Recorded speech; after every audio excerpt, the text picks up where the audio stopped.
Hi guys, let's begin CA final audit chart revision. Do not skip this video, please. Introduction, do not skip, don't directly go to the timestamp. Please watch this introduction, just 3-4 minutes. Here I'm going to tell you what chapters I have covered and what playlist you should refer in the YouTube. Most important, this introduction. Guys, we have in CA final totally 19 chapters, right? Now, by the way, for the first time, I covered 105 marks syllabus in CA final audit revision for September 25, for Jan 26, even for May 26 exams. Okay, 105 marks out of 120 marks paper, 105 marks weightage I am covering. You see, here I have given you entire chapter list. Materiality topic 5 marks, I have not covered it. PSU audit, not covered it. 17th chapter, due diligence, investigation, forensics, which will have a 5 marks weightage. Totally 15 marks weightage I have not covered.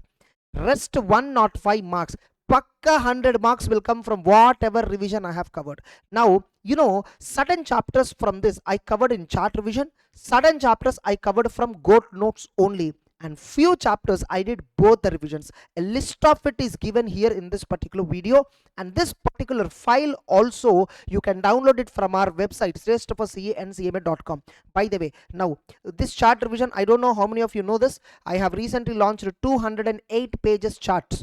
Okay, and trust me guys, fantastic charts. Like you might have never seen this kinds of charts, like never before in audit. You see the kind of detailing, like charts means generally what happens, people skip a lot of content, yes or no, in the charts, but I didn't do that. I made sure every point is covered. You can compare this chart book with ICA material. I bet you compare this chart book with ICA material, not even with any other material, compare with ICA material, you still feel every topic, every concept, every point is covered in this particular chart notes. So in such a detailed way I have made this chart notes, just 208 pages. You can download this chart notes in our website.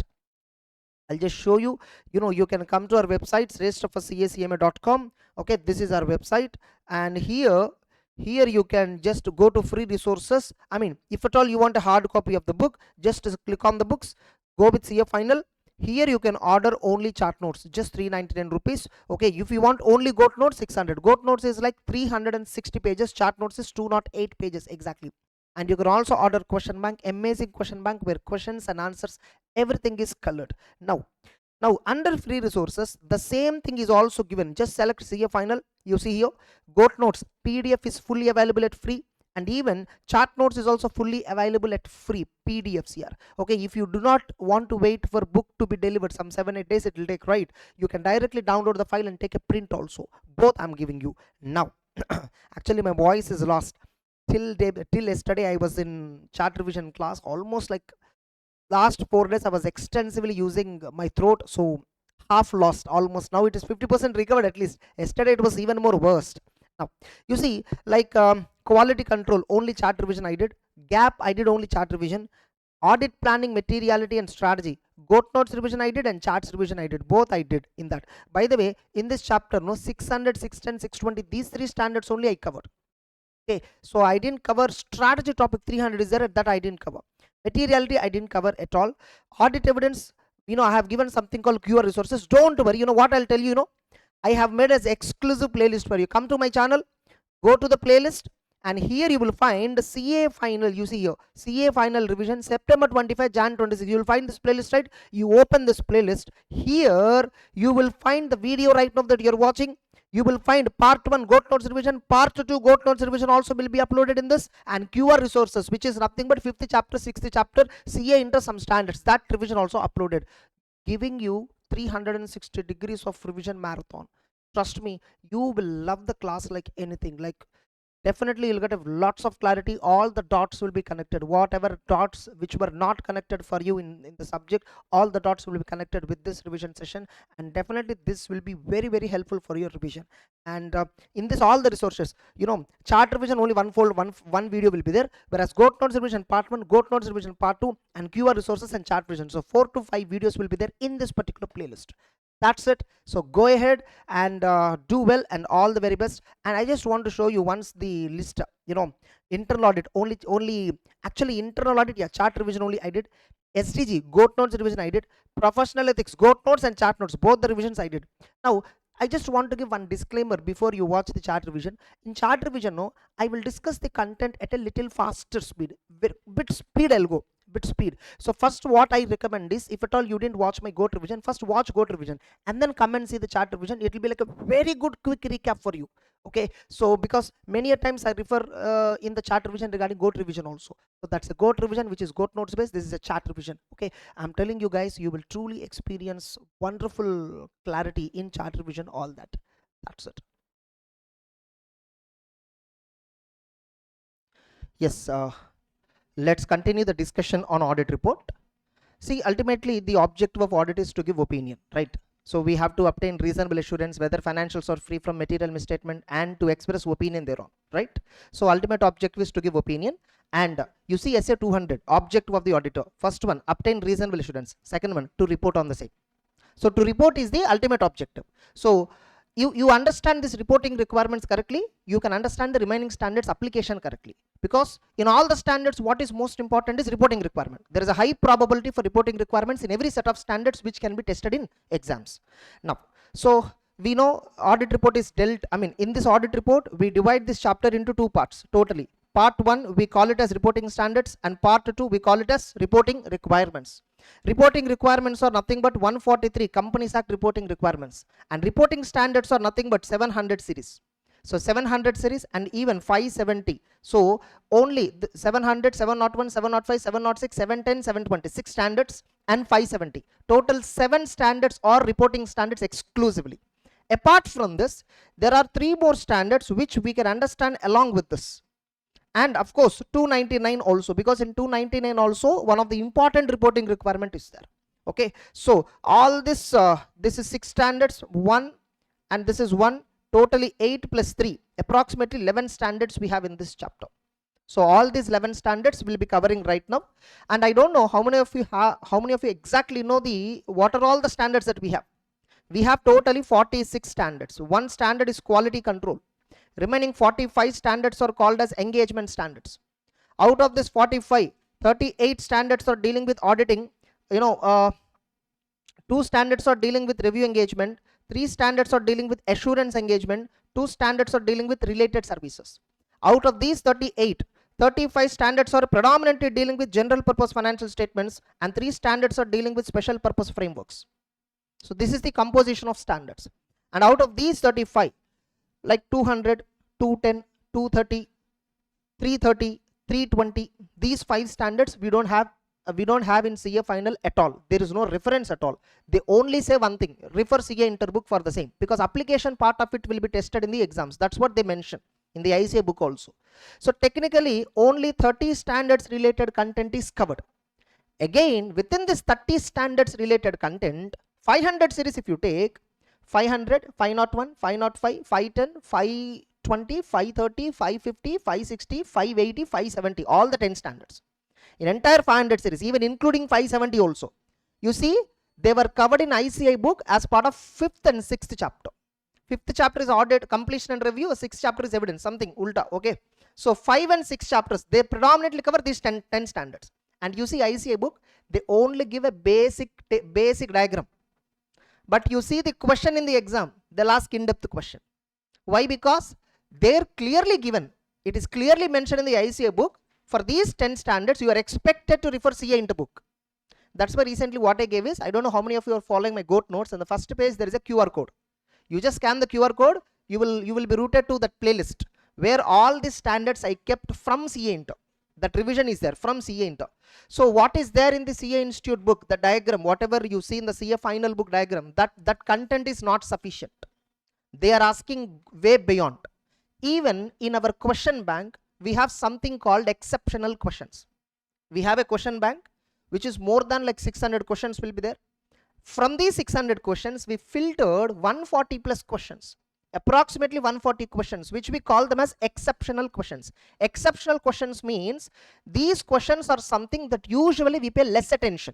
When we are studying concepts, we pay less attention. There is a high possibility that you give a wrong answer.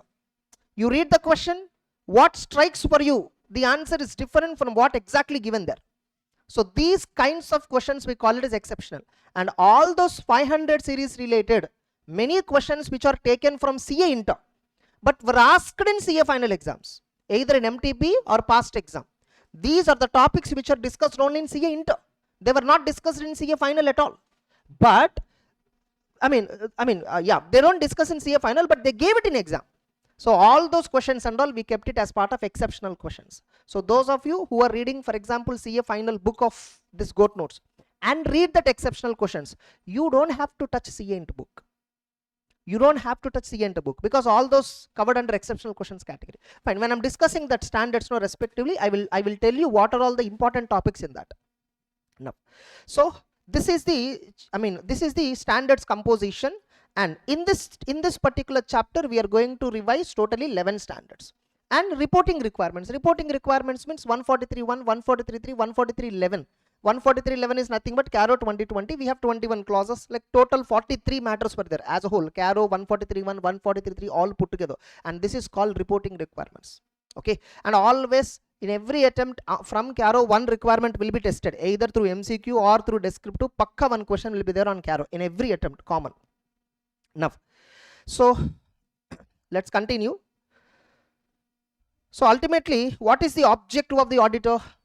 To give an audit report, ultimately to give an audit report where we give opinion. Now, there are some factors which have to be considered before you express an opinion. This itself can be asked as a 3 marks question. What are the factors to be considered while expressing opinion? First one, you need to check whether sufficient appropriate audit evidence is obtained. Second one, whether uncorrected misstatements are material. Uncorrected misstatement means what? Detected by you in the sample. We do audit based on sample, right? So in the sample, when we verify, we found some material misstatement, we found some misstatement, and we communicated it to the management as per 450, but they didn't correct it. So those mistakes are called as what? Uncorrected misstatement. What is an uncorrected misstatement? Definition is given under SA 450, and it was also referred in 530. So whether uncorrected misstatements are material, check out. And you know, as per 580 standard, you need to get a representation. Even as per 450 standard, you need to get a written representation. Generally, management will claim these uncorrected misstatements are not material. They generally say when you communicate mistakes, they won't rectify. And they generally, the reply which the management replies is, sir, these are not material, these are immaterial mistakes. It's okay, it doesn't require any correction. Why should we affect again financials? In those cases, if you also agree with management, yes, these are immaterial. All the uncorrected misstatements in aggregate, if you also feel immaterial and management also says it is immaterial, get a representation that they are immaterial. Get a representation that all uncorrected misstatements according to the management that they believe they are immaterial. Get a representation. Fine. And now you need to check the same point here. Whether uncorrected misstatements are the material or not, check out. And finally, you need to consider certain evaluations. You need to perform certain evaluations. What evaluations you need to perform? In-depth matters given in CA into book. Okay, you need to check qualitative aspects of entities accounting practices. This is one evaluation. Auditor has to check accounting practices evaluation, how the entities accounting practices, how qualitative they are.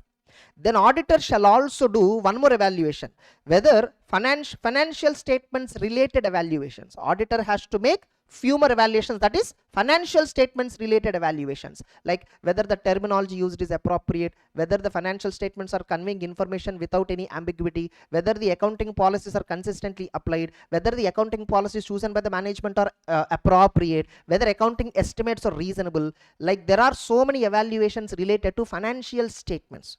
And third set of evaluation, totally 3 types of evaluations. 1, qualitative aspects of entities accounting practices. 2, regarding financial statements, nothing but evaluations about specific, we call it as actually specific evaluations on financial statements. We call them as what? Specific evaluations on financial statements. And third one, we call it as in case of fair presentation framework.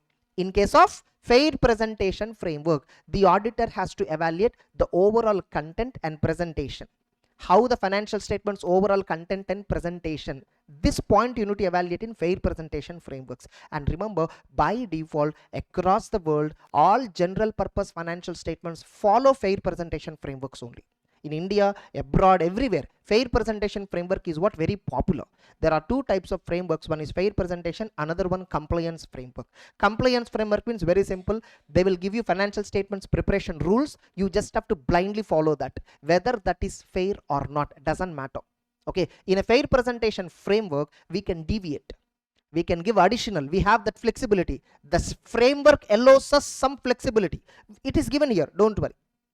There are two types of frameworks. Okay, one is fair presentation framework and another one compliance framework. Fair presentation framework means what? First of all, it requires compliance with the framework, no doubt. You need to satisfy with the framework. First you have to comply with the law and acknowledges explicitly that additional disclosures you can provide or depart from requirement to achieve fair presentation. So that framework acknowledges either explicitly or implicitly that you can provide additional disclosures or you can also deviate. Framework means nothing but set of rules and regulations.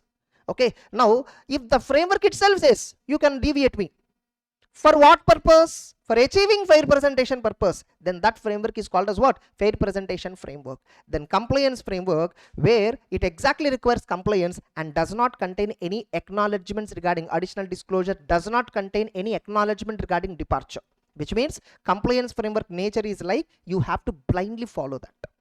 Okay, and this framework also decides our opinion wordings. Our opinion wordings are also influenced by this framework requirement. Okay, we'll discuss that. We'll discuss when I'm discussing types of opinion. So this itself can be asked as a 3 marks question or 4 marks question. What are the factors to be considered? Okay, next. Then, and we know there are various forms of opinions. Yes or no? We broadly classify them into modified. We broadly classify the opinions into unmodified opinion and modified opinion. And I don't know how many of you know this. The audit report is again 2 types. Okay, audit report is again 2 types. Modified report and unmodified report. Unmodified audit report and modified audit report. Remember, modified report is different, modified opinion is different. Both are not same. Unmodified report means if at all you are giving audit report as per SA 700 format. SA 700 has given contents, elements of audit report. Okay, what are the elements of audit report in SA 700? You see here I have given some audit report format. Yeah, here I have given, you see, audit report format. Title will be there, addressee, opinion, basis for opinion, going concern para will not be there generally. In a 700 format, going concern para will not be there. Okay, key audit matters can be there, and responsibilities of financial statements and auditor responsibilities, additional responsibilities, all that. You know, I think if you see the GOAT notes, I've given the format of audit report. Yeah, you see here. You see here. Contents or element of audit report, we split it into 4 parts. Title, addressing, auditor's opinion and basis for opinion. And if you see, when applicable, the word I have given. This format is a comprehensive format which I gave. As per 700, you will not find these points. Key audit matter point you will find. As per 700 also, key audit matter point will be there, because key audit matter is compulsory for every company, listed company. But material uncertainty, MURGC we call, material uncertainty related to going concern, and emphasis and other matter para. Okay, these points will not be there in normal 700 format. If you see, if at all you are including them, it is called as you are modifying the report. 700 actually talks about unmodified report. Unmodified report means what? Where whatever 700 format as it is, you are following it. You are not modifying anything from that. Whatever 700 format is their audit report, as it is you are taking and then giving it to the client. You are not including any additional matter in that. You are not including any, you are not modifying anything. As it is you are including. That's called unmodified report. That's called unmodified report, where the opinion expressed is also unmodified opinion. Remember, modified report is different, opinion is different. Now, what is a modified report? Modified report means again 2 types in this. Okay, in this, opinion may be unmodified or opinion may be modified.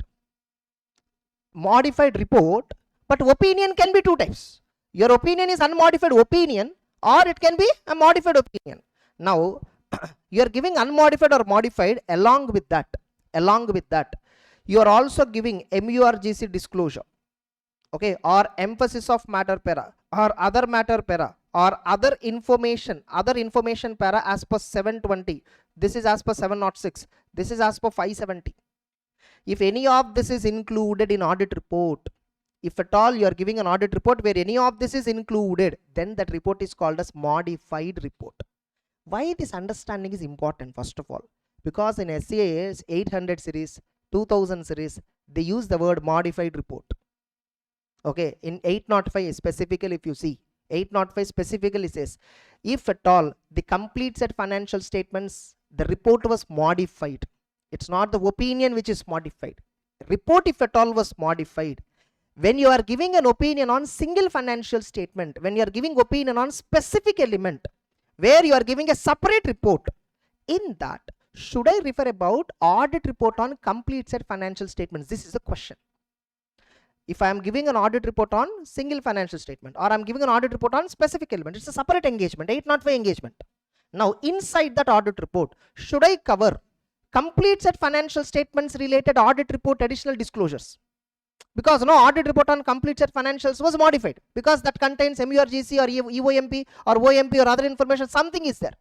Should I draw attention to that in the audit report which is to be given on single financial statements on specific element? There these wordings are used. Often many students confuse, if at all complete set financial statements audit report is modified, means they think of opinion modified. No, it's not about opinion. Report itself got modified. Understood? Suppose you are giving simply opinion, basis for opinion, and directly you went with management responsibility, audit responsibility. No emphasis of matter, no other matter para, no material uncertainty para, and moreover the opinion which you gave is unmodified. Then that report is called as unmodified report. The moment you include MURGC para or emphasis of matter or other information or all of this, doesn't matter. Any one of this or all of this, or you are giving a modified opinion, then you are modifying the report. Able to understand? That is when 705, 706, 710, all these inclusions will come. That's it. Now, so I hope you understood now regarding unmodified report and modified report. Now, so when do we give unmodified opinion? When do we give modified opinion? Now we'll discuss about opinions. Okay, modified opinion is given in two circumstances. What are the circumstances? When the financial statements are materially misstated. That is one circumstance. Second circumstance, you are auditor's inability, or auditor is unable to obtain sufficient appropriate evidence. In these two circumstances, we modify the opinion, and that's what given here. So when the auditor will modify, when modified opinion is issued, if the financials are not free from MMS or unable to obtain sufficient appropriate evidence to conclude that the financial statements are free from MMS. If I have to conclude financials are free from MMS, I'm unable to, because I don't have evidence. Then I will modify the opinion. Or if I concluded that the financial statements are not free from MMS, I concluded means what? You have an evidence. Where you know how you can conclude? You can conclude based on sufficient appropriate evidence only. That concluding is called reasonable assurance. When you can conclude? Only when you have an evidence. If you don't have an evidence, you can't conclude. So two circumstances totally we will give modified opinion. One, we concluded that the financials are not free from MMS. Two, we are unable to conclude this because we are unable to obtain sufficient appropriate evidence. In these two circumstances, we give modified opinion. Now, when do we give unmodified opinion? When the financial statements are prepared as per applicable financial reporting framework. And when we concluded this, we can give which opinion? Unmodified opinion. Next, now, when you are giving unmodified opinion, no, the SA 700 itself tells you how to phrase in the audit report. Okay, like I don't know whether you, I mean, in my main revision, if you see, I clearly mentioned, I even showed the drafting para. Yes or no? Opinion paragraph, how we'll give is, first we'll put a side heading called opinion. Then we give an introduction. We have audited so-and-so entity comprising so-and-so elements, all that. Then in the second para we'll add, in the same heading, opinion section, below itself will have second sub-para. In our opinion, to the best of our information, according to the explanation given to us, the aforesaid financial statements are presented fairly. That is one way. The aforesaid financial statement present fairly the information in the manner so required and in accordance with applicable financial reporting framework. That is one, present fairly. Or alternatively, you can use the aforesaid financial statements are giving true and fair view. Any of these two phrases you can use. So now both these phrases are treated as equivalent. In CA Inter, one MCQ was there, like present fairly or giving true and fair view. They are not considered as equivalent. Like they'll give you which of the following statement is correct, which of the following statement is incorrect. And they'll give you four statements. Okay, 4 statements, option A, B, C, D, and they'll ask you which is correct. Present fairly and giving true and fair view. These 2 statements are not treated equally. That's what they give one option, and the question will be pick up the incorrect answer. Pick the incorrect answer. So this option you have to pick. So you have to be very careful in observation. Most important for MCQs is observation. It's not how many times you read. It's all about the observation. Next up. And prohibited wordings. Phrases like with foregoing explanation and subject to word will not be used, because you are giving unmodified opinion. Unmodified opinion means what? No objection at all. The moment you started using these kinds of wordings, you are indirectly weakening. You are weakening your own opinion. Yes or no? So in exam, how they'll ask you, what are write about form of opinion, what are various types of, what are different forms of opinion, and what should be the wordings of the form of opinion, and what are the prohibited. The auditor has to keep in mind certain prohibitions when he's forming an opinion. What prohibitions you should keep in mind? Like this they'll ask. So which means you need to write types of opinion which will carry some 2 marks, and for this wordings which will carry some 2 marks. For prohibition it will carry 1 mark, total 5 marks. That's how the step marking will be allocated. Understood? Next. And contents of audit report. So first of all, there will be something called title. We clearly have to mention that it is independent auditor's report. Then we'll have addressee. Addressee is decided by terms of engagement or the law. Yes or no? Depending upon the audit type. If it's a statutory audit, addressee is decided in the law. If it's a non-statutory audit, addressee will be decided by terms of engagement. And opinion. Opinion, just now we saw 2 broad types of opinions. One is unmodified opinion and another one is modified opinion. Again, within this modified opinion, we have 3 subtypes. Correct? What are the 3 subtypes? Qualified opinion, adverse opinion, disclaimer of opinion. And if you see, we know very well when to give these opinions. When to give qualified, adverse, disclaimer, we know. So I have given that goat notes diagram itself here. Okay. Now, when we can give, for example, you got sufficient appropriate evidence. You obtained all the evidence. And are there any material misstatements? If you see your working papers, no material mistakes. So the question of pervasiveness will not arise. Pervasiveness question itself will not arise. So I'll directly give unqualified opinion. Unqualified opinion is another name for unmodified opinion, which is also called as a clean opinion. Okay. Now, you obtained evidence. Yes, we obtained. See, you see here, we have obtained evidence here completely in this first entire scenario. And have you found a material misstatement? Yes, we found a material misstatement, but the misstatement nature level is not pervasive. It's material but not pervasive. Then we give which opinion? Qualified. If the misstatement is also pervasive, means the financial statements, pervasive means very simple. If you want to understand exactly pervasive, substitute the word with substantial. Is the misstatement substantial? If the misstatement is substantial, remember significant is different, substantial is different. Significant means material. Material means significant. Yes, it's a significant, but not substantial. Substantial means what? Major portion. So if the misstatement is material and also substantial, directly you give which opinion? Adverse opinion. And if you see, evidence is obtained here. Evidence is obtained. Suppose if evidence is not obtained. Evidence is not obtained because of many reasons. Okay, we'll discuss in respective standards some examples. Evidence is not obtained. Now, when evidence is not obtained, I don't know whether the item is right or wrong. I can't figure out whether the item is materially misstated or not. I don't know. See, if I have evidence, I can verify whether that is rightly done or wrongly done. I can verify. But when I don't have evidence itself, I can't say that. Suppose in third party, the inventory is maintained by third party, and I want to send a confirmation to third party. Some dispute is going on between the management and third party, or I want to visit third party premises. Nothing is permitted to me, and I am unable to obtain evidence through alternative method also. So I don't know whether the third party inventory lying with him or not.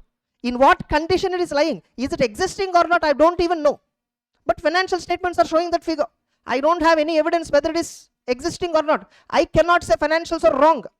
I cannot say they are right.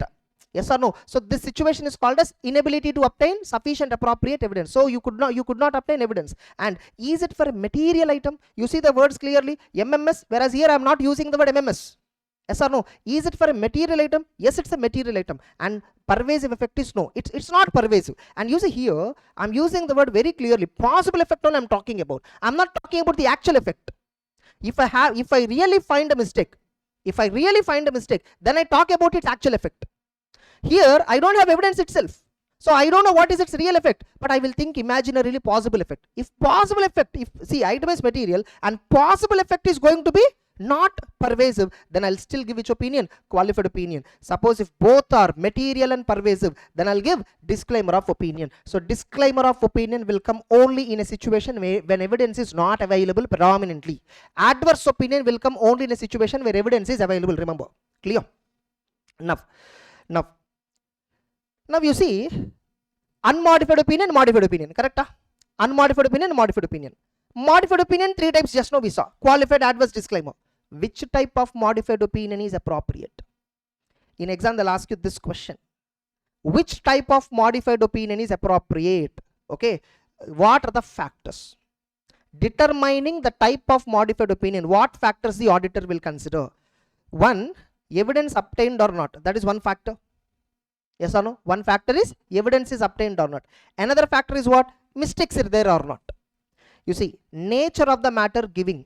This is there in 705 discussion. Okay. Which type of modified opinion is appropriate? Dependent upon totally 2 broad factors. One, nature of the matter. 2, pervasiveness of the matter. Nature of the matter means what? Why you want to modify? Is it because you found a mistake, or is it because you did not get evidence? Only these 2 reasons you modify.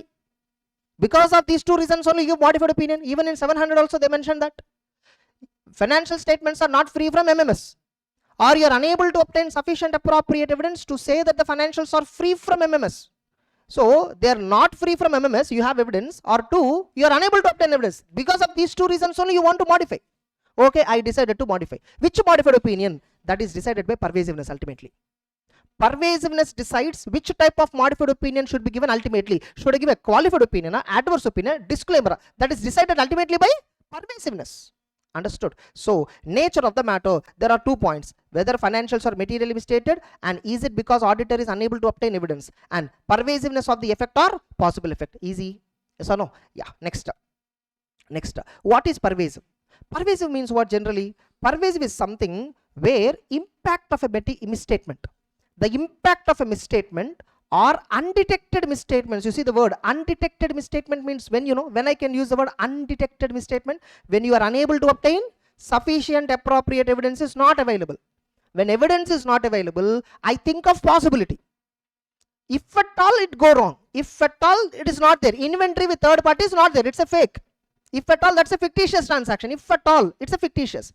What is its impact? If at all, that question is if at all. That if at all is called as what? Undetected misstatements. So pervasive means whether you found a real mistake, what is its impact, or undetected mistake in impact, what is, I mean, where it is impacting. Impact is not confined to specific element.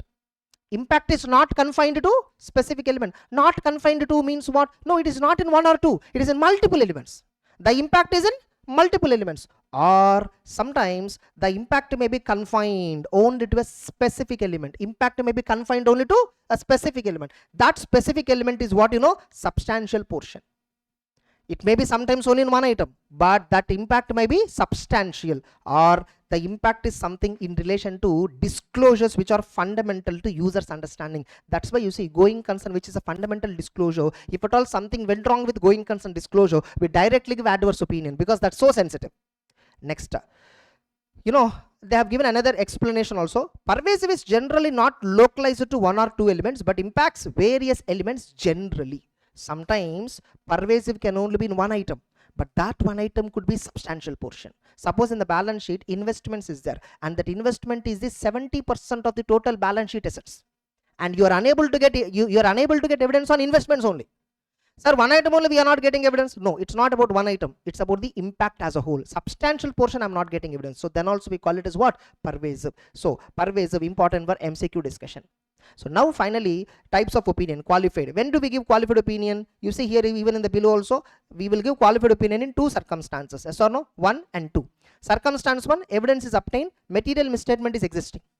Circumstance 2, evidence is not obtained, but item is material.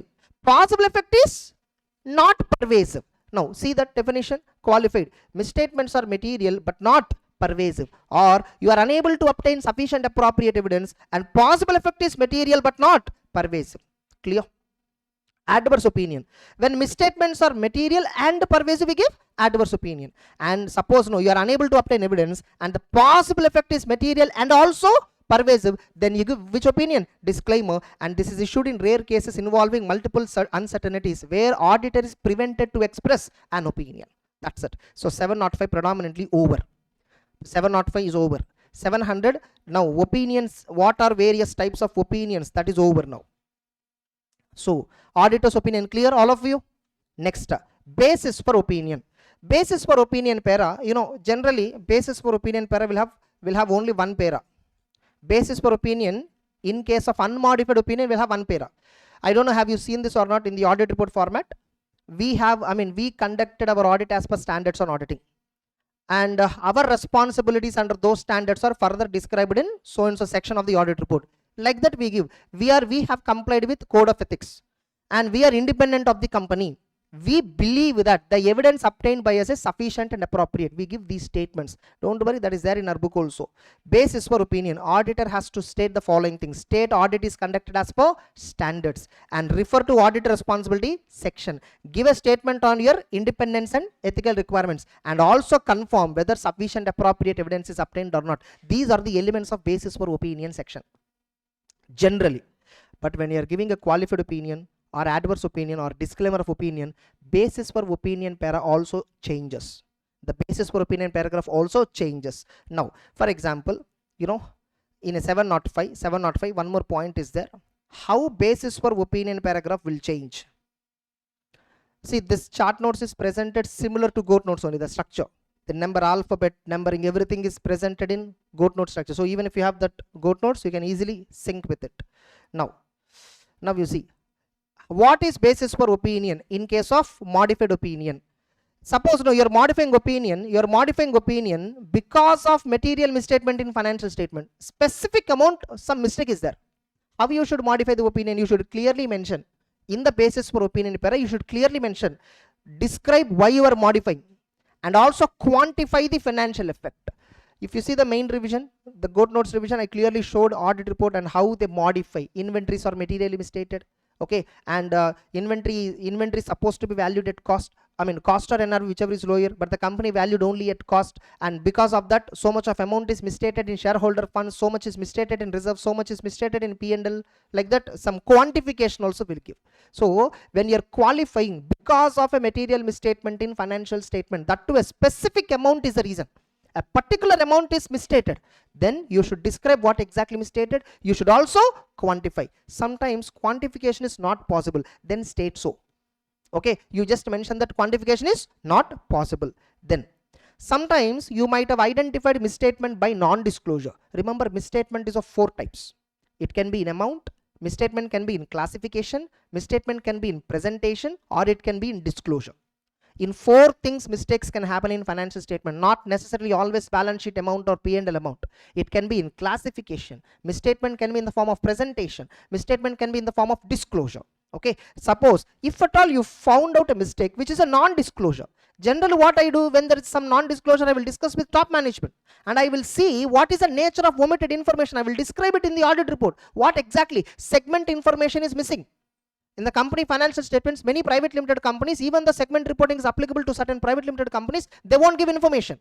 So segment information, if it is missing, you should clearly tell that segment information which is required as per so and so accounting standard is not presented by the management. Describe the omitted information and if possible, include the omitted disclosure if practicable. Whatever company omitted right to disclose, you include it in audit report if practicable. Most of the times, in omitted information, if it is 1 or 2 lines, I will include in audit report. Better. But segment reporting, that comes 3-4 pages. How can I include that in audit report? It is not practicable for me. So if practicable, in the audit report, whatever information omitted in financial statements, right, that I will include it unless prohibited by law or regulation.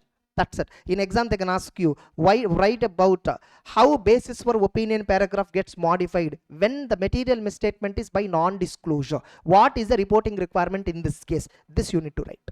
Understood? Next, Suppose misstatement is in the form of narrative disclosure. Narrative disclosure means, suppose companies if you see financial statements first 2-3 pages in the notes to accounts will be narrative disclosures, like which method of accounting they follow, what is the revenue recognition methods that they follow. Suppose in those statements they made something wrong, they're giving wrong statements, that's a narrative disclosure statement, that's a misstatement in narrative disclosure. Then explain how the narrative is misstated.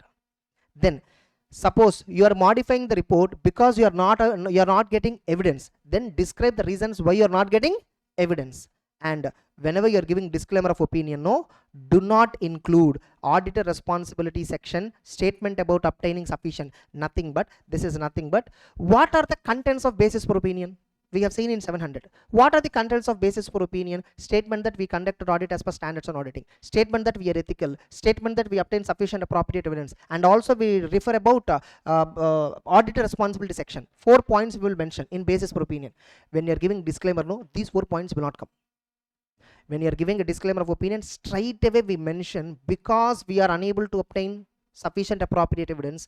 I mean, because we didn't get sufficient appropriate evidence. We directly mention the reason. We are unable to give opinion. Our purpose is to do audit. We are unable to give opinion, all that.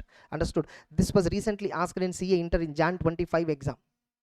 Okay, like when you are giving a modified opinion, how basis for opinion section gets affected. When you are giving disclaimer of opinion, how basis for opinion section gets affected.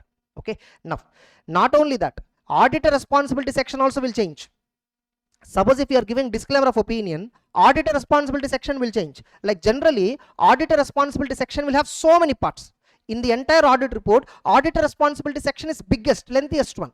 Auditor responsibilities, we show them primary responsibility, additional responsibility, communication responsibilities, like that we show so much generally.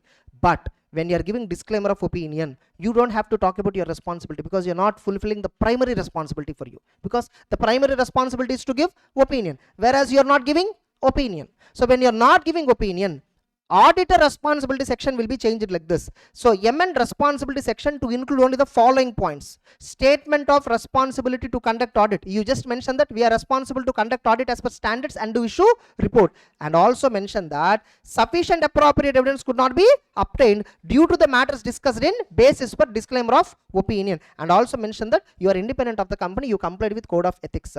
And remember, whenever you are giving disclaimer of opinion, we all know key audit matters shall not be included. Clear? So when you are giving disclaimer of opinion, basis for opinion section will not contain those 4 points. Basis for opinion generally contains we conducted audit as per standards, and reference to audit responsibility section. Third one, we talk about independence, ethical requirements, all that. And fourth one, sufficient appropriate evidence we obtained. Like that we mention 4 points in basis for opinion section. When you are giving disclaimer, these 4 points will not come. That first para will not come. Okay, next. I don't know whether how many of you are able to sync. You read, you went through already, right? Yes or no? Yeah. Next. And remember, whenever you are giving modified opinion, whether it's a qualified or adverse or disclaimer, generally audit report, if you see, title will be there, side headings will be there for every. We call them as sections. Opinion section, basis for opinion section, key audit matter section, emphasis of matter section, other matter section. We call them as sections. Okay, CARO is one section. Report on other legal and regulatory requirement is there, right? That's one section. Inside that, CARO will come. So these are all various sections in the audit report. Okay, now when you are giving modified opinion, headings of opinion section and basis for opinion section will change. You will use the word side heading, qualified opinion, and basis for qualified opinion. Adverse opinion, and basis for adverse opinion. Disclaimer of opinion, and basis for disclaimer of opinion. That's it. Next. Again, I'll go back to the 700. So that's about opinion and basis for opinion, and we understood 705 on all dimensions, almost every aspect we have covered. 700 we are now about to finish. Now, responsibilities of management. Responsibilities of management are what? Very simple. Okay, for preparing financials as per applicable financial reporting framework, for designing and implementing internal controls so that the financials are free from MMS, and appropriateness of going concern. Management is liable to check going concern appropriateness. whether they can use going concern basis or not in preparation of financials. These are management responsibilities. There is one more actually, to provide auditor with all the information, explanation, all that. But that point, no, we generally include it in engagement letter. We don't include that point in auditor's report. Next. And yeah, regarding going concern, we have a separate standard. There we'll directly discuss. And auditor's opinion. What points will be there in opinion section directly? We first mention we have audited so and so company. Then we mention that we audited. Then we mention that balance sheet, P&L, cash flow, all that. Then we refer to notes and policies, all that. Then we also mention the period, date, all that. These are all the contents of opinion section. And that's what I told, basis for opinion section, what contents will be there. And remember, these points will not be there when auditor is giving disclaimer of opinion. These points you should not mention when you are giving disclaimer of opinion, because basis for opinion para, you are not giving opinion, therefore there is no basis for it. That's it. Next, other information will refer as per 720. Next, key audit matter applicability will discuss in separate standard 701. There itself will discuss directly key audit matter applicability. Now the next one, auditor responsibility section. You see here, auditor responsibilities. What are auditor responsibilities? You see, real audit report responsibilities are divided into three categories. Primary responsibility, where your responsibility is to obtain reasonable assurance and issue report. Reasonable assurance is a high level of assurance but not a guarantee. Misstatements can arise from fraud or error. Additional responsibilities, like you need to exercise professional judgment and professional skepticism. You need to evaluate presentation structure and disclosure in case of fair presentation framework. You need to identify and do risk assessment. You need to design and apply audit procedure, obtain evidence, understand internal control, evaluate accounting policies. You should also assess going concern assumptions. In case of group audit, division of responsibility you need to describe here, but generally we describe division of responsibility in other matter paragraph. Okay, so that's the reason why you don't find in reality also as part of audit responsibility section. Next, communication. In the same audit responsibility, we have some other responsibility called communication responsibility. What are communication responsibilities? We'll discuss in 260 SA 260 standard. That same matter is covered here. Okay, now where this responsibilities has to be presented, this was asked for once 3 marks in CA final itself. Location of responsibility section, we generally present within the body of audit report. In audit report itself we'll mention responsibilities, or we can attach it like an appendix. See, CARO is there, right? We generally give it as an appendix. CARO is given as an appendix. IFC report we give it as an appendix, or on an official website if permitted by law or regulation. In India we follow within the body of audit report structure. So what is the location of description of audit responsibility section? Audit responsibility section location is where it is in the audit report itself, or as an appendix, or on a website. So this itself can be asked as a 3 marks question. Next, then we have something called other reporting responsibilities. I'm just covering this standard fully so that I can go to the next topic. So other reporting responsibilities. Other reporting responsibilities means what? Here is where legal and reporting requirements we will discuss. Now this other reporting responsibility is presented immediately after audit report on financial statements. After audit report on financial statements means what? I don't know. I have explained in main revision also. You see ICI illustration, you open pronouncement book, you open, there is an illustration, report on financial statement, one heading will be there. Inside that, opinion, basis for opinion, key audit matter, emphasis of matter, all that. Then there will be another big side heading, report on other legal and regulatory requirements. Understood? So report on legal and regulatory requirements is after report on financial statements, if you observe. So that's how it is. It's an audit report only. It is an audit report only. Report on other regulatory requirements is an audit report. It's part of audit report only, but it is presented after main report. These are all reporting responsibilities as per law and regulation. This is not a reporting responsibility as per standards. Opinion, basis for opinion, emphasis, key audit matter, these are all standards related responsibility. Whereas legal and regulatory responsibilities is additional responsibility. So after all standards related reporting responsibilities, then legal and other regulatory related responsibilities will present. That's what the meaning. Understood? MCQ important. If at all they have to ask a tough MCQ, this can be the basis. Next, place of signature, usually the city place. And date of audit report, you should not date before obtaining sufficient appropriate evidence, and you should not date before approval of the financial statements. Date of audit report should be on or after obtaining sufficient appropriate evidence, on or after financial statements are approved by concerned, respective management. We know it's important for all certificates and reports, internal audit reports, stat audit reports, stock certificates, everything, literally everything, special purpose financials, review reports, assurance reports. For every kind of report and certificate, we must use Audit. Next, and signature of the auditor. Who has to sign? Engagement partner has to sign in the personal name. Okay, if the firm is appointed, firm name should also be mentioned, and you should also mention MR and all that, and only appointed person should sign. And if if at all you are allowing somebody else to sign on your behalf, you are guilty under so and so. If you are allowing somebody, I think it's clause number clause number 12. Yes or no? Clause number 12, part number 1, schedule number 1. If you are allowing somebody to sign on your report, that's it. And audit report, if audit is conducted as per both standards on auditing and international. This was asked very once in 2020 or 21. That year it was asked once. Okay, if at all audit is conducted as per two jurisdictions, okay, then if there is no contradiction between this audit framework and that audit framework, okay, then we can refer both the standards when there is no contradiction. Suppose if there is, if at all conclude is leading, if at all the conflict is there, suppose that reporting, that auditing standard and this standards both are different. For example, different auditing standards were there, for example. So for, see, generally this will be coming for multinational companies, a company which is operating in multiple countries. For these companies only this issue will come generally. If at all you are doing audit as per two different frameworks where they have contradicting requirements, where here I have to give unqualified opinion, there I have to give qualified opinion, at that time no. So dual reference is not allowed. You may have to give a separate audit report there, you may have to give a separate audit report here. Then, and you can give a common report only when all elements as per SA 700 included in that report also.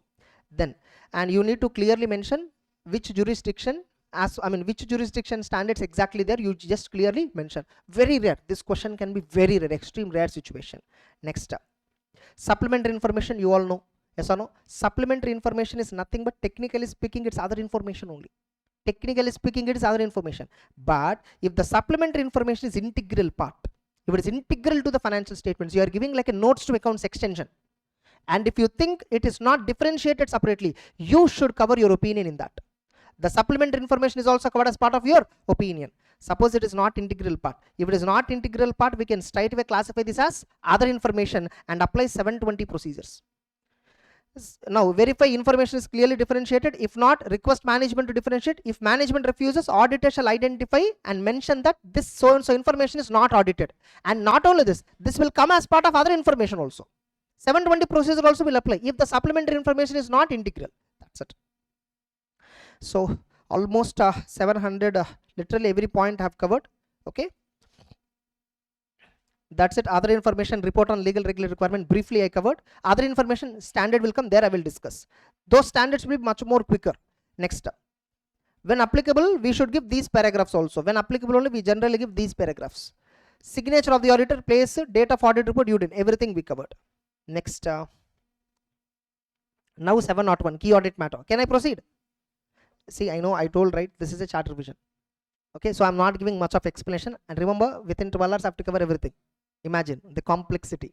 So I try my level best to comprehend the content as much as possible. So I will give you hints on how different ways, many questions will come in exam. Many I think you might have not noticed like this. To best of my knowledge, I'll be giving more questions which you have not figured out earlier. So how this can come, how that can come, where MCQ can come, all that possibilities I'll tell. Next, key audit matter 701, communicating key audit matter in independent auditor's report. So what is a key audit matter? Definition of key audit matter: these are the matters which in auditor's judgment were of most significant in audit of financial statements of current period. Yes or no? And these matters are generally selected from various matters communicated with those charged with governance.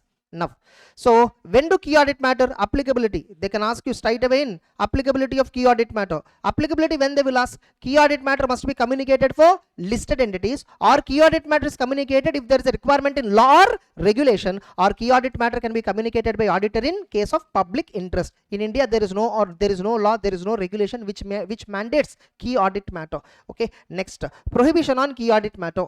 When auditor is giving disclaimer of opinion, communicating key audit matters ultimately completely prohibited. You should not. You didn't do audit itself. Where is key audit? Understood? Next. What is the purpose of key audit matter? It is to enhance communicative value of the auditor's report. Audit report is not a boring document anymore. Auditor will give insights about how audit was performed on different areas. Okay, so it offers additional information to understand the entity and significant management judgments. Key audit matter gives an advantage to the users. It will give additional information to the users. Where and all management applied significant judgments, that information and all will be there in the key audit matter. And remember, key audit matter is not a substitute for disclosures required as per applicable financial reporting framework. Key audit matter is not a substitute for modified opinion. Suppose if you find a material misstatement on certain information, suppose in notes to accounts or in balance sheet P&L, some material misstatement is there, you cannot highlight it under key audit matter. When there is a material misstatement, you must modify the opinion itself. Yes or no? So key audit matter is not a substitute for modified opinion. And also remember, key audit matter is not a separate opinion. Then what is key audit matter? In auditor's judgment, that is something important. So I am just describing you how what is that matter, why I felt important, how I performed audit on that. So just that alone. Okay. Next, determining key audit matter. How do you determine key audit matter? It is, key audit matters are generally selected from high risky areas or significant risky areas, or key audit matters are selected from areas where significant management judgment is involved, or key audit matters may be selected from significant transactions or events. Next, examples: impairment assessment, provisions, financial instrument valuation, revenue recognition and taxation matter. So many things. Anything you can take it as a key audit matter. Now how you should communicate, manner of communication, this itself can be asked. Determining key audit matter, that itself can be asked. Purpose of communicating key audit matter, that itself can be asked. Any of this can be asked as a question directly. Now what is a manner of communication? In the audit report, you must keep the key audit matter in a separate section with appropriate heading called key audit matter. And introduction, you should give an introduction that key audit matters are most significant in audit of financial statements of the current period, and we do not express any opinion thereon. Sometimes auditor might have decided there are no key audit matter. Even then you should put a side heading key audit matter, define and mention that there are no key audit matters to communicate. For example, for listed entity, key audit matter is compulsory, right, to communicate. But I don't have anything to communicate here. Nothing is a key audit matter. There is no point in this company that attracted my attention. For example, it's a newly incorporated listed company. There are no much transaction happened during the year. So there is no much business involved at all. So there is no question of key audit matter because the business itself is not there. So in this case, how should I communicate key audit matter just because it is mandatory? So that example. Okay, so when there is no key audit matter, auditor has to clearly say that there is no key audit matter. You should put side heading, define key audit matter and mention that there are no key audit matters. That's a disclosure requirement. Clear? Next, 705 we already just now completed. Then 706, emphasis of matter paragraph and other matter paragraph in the independent auditor's report. Emphasis of matter paragraph and other matter paragraph in the independent audit report. Now you see financial statements, notes to accounts, if you see standalone financials, consolidated financials, the financial statements of big companies, especially listed companies, you see it will be 100 pages, 150 pages, 70 pages, 80 pages. The financial statements are so voluminous. Yes or no? Definitely, as an auditor, I should read every page, every entire balance sheet P&L notes I should read. When I'm reading, I definitely would have come across some important element. Some important element I would have definitely come across, and I want to tell the users you need to compulsorily read that matter. So where I can highlight that matter in the audit report, how can I tell the people to you have to go and read compulsorily so and so note point? Through emphasis of matter para. Okay. What is an emphasis of matter para?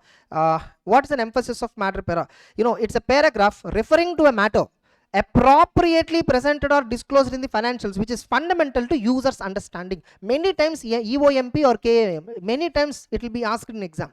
So emphasis of matter paragraph is a para that appropriately refers to financial statements, something presented or disclosed in financials. We want to refer about that, and that paragraph is called as what? Emphasis of matter para. And how should I use emphasis of matter para? First of all, the condition is you should not be modifying opinion on that, and that matter is not a key audit matter. The matter is not decided as a key audit matter, and the matter on that matter you should not be giving modified opinion. Same here also the same logic. Emphasis of matter paragraph is not a substitute for modified opinion. Emphasis of matter paragraph is not a substitute for disclosures in financial statements. Emphasis of matter para is not a substitute for going concern material uncertainty disclosure requirements. Then what is emphasis of matter paragraph? In the balance sheet P&L notes, some important point is there. I want everybody to read that compulsorily. So I want to highlight that. So in the audit report under EOMP section, I will draw attention to that point. It's only drawing attention. When you can draw attention to that point, when that point is free from MMS, and when that is not a key audit matter. Then manner of presentation, how you should present it. Put a side heading in audit report, emphasis of matter, and clearly express the matter, refer, give disclosure, and also state that your opinion is not modified. You should clearly mention at the end of the emphasis of matter paragraph, our opinion is not modified. Then other matter paragraph. When you can use other matter paragraph, when other matter paragraph is not prohibited by law, and you can highlight it under a separate section called other matter para. And whenever you decided to communicate EOMP or OMP, please communicate with top management regarding the expected wordings. Now, what is another matter paragraph? Suppose if I want to talk about a matter which is not presented or disclosed in financials, I want to talk about some matter that is not there in financials. Something else I want to talk about, like regarding what exactly? Regarding audit I want to talk, regarding audit responsibility I want to talk, or regarding audit report I want to talk. For example, 299 joint auditors.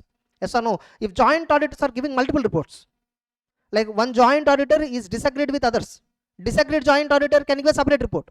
When multiple reports are there in a joint audit, each joint auditor report should contain reference to other report. That's the example. Yes or no? Auditor responsibilities. SA 600 they say, the principal auditor is not responsible for the work performed by other auditors. So now principal auditor has to give a disclosure regarding how much components were audited by other auditor. So auditor responsibility disclosure in other matter paragraph. For example, SA 600. Able to understand? Now I want to talk about audit. Predecessor. Suppose previous year financial statements were not audited at all. Okay, so regarding that I want to talk. Then I can talk 710 reporting responsibility, for example. So other matter paragraph can be used in multiple ways.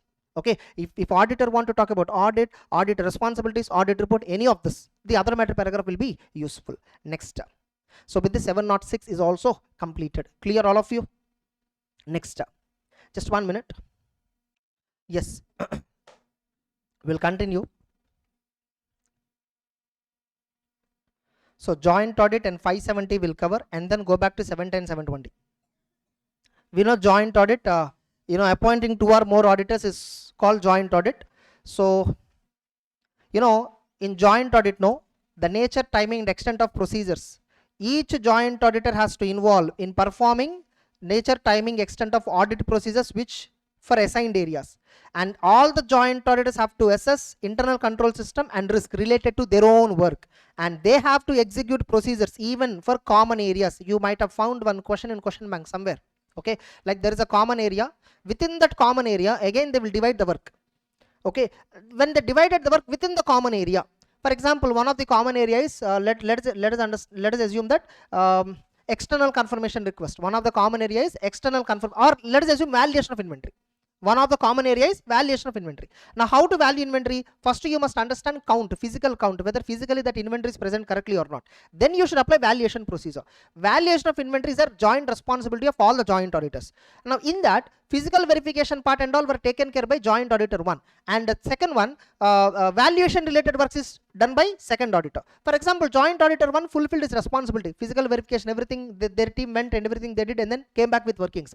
Valuation went wrong ultimately. Valuation related joint auditor was not serious. Okay, they were negligent. Now who is responsible? Ultimately the valuation related joint auditor. Even for common areas, you need to execute, each joint auditor has to execute their own responsibilities in respect of common areas also. So generally what do we say in common areas? Joint auditors are responsible collectively, we say, but when they're responsible, when they all take collective decision, only responsible. For common areas straight away or not everybody is responsible. If at all decision was taken collectively on common area, all of them together took a decision, then only they're responsible. Suppose in respect of a common area where the work is subdivided into multiple parts, for a particular part one joint auditor was responsible and he didn't fulfill that responsibility, he is only answerable for that. Understood? Next, for common areas, collective decisions only, all of them are responsible, and execution remains independent responsibility only. Even in respect of common areas, multiple parts the work will be divided. Respective part execution is respective joint auditor's responsibility only. Now what is the joint auditor's responsibility? Each of them is responsible only for the work allocated, and work is generally allocated based on assets and liabilities, income and expenditure, geographical areas, units, and period of financial statements. On various basis work will be divided, and there are certain areas where the responsibility will be indivisible, joint responsibility, where the work is not divided or collective collective decisions are taken on common areas, matters brought to all and agreed upon by all. Okay, and next, for making sure financial statements comply with applicable financial reporting framework, and for ensuring audit report also complies with as per standards on auditing, and also for verifying presentation disclosure as per applicable financial reporting framework. In all these areas, collective responsibility. Next, then audit report. Generally, all joint auditors will give a single audit report.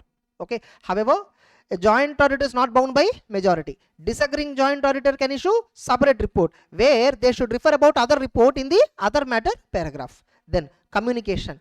Inform top management regarding modified opinion, especially if at all you want to include emphasis of matter para, other matter para, going concern para, other information para, or you want to modify the opinion. In all these cases, you have to communicate with top management. Next, coordination. How joint auditors have to coordinate. This is important. Coordination. No, joint auditors can assume other joint auditor has completed the work as per standards only. So you don't have to verify their work. You can assume that other joint auditor, his area, he fulfilled his responsibility. You need not review. You need not test other joint auditors' work. Joint auditors can assume other joint auditors will inform them of departure from reporting and significant observation. You can take an assumption that other joint auditor, if at all he come across any important points that is relevant for you, he would have communicated. Suppose no, other jointer got to know some important stuff and he didn't tell you. He is hiding intentionally from you. He is only answerable. If at all tomorrow on investigation, if it is revealed, he is only answerable. Next, assumption. If one joint auditor audits a branch, others can assume financial statements. Others can assume financial statements comply and present true and fair view. Simple. You can simply take an assumption that joint auditors, whatever the work they're taking up, they are fulfilling all their responsibilities. You don't have to review. That's why in joint audit, SA 299 and using the work of other auditors 600, in these two standards, division of responsibility is there. You are only responsible for the work allocated. Just because you are signing the audit report along with everybody, you are not responsible unlimitedly for everything. You are only responsible for the work allocated for you. Tomorrow, if something went wrong, if investigation was conducted, and if they found out that this is not your area of work, somebody else's areas of work, they will not touch you. Getting it? Next.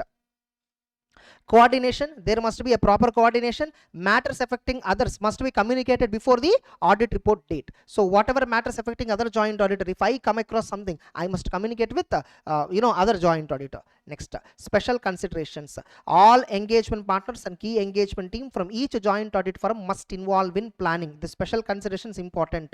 So engagement partner and key team members, every one of them should involve in planning, and all joint auditors have to jointly establish overall audit strategy, and all joint auditors has to develop a joint audit plan. When you're developing joint audit plan, you should give emphasis on division of areas and common areas. You should identify reporting objectives. Remember, reporting objectives is different, reporting requirements are different. Reporting objectives means what? Communication requirements. And also communication of significant factors among joint auditors, results of preliminary engagement activity, assessment about resources required. All these points you should take into account and develop a joint audit plan. This itself can be asked as a 4 marks question, and it was tested once. Okay, so write about joint audit plan. What factors will be considered while developing a joint audit plan? This itself can be asked as a 4 marks question. You need to write any 4 points. Understood? Next, risk assessment. Each joint auditor assess risk assessment and communicate it to others, and each joint auditor has to discuss nature, timing and extent of procedures for common areas and specific areas, and joint auditors must obtain a common engagement letter. Here the word obtain means what? Obtaining acknowledgement of the management. It's not obtaining engagement letter from the management. Engagement letter is something that we give to the management. So here they say obtain. No, some student asked me, sir, what is obtain? We give no engagement letter. Like, then why are they saying obtain engagement letter? Obtain means obtain acknowledgement of management on the engagement letter which commonly you give, and also obtain management representation letter. Next, an entire work allocation has to be documented, signed by all and communicated to those charged with governance. Clear, all of you? Next, then 570, going concern. Objective of the standard. You have to obtain evidence on appropriateness of going concern basis. Management has prepared financial statements using going concern basis. You need to get an evidence whether it is right or not. Can they use going concern assumption or not? You need to get an evidence. Now when you are getting this evidence, you have to conclude, is there any material uncertainty? Is there any material uncertainty? And whatever you found on going concern related assessment, report accordingly. Next. So on going concern, first what we do, that's a continuation. So going concern, what we do, first we perform risk assessment.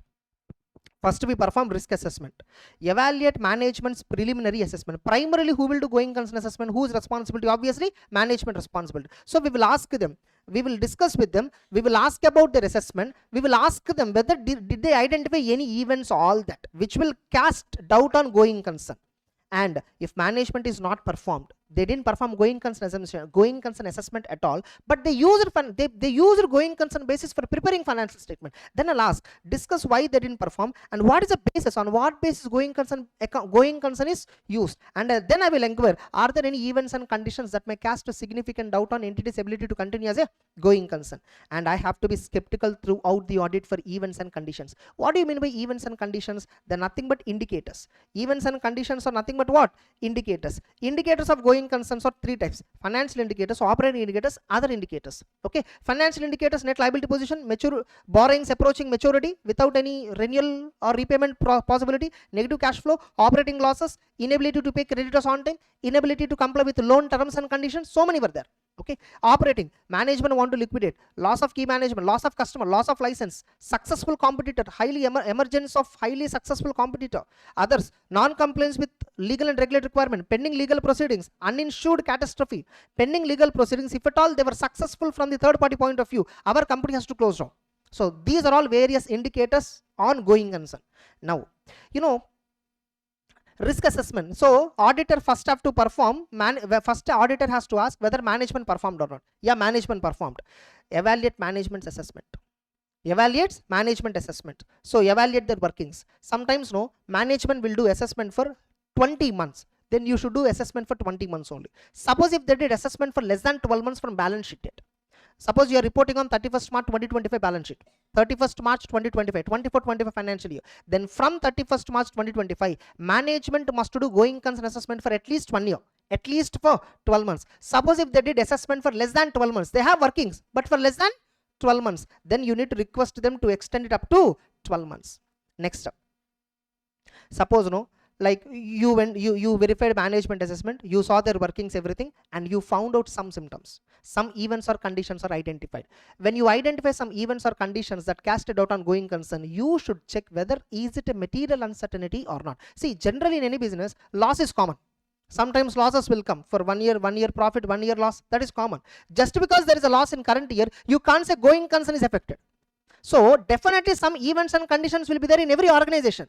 Does they result in material uncertainty? Does they bring question about company's continuity? So is it questioning about company's continuity? That you need to check. So audit procedures, if events or conditions are identified, why you need to perform this procedure? To determine material uncertainty exists. When events and conditions are identified, auditor has to perform additional procedures to determine whether a material uncertainty exists or not. Now, what additional procedure? I will first request management assessment if at all they didn't perform. Okay, please once again perform detailedly.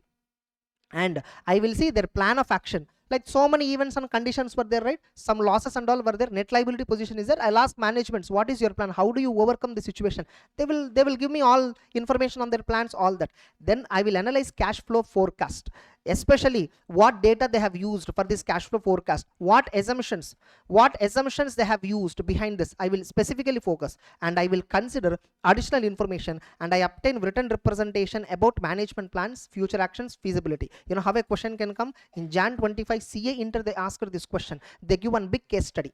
Okay, so what auditor is trying to do in this? Question number 1. Question number 2. So he is verifying cash flow forecast. What are the points that he need to verify regarding cash flow forecast? Specifically they asked. So when auditor has identified any events or conditions, the auditor has to perform additional procedures. What is the objective of additional procedure? To determine whether material uncertainty exists or not. Second, when you are analyzing cash flow forecast, what are the important elements you should consider inside that? What is the data used behind this forecast? How the data is reliable, and what assumptions they take for cash flow forecast? Forecast is based on assumptions. Forecast projections, they are based on assumptions. Whether these assumptions are reasonable or not, auditor has to check. So this question they asked for 5 marks in Jan 25 for CA Inter students. See the depth of questions. Next, audit reporting finally in going concern. And here this point, this will not be there in IC material, this will be there only in this. But on this May 24 or November 24, some question came on this. in one of the attempts they have asked this question. A company is there. This question is very number 24 only, I guess. Number 24 question only, I guess. Delhi branch, something like that. One question is there in number 24 exam. Okay, the company realized that they can't continue, and they prepared financial statements on liquidation basis. They prepared financial statements on liquidation. They honestly prepared on liquidation basis. They prepared. Going concern is inappropriate. Financials are prepared on liquidation basis. Then we will give unqualified opinion. And since financial statements are prepared on liquidation basis, in the notes to accounts, basis of accounting, liquidation basis point they would have clearly mentioned, right? I will highlight that in emphasis of matter para. I will highlight that in where? Emphasis of matter para. Remember, a mere disclosure of fact going concern is inappropriate is not sufficient. Like many students confuse here. Many of you would have seen this question in question bank. I don't know whether you have seen it or not. For example, a company is there, going concern is missing, but still they prepared financials using going concern basis, and they gave a disclosure that going concern is inappropriate. They gave a disclosure in the notes. They admitted going concern is inappropriate, but the financials are still prepared using going concern historical cost basis. They did not prepare financials on liquidation basis. They prepared on a normal basis, but they just gave a disclosure that going concern is inappropriate. Often students confuse. So just a disclosure they gave, going concern inappropriate. Going concern is inappropriate. They gave a disclosure, but they did not account on liquidation basis. Remember, if going concern is inappropriate, you must prepare financial statements on liquidation basis completely. Then only the financial statements are true and fair. You prepare financials normally and giving a disclosure that it is inappropriate, that is not sufficient. Suppose only disclosure of fact management gave adverse opinion. If financials are prepared on liquidation directly, then unmodified opinion. I hope now it is clear. Yes or no? Then suppose no, going concern basis I'm checking, material uncertainty is there. Upon further investigation I found out that going concern is appropriate, but a material uncertainty exists. It's not that going concern inappropriate. The company is running even now, paying on time everything. Yes or no? Just that net liability position is there. Somebody is funding now. Temporarily somewhere company is getting funds and they're smoothly running, smoothly operating. But how long the company will get the funding? No. That's the question. That's a big debate. Yes or no? So going concern right now is okay, but already net liability position is there. Company is facing severe cash crunch. Borrowings are so heavy. Everybody, investors are also demanding money, everything, but company is managing everything right now. They, people are giving time limit. Every time the company is getting extra funding. So how long the certainty will be there? That is questionable. So going concern is appropriate, but material uncertainty is there. Then what we ask management, we will see whether the situation is clearly disclosed in financials. I have shown A&D audit report in the GOAT notes revision. Okay, so clearly to make you understand this, A&D audit report is there. So adequately disclosed in financial statements. Then you see, since going concern appropriate, material uncertainty is there. That uncertainty is correctly disclosed in financials. Financials are not misleading anybody. So financials are fair. So therefore I'll give which opinion? Unmodified opinion. And I will include in a separate section material uncertainty related to going concern, and draw attention to so and so note where the uncertainty is described. You see, MURGC paragraph will come here. MURGC paragraph will come only when there is an unmodified opinion on going concern. On going concern aspect, we are giving unmodified opinion. See, the audit report might contain qualified opinion. The audit report might have adverse opinion also. Understood? But on going concern, it's an unmodified opinion. So with respect to going concern, if you are giving unmodified opinion, then only MURGC paragraph will come. MURGC paragraph is nothing but emphasis of matter paragraph only. But emphasis of matter paragraph can emphasize any matter. But MURGC paragraph can only emphasize going concern issue. That's the only difference. Understood? Next, suppose no, financials are not disclosing the uncertainty. Financials are prepared based on going concern basis. Nobody is given information on uncertainty. Company is hiding uncertainty related information. When the company is hiding this uncertainty, you have to give a qualified or adverse opinion. And in the basis for opinion, state that uncertainty is there, what is its impact, and state that company is not disclosing adequately. Clear? That's it. Next. Suppose no, management has to do going concern assessment, right? They did not do, or they need to do for at least 12 months, right? They're not doing it also. If management is unwilling to do assessment or unwilling to extend the assessment, we will straight away express qualified or disclaimer, not adverse here. Remember, because going concern assessment, if they don't perform, how do I check going concern assessment? It leads to non-availability of evidence. When evidence is not available, disclaimer is the worst opinion possible. Are you clear? So here we are giving qualified or disclaimer because we are not getting evidence on going concern. That's it. 570 is over. All possible questions I covered. Clear? Next. Next 710, 720. 710 and 720. Once we discuss these two, then we'll take a break. Okay, after the break we'll cover 600 series reporting requirements. That with that audit report topic will be over. Next.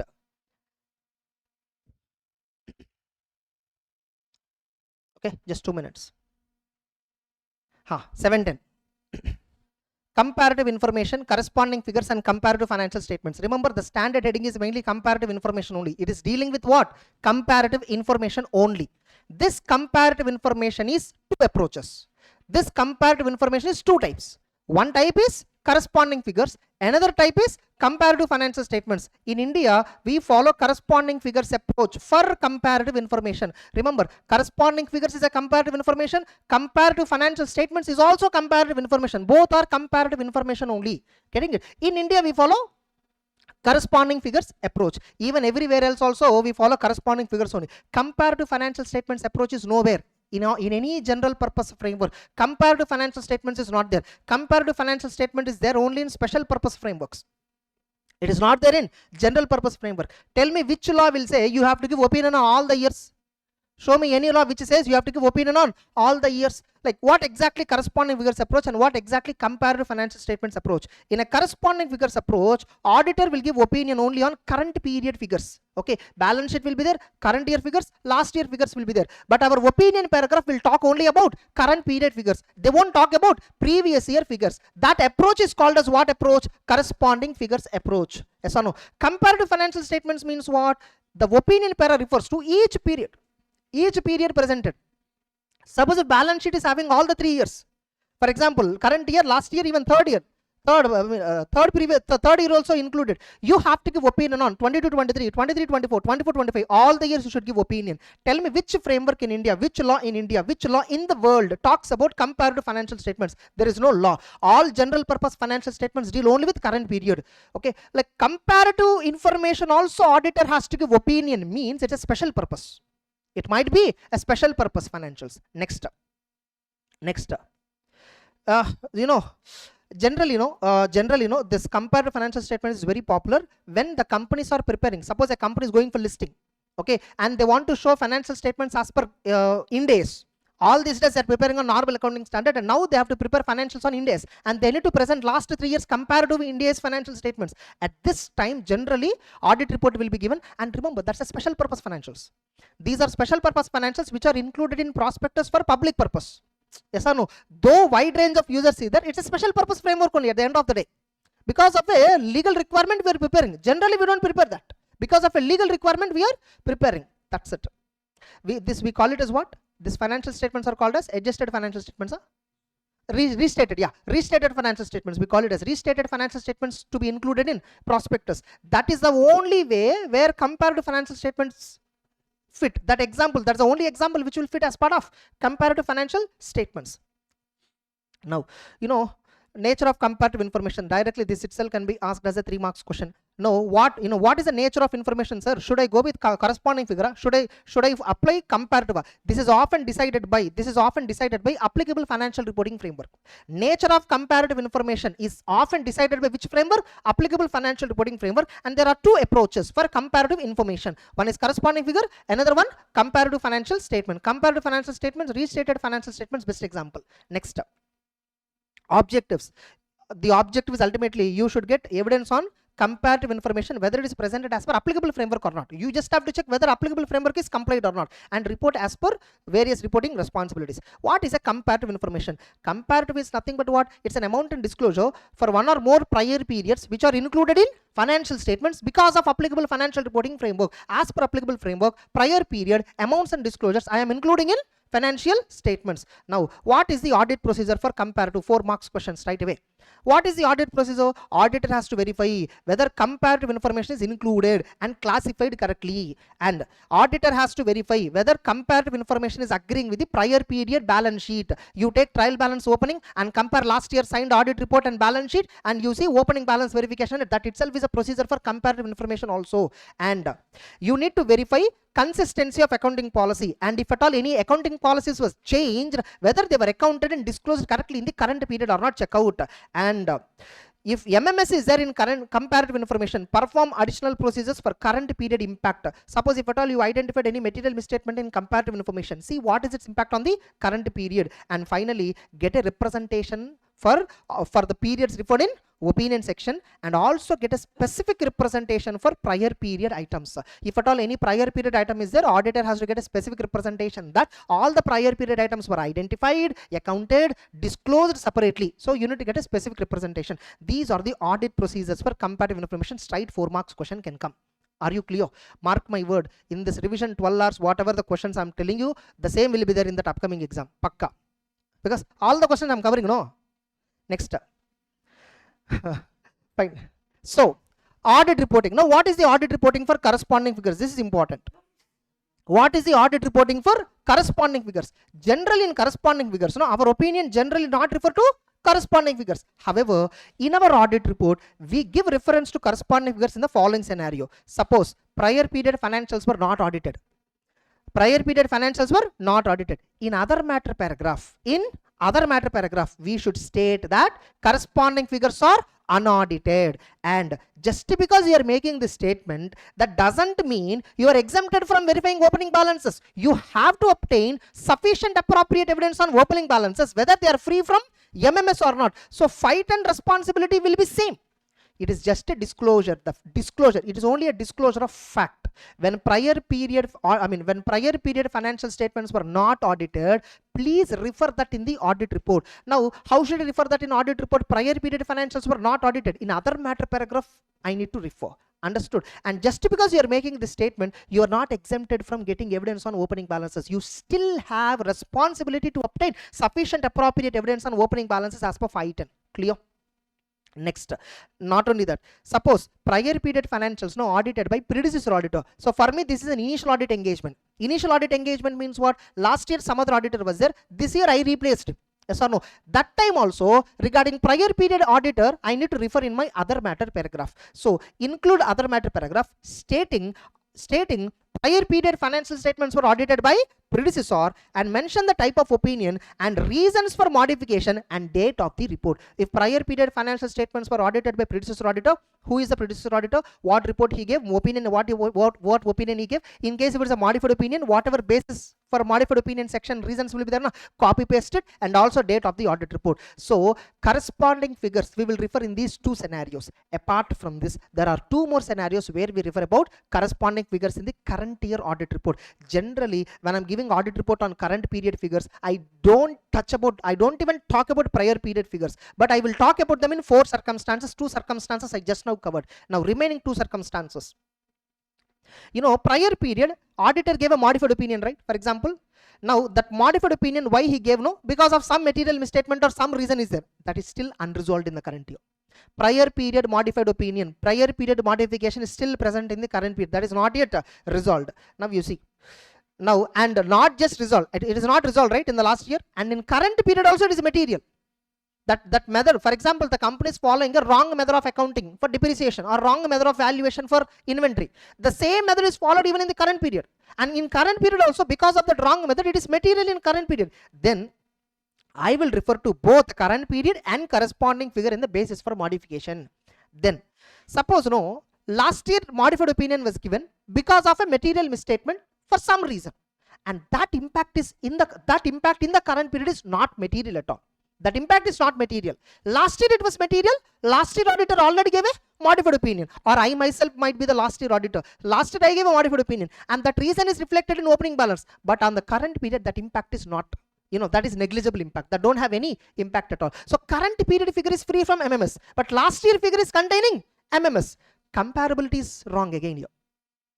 Are you getting it? Current period is free from MMS, but comparing with last year is not correct, because last year figure is MMS. Current year figure is free from MMS. You cannot compare right one with wrong one. For that reason, again, I will modify the opinion. You see, explain current opinion is modified due to unresolved matter effect on comparability. Understood? Next. Like if you observe, whatever standards I've covered in depth in code revision, the main revision marathon, I'm covering fast. I'm just explaining little fast. Some topics which I have not covered there, I'm explaining in detail here. Understood? So that you can watch both and then use of it, make use of it. Next, suppose no prior period financial statement, I discovered a misstatement now. I discovered a misstatement now. If not corrected, I will express a qualified or adverse opinion. Suppose if I find a material misstatement in prior period financial statements and the same is carry forwarded now, this I discovered now. Getting it? This is not something identified by prior period auditor. I identified it now. It's nothing but opening misstatement in opening balance. So then also I will refer about corresponding figure. I will qualify my opinion or I will give an adverse opinion depending upon materiality and pervasiveness. That's these are the 4 circumstances where we generally refer about corresponding figures in our auditor's report. Clear? Then, what is a corresponding figure? It's a prior period amount shown as comparative information in current period financials. It has to be read along with current period. The level of detail, how in-depth the last year figures you will present, that is decided by current year figures. That's it. Next, comparative financial statements. What is the audit reporting? In the recent Jan 25 exam for CA Inter students, okay, this question was asked, comparative financial statements, and I even told in the class the question is comparative financial. I was shocked when I see this question. I was shocked. Array, how come comparative financial statements, that too for a CA Inter students who don't even have a knowledge of restated financials? We discussed this in the class briefly, okay, but we don't discuss in depth. But you know what answer they gave in the answer? Corresponding figures answer they gave. They used the word comparative financial statements in the question. In the question they used the comparative financial statements approach, but in the answer they gave corresponding figures answer. Unresolved prior period modification, this answer they gave. This answer they gave. And they gave disclosures about prior period audit by predecessor auditor, prior period not audited. Like, fine, anyhow, it's okay. Yeah, like you understood, right? Briefly. So corresponding figures you understood. Now comparative financial statements. Auditor's opinion must refer to each period. And sometimes no, you are giving opinion on current period, last year, that last year. For example, 3 years, let us assume we are presenting. Last year, the auditor was different and he gave an unqualified opinion. Now you are giving on the same year, qualified opinion. You are giving a qualified opinion on same year. On the same year, last year, auditor gave unqualified opinion. Why there is a difference of opinion? You should explain that. So disclose substantive reasons in other matter paragraph. So if I am giving an audit report on comparative financial statements where in particular on a particular year I am giving modified opinion or unmodified, some opinion I am giving, that opinion is different from the previous auditor's opinion on the same year. Why there is a difference of opinion? Disclose the reasons. Understood? Next, and prior period financials were audited by somebody else, then also I should I should mention the facts, okay, that prior period was audited by predecessor auditor, what type of opinion, and what is the reason for modified opinion, and what is the date of report. And if prior period financials were not at all audited, I should mention the fact that in other matter paragraph the financial statements of prior period were not audited, and this statement does not reduce my responsibility to obtain sufficient appropriate evidence on opening balances as per 510. Clear? So these 2 reporting requirements are common for both corresponding figures and comparative financial statements. I hope now you understood clearly. In exam they can ask you, write about reporting requirement for comparative financial statements, write about reporting requirement for corresponding figures. I hope you understood clearly. Sometimes I'll ask you, write about reporting requirement for comparative information, which means you need to write both the approaches. Understood? You need to write both the approaches. Comparative information is the main term. Approaches are 2 types. Corresponding figure 1 approach, comparative financial statements another approach. Confident? All of you? Next, 720. Responsibility related to other information. Responsibilities related to other information. 2 minutes? Okay, just 1 minute. Yeah, 720. Auditor's responsibility related to other information. Now, you know, other information means nothing but in annual report, financial statements, audit report will be there, plus various other information will be there. Management discussion analysis, board report, corporate governance report, CSR report, so many reports will be there. Director's message, yes or no, financial highlights. You see your annual report, it will have so many things, yes or no. Suppose if you take Reliance annual report, it has 400 pages, 200 pages is financial statements, 200 pages is other information. Financial statements plus audit report put together is approximately 200 pages. Remaining information is called as other information. That's what the definition. What is other information? Financial or non-financial information in entities annual report other than financial statements and audit report. Other than financials and audit report, any information, it's a financial or non-financial which is included in annual report. What is annual report? It's a document providing information about operations, financial results, developments, governance, you know, all this. You see, in other information, BRSR, as on business responsibility statements, that reports will be there. Integrated reports will be there. Whatever you study in SDG, that entire information will be there in other information. So now, what is the responsibility under this standard? See, financial statements is given along with other information. Now, in the financial statements, turnover is shown some 1 lakh crore. But in other information, company is showing 2 lakh crore turnover. Yes or no? When a reader reads the annual report as a whole, a company is saying 1 lakh, 2 lakh crore some amount, and whereas auditor is saying auditor certified balance sheet, auditor certified P&L shows 1 lakh crore. Why there is a difference like this? They will have a confusion. They will doubt auditor first, not the company. Yes or no? So automatically, so it's our responsibility. So our responsibility is to read other information, identify inconsistencies between these two, and proceed further.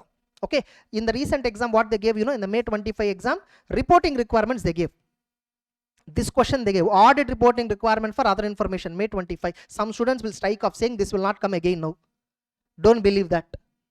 Okay, just because it was asked in May 25, it will not be asked in September. Don't believe that. There are many circumstances where the same question repeated 3 times. Not in audit, but in some other subject. Okay, next up. So this is a reporting requirement. This is what asked for 5 marks question, 720 in the recent May 25 exam, reporting. So standard anna reporting. Fine. So 720. So auditor responsibility for other information. So what is the auditor's objective? Identify inconsistency between other information and financial statements. Second, identify inconsistency between other information and my knowledge about the business. Generally, as long as I'm doing audit, I understand about the entity in one way.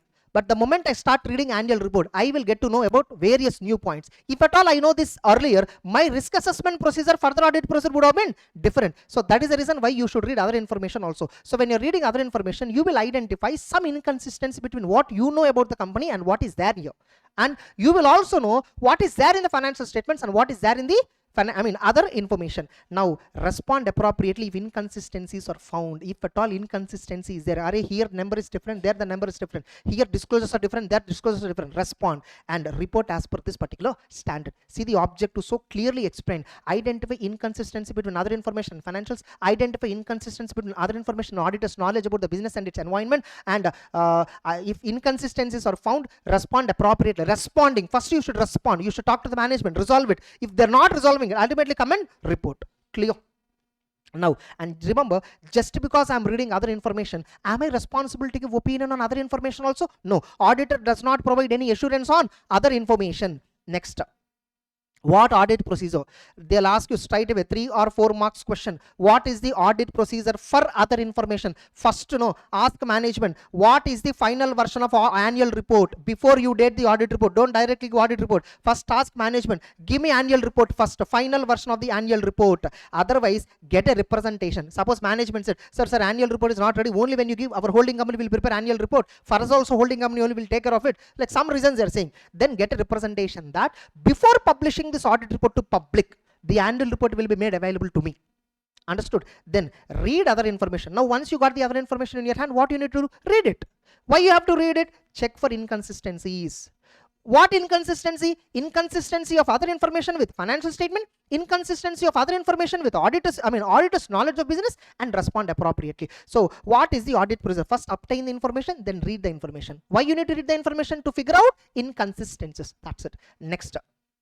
Now, sir, I found inconsistency. For example, I read other information, I found inconsistency. What you need to do? Is this inconsistency is there? Like financial statements are showing some number, other information is showing some number, some different disclosures, some like the person who read financial statements and the person who read other information, they conclude differently. They conclude differently. So you found inconsistency. How you should respond? You see why you need to respond here, to decide where it is misstated. Just because inconsistency is there, you cannot say financial statements are wrong. You need to figure out. You need to go further. You need to investigate further to figure out where the mistake is. Is it a mistake in the financial statement or is it a mistake in other information? So suppose if the misstatement is in other information, suppose if the misstatement is in other, I inquired, I investigated, I found out that financial statements are true and fair. It is the other information which got materially misstated. Then what I will do? I will ask management to correct it. Dear management, your board report is showing some different turnover, different profit number, which is not correct as per profit and loss account and balance sheet. And as per verification, this balance sheet P&L is correct only. Your board report is only extra, over projecting. Okay, so if management agree to correct, confirm the correction. If management is refusing, I will try to complain to those charged with governance. I will communicate to those charged with governance. And remember, if the mistake, generally we identify this before the date of audit report, and if it is not corrected, what is the impact on audit report, I will check, and if possible I withdraw also. See, if management is refusing to correct means, just now I discovered right now, and all these days I was believing management is very honest, all these days I'm believing they're with integrity, but now when I correct and when I spoke to them, when I communicate them, they are showing the other side of it. Yes or no? Now I completely questioning about their integrity. So I felt fine, my audit and all was completely waste, because all the information was completely fabricated to me. So I might conclude like that. So I may take a decision of withdrawal also there. Then suppose no, I gave audit report, I already gave audit report. By the time when I'm giving audit report, other information is not ready. By then other information was not ready. I took a written representation initially. You have to give me other information before publishing this audit report to the public. I took a written representation, and once other information is ready, then they gave me. Now I found inconsistency after audit report date. If not corrected, take action and inform users. You apply SA 560 subsequent event procedure. If you identify any subsequent event after the financial statements are issued to the public, what procedure you will take in 560, that procedure we will apply here. That's it. So you just have to mention this. See, suppose no, management no, even though after you give audit report, they corrected it. They corrected other information. Okay, then you perform necessary procedures whether the other information is correct or not. That's it. Next, suppose no, financials are materially misstated. I am checking other information. I found inconsistency. When I investigate the inconsistency, other information is right, financials are only wrong. I discovered that misstatement now, then I will respond appropriately. If financial statements are materially misstated, what I will do, I will ask management to correct it as per 450. If they corrected, I will perform procedures on the correction and document it and give unmodified opinion. If they are not correcting it, what I will do, I will give a modified opinion. Correct? Next, now reporting requirements. Auditor must include separate section other information. You see audit report, other information heading will be there, or sometimes no, in many annual reports, no, many audit reports, no, auditors report on other information other than financial statements and audit reports thereon. Like that they put a side heading, information other than financial statements and audit report thereon. That heading they will put. If you see TCS or Reliance audit report, if you see, they will put definition of other information heading. The definition itself they'll put it as heading, information other than financial statements and audit report thereon. That itself simply called as other information. So first you need to state that management is responsible for other information, correct? And you need to identify other information, whether you obtained other information before the date or not. For listed entities, other information must be for listed entities, other information to be obtained after reporting date, you need to get a written representation. That's what the meaning. Okay, next, opinion.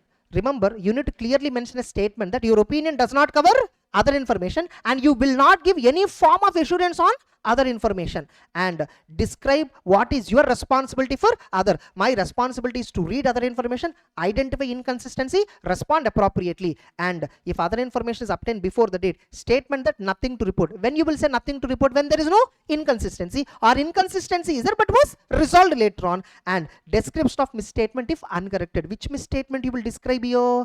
Other information misstatement you will describe here. Suppose if financial statements were materially misstated, you will give modified opinion there. So here, when I am describing any misstatement in other information section, it's a misstatement in other information. That's it. So ultimately, if misstatement is in other information, unmodified opinion you will give. Misstatement is not in financials here. Misstatement is in other information. So this will not affect my opinion. My opinion is still unmodified, but I will report in other information about MMS in other information. Suppose if the misstatement is in financial statements, then I will give a modified opinion, and reasons I will express in modified opinion para. Remember, if other information is materially misstated, my opinion will be same, unmodified opinion, because I am not giving opinion on other information. That's not my duty. When other information is materially misstated, in other information para, I will state that MCQ relevant. Clear? 720 over. Confident? So almost 700, 701, 705, 706, 710, 726 standards, 299, 570. Almost 8 standards we covered. Then we need to cover 600 series and reporting requirements. That's it. Almost 1.5 hours done. Clear? So we'll cover another half an hour to 40 minutes where I will be covering 600 series and CARO. So with that, 20 marks portion will be over. Confident? You're able to recollect at least? Yeah? Yes. We'll take a break and get back. Yes, let's continue. 3 more standards discussion. 600 series. Now using the work of another auditor. See, I gave some example in the one main marathon. If you see the main revision, a detailed revision. That was SBI example I have given, State Bank of India example. Just that example, if you understand, this standard becomes very easy. You'll get all connections, 600, 299, all 706, everything you'll get a connection. Now, see, State Bank of India, no, this prepares consolidated financials and standalone financials. And what is a standalone financials? Where head office and plus approximately 22,000 branches they have. So all that they combine and then prepare it. Okay, to prepare standalone financials. Now, consolidated financials of State Bank of India means what? State Bank of India being a holding company plus all its subsidiary companies, associate companies, joint ventures together, they consolidate. Yes or no? And that financials are called as consolidated financials. Now, the question here is, for State Bank of India, the auditor is different. For subsidiary companies and associate companies and joint ventures, auditors might be different. And same way, State Bank of India head office auditors is different from branch auditors. State Bank of India has total 24,000 branches, approximately 22 to 24,000, some number is there. 19,000 branches were not audited. Some 6,000 branches were audited by branch auditors. Now, we call this branch auditors, subsidiary company auditors as what? Other auditors. Now, see, ultimately the audit report is given on consolidated financial statements by SBI main auditor, principal auditor we call him as. Same way on standalone financials also the same auditor will give audit report. And remember, these auditors were 12 joint auditors. State Bank of India has totally 12 principal auditors who are joint auditors. Now, so these auditors are giving opinion on the entire State Bank of India financial statements, standalone as well as consolidated. To different audit reports they are giving. Now, audit report on standalone financials, and these 12 auditors are only giving audit report, but this standalone financial statements contains, assets, liabilities, income, expenditure of 20,000 plus branches which are audited by other auditors. Consolidated financials, State Bank of India main auditor is giving audit report on consolidated financial statements which contains assets, liabilities, income, expenditure information related to subsidiaries, associates, joint venture, which is audited by other auditor. Now, who is a principal auditor? Principal auditor is a person who is reporting on entity financial information. You see the word entity. Other auditor audits component. Other auditor is a person who is auditing components which is included in principal auditor's financial information. Nothing but other auditor is a person who is auditing components financial information which is included in financial information audited by principal auditor. What is a component? Component means division or branch in case of standalone financial statements. Subsidiary joint venture in case of subsidiary, associate, joint venture, all that. Remember, subsidiary includes associate as per Companies Act definition also. Yes or no? I mean, with respect to consolidation point of view. Under 129 subsection 3, subsidiary includes associate also, only under 129(3). Okay, now, so subsidiary joint venture whose financial information is included in financial information audited by principal auditor. So component can be division or branch in case of standalone financials. Component can be subsidiary, associate, joint venture in case of consolidated financials. Understood? Component means anything. It depends upon standalone financials or consolidated financials. Accordingly, component will be defined. Now, the person who is auditing component, we call him as other auditor, and the person who is auditing the entire consolidated financials or standalone financials entity, we call him as principal auditor. Now the standard is using the work of another auditor, and you see there is a clear responsibility division. Principal auditor is not responsible for other auditors' work, and you must clearly state division of responsibility in the report, indicating to what extent the work is performed by other auditors. Clearly in the State Bank of India audit report, if you see standalone financial statements related audit report, consolidated financials related audit report, you go other matter paragraph, they clearly indicate these many branches having this much of assets, this much of liability, this much of income, this much of expenditure. This is not audited by us, this is audited by other auditors. To that extent, our opinion is purely based upon their reports. Okay, so we give that particular indication, we give that disclosure in other matter paragraph. So that entirely is because of 600, 299, 706, all these standards together. That's the reporting requirement. Understood? Now, you need to accept first one. Suppose State Bank itself approaches you, for example, and they are planning for appointing you as a principal auditor. You cannot blindly accept, because when the company is planning to include multiple auditors, you and for components some other auditors, all that, you cannot straight away accept as a principal auditor. You need to check certain points. Can I accept as a principal auditor? Now in that, What is the materiality of the principal auditors portion? For example, State Bank of, as per RBI guidelines, top 20 branches must be audited by principal auditor. So am I given that responsibility? I should check. Suppose if a bank approaches me for central auditor, central statutory auditor, I first has to check whether am I auditing top 20 branches. So whether company is putting in the appointment letter, top 20 branches in my purview, in my scope of audit. So I need to check that. And what is the business knowledge of components? You must have an understanding of the entire business components, what they do exactly. And risk of MMS in components, you must understand. And what is the need for significant participation? Remember, you must ensure that principal auditor has a significant participation in the overall audit. Major participation must be by principal auditor. Significant participation must be there from him. So only when all these conditions are favorable, then only I will accept. As a principal auditor. In 2022, this question came for 4 marks. Write about the factors to be considered while accepting as a principal auditor. Straight question. Understood? Next. Now, okay, fine. I accept it as a principal auditor. What I should do? Principal auditor, you have a right to visit the branch. You have a right to examine component. You have every right to visit the component. You have every right to visit the branch auditor, meet the branch auditor, and also you can visit the branch itself. So you have the right by law. And if we generally what we do, we don't go there because other auditors are there. Division of responsibility is there. He is only responsible for the component. So why should I review? So generally I can rely unless there exists some doubts.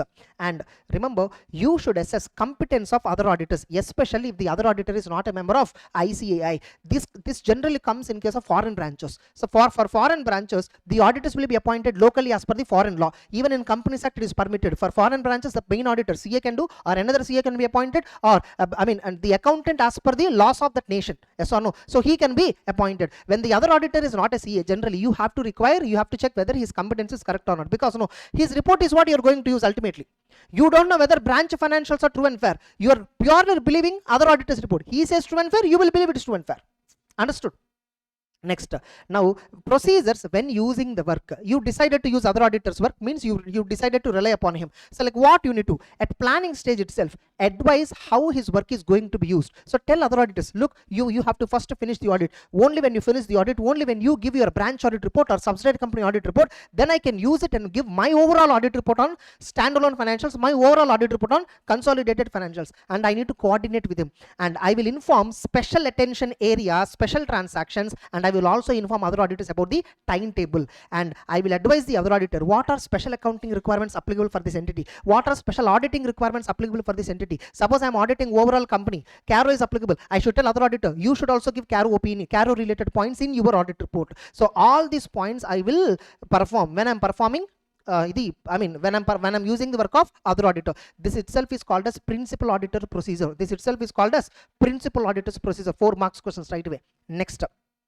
Next, not only that, the auditor can also review written summary. What is that? Like I can visit other auditor, or I will discuss what procedures other auditor is performing, what are his findings, and I will review whatever the summary of work he performed via a questionnaire or checklist. So I can send a questionnaire or checklist. I can ask him what are all works you did, what procedures you did, what are the findings. See, we have a question called, can principal auditor access working papers of the branch auditor? Working papers are property of respective auditors. So principal auditor cannot demand it, can request it. He can request. If other auditor is willing to disclose you can happily take it. But if other auditor is not willing to disclose working papers, I'll do one thing. I'll send a questionnaire. Whatever doubts I have, I will put it as a questionnaire. He has to fill it and then send me back. So I have a right. He has a duty on that. That's a SA 600 duty. Other auditor has to fill the questionnaire and send it back to principal auditor. That's it. MCQ is relevant.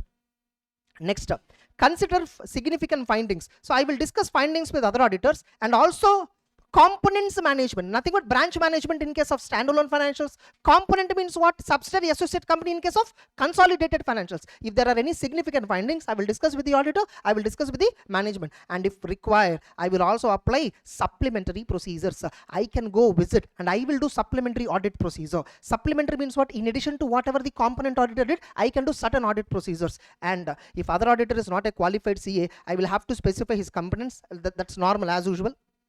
And documentation. What you need to document? You need to document what components were audited by other auditors, what procedures were performed by you, and what conclusions, and whatever discussions you did, whatever reviews you did regarding other auditors, branch audits, all that documented. And you need not document reasons for limiting procedure if quality control is compliant.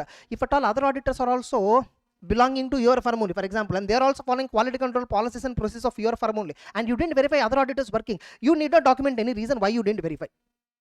Document how modified report was addressed. For example, other auditor gave a modified opinion. How that has been considered by you? What is its impact on the overall audit? So that discussion, that judgments and all you should document. For example, suppose no other auditor gave a modified opinion. For example, qualified or adverse or disclaimer, something he gave.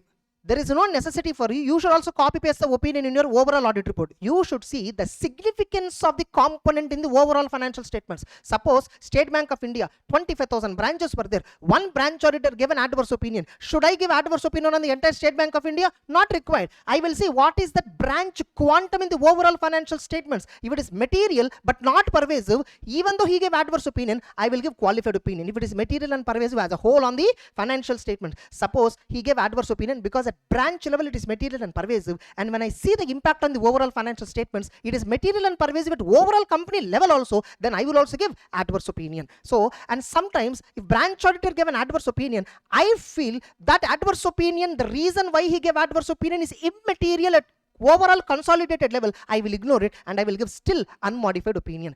Remember, you have 143 subsection 3.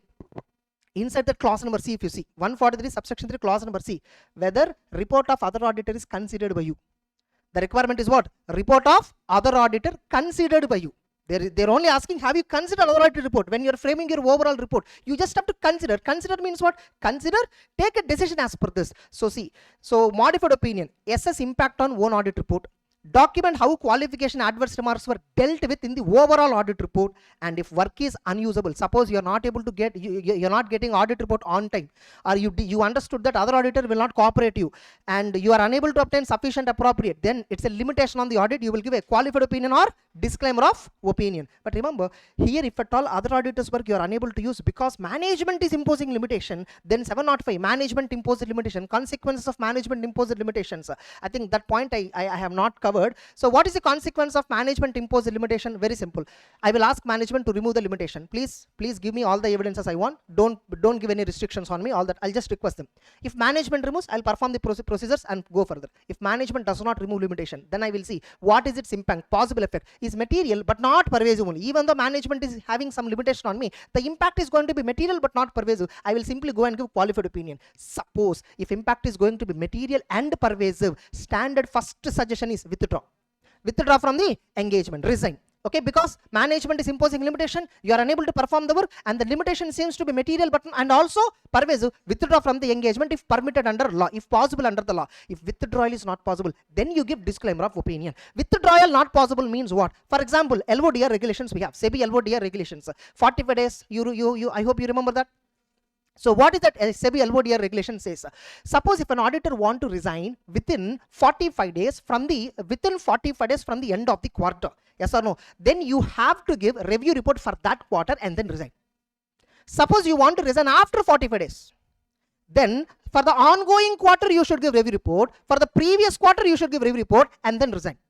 Suppose you gave a review report for all the 3 quarters, then you must give review report for 4th quarter, annual audit report for entire financial year, and then only you can resign. This is a restriction in the SEBI, yes or no, on the resignation of the auditor. And we have one more point there. For a private limited companies, if at all you are resigning, you cannot mention reason as preoccupied.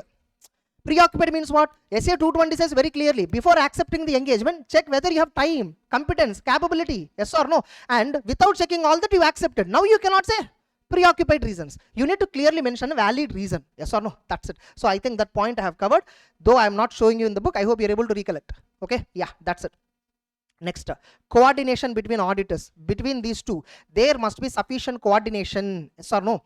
Other auditor cooperates, alerts to findings and adhere to timetable. Other auditor will coordinate with the principal auditor. Any matter other auditor finds that is relevant for overall company, he will communicate to principal auditor. Same way, principal auditor also notifies important matters to other auditors which are relevant for other auditors, and principal auditor may require a detailed questionnaire from the other auditor, and other auditor adhere to all these things. This is coordination between the principal auditor and other auditor. This itself can be asked as a 3 marks or 4 marks question. How do you deal with modified opinion in other audit report? 4 marks question. Understood?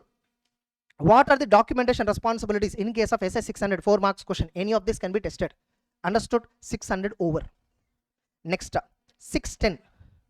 Using the work of an internal auditor. Using the work of an internal auditor. So internal audit means what? Internal audit means they provide assurance and consulting, where they evaluate governance, risk management, internal control. Internal auditor focuses on three functions of the entity: governance, risk management, and internal control. Now, activities related to governance, they evaluate ethics, they evaluate how management is performing, they communicate risk, all that. Then they evaluate risk assessment process implemented by the entity. They try to improve internal control. They assist in fraud detection. Related to internal control, they evaluate controls and they examine specifically financial and operating information, review operating activities, and whether they are all complying with laws and regulations. Not that important. From here it is important. Now, how internal auditors work can be used? Two types. There are two ways in internal auditor work can be used. One, using the work performed by them. Two, using them directly. Direct assistance we call it as. Now, type 1. Obtain information for risk assessment which may partially substitute external audit evidence if not prohibited by law. Nothing but instead of you working directly, take their working, which will be a substitute for your own work. Okay, that is one option. 2, internal auditor performs procedures under the external audit direction, supervision, review if not prohibited by law. Now, what is the objective of the standard? You see whether work can be used, see whether assistance can be used. Type 1, type 2. Type 1, work they perform, that workings you will use. Type 2, you directly use them and give them the work. Next, identify in which areas I can use, to what extent I can use. And type 1, okay, you decided so and so area, GST reconciliation, internal auditors have done some workings, I will use those workings you decided. So see whether that work is adequate for your own work. See, internal auditor objectives might be different, your objectives are different. Your objective is ultimately opinion on financials, whether they are true and fair view. Next, appropriately, suppose if at all you are using type 2 work, means you have taken direct assistance from them. How to direct them, how to supervise, and how to review their work. So this is what the objective of the standard. And remember, the standard gives a disclaimer at the beginning itself. What it says: even though you are using internal auditors work, sole responsibility for the opinion is yours only. The statutory auditor is only responsible. The external auditor is only responsible for the opinion expressed by him. Just because he relied upon internal auditor, and if at all he did some procedures wrongly because of reliance on internal auditor, maybe some fraud was not detected by him because of his negligence, you cannot blame internal audit function. Simple. So it is your option. There is no compulsion at all. There is no compulsion anywhere that you must use internal auditor. It is your choice whether to use it or not. So responsibility is not reduced by using internal audit work or direct assistance. Next. Now before, okay, fine, since standard told me I'm only sole responsible, I'm only having 100% responsibility, I have to evaluate first his mentality. Yes or no? I have to evaluate internal audit function before I use their work. What I will evaluate about the function? I will evaluate the function's objectivity, IAF's objectivity. I evaluate their competence. I evaluate their approach to the work. Do they have a systematic and disciplined approach, like quality control? Like we CA firms will have quality control policies and practices right as per SQC. I will see whether internal auditor also have a quality control system, quality control policies and practices, whether they are planning the audit, performing the audit, supervising, reviewing, documenting. Are they planning, performing, supervising, reviewing, documenting?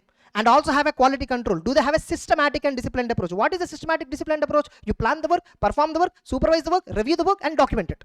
This is called systematic work. Yes or no? And so do they have a systematic approach like this? First I will see. Yes, they have a systematic approach. And I will see the knowledge and skills. Yes, they're knowledgeable. The internal auditors are also chartered accountants and cost accountants. They're skillful and objectivity. These internal auditors do not have any relationship with the management. Okay. And moreover, the company's internal auditors are outside audit firm. So that will be more independent. They'll be generally more independent compared to an employee. So I will evaluate organization status and policies supporting their objectivity. In this organization, what is their hierarchy? Is it supporting objectivity or not? That's it. These 3 points I will evaluate.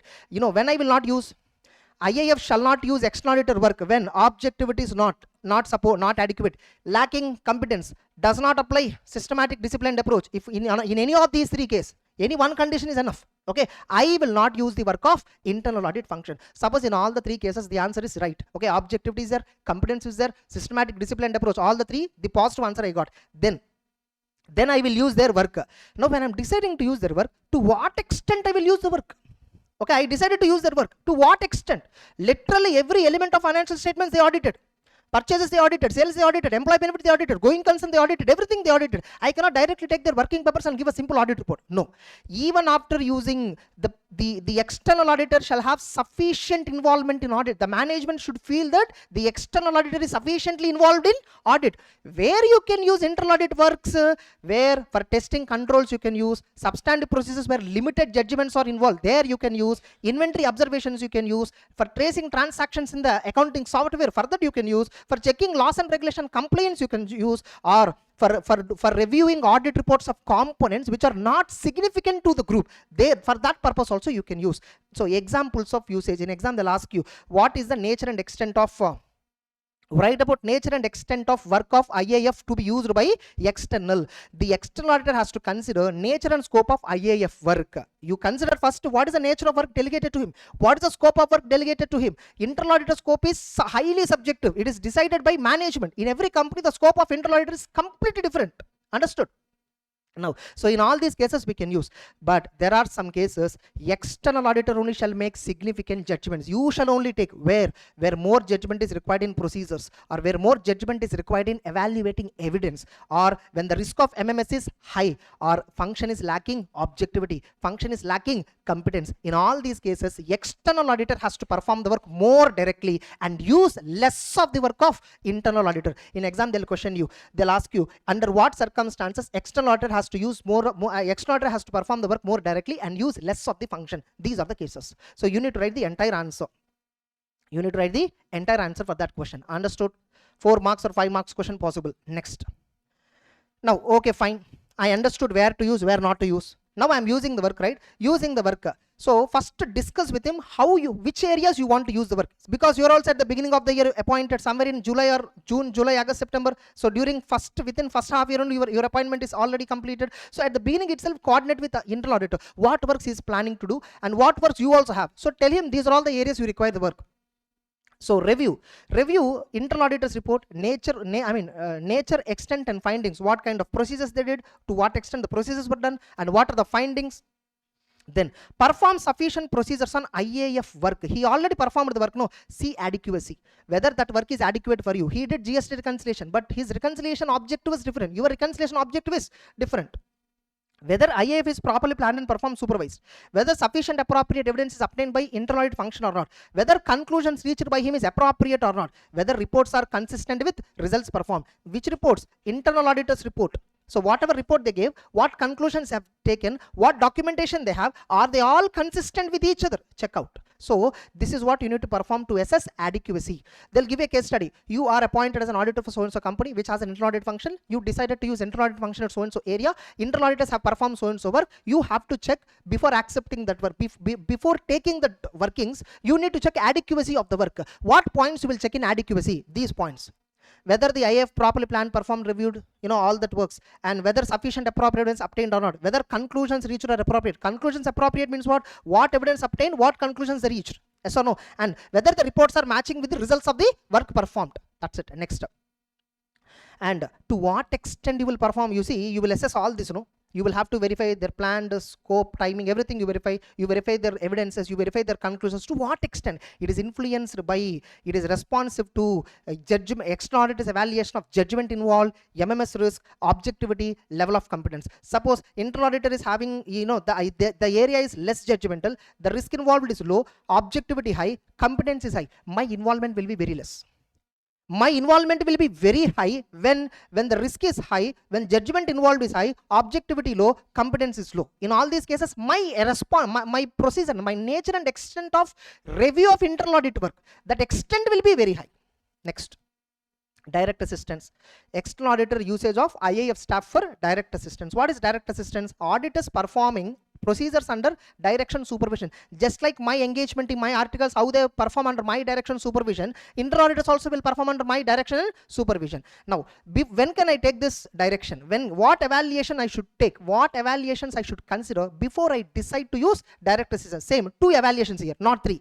Systematic disciplined approach, irrelevant for me here. Why? I'm using the work directly. They're working under me directly. So whatever I guide them, they do accordingly. So I assess competence, I evaluate objectivity. Then prohibition. When I will not use direct assistance, I cannot, if at all there are significant threats to objectivity or internal auditors are lacking competence, in these two cases, I will not use them for direct assistance. Suppose I checked objectivity, competence, both are tick, right? Like he's objective, he's competent. But certain areas, I will not allocate them. Certain areas I will not. Same.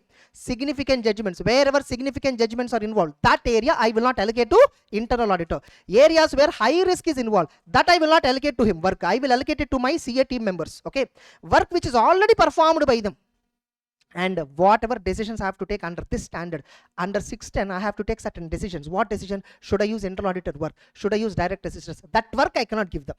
Understood? That's it. So these are the areas which I cannot delegate to internal audit function who are providing me direct assistance. Are you clear? There is one question in question bank, like you will find this question. Auditors want to perform external confirmation. Auditor want to perform external confirmation. That external confirmation activity is delegated to internal auditors. So is this correct or not? In light of 505 and 610 put together, you need to write. 505 standard says the external auditor shall retain complete control over external confirmation procedure. Indirectly, you should not delegate external confirmation procedure to internal auditors. That's the answer. That is one question. Another question, debtors aging analysis and provision for bad and doubtful debts evaluation. Debtors aging analysis, provision for bad and doubtful debts. These two works, external auditor delegated to internal auditor. Aging analysis you can delegate because it involves limited judgments. So when the original due date, now 31st March, what is the age gap, what is the number of days, accordingly splitting. So that's a limited judgment that you can delegate. But whether bad and doubtful debts provision is correctly evaluated, correctly created, that is significant judgment is involved. This you should not delegate to internal auditor. So these kinds of questions were there. Are you clear? Next. Now, okay, like you delegated, I mean you understood they are objective, they are competent, and you understood what works you should not give, and you decided and gave limited judgment works, low risk works only you delegated. Now they worked on it. Now you need to direct them how to do the work. You need to supervise, and remember they lack independence because they are ultimately part of management. Temporarily now they are part of your team. Yes or no? Review what evidence they gathered and see whether sufficient appropriate evidence is obtained or not. So this itself can be asked as a 4 marks question. Next, you know, before finally using them, there are some formalities. Okay, so there are some formalities. What formalities? Enter into written agreement with management. What you will give support of some internal auditors to me. Okay, so long as they are working under my direction supervision, you will not intervene them. One, agreement from management. 2, agreement from internal audit people. See, you are working for the next 20 days under my direction supervision. You should be independent. You should be intimating me any threats to your objectivity. That's it. Internal auditor, like they should maintain confidentiality. They should inform if any threats to objectivity. With management, I will get an agreement. What agreement I will enter into? That they will not intervene internal auditors who are providing me direct assistance. That's it. And finally, documentation. You know, November 24 exam, this was asked. Okay, so documentation as per 610. What you need to document? Basis for. What is the basis? On what basis you decided to use IAF? What basis? Objectivity, competence, all that you will check. No, that is the basis. Who reviewed their work? To what extent you reviewed? Written agreements you should document. Working papers prepared by internal auditors. Sir, working papers of internal auditor, can they be documented by external auditor? This question also can come. Working papers of internal. Internal auditors are 2 types. One is employees internal auditor and other one is external audit firm. Some third party audit firm could be internal auditor. In this case, no, working papers are auditor's own property. If at all they are employees, that's nothing but that comes under books and document definition as per Companies Act. This you can demand. This you cannot demand. Are you getting it? Internal audit working papers are 2 types. Depends upon who the internal auditor. If he's an employee, then the documents and records, everything forms part of books and records definition under the Companies Act. Automatically, you have a right to access to that. Suppose if the internal auditor is an external audit firm, it's an independent engagement, then the working papers are property of the auditor as per SQC. Yes or no? Accordingly, you can't demand it. That's it. Next. Clear all of you? 610 over. Got an idea? Next. 620. If at all some of you are thinking that I'm going super fast, imagine within 12 to 14 hours maximum I have to cover 19 chapters. So remember that. Yeah, next. Using the work of an auditor's expert. Using the work of an auditor's expert. Who is an auditor's expert? First of all, who is an expert? Yes or no? If somebody is expert in accounting or auditing, do you believe them? No, because we are experts in accounting and auditing. So according to what expert means what? Somebody who is expert in other than accounts and auditing. Now, so expert is a person who is having expertise or specialized skill or talent in any field other than accounts and auditing. They are experts from our point of view. Accounts and audit expert, we are only experts. Yes or no? So this standard talks about which expertise? This standard talks about expertise in other than accounts and auditing. Now, who is an auditor expert? If that expert work is used by auditor, we call him as auditor expert. If an expert work is used by management, then we call him as management. Now, why we use expert? To obtain sufficient appropriate evidence. Why management use expert? To prepare and present financial statements. That's it. So individual organization other than auditing and accounting expertise whose work is used by auditor to obtain evidence, then we call him as auditor's expert. Individual organization other than accounting and auditing expertise whose work is used by entity for preparing financials, we call him as what? Management expert. That's the meaning of expert. Again, audit experts is two types: internal expert, external expert. Internal expert means the experts who are within the audit firm or who are within the network firms, we call him as what? Internal expert. Or an expert with whom the auditor consulted. If that expert does not come within the audit firm or network firms, he is completely an outsider, then we call him as what? External expert. Next. So remember, in this standard also there is a disclaimer, just like SA 610 as just like 610. Okay, here you are only ultimately responsible, even though you are using the expert's work for the opinion given, you are only ultimately responsible. Then what is the objective of the auditor? You know, this standard helps you whether can you use an expert work or not, deciding whether to use an expert or not, and see that the expert work is adequate. Yes or no? Okay, you are using the expert, now you need to check his work adequacy. Okay, in that only recent in May 25 exam came. In May 25, this question only they have asked. Evaluate reasonableness of assumptions and methods. So assumptions and methods means what? In-depth matter is there. Okay, so that one they have asked in the recent May 25 exams. This was only something which is exceptional, which many students don't focus on. Okay, that was asked in question number 2. That was asked in question number 2 May 25 exam. That's bit in-depth only. So many students assumed and wrote 540 answer. Of course, it's 540 related matter only, but in 540 it is slightly different. This answer is slightly different. For this, the matter is given in the book itself. Understood? Like in the 620 itself, they have given it. Next up. Fine, it's okay. Now, what are the examples where expert assistance can be used? Determine the need of an auditor's expert. First of all, determining the need of an auditor's expert. So, should I go for auditor expert or not? First question. First of all, when do I need an expert? Where I need an expert? In any stage of audit. In any stage of audit. Stages means what? It may be for understanding the entity, or it may be for assessing MMS, or it may be for designing and performing procedures, or it may be in evaluating sufficient and appropriate audit evidence, or it may be at the time of conclusions, at the time of understanding, at the time of performing risk assessment and evaluation of assessed risk, or at the time of performing procedures, or at the time of obtaining evidence, or at the time of conclusion. In any stage during the audit, I may take the work of an expert. Further, do I need an expert or not? Do I have to go for some expertise or not? That is again influenced by my experience, education and discussions, my understanding of the field. Suppose I am already well versed with that field, it is completely out of my technical purview, but still I have a very decent understanding of that because I attended some, some Instagram coaching, some coaching I attended, some private tuitions I attended for that particular subject matter. So then I don't need an expert because I already have an understanding of that field. If I do not have understanding of that field, then I will go for expert. Now, considerations when deciding to use an auditor's expert. Actually, this answer is different. This question is different. Should I go for auditor's expert? The question is different. Should I go for expert? The question is different. Should I go for expert? It depends upon where is the need, your understanding about the field. Okay, then this will give you a clarity. Okay, expert is needed or not. Okay, expert is needed. Already management expert is there. In spite of it, you want to go for some other expert. That is a question. So should I go for auditor's expert? When the question comes, should I go for auditor's expert? Should I hire separately an expert? See whether management used expert. Yes, management used expert. When management expert is used, look at what nature of work, what is the scope of work, what is the objective, what is his employment status, is an employee, third party, and what management is controlling him, whether management has a control or influence over him, what is his competence, what is his capability, what are the technical standards as per which he is performing the work. I will check all this. If at all I got positive answer everywhere, Like management expert is competent, objective, everything. Like he's following some recognized, well-established standards for the work which is performing. And if I get a positive answer, I may not go for auditor's expert. I may not go for.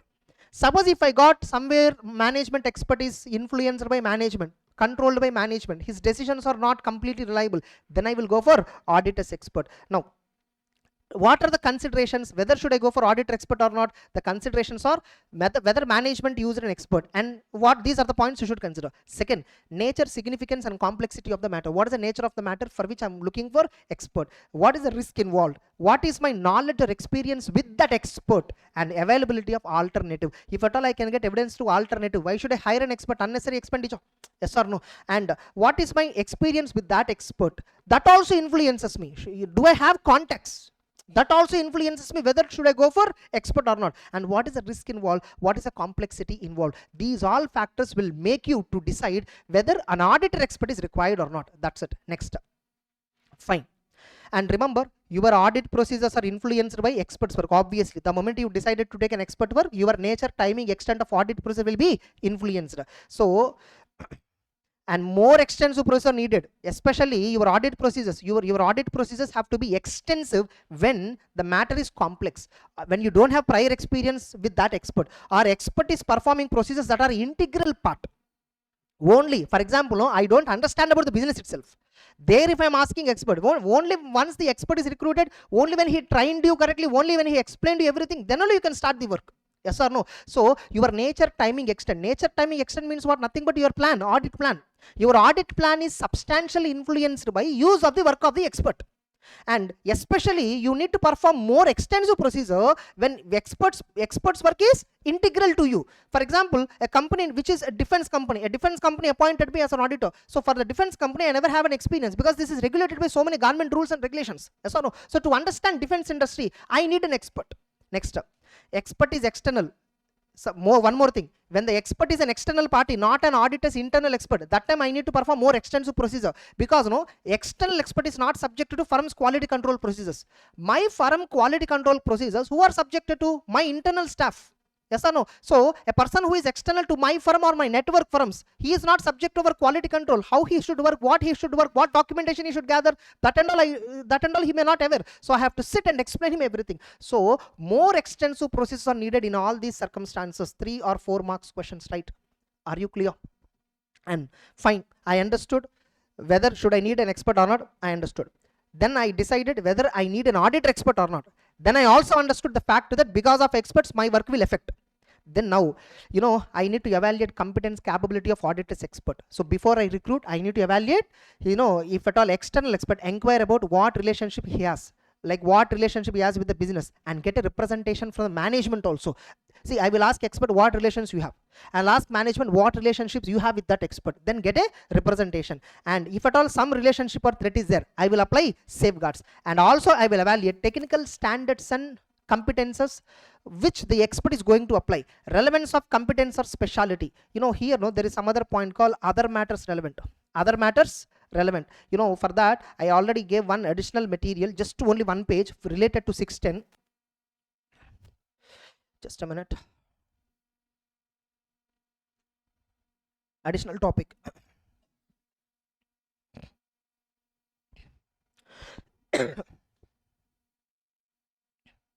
This is not given in my Go notes also.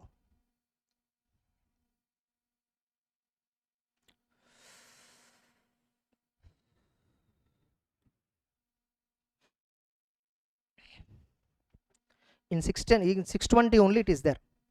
Other matters relevant for auditor's expert competence. This itself can be asked as a sub question. In our Go notes we simplified and gave. So I don't want to compromise on that. So for these for these particular topics, I'm giving a detailed matter here. Okay. So other matters relevant. Relevance of auditor's expert competence to specific matter. Simple example. See, engineers will be there. Not every engineer is equipped with knowledge and skill for every aspect. Some engineers are specialized in structural. Some engineers are specialized in so and so. Okay, civil. Some engineers are specialized in some other domain. For example, you take a doctor. Yes or no? He has so many specializations. Yes or no? So for heart related cardiology is there, for various brain related neurology is there, like that some different specializations will be there. So for example, I want to hire one lawyer in a company. Okay, I want to hire a lawyer to decide about a pending litigation impact. Now, this pending litigation is dealing with a tax matter. Tax matter dealing lawyers are different, IPR dealing lawyers are different, criminal case lawyers are different. Again, I can't directly go to a lawyer and recruit. Yes or no? So that one. So relevance of audit is expert competence to the specific matter. Then expert competence regarding relevant accounting and auditing requirements. Whether unexpected event and changes and conditions, okay, do they require re-evaluation of expert competence? See, this point is indirectly saying expert competence evaluation is a continuous process. At the time when you recruited him, his competence and all is great. Later, some unexpected events developed. Okay, so because of this, do you still think he is competent? You need to continuously monitor. So these are the matters which are relevant for evaluating competence. They can ask you, what are the other matters relevant? 4 marks question they can ask. What are the other matters relevant for auditor's expert competence? This itself can be asked as a 4 marks question. Understood? Then, agreement with expert.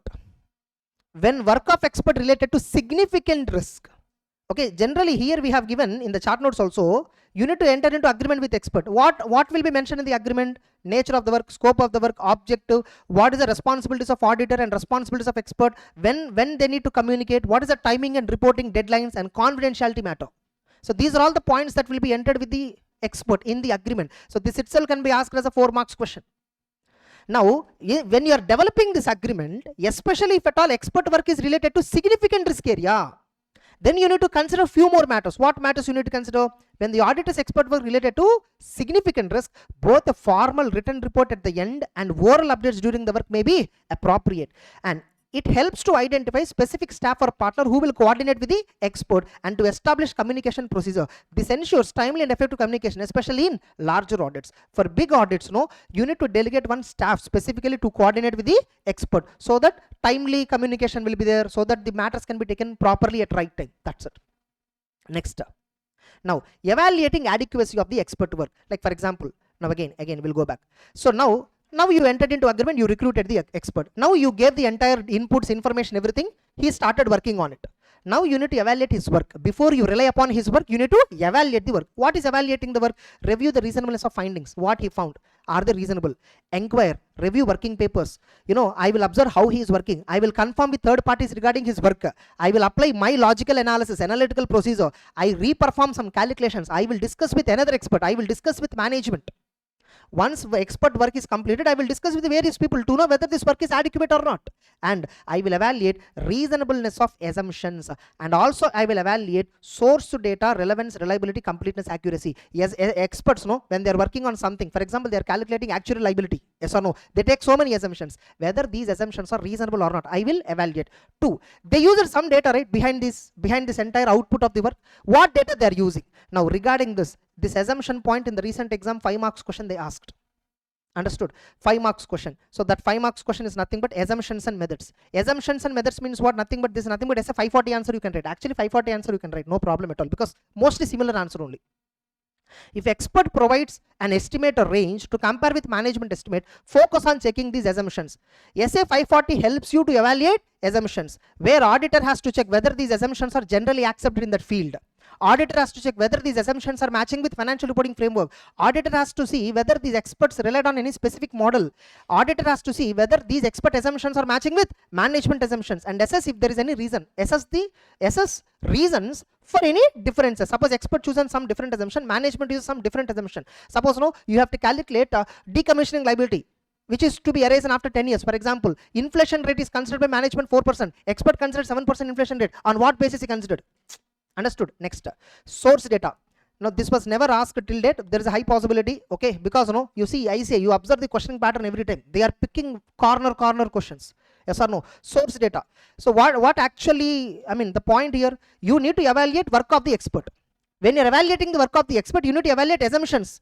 You should also evaluate the source data. What data he is used, whether the data is relevant, whether the data used by him is reliable, whether the data used by him is complete, whether the data used by him is accurate. Now, when you are evaluating source data, what you need to verify? Verify origin of the data. So from where the data has been obtained. Test controls over the data and its transmission. and review the data for its completeness and consistency. So controls over the data are there. Like for example, the data is maintained in SAP software. Controls are very much like nobody can access. But now expert is getting this data from SAP, right? Who extracted data and who extracted that data and then sent this? Are you getting it? Now during sending process, somebody can edit the data. Are you getting it? So you need to see the controls over the data as well as controls over transmission of the data. Next, review the data for its completeness and accuracy. So if source data is used by expert, evaluate relevance, reliability, completeness. Now test the data. Testing the data means what? Origin of the data, controls over the data, controls on transmission, and completeness and consistency. Understood? Next, appears new. You saw this already? Next, when expert is not, now this is what I will check. So I will check all these points to know whether expert work properly or not, whether that work is adequate for my purpose or not. I will check. Suppose now after reviewing all this, still I am not satisfied with the expert work, I will ask him to perform additional work. I will ask him to perform additional work. If required, I will also perform along with him further audit procedure. And if at all I'm getting to know that he is not able to go further, I will engage another expert. Even after engaging another expert, after performing everything, still the matter is unresolved, then I will issue a modified opinion because I am not able to get evidence on the matter which I have a doubt. Clear? And reporting in audit report. Now, suppose after using the work of the expert, I decided management estimates everything were reasonable. Based on expert also gives same opinion. Whatever management action is there, right? Whatever management decision is there, right? Same decision expert also conveyed me. I felt everything is right. Management is right. Almost I felt. Then I decided to give unmodified opinion. When you are giving unmodified opinion after using expert work, what is the necessity of referring him? So don't refer. No reference to expert unless required by law. And if at all you are referring because of the law says, just because you're referring doesn't mean he is responsible. No. So if referred, state your responsibility is not reduced. Suppose based on expert report, you decided that management recognition of certain amount and disclosure is misstated. You felt that it is materially misstated. Based on expert report, you found that it is materially misstated. Management says their expert is right. For me, my expert is right. That's what I believe. Based on my evidence also, I believe strongly that my expert is right. Financials are materially misstated. Now I am giving modified opinion based on the expert's work. Now, to make the people understand, to make the users understand why I modified. Because of expert's report, I modified. I need to make the people understand, right? In the basis for qualified opinion or basis for adverse opinion, whatever, basis for modified opinion section, I can refer about expert name. And even still here, such a reference does not reduce your responsibility. You are only sole responsible. Reference is just to make them understand. That's it. May refer if relevant for users understanding of modification, and reference does not reduce auditor's responsibility. Are you clear? Thus, the trio 600, 610, 620 completed. Clear? Got some idea? Yeah, just 2 minutes. We'll begin with reporting requirements in audit report. CARO, all that will finish for some 15 minutes. With that, this audit report topic 20 marks weightage will be over. Clear?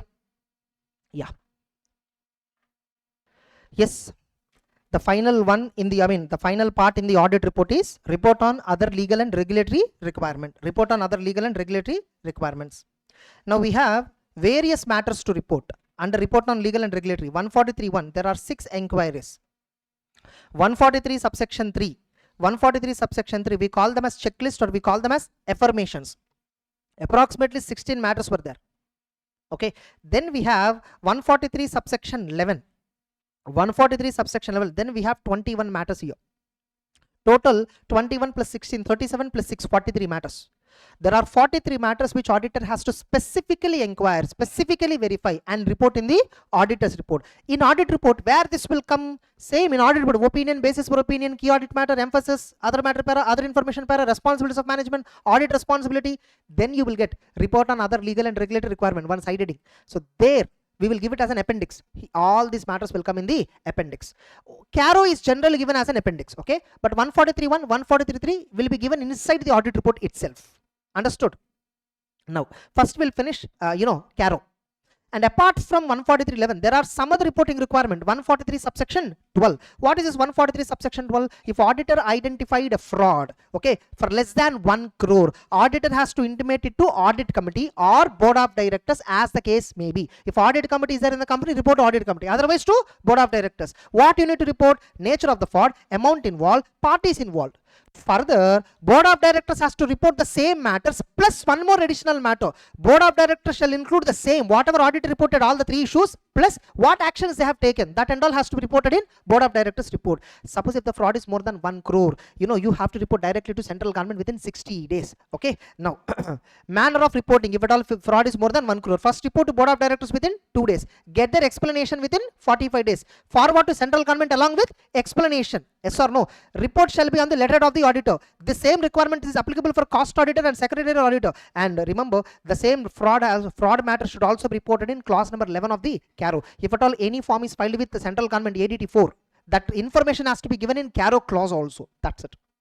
Now, CARO. Okay, this is applicable for all companies except banks, insurance, section 8, OPC, small company and private limited company subject to 4 conditions. And remember, I have given here this private limited company 4 conditions is there, right? Not a subsidiary, not a holding of public limited company, paid up capital and reserves and surplus shall not exceed 1 crore on balance sheet date. Loans and borrowings from banks and financial institutions shall not exceed 1 crore at any point of time during the year. And turnover calculated as per schedule 3 including turnover from discontinuing operation shall not exceed 10 crore. So these are all conditions were there, right? Now it is irrelevant. Why? Because most of the private companies, all these private companies, no, whoever is satisfying this condition, they all come under small company definition as per guidance note on the CARO. So as per guidance note on the CARO, if a company comes in small company directly, you don't have to check private company conditions. So which means these conditions are irrelevant now. If an MCQ comes, you need to categorize it as a small company. What is a small company? Capital less than 4 crore, turnover less than 40 crore. That's it. It's a small company. Are you clear? So if a private company, capital is less than 4 crore, turnover is less than 40 crore, borrowings doesn't matter. 1 crore, 10 crore, 20 crore doesn't matter. Understood? So a subsidiary holding doesn't matter. Getting it? So if a private limited company comes under small company definition, naturally it is exempted from CARO. Next. And remember, for holding companies, subsidiary companies, CARO limits has to be computed separately if it's a private limited company. And for companies with branches, CARO limits has to be based on entire company. Even these 2 conditions are also irrelevant because now we are not checking private limited conditions itself. And remember, if a company is applicable for CARO, liable for CARO, all the branch auditors are also has to give CARO report. And non-applicability, you don't have to give CARO report on consolidated financial statements. On consolidated financials, you will give audit report, right? In that audit report, CARO report need not be included. And remember, however, clause number 21 reporting alone will apply. Now, what are the various matters that are included in CARO 2020? There are 21 clauses totally. First clause is fixed assets. Under fixed assets, there are totally 5 matters. What are they? Fixed asset register, physical verification, immovable property title deeds, and revaluation aspect and benami transactions. Fixed asset register, whether company is maintaining proper records, quantitative details and situation for PPE and intangibles, whether a register is maintained or not. 2, whether these fixed assets are physically verified at reasonable intervals. If at all they identify any discrepancy, whether they were properly recorded or not. Third one, title deeds of all immovable property, are they in the name of the company or not? If not, disclose the following details. What is the description of the property? What is its gross carrying value? In whose name it is held? For how much period it was held in somebody else's name? Why it was not in the name of the company? Reasons. These are the points which you need to indicate. Then revaluation, whether this PPE intangibles are they revalued by registered value? Suppose no, during the year company went for revaluation of these fixed assets. Who did this? Registered value or not? Check out. First question. Second question, if the amount of revaluation is more than or 10%, more than or equal to 10% in net carrying value per class. For buildings, how much change? Before revaluation, after revaluation, net carrying value. If the difference is more than 10%, it may be upward or downward, doesn't matter. The difference is more than 10%. The auditor has to specify the amount of change. Next, finally, benami. Are there any proceedings initiated or pending under benami property transaction law? If so, whether financial statements are appropriately disclosing it or not. Remember, here our question is what? Are the financial statement disclosing benami related? In schedule 3, in 2021, there is something called additional regulatory information update is there. In 2021 year or 22 year, schedule 3 got updated with additional regulatory information. There are so many places where the company has to give additional regulatory information. Whether the company is giving that information or not, auditor has to report in CARO. We don't have to give information in CARO. We have to give a comment in CARO whether additional regulatory information is reported by the company in the financial statements or not. You see, whether the disclosures are appropriate in financials. You need to check financials. Disclose is appropriate. Yes, say that it is appropriate. Clear? Next, inventories. inventories. There are 3 issues. I mean, there are only 2 issues, typically speaking. Actually, this is not an issue, but it's okay. You can number it. So physical verification. See whether inventory is being physically verified by the company at reasonable interval. Suppose if there is any discrepancy means recorded inventory versus physical inventory, there is a difference. If the difference is 10% or more in aggregate for each class of inventory, each class means what? Raw material, work in progress, and finished good. There are 3 classes of inventory. That's what each class of inventory. If there is a difference of more than 10% or more than or equal to 10% in each class on physical verification, whether they were dealt properly in the books of accounts or not. Next, suppose company has taken a working capital loan. Is the company sanctioned with any working capital limit of more than 5 crore from banks and financial institution on the basis of current assets? If so, if at all company was sanctioned working capital limits for more than 5 crores, if so, then only this clause is applicable. Then what auditor has to verify? Whether quarterly returns and statements filed, are they matching with books of accounts? If not, give details. Whether quarterly statements which company files with bankers, are they matching with books of accounts data on the same dates? So if there is a difference between books of accounts and statements filed with the bank, give a disclosure. Remember, this is also additional regulatory information which company has to disclose in financial statements as per Schedule 3. Are you clear? Now remember, working capital loan means what? It can be funded loan, non-funded loan. It can be any loan, because in one of the MCQ it was asked. Funded means what? Cash credit, overdraft, all this. Non-funded means what? LOC.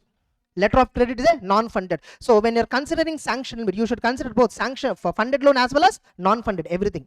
Next, loans, guarantees, advances, investments. You know what auditor has to do? Whether the company has invested, whether the company has provided loan, whether the company has provided advances in the nature of loan. Here it is not simple advance, it's actually advance in the nature of loan.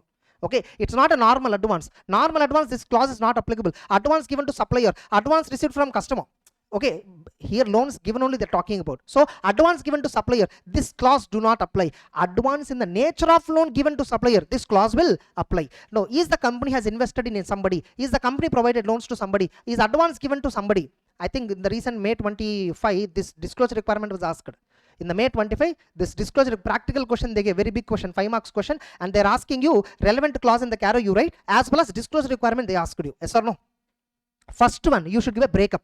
Yes, company gave investments, company gave loans. No, you should give a breakup. What breakup you should give? How much aggregate amounts were given? How much aggregate amounts were given? And what is the balance outstanding? Now you should give how much total loans company gave, what is outstanding on the balance sheet, give that data. Now split that data into 2 parts. How much is given to subsidiary, associate, joint ventures, and how much is given to others. That's it. Now, the company will give loans, investments, all that, right? Based on some terms and conditions, right? Are these terms and conditions prejudicial? Are they unfavorable? Check out. Now, company is giving loans, right? Fine, they gave a loan. Are they receiving regularly? Check out. 4th one. Suppose if they are not receiving regularly, there is a overdue for more than 90 days. What recovery steps company has taken? Check out. Suppose during the year some loans were due, but what the company did, they renewed it. They gave an extension of credit period, or they gave a fresh loan to repay the old loan. If there are any loans and advances given during the year which are fresh loans to repay old loans, then if so, specify how much amount of total renewals, re-extensions, fresh loans, how much is the total amount, and what is its percentage to the total loans granted. Check out. Next, demand loans. Did the company give any loan to anybody on repayable on demand? If so, specify how much amount is given as a demand loan. What is its percentage to the loans, total loans granted, and especially how much of it is given to promoters and related parties. That also you should show. Now you see here, there are totally, this is actually clause number A. Renewals is clause number E. Just I'm giving numbering here itself, A and E. Why? These 2 clauses, sub-clauses will not apply for lending companies. These 2 will not apply for a company whose principal business is lending, which means if an NBFC, which is a loan lending company, for them, no, this A and E will not apply. By the way, CARO is applicable for NBFCs. Yes or no? Because NBFC is not a bank. So CARO is applicable. Next. And further, Companies Act conditions, loans, investments, guarantees, everything, right? Companies Act conditions also you should check. If there is any non-compliance, auditor has to report it. Then deposits. Suppose if the company has accepted public deposits, check compliance with Companies Act, check compliance with RBI directives, check compliance with tribunal orders, all that. If there is any non-compliance, what exactly the nature of non-compliance you should mention. 6th one, cost records. We see whether company is liable to maintain cost records as per 148.1. Check out. If so, accounts are they maintained or not, we need to report. Now, statutory dues. There are two types, undisputed and disputed. Undisputed statutory due, whether the company is regularly depositing PF, ESI, GST, TDS, all that. If not, how much amount is outstanding for more than 6 months as on balance sheet. On the balance sheet, there's an amount outstanding. That outstanding was 6 months before the due. Okay, that auditor has to report it. Next, further. Disputed due. Dues not deposited due to dispute. Indicate amount involved and forum where the dispute is pending. Now, department raised a demand notice. You didn't respond it, which means undisputed, because you have not yet made a dispute out of it. Department gave a notice of demand. I filed an appeal to it. Now the case is pending in a forum, like at Commission of Income Tax or somewhere the appeal is pending. Then that's a disputed due. Just because you're representing, okay, just because you're replying to a department notice, that will not be treated as a dispute. There must be an active, like you must file a counter appeal on the department. Then only the due is in dispute. That's it. Now for disputed dues, what you need to give, you should disclose where the dispute is pending, how much amount is pending, the disclosure requirement. That's it. Next, undisclosed income. Undisclosed income. This is regarding what, whether they are recorded in books of accounts. The question is here, whether the undisclosed income is recorded in books of accounts. That's the ultimate question. Undisclosed income. What undisclosed income? Is there any unrecorded transaction discovered during the tax assessments? Whether any undisclosed income disclosed by the income tax department during the tax assessment. If so, whether the same is recorded in the books of accounts or not, you should check. Income tax department discovered, company paid tax on it, penalty, everything is paid. That should be recorded as a prior period item, no? Is it recorded or not? Check out. Next, ninth one, default in repayments. Defaults in repayment. Whether the company has defaulted in repayment of loans, interest to any lender. Any lender, the question is applicable here. Any lender, related party, unrelated party, bank, financial institution, government, debenture holders, anybody. Did the company defaulted in repayment of dues to lenders? If so, indicate lender-wise details. What details you should indicate? What is the nature of the loan? Who is the name of the lender? How much amount? Principal or interest? How many days delay? Any other remark? Remember, this breakup is required only if the lender is a bank, FI or government. Breakup is required only when these three are involved. If at all, debenture holders I defaulted. Just mention the fact that debenture holders it is defaulted. No need to give breakup. Debenture, 10 lakh debenture holders will be there. What you will name in audit report. Next, diversion of funds. What is diversion of funds? Term loans, no. Are they applied for the stated purpose or not? The company has borrowed some loans. Whether the loans were used for same purpose or not. If not, indicate the amount diverted and purpose. Short-term funds. If any short-term funds were used for long-term purpose, the company borrowed short-term funds for working capital purpose, but purchased a plant and machinery using it. So it's a short-term funds used for long-term purpose. If so, indicate the nature for which it was used and how much amount is diverted. Next. The company has taken funds to meet obligations of subsidiaries, associates, and joint ventures. Is the company taken any funds for meeting subsidiaries, joint ventures, and associates for their requirements? If so, details, nature of the loan, and how much amount. Sometimes, companies. I have a subsidiary company. I have shares in that. I have an associate company. I have a shares in that. These shares I will pledge in a bank and then get a loan. So, whether the company raised any loans on pledge of securities which are held in subsidiary, associate, joint venture. If so, report details of default in repayment of these loans. If at all you kept subsidiary company shares in a bank and defaulted, you lose the subsidiary, you lose the holding company status. Bank will assume the holding company status temporarily. Yes or no? Next, and whether the company is declared as willful defaulter by any lender. Check out. Next, end use of funds. This is regarding IPO and FPO. This is regarding IPO and FPO especially. Whether company raised any money in the form of IPO, FPO, whether the money utilized for the same purpose. If not, for what purpose it was misused, default, or if there is any delay in you using the fund, and subsequently they would have rectified it. Even if they rectified subsequently, still you have to report it. Preferential. Whether the company has made any preferential allotment or private placement. If so, verify compliance with section 42 and utilization of the amount, is it for the same purpose or not? If not, provide the details like what is the amount of diversion, how much is the non-compliance, all that. Then fraud reporting. There are three issues. Any fraud by the company or any fraud on the company noticed or reported during the year. Noticed or reported means identified by the company itself. Okay, it is not identified by auditor. If there are any frauds by the company or on the company identified, if yes, the nature of the fraud, how much amount involved, you have to report. Further, if at all the fraud identified by the auditor is more than 1 crore, you will file a form with central government, right? ADT4. So regarding that, you should give any report filed by auditor with central government in ADT4. If so, give the details here. Then have you considered? They're only asking consideration. Understand? The company has a whistleblower mechanism. There is a whistleblower complaints. Have you considered those complaints? Because this consideration of whistleblower complaints is important when we are doing risk assessment procedure. When we are doing risk assessment procedure, we should consider whistleblower complaints, all that. Next, Nidhi company. Okay. Whether the Nidhi company complied with net own funds to deposit ratio 1:20. For every 20 rupees liability, 1 rupee own funds must be there. Further, Nidhi company has to maintain liquidity. How much liquidity they should maintain? 10% of unencumbered term deposit. 10% unencumbered term deposit. Nidhi company will accept so many deposits. No, out of it, 10% they should maintain in term deposit as a liquidity. It's a liquidity crisis. For banks, SLR is there.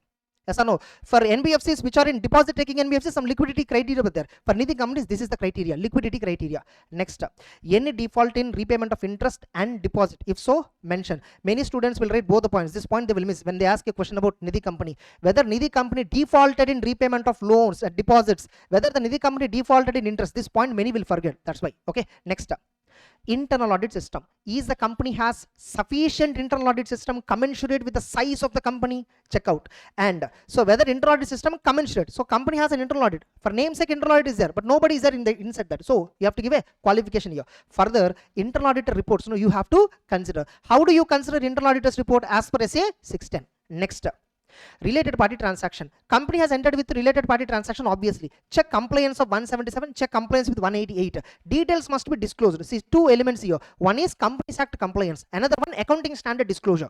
One, whether related party transactions are in compliance with Companies Act. Second requirement in CARO is what? Whether related party transactions are disclosed in the financial statements as per applicable accounting standard. That's it.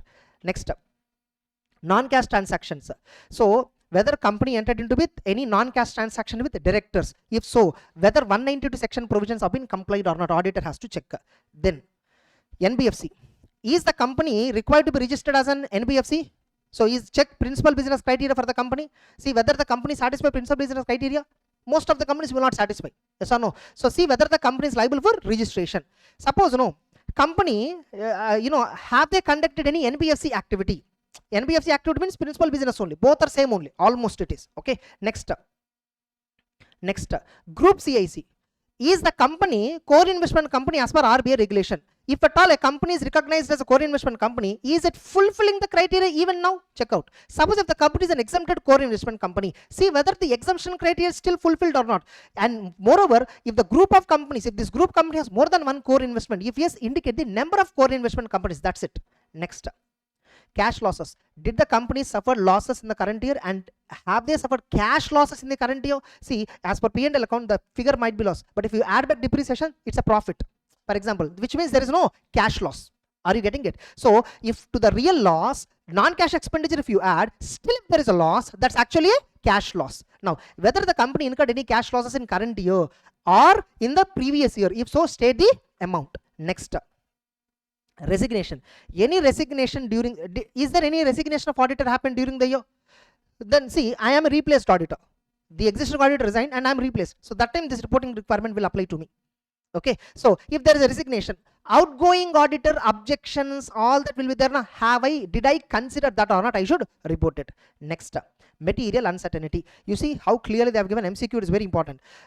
Auditor has to check. There is no material uncertainty exists. On which date you should check this? On audit report date you should check. This requirement you should check on which date? Audit report date. When you are signing the audit report date, that date you check. What you should check? On balance sheet date. Company have so many liabilities, right? Liabilities existing at balance sheet date, right? There are so many liabilities on balance sheet date, right? Whether the company can repay the liabilities within the due date as and when falling within the next 1 year from balance sheet date within 1 year, whatever liabilities falling due, will the company repay? Can the company repay? Do you think the company can repay? Check this on audit report date. Are you clear? Next. Then finally we have a CSR related disclosure. You know very well, CSR, a company has to spend 2% of someone's average net profit for corporate social responsibility. This amount can be spent upfront in the same year, or it can be used for a particular project also. Yes or no? And as on 31st March, if at all unspent amount is there, that has to be transferred to special account. Schedule 7 funds, it has to be donated. Suppose if the amount is pending because of a project, then it has to be transferred to special account. See whether it is transferred to Schedule 7 fund or not. See it is transferred to special account or not. So other than project expense means that amount which you have to spend by 31st March, but you didn't spend. See whether the unspent amount is transferred to Schedule 7 fund within 6 months. Then project expenses, you allocated money for project as on 31st March, still it is not yet spent. It has to be transferred to special bank account. That's it. Unspent amount has to be transferred to a special account referred under 135(6) or not. Just check out. Then Clause number 21. This is applicable for only consolidated financial statement. This clause is not applicable in the audit report for standalone financial statements. So any qualifications, any adverse remarks by respective auditors in CARO for companies included in CFS. In consolidated financials, no, there are so many companies which are included. So some subsidiary companies, for example, you take Reliance Industries, no, they have 300 subsidiary companies, 180 associate companies, some 40 or 50 joint ventures, more than 500 companies were included in consolidated financial statements. So Reliance auditors, on Reliance principal auditor on consolidated financial statements, they give a CARO report. Only one clause, 21 clause. Below that, so and so companies are subsidiary companies, so and so companies are associate companies. Their auditors in CARO report under so and so clauses, they gave a qualification. That fact you need to mention. Are you clear? That's it. And reporting requirements, whether it is positive or negative, you need to report. For unfavorable answers, you should give reasons also. That's it. With this, CARO is completed. Clear? All of you. Next 143.3. 143.3. The auditor has to give certain affirmations. Whether you obtained information, explanation sufficient for the purpose of audit. First question. Whether proper books of accounts are maintained by the company. Whether branch returns are received by you. Whether branch audit report considered or not. Whether financials are matching with books of accounts or not. Whether financials are complying with accounting standards or not. Do you have any adverse remarks or comments or observations on any transactions of the company? Is there any director disqualified? Are there any qualifications, reservations or remarks with respect to books of accounts? And see whether internal financial controls are adequate and operating effectively. And this requirement does not apply to OPC, small company, private limited company whose turnover is less than 50 crore and borrowings less than 25 crore at any point of time. Okay, and this turnover has to be taken as per the latest financial statements. This is not preceding financial, it has to be latest financials. And further, the auditor has to report on pending litigations, provisions for long-term losses, whether the company has maintained provisions as per accounting standard for various long-term losses, derivative losses, whether company has delayed while transferring money to IEPF, the auditor has to report. Further, the auditor has to check whether company declared dividend and complied with 123 of the act or not. Whether company is using accounting software with audit trail feature and see that it is not tampered and see that it is preserved for 8 years. These are the points which auditor has to verify. And apart from this, auditor has to get a management representation. Auditor has to get a representation. Funding party, intermediary, beneficiary. Funding party, intermediary, beneficiary. Now, did the company act as a funding party? Check out. Or did the company acted as an intermediary? Check out. As per Schedule 3, additional regulatory information, wherever company acted as a funding party, wherever company acted as an intermediary, they should give some disclosures. And in the company where I am auditing, they gave disclosures. Other than that, other than those disclosures, is there any other transaction involved? Director said no transactions, sir, everything is disclosed. Now give me a declaration for that. That's what this point is saying. So other than disclosed in financial statements,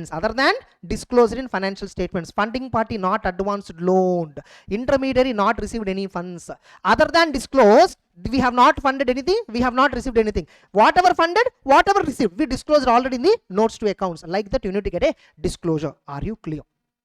So funding party, suppose my company, we funded some money to intermediary and that intermediary has to transfer to beneficiary, or the intermediary has to give a guarantee on behalf of beneficiary to some third party. So now I need to give disclosures. I think this disclosure requirement is not relevant for you. It is there in CA into syllabus. Disclosure requirements also there in CA into syllabus. Clear until now? You just have to take a declaration. You just have to take a representation that other than disclosed in financial statements, there are no other transactions like this.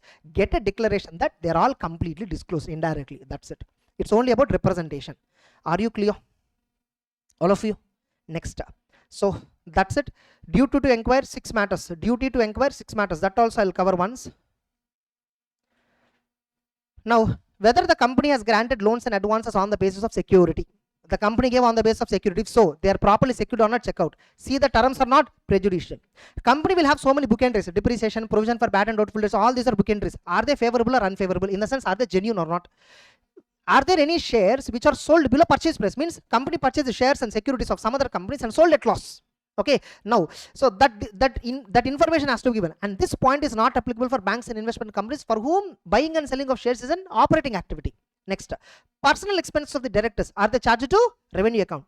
Loans and advances given by the company, are they shown as deposits. And if at all any shares are allotted for cash means what? Monetary consideration. That's what the meaning. Okay, whether the cash is received or not, if not, whether the position stated in the books of accounts and financial statements is correct.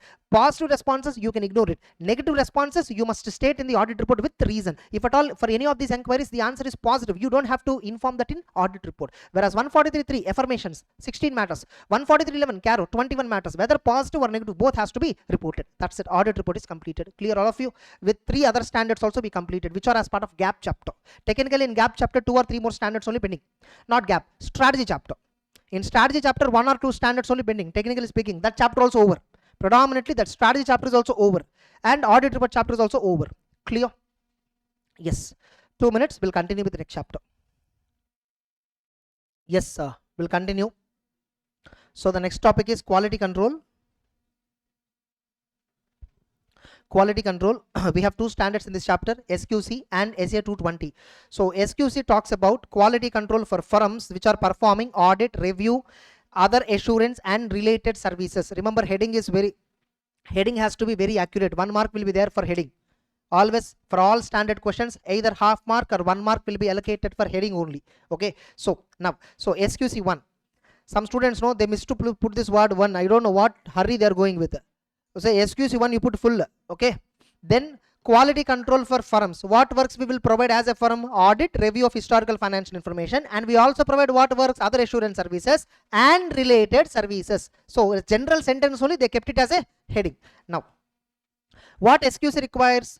They have to, SQC says very simple, establish policies and procedures, establish a system of quality control. Why you need to establish quality control system? So that the work performed by you is as per standards, the work performed by you is as per legal requirements, and the reports which you are issuing is appropriate. In order to make sure your reports are appropriate, in order to make sure your work is complying with standards, legal and regulatory requirements. And remember, the standard is applicable for all firms, whether it's a partnership firm or a sole proprietor firm or individual practicing chartered accountant, doesn't matter, regardless of structure. Policies must be documented, communicated and encouraging feedback. So your team members has to continuously give a feedback on this quality control. Now what are the elements of quality control? There are 6 elements of quality control: leadership responsibilities, ethical requirements, acceptance and continuation of client relationship, HR management, and engagement performance and monitoring. Now leadership responsibilities for quality. You know, CEO, the firm CEO or managing partner, they have ultimate responsibility for the quality control system. They must take up the ultimate responsibility. The firm must foster a culture where quality is essential.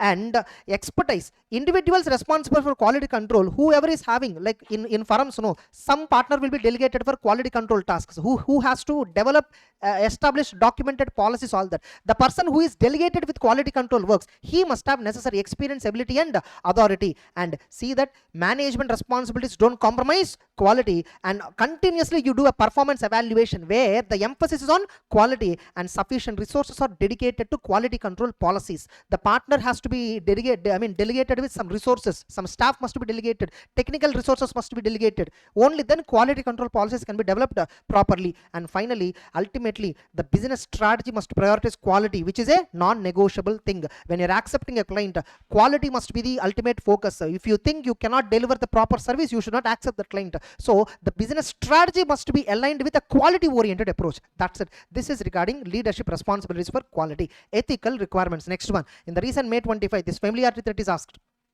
In the recent May 25, this familiarity threat, HR, both together combined, and they asked one question. I'll show you. Next, what is ethical requirement? Firm has to establish policies and procedures so that all fundamental principles are complied. Remember, what are the fundamental principles? Fundamental principles has to be emphasized via leadership, training, monitoring, and addressing non-compliances. So independence is most important for almost all engagements except some related services.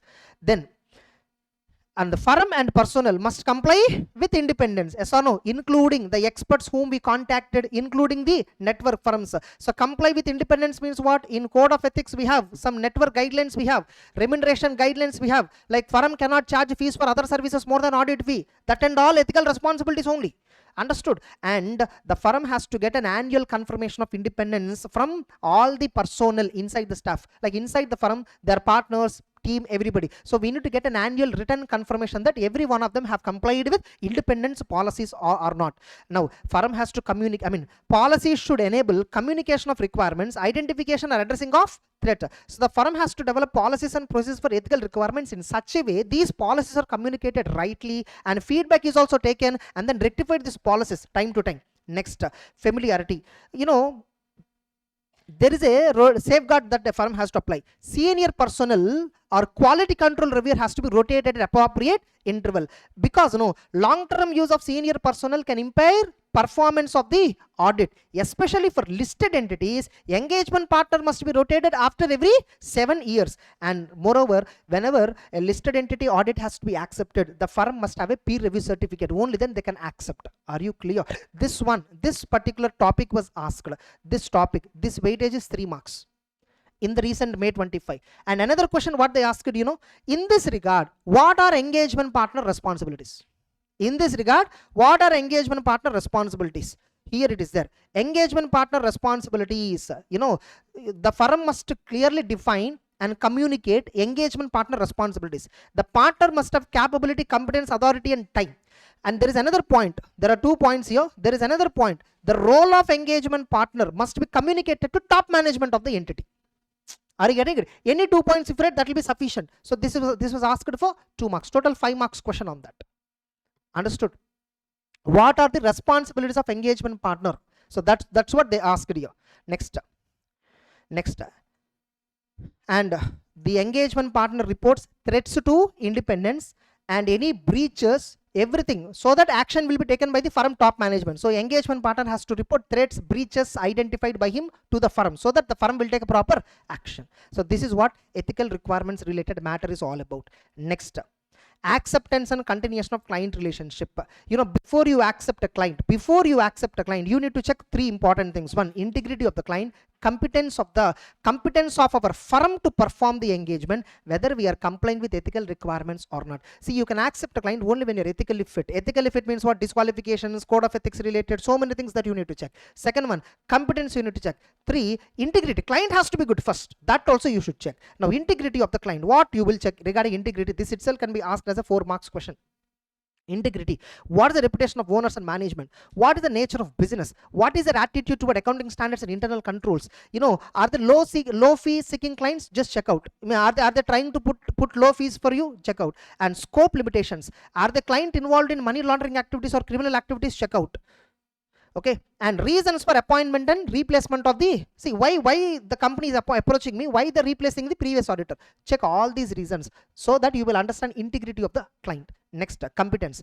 Not only client integrity, you must have the ability to perform that engagement. So see whether your personnel have knowledge about the industry and regulatory. See, you have sufficient capability. See, you have availability of experts. Moreover, suppose for the first time we are doing listed company audit, see whether engagement quality control review is available or not in our firm, and whether can we meet with the timelines and deadlines which client is asking for. All these points you should check. This is regarding competence, availability of resources, capabilities, all that. Then obviously you need to check ethical requirements. Now, suppose if there is any conflict of interest when you are checking integrity, all this, there is some conflict you identified. What auditor has to do? Conflict must be resolved before accepting the work. Suppose after accepting new information you got. If at all this information, you would have declined this work earlier itself. After accepting, you got information. If at all this before, you would have declined it. Then consider what are the legal responsibilities that you have in this scenario, and consider whether withdrawal is possible. Consider whether withdrawal is required or not. Suppose if withdrawal is required, there must be policies for withdrawal. This was asked in November 24 exam. Okay, what are the November 24 or May 24? Somewhere it was asked. So, if at all an exceptional situation encounters, where the firm has to withdraw, the firm quality control policies must provide guidance on withdrawal. So what are policies for withdrawal? Policies include, policies must tell you these points. You have to discuss with the client management, you have to discuss reasons for withdrawal, you have to consider reporting requirements, you have to document key issues and conclusions. Reporting requirements on withdrawal means what? Reporting to RBI, so in case of banks, reporting to, withdrawal is nothing but resignation. ADT3 in ROC. Yes or no? So all these you need to report. You have, most importantly, you have to report to concerned management regarding withdrawal. So these are the policies and procedures for withdrawal. Are you clear? Now tell me, you need to check integrity of the client, you need to check competence, you need to check ethical. When you should do this? Before accepting a new client, or when deciding to continue an existing client, or when accepting a new work from existing client. In all these three scenarios, you should take all this information. Clear? Acceptance and continuation of client relationship is also completed. Next, human resources. Remember, you must have a policies so that your firm is always having sufficient personnel. Not only number, they must have capability, they must have competence, they must have commitment for ethical principles. So your policies must address almost every HR issue, right from recruitment, compensation, training them, career development, performance evaluation, increments, everything should cover. Next, you should assign a responsibility to an engagement partner. Whenever you are taking any work for any engagement, that engagement work has to be delegated to one specific partner, and that engagement partner, whoever is there, the partner, whoever is monitoring that engagement, you call him as what? Engagement partner. What are responsibilities of engagement partner? His responsibilities must be clearly defined, his responsibilities must be clearly communicated to the partner, and his responsibilities must be communicated to the client management, and the partner must have capability, competence, authority, and time. Next, performance. Yes, performance of the partners and team members based on commitment to quality. This entirely talks about HR related requirement. Clear?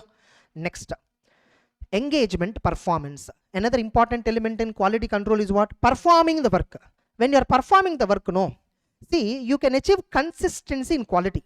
Like, in any work, in any engagement that we take, consistency can be achieved only by briefing the team on objectives. What is the objective of this work? So that they can comply with engagement standards. You need to supervise and review the performance of the work and documenting that work. So consistency in quality is achieved through this itself can be asked as a 3 marks. How consistency can be achieved? By briefing the team about what work it is, what is the objective of the work, what are the processes to be performed, and supervising them, reviewing whatever they are performing, and documenting the work. All this I need to check. Further, remember, in the firm, whenever the work is going on, there must be a culture where consultation should take place. So discuss complex matters with specialized knowledge individuals. There may be internal people or external people. Yes or no? All consultations and results must be documented. Proper consultation must take place on complex matters. That's what the wordings will be there actually. Next, further, EQCR, engagement quality control review. Especially significant judgments must be reviewed by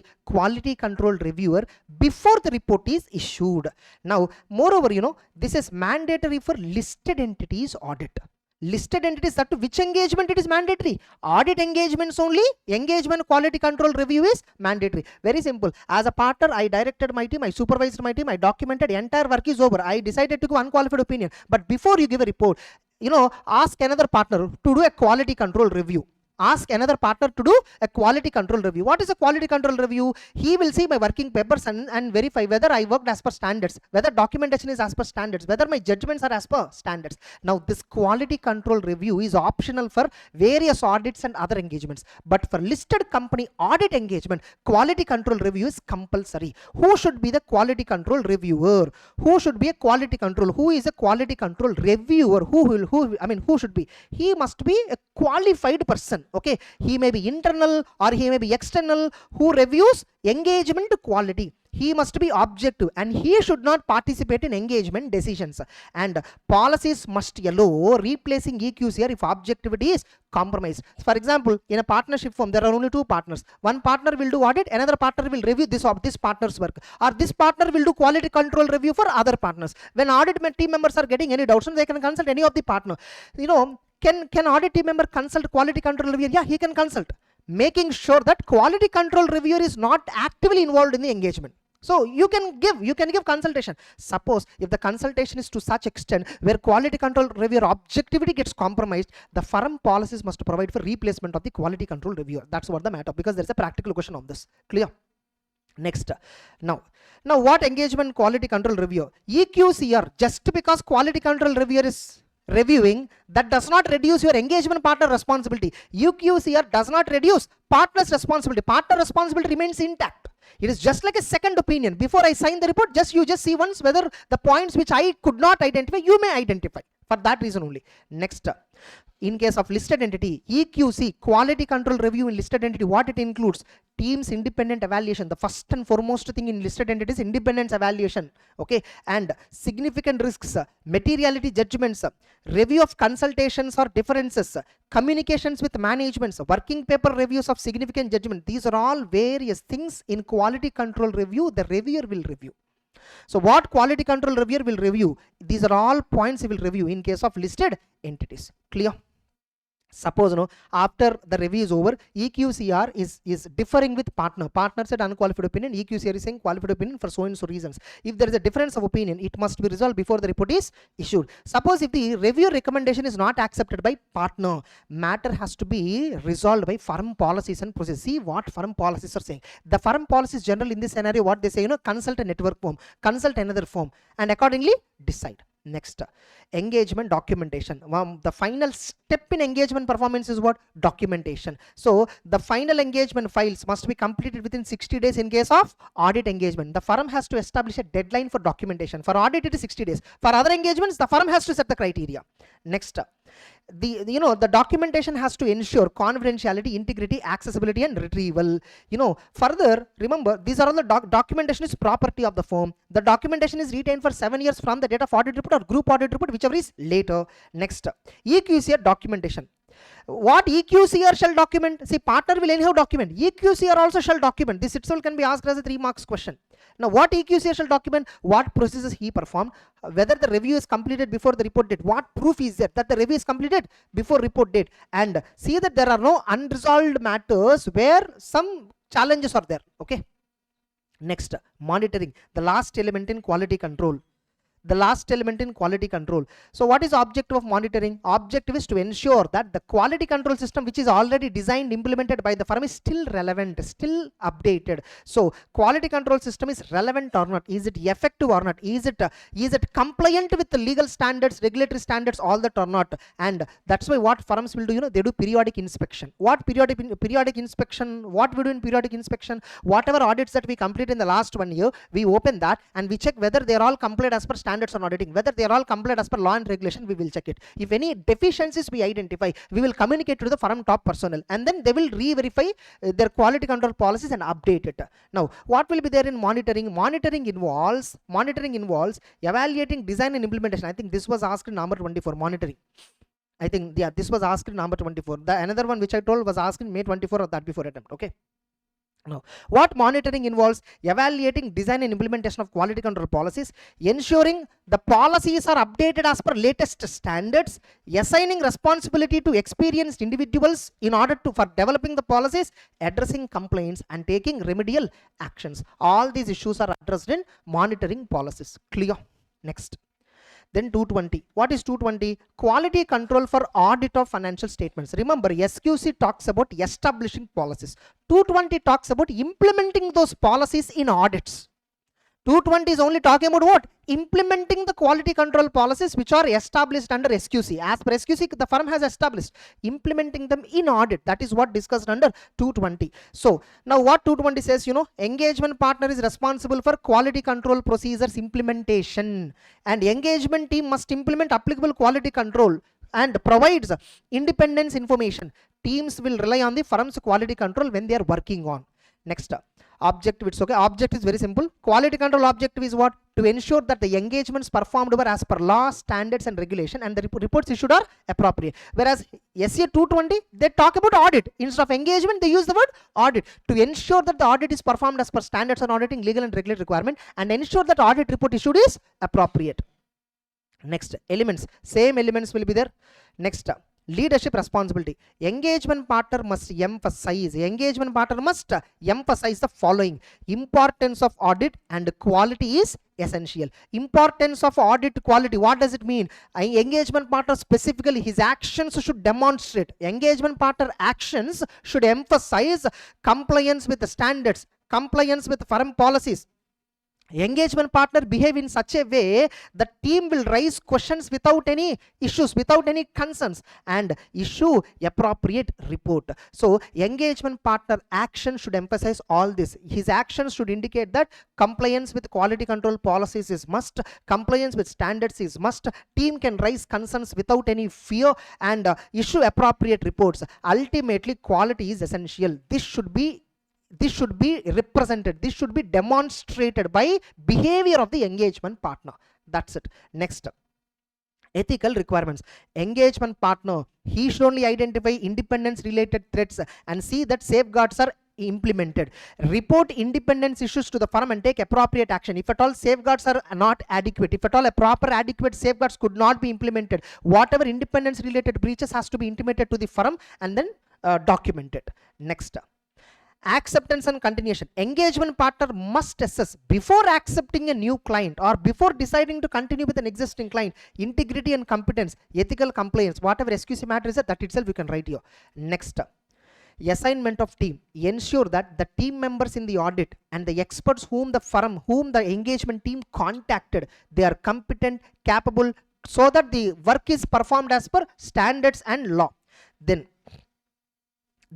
engagement performance. Engagement partner must ensure the direction, supervision, performance are as per standards. Audit reports are appropriate. He should only review documentation for whether adequate evidences are there for conclusions, and see that proper consultations are taken place on difficult and complex matters. So in engagement partner, engagement performance, the partner has to ensure that this itself can be asked as a 4 marks question. Next, engagement quality control review for listed entities and others. Others means what? Others which are decided by firm quality control policies. Okay, for listed entity audits and other audits which firm policies decided. Okay, the engagement partner must appoint a reviewer, discuss significant matters with reviewer, do not date the audit report until review gets completed. For listed entities, engagement partner specifically has to consider team's independence, whether consultation taken place on contentious, nothing but complex matters, documentation of work done, judgments made and conclusions reached. All this engagement partner has to review. Further, reviewer will evaluate significant judgments, discussing significant matters, review audit documentation, evaluate audit report appropriateness. Then finally, difference of opinion, it must be resolved before report issuance. If reviewer recommendation is not accepted, for follow firm policies like consulting another firm or consulting network firm, so that the difference of opinion will be resolved. And monitoring, quality control system monitoring. What is monitoring purpose? The purpose is to ensure the policies are still relevant, still adequate, still effective. Engagement partner must consider monitoring results. Monitoring results means what? In the current year audit, whatever you are doing, for last year audits related, some monitoring result was there. Like in last year in various clients audits, our firm has identified deficiencies. Those deficiencies consider, so that they will not repeat in the current year audit. So engagement partner must consider monitoring results of the last year and whether deficiencies affect the current audit engagement, and check and update accordingly quality control policies for the current audits. That's it. 220 is also completed. And finally, documentation by partner. What he should document? He should document whatever issues that were arising on ethical requirement. He should document what he concluded regarding independence, what he concluded regarding acceptance and continuation, what are all issues he faced while accepting the client, and nature, scope and conclusions from consultations. What are all consultations have taken place internally, so that and all he has to document. Reviewer also has to document certain things, what review procedures he performed, and fact, proof that review is completed before the audit report date, and there are no unresolved matters questioning judgments and conclusions. Auditor, reviewer has to document a proof that there are no matters which are left. Okay. And what is the difference between SQC1 and SQC SA 220? It applies to entire firm, whereas it is applicable to engagement. CEO is ultimately responsible. Here, engagement partner is responsible. It applies to every type of engagement. It applies only to audit engagement. It relates to setting up the system. It relates to implementing the procedures. Yes or no? So ultimate objective is it provides assurance that firm and personnel comply with standards and reports issued are appropriate. Whereas SA 220 is prepared based on SQC1. Clear? Without SQC1, you know, here the sign no, SQC1 is a fundamental. This is nothing but fundamental to SA 220. So next, there are various other mechanisms for quality control review. Peer review is there, quality review is there, NFRA, audit quality review, we call it as audit quality review, whereas in quality review board we simply call it as quality review and peer review. There are 3 different types of reviews that are there. Now, so peer review board, all these reviews happens after audit report date, whereas quality control review by engagement quality control reviewer happens before date of audit report. Now, peer review objective is ultimately to ensure technical professional ethical standard, TPE we call it as technical professional ethical standards, are they complied or not. Purpose to enhance the work quality. Process, they verify assurance engagement records, nothing but working papers. Scope, review systems and procedures in practicing units, nothing but firms, for compliance with all TPE standards. Quality control review, which is performed by quality review board. Their main objective is recommend improvement to ICA members, review quality of services and guide members to improve the quality. So they review and improve quality of service, including audit quality for companies. They select quality control review files based on risk-based approach, and they review audit services for entities outside NFRA scope. Wherever NFRA is having scope for certain class of companies, listed companies, banks, insurance companies and their subsidiaries, no, NFRA can only NFRA can do quality control review. Wherever NFRA has the power to review those companies, quality review board do not have the power. That's it. And that's what limitation, cannot review services for entities which are under NFRA purview. NFRA, what is the objective of the NFRA? Monitor and enforce. They can monitor and enforce companies so that they comply with accounting standards, and audit firms to comply with auditing standards. They oversee quality of auditing for compliance, and they can investigate audit services. Purpose, they monitor and ensure audit quality for listed companies, insurance, banks and specified companies. Scope, review audit services for specific companies. NFRA rules governs how the quality review will be conducted. NFRA investigates and enforces compliance for specified companies, may take even enforcement actions, and the review and investigation can even lead to regulatory actions. Limitations, NFRA handles companies such as listed companies, banks and all. QRB cannot review these services.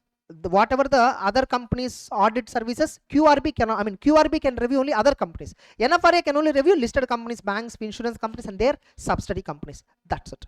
So with this, yes, quality control chapter is completed. Decent, fine, okay.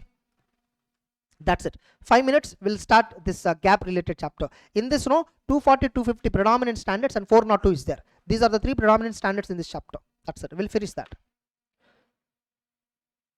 Yes, we'll continue the next chapter, GAAP and auditor responsibilities. In GAAP, they'll have something called introduction. Introduction topic will be there. It's not important for exams, okay. So what are general auditing principles and audit responsibilities? A straight question can come sometimes, okay. Only the introduction to the chapter they can ask as a question. So for that reason I kept that also as part of additional topic. Only 2 pages, that's it. Everything else is covered in our notes. In our GOAT notes everything is literally covered. Next. Now, so first we'll finish 250 standard, consideration of laws and regulations in an audit of financial statements. See, there are 2 types of laws and regulations for any company that is subjected to 2 types of laws. From auditor's point of view, the laws are 2 types. Type 1 laws, those laws which have a direct impact on the financial statements. Type 2 laws which do not have a direct impact on financials, but failure to comply will attract material fines and penalties at a future date. So these laws and regulations are called as type 2 laws. So those laws which have a direct effect on financial statements, where amounts and disclosures will affect. Type 1, that is type 1. Type 2, they have indirect effect, like business conduct failures, penalties, operating licenses. These are all. What is the consequence of non-compliance? It leads to fines and penalties, litigations, which will affect ultimately financial statements. Now, whatever the laws and regulations an entity is subjected to, getting it? This is entirely called as legal and regulatory framework. What is it called as? Legal and regulatory framework. Next up, what is the objective of the auditor under 250? For type 1 laws, you should obtain reasonable assurance, nothing but you should obtain sufficient appropriate evidence that type 1 laws and regulations are complied. With respect to type 2 laws, you just have to perform specific audit procedures. This is also called as limited procedures. You have to perform specific audit procedures to identify non-compliances with type 2 laws. Here, it's only a limited assurance which we require. We don't have to obtain reasonable assurance. What specific procedures we perform for type 2 laws? We directly perform we directly perform audit procedures for type 2 loss. We will directly inquire management and top management. We will inspect correspondence with authorities. Okay, we will inspect legal fees register, legal fees ledger account. So by performing these processes, we will discover are there any non-compliances. Remember, the number of laws and regulations which a company is subjected to is so many, enormous. There will be 40-50 acts which are applicable for companies. Many companies go for compliance audit exclusively. Big companies, large entities, they exclusively go for compliance audit, which is a related service engagement altogether. Next. So ultimately, remember, the primary responsibility for compliance with laws and regulation is always management. So management, with oversight of top management, those charged with governance, they need to ensure compliance. Management has to set some policies and procedures. This was asked in one of the exam. In the past 3-4 attempts only it was asked. There are certain policies and procedures which a management has to set for compliance with laws and regulations. This is internal control in the company. They must have a, have you heard of compliance controls? There are 3 types of internal control as per COSO framework: operating controls, financial controls, compliance control. Compliance control means this only. You have risk assessment chapter, COSO framework. There you will find this word, compliance controls, this only. So every company must have a compliance controls. Compliance controls means what? Controls means what? Policies and procedures. Policies and procedures for monitoring legal requirements. Policies and procedures for implementing internal controls for compliance with laws and regulations. Policies and procedures for code of conduct. Policies and procedures for employee training so that they will comply with laws and regulations. And the company must have legal advisors. Company must maintain a register of laws and regulations, and companies must also maintain a record of complaints. Understood? So these are all various policies which a company has to implement to ensure that the business is conducted in compliance with laws and regulations. Next, further, in large entities, there will be additional oversight, like internal audit department will be given a responsibility for compliance function, or there will be a separate compliance function. Audit committee will oversee the laws and regulations compliance. So these are all the responsibilities of management. In exam they may ask you 4 marks question, 5 marks question on this, or only this policies and procedures can be asked as a 5 marks question. Clear?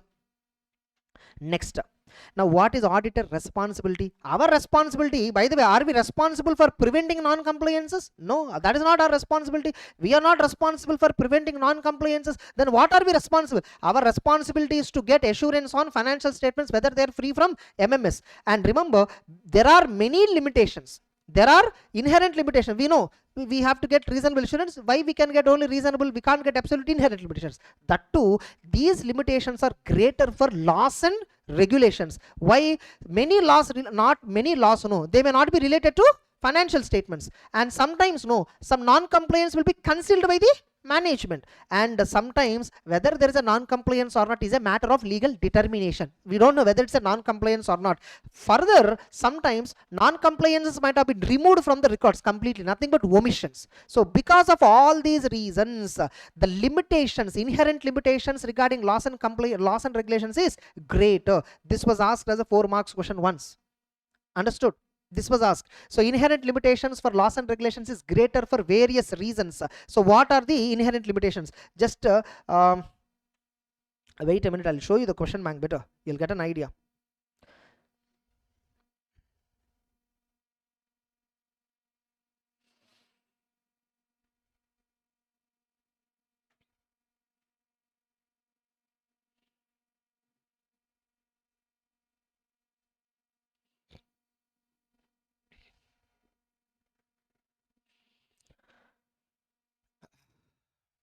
Just opening.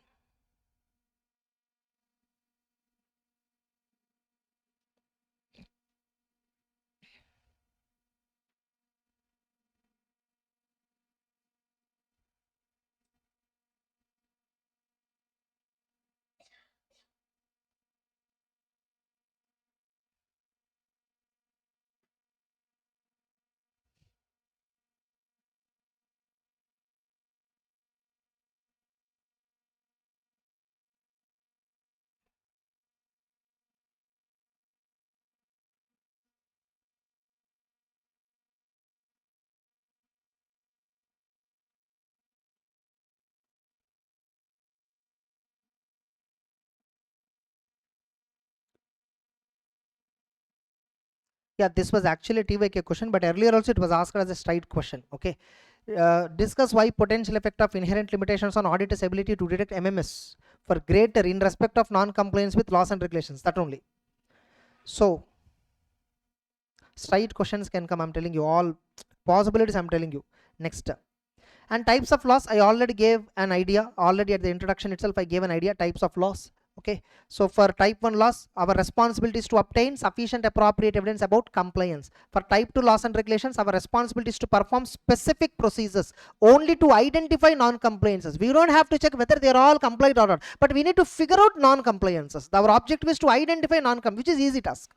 Whether they complied with everything or not, that is a difficult task. Next, and we need to be alert throughout the audit, okay, for possibilities of non-compliance. So what are the auditor's considerations and procedures? First, get an understanding of the legal and regulatory framework applicable for the entity and how the entity is complying with that particular framework. So what is the legal and regulatory framework applicable for the entity, and what policies and procedures they establish so that they will comply, and get sufficient appropriate evidence regarding type 1 laws and regulations. Perform limited audit procedures, specific audit procedures in order to identify non-compliances with type 2 laws, like inquiring management, inquiring those charged with governance, inspecting correspondence with authorities. You can also inquire legal counsel. Yes or no? 501, you see, you can communicate with external legal counsel. Yes or no? Next, there will be some laws which are having fundamental effect. Non-compliance may lead to financial statements material misstatement. Try to find out those laws, and finally get a written representation that management has disclosed all now non-compliances or suspected non-compliances to the auditor. Get a written representation that all non-compliances were disclosed to the auditor. Now, tell me, suppose, what auditor has to do if a non-compliance is identified? Suppose I did audit procedure, I got written representation, everything. When I'm doing that procedure, I found a non-compliance. What I need to do first? I should first understand what is the nature of non-compliance. I need to understand under what circumstance this non-compliance occurred. So what is the nature and circumstance under which it occurred, and what is its impact on the financials? I will discuss with the management, and if at all management is not giving sufficient information, I will take a legal advice, and I will ultimately evaluate its impact on the auditor's report. Nothing but opinion. Evaluate implication on risk assessment, reliability of representation, take appropriate action. Now suppose if at all I discover any new non-compliances which management has not disclosed to me, then I might get a doubt about reliability of representations which they already made to me. Okay, and I will also evaluate on my further risk assessment, because initially I thought there won't be any non-compliance. Now I discovered a non-compliance, so I need to revise my risk assessment, and then accordingly I will take an appropriate action. Next, once I find a non-compliance, I will have to report to those charged with governance. Communicate non-compliance to those charged with governance unless they are already aware of it or it is irrelevant or immaterial. Next, suppose if non-compliance intentional non-compliance and material non-compliance, communicate as soon as practicable. Suppose if management itself is involved in non-compliance, communicate it to next higher authority, and if there is no higher authority, take a legal advice and then go further. So this is regarding reporting non-compliance to those charged with governance. 4 marks question they can ask. Next, reporting non-compliance in audit report. Ultimately, suppose if there is any non-compliance, it has a material effect on the financial statements, and this is not properly reflected in the financial statements. It has a material effect on financials, but the financials are not disclosing correctly the regarding non-compliance. Auditor has to give a qualified opinion or adverse opinion. Suppose if auditor is unable to obtain evidence regarding a non-compliance, qualified or disclaimer, and you are unable to determine whether there is a compliance or not, there you generally contact management and try to understand. Contacting experts and lawyers, try to understand. If still you are unable to, then you will give a modified opinion. Then not only reporting to management, reporting to those charged with governance, reporting an audit report. Whenever you identify any non-compliances, you might have no-CLAR responsibilities. Yes or no? 19th chapter, no-CLAR, non-compliance. See whether you have any reporting responsibilities to report non-compliances to any law and enforcement authority, regulatory and enforcement authority. Determine responsibility to report to external authorities. And finally, document. What you need to document? What are all non-compliances you identified or suspected? What is the results of discussion with the management, those charged with governance and others? And what is its impact on the financial statements? All that you need to document. Clear? That's a 250 standards over. And will there be any indicators for non-compliance? Yes, generally there will be indicators. Negative media comments, unauthorized transactions or unrecorded transactions, unusual tax haven transactions, excessive legal fee. The company is paying so much of fees to lawyers. Why they are paying the fee? Unusual cash payments or bearer checks, purchasing at abnormally high prices, payments for unspecified, like payments for their miscellaneous expenditure. They wrote so much they wrote. Then fines and penalties, investigation by regulatory bodies. All these are indicators of non-compliance. That's it. 250 is over now. Clear? Next, 260. Communication with those charged with governance. The standard says there are some important points which auditor has to communicate with those charged with governance. What auditor has to communicate? First, you should communicate auditor's responsibility. Auditor is responsible only for forming opinion, and just because auditor is appointed, it does not relieve management from their responsibilities. So you should clearly tell, I will only give opinion. I will not prepare financials. I will not prepare books of accounts. You should give management clearly. And often these responsibilities are communicated through engagement letter. Second one, what auditor has to communicate under 260? Second one, planned scope and timing of the audit has to be communicated. It helps top management to understand the scope of the work. It helps auditor to understand the entity better. Overview of planned scope and timing include significant risk. This will help management to know where special attention is going to be given. Auditor must maintain responsibility for ultimate strategy and plan preparation. Care is needed to avoid compromising audit effectiveness when discussing audit procedures. Nothing but do not communicate surprise check details and all. But remember, you need to communicate a fact that I will do surprise check. Okay, you need to communicate the management that so and so period to so and so period I'll be planning my audit. Within that time I'll be doing surprise check. That fact you should communicate. But on which date, at which time, where you're doing surprise check, no need to communicate. Clear, all of you? Next, matters to be communicated by auditor. Significant findings, continuation only. Third one, another thing that you need to communicate is what? Significant findings in the audit. What are the findings? What is your opinion on aspects of entities accounting practices? What is your opinion on qualitative aspects of entities accounting, like whether the company accounting policies are reasonable, whether estimates are reasonable, whether disclosures are adequate? Okay, so qualitative aspects of entities accounting policies, what is your view on that? Second one, have you encountered any significant difficulty? That also you communicate. Significant difficulty means what? Companies is delaying information requested by you.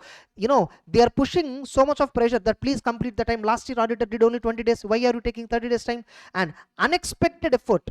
Somewhere you're getting, you need to work unexpected, like some workings must have been supposed to be ready in the company documents itself, but they didn't do that. Because of that, we have to put unexpected effort. And restrictions they are placing. If I want to verify inventory, management is restricting me. Management unwillingness to assess going concern. All these will constitute significant difficulties. What are significant difficulties? That itself can be asked as a 4 marks question. Clear?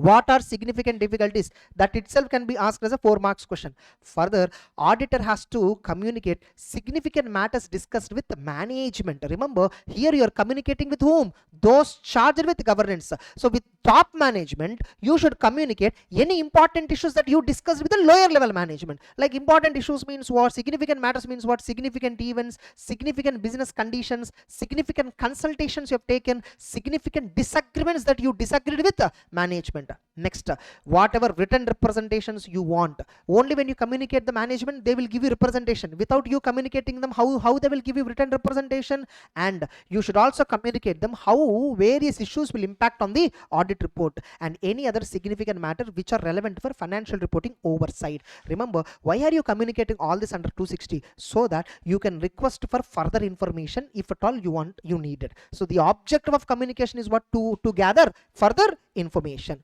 Further, in case of listed entities, auditor must also communicate independence related compliances. So auditor has to specifically communicate those charged with governance, a statement that you complied with independence. You should disclose them. Relationships that are affecting your independence, you should disclose to top management how much fees you are charging for audit and how much fee you are charging for non-audit services. You should also communicate them any safeguards that you implemented. Are you getting it? These are all the things that you must communicate in case of listed entities to those charged with governance. Next, finally, terms of engagement documented in engagement letter. Further, whenever communication is required, if auditor is expecting to modify opinion, or auditor is expecting to report a material uncertainty, or auditor is expecting to include a key audit matter, auditor is expecting to include an emphasis of matter, other matter para, or other information para, Nothing but wherever you are modifying the report, whatever modifications that you are making to the report, all those modifications you must communicate. How do we communicate this? You may communicate this by providing a draft audit report. That's it. So under, they may ask you this question, 4 marks. Under what circumstances modifications to the audit report has to be communicated to those charged with governance? Nothing but, this is also called as additional information in audit report.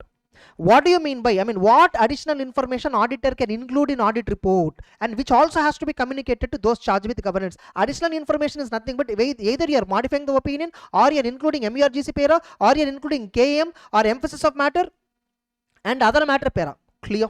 So these are all auditor has to communicate. And remember, it is your responsibility to establish a communication process and document all the communications that you made. So auditor has to communicate in what form he will communicate, at what times he will communicate, what would be the general content of the communication. So you need to communicate this also. You need to tell them, sir, we'll discuss on email for all the issues, everything. Like that you need to communicate. Written communication for all significant findings if oral communication is not sufficient. Written communications needed, written communications need not cover each and every issue. Only significant issues you will communicate. Evaluate adequacy of communication process. If at all auditor feels management is not involving, top management is not involving the communication, what is its effect on risk assessment? What is its effect on obtaining evidences? And take appropriate action accordingly. Documentation. Whatever you communicated orally, document what you communicated, when you communicated, to whom it is communicated. Written communication, retain a copy. Clear? Then significance of communication. This itself can be asked as a 4 marks question. Significance of communication. What is the significance? It will benefit both auditor and management. How? It will develop a constructive working relationship so that auditor can while still maintaining independence. It benefits the auditor for getting information. Why you should communicate to top management? So that you will get information. How it is beneficial for the top management? They will know so that they can do an effective oversight of the financial reporting, so that financial statements, the chances of misstatements will be reduced. So it will help the both of them. It will help an auditor in getting information. It will help the management to make sure financials are free from MMS. That's it. Next. So who are those charged with governance? In the recent Jan 25 CA exams, this was asked for 5 marks. Who are those charged with governance? They asked it. See, don't think like CA inter questions I'm telling you. Okay, CA inter paper is tougher than CA final paper. You don't know that. Honestly, I'm telling you. You see Jan 25 CA inter paper, you will understand. All majority CA final questions only will be there. Okay, you 99% you can't answer 50% of the paper if you have not studied properly. Who are those charged with governance?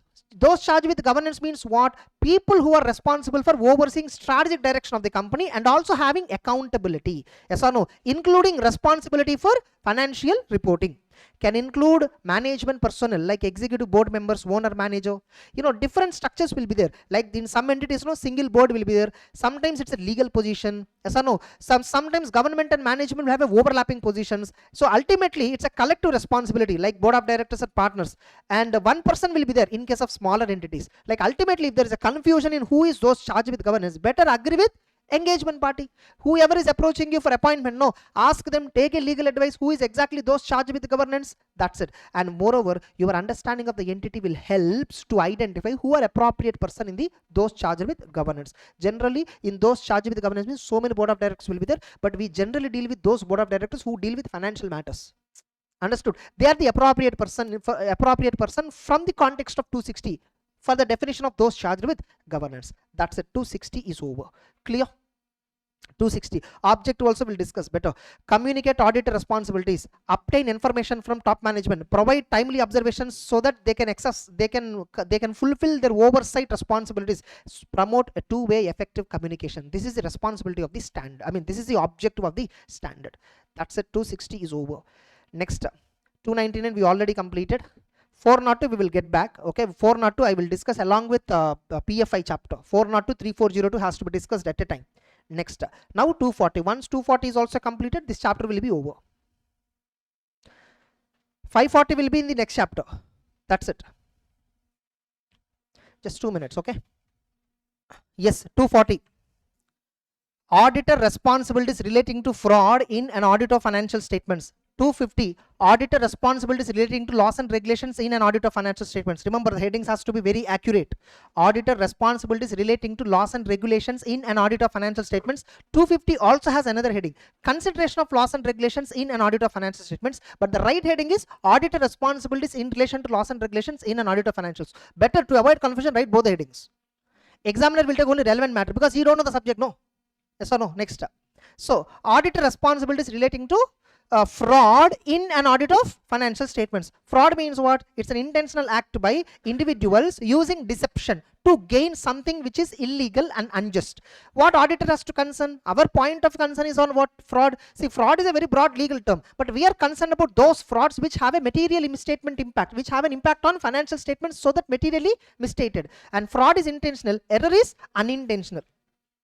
Objective of 240, identify and assess risk of MMS due to fraud. So auditor has to do risk assessment and specifically consider fraud risk factors.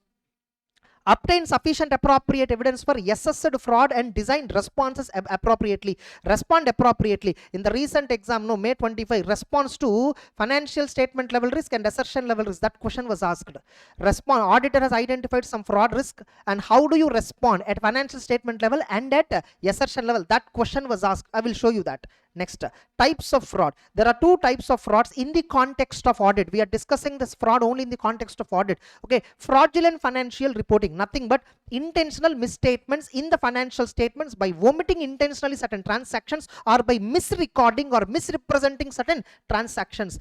And there is another type of fraud where theft will happen, misappropriation of assets, like theft of assets, unauthorized use of entities assets. Sometimes both will happen simultaneously, where the inventory will be stolen by the employees and records also will be adjusted accordingly. That will be even more tough for us to detect. Next, so why fraudulent financial reporting happens? Why manipulation of accounting, fraudulent financial reporting to deceive users, like window dressing, where small adjustments and all we will be making, and because of some pressures and incentives, because of market expectations, performance based compensation is there for the directors, so they manipulate the records so that they can get more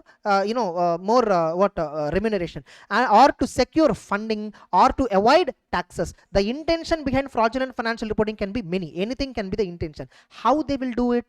They will falsify the records, they will omit significant transaction, they wrongly apply intentionally accounting principle, they override internal controls. Overriding internal controls means what? This itself can be asked as a 4 marks question. Overriding internal controls. How fraudulent financial reporting can be accomplished? One of the way to accomplish a fraudulent financial reporting is management overriding controls. Overriding control means what? An accounting entry has to be passed only based on a genuine transaction. If you are passing fictitious transaction, that is overriding control. Next example, fictitious journal entries, inappropriate adjustments in books, omitting or delaying recognition of various expenses, concealing information, complex transactions, altering records. These are all various methods through which overriding will happen. Understood? Now there is another question contrary to this.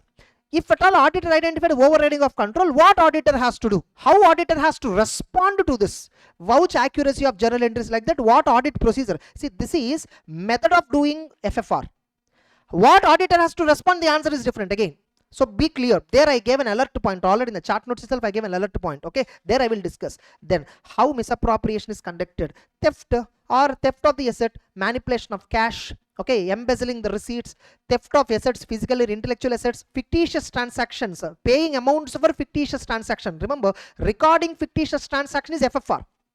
Paying amount for fictitious transaction is misappropriation of asset. And often we also mislead the records, we also manipulate the records simultaneously. Auditor generally, remember, whether there is a fraud or not, legally you can't determine. You are not here for legal determination, you are here only to consider its impact on the financial statement. Primary responsibility to prevent and detect fraud is always with management. So management and top management has to prevent the fraud, deter the fraud, strong culture of ethics, all that quality, everything management has to implement. Responsibilities of auditor. What is auditor responsibility? Our objective is to ultimately ensure whether the financial statements are free from MMS, and one of the reason for MMS is fraud. And remember, we have so many inherent limitations also.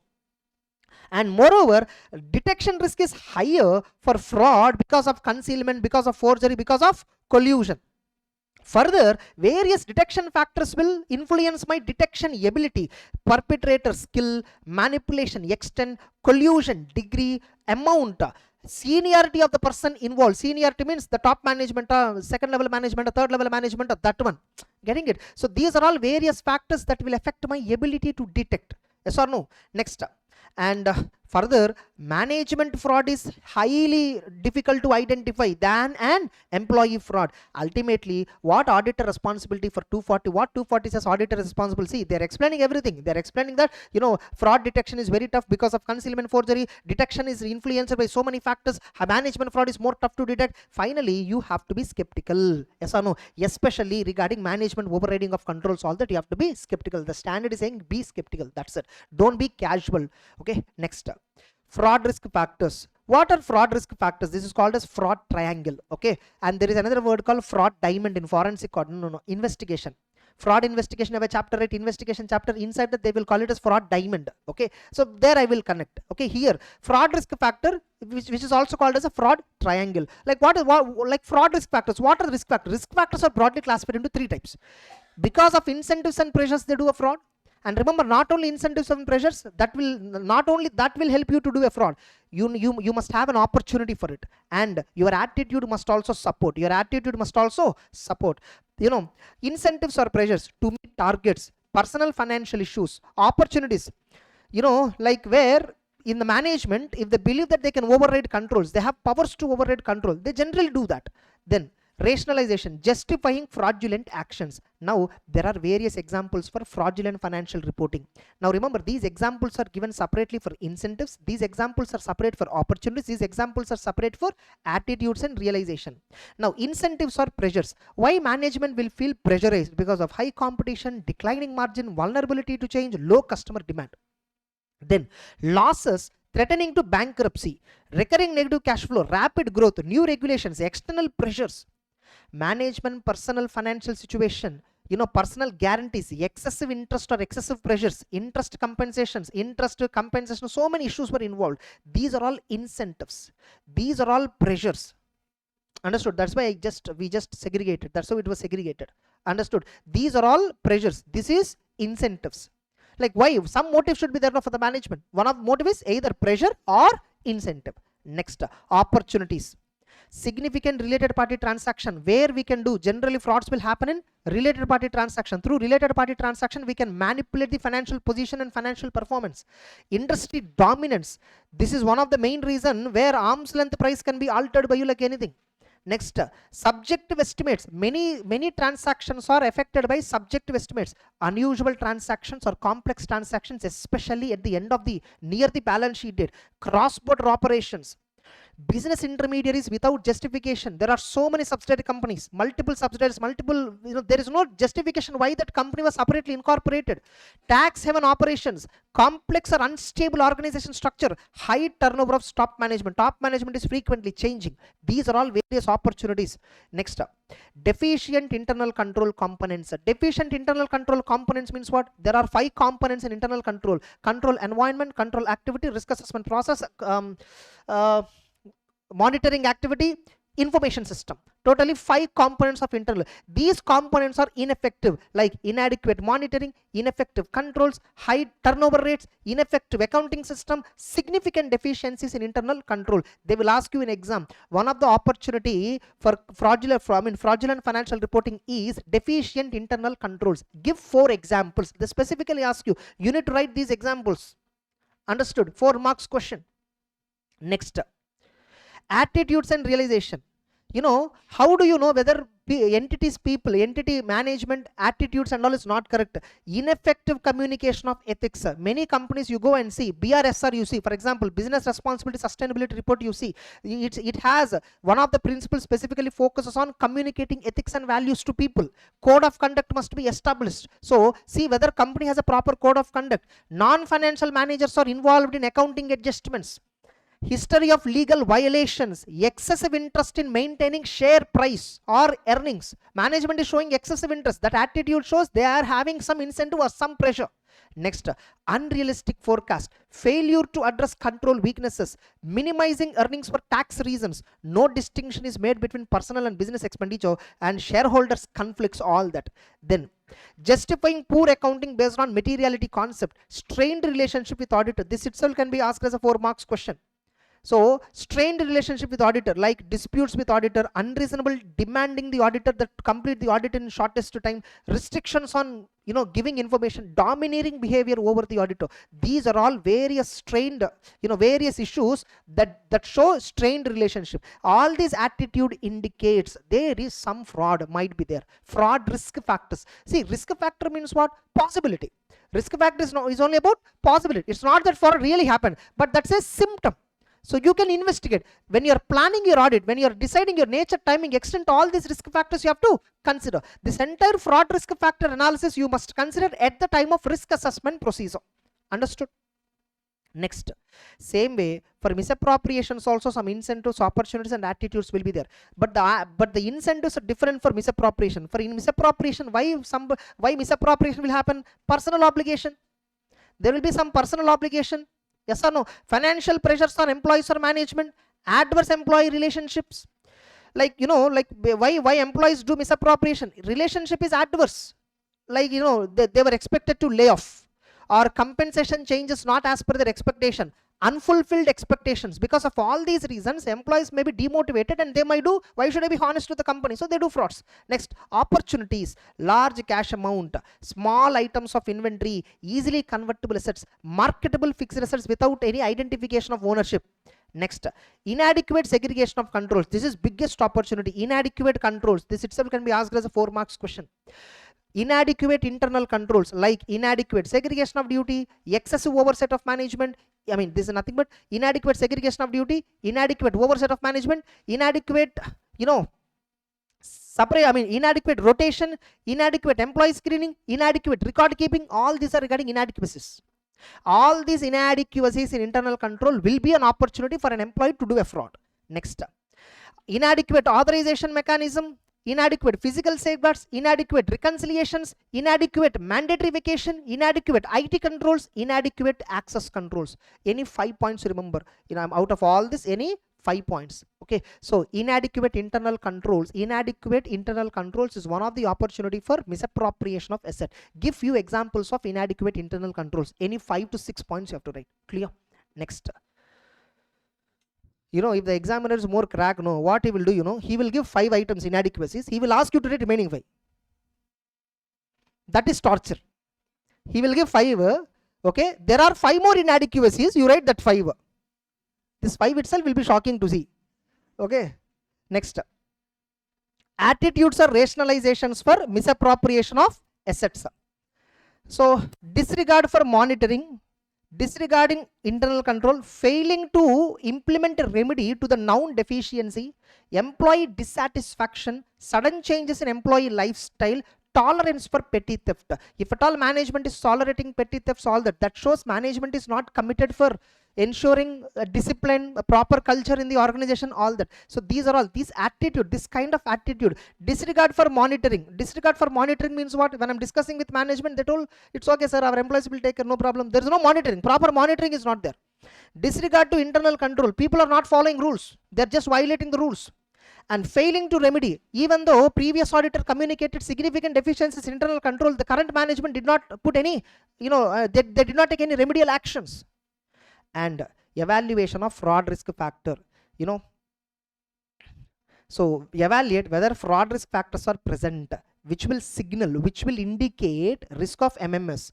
Remember, fraud risk factor does not means there is a fraud always. Okay, it's a risk factor. It's an indicator of fraud. That's it. So generally, fraud is often concealed. Fraudulent financial reporting is hard to detect. So auditor has to maintain skepticism throughout the audit and investigate inconsistencies. And whether there is a fraud risk or not, it's a matter of professional judgment. For you, it appears as a fraud risk. For somebody, it may not be a fraud risk. How financial statements are susceptible to MMS due to fraud, even if management is honest. Discuss with the team. See, this is point is here the keyword is actually see, management might be honest in your past audits. even though they are honest, still you have to make sure your employees, your team, everybody has to be skeptical. That's what the meaning here. Next, risk assessment procedure for fraud identification. Now you see, evaluation of fraud risk factors, how you should evaluate them. So fraud risk factors, how you should evaluate it, is only an indicator of MMS, but it is not a fraud. Yes or no? And often it is difficult to detect. You need to maintain skepticism and investigate these risk factors. Inconsistencies with nothing but risk factors. Whatever risk factors you found, you need to investigate. And whether ultimately fraud is there or not, whether this risk factor, how much level I should investigate, it all depends upon professional judgment. And also discuss among your team member how misstatements can happen in financial statements through frauds. Next, risk assessment procedure. How you do this? How to identify fraud risk factor? How to identify them? Inquire management. Understand the governance oversight, review internal control and any unexpected pattern in analytical procedure, evaluate fraud risk factors from information obtained. So the best thing is analytical procedure. The best method to analyze fraud risk factor is analytical procedure. That's how you identify fraud risk factor. Then this is the question was asked in May 25, in the recent May 25. Response to assessed risk. So how auditor has to respond to risk in case of frauds? In case of fraud risk, how do you respond? That too, response at financial statement level, which is also called as overall responses. Assign and supervise personnel based on the risk. Evaluate accounting policies for earnings management. So how companies managing the earnings, everything, how accounting policies are they consistent or not? Incorporate unpredictability in audit procedures. Surprise check and all we need to incorporate. And at assertion level, how do you respond? Design and perform audit procedure responsive to fraud risk. Change audit procedures for more reliable evidences. Like examples, design external confirmation for sales, inquire with non-financial personnels, all that. So these are all various responses at financial statement level, at assertion level that auditor has to implement to respond to fraud risks. Next. Now, what are the audit procedures responsive to management override of control? Remember, I already told there's an observation here. Ways of overriding control is different from audit procedures responsive to overriding of controls. Like if overriding of controls is there, how should auditor respond? That is this answer. How overriding will happen? There we already covered. Fraudulent financial reporting, how overriding will happen. So, you know, significant risk in all entities when management override control. If there is an indication that management is overriding control, that's a significant risk. And for this, you know what auditor has to do? Test journal entries and adjustments. Why you need to test journal entries? If you see one of the overriding of control is fictitious entry, so test those entries. Test entries to know whether they are fictitious or not. Review accounting estimate, whether is there any bias or not. Evaluate unusual transactions. Perform additional procedures as needed. So this is the response of the auditor when the auditor identify, when the auditor identified management overriding internal control. If the circumstance is identified, this is how auditor will respond. Next. Finally, evaluation of evidence for identified misstatements. So evaluate analytical procedures for unrecognized risk.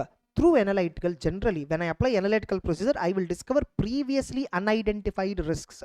Okay, next, assess if MMS indicates fraud. Suppose if you find any misstatements, now see what is the nature of the mistake, what is the cause of the mistake. If the cause is a fraud, what is its implication on the audit, what is its implication on reliability of representation. Okay, then reevaluate fraud risk if fraud involves management.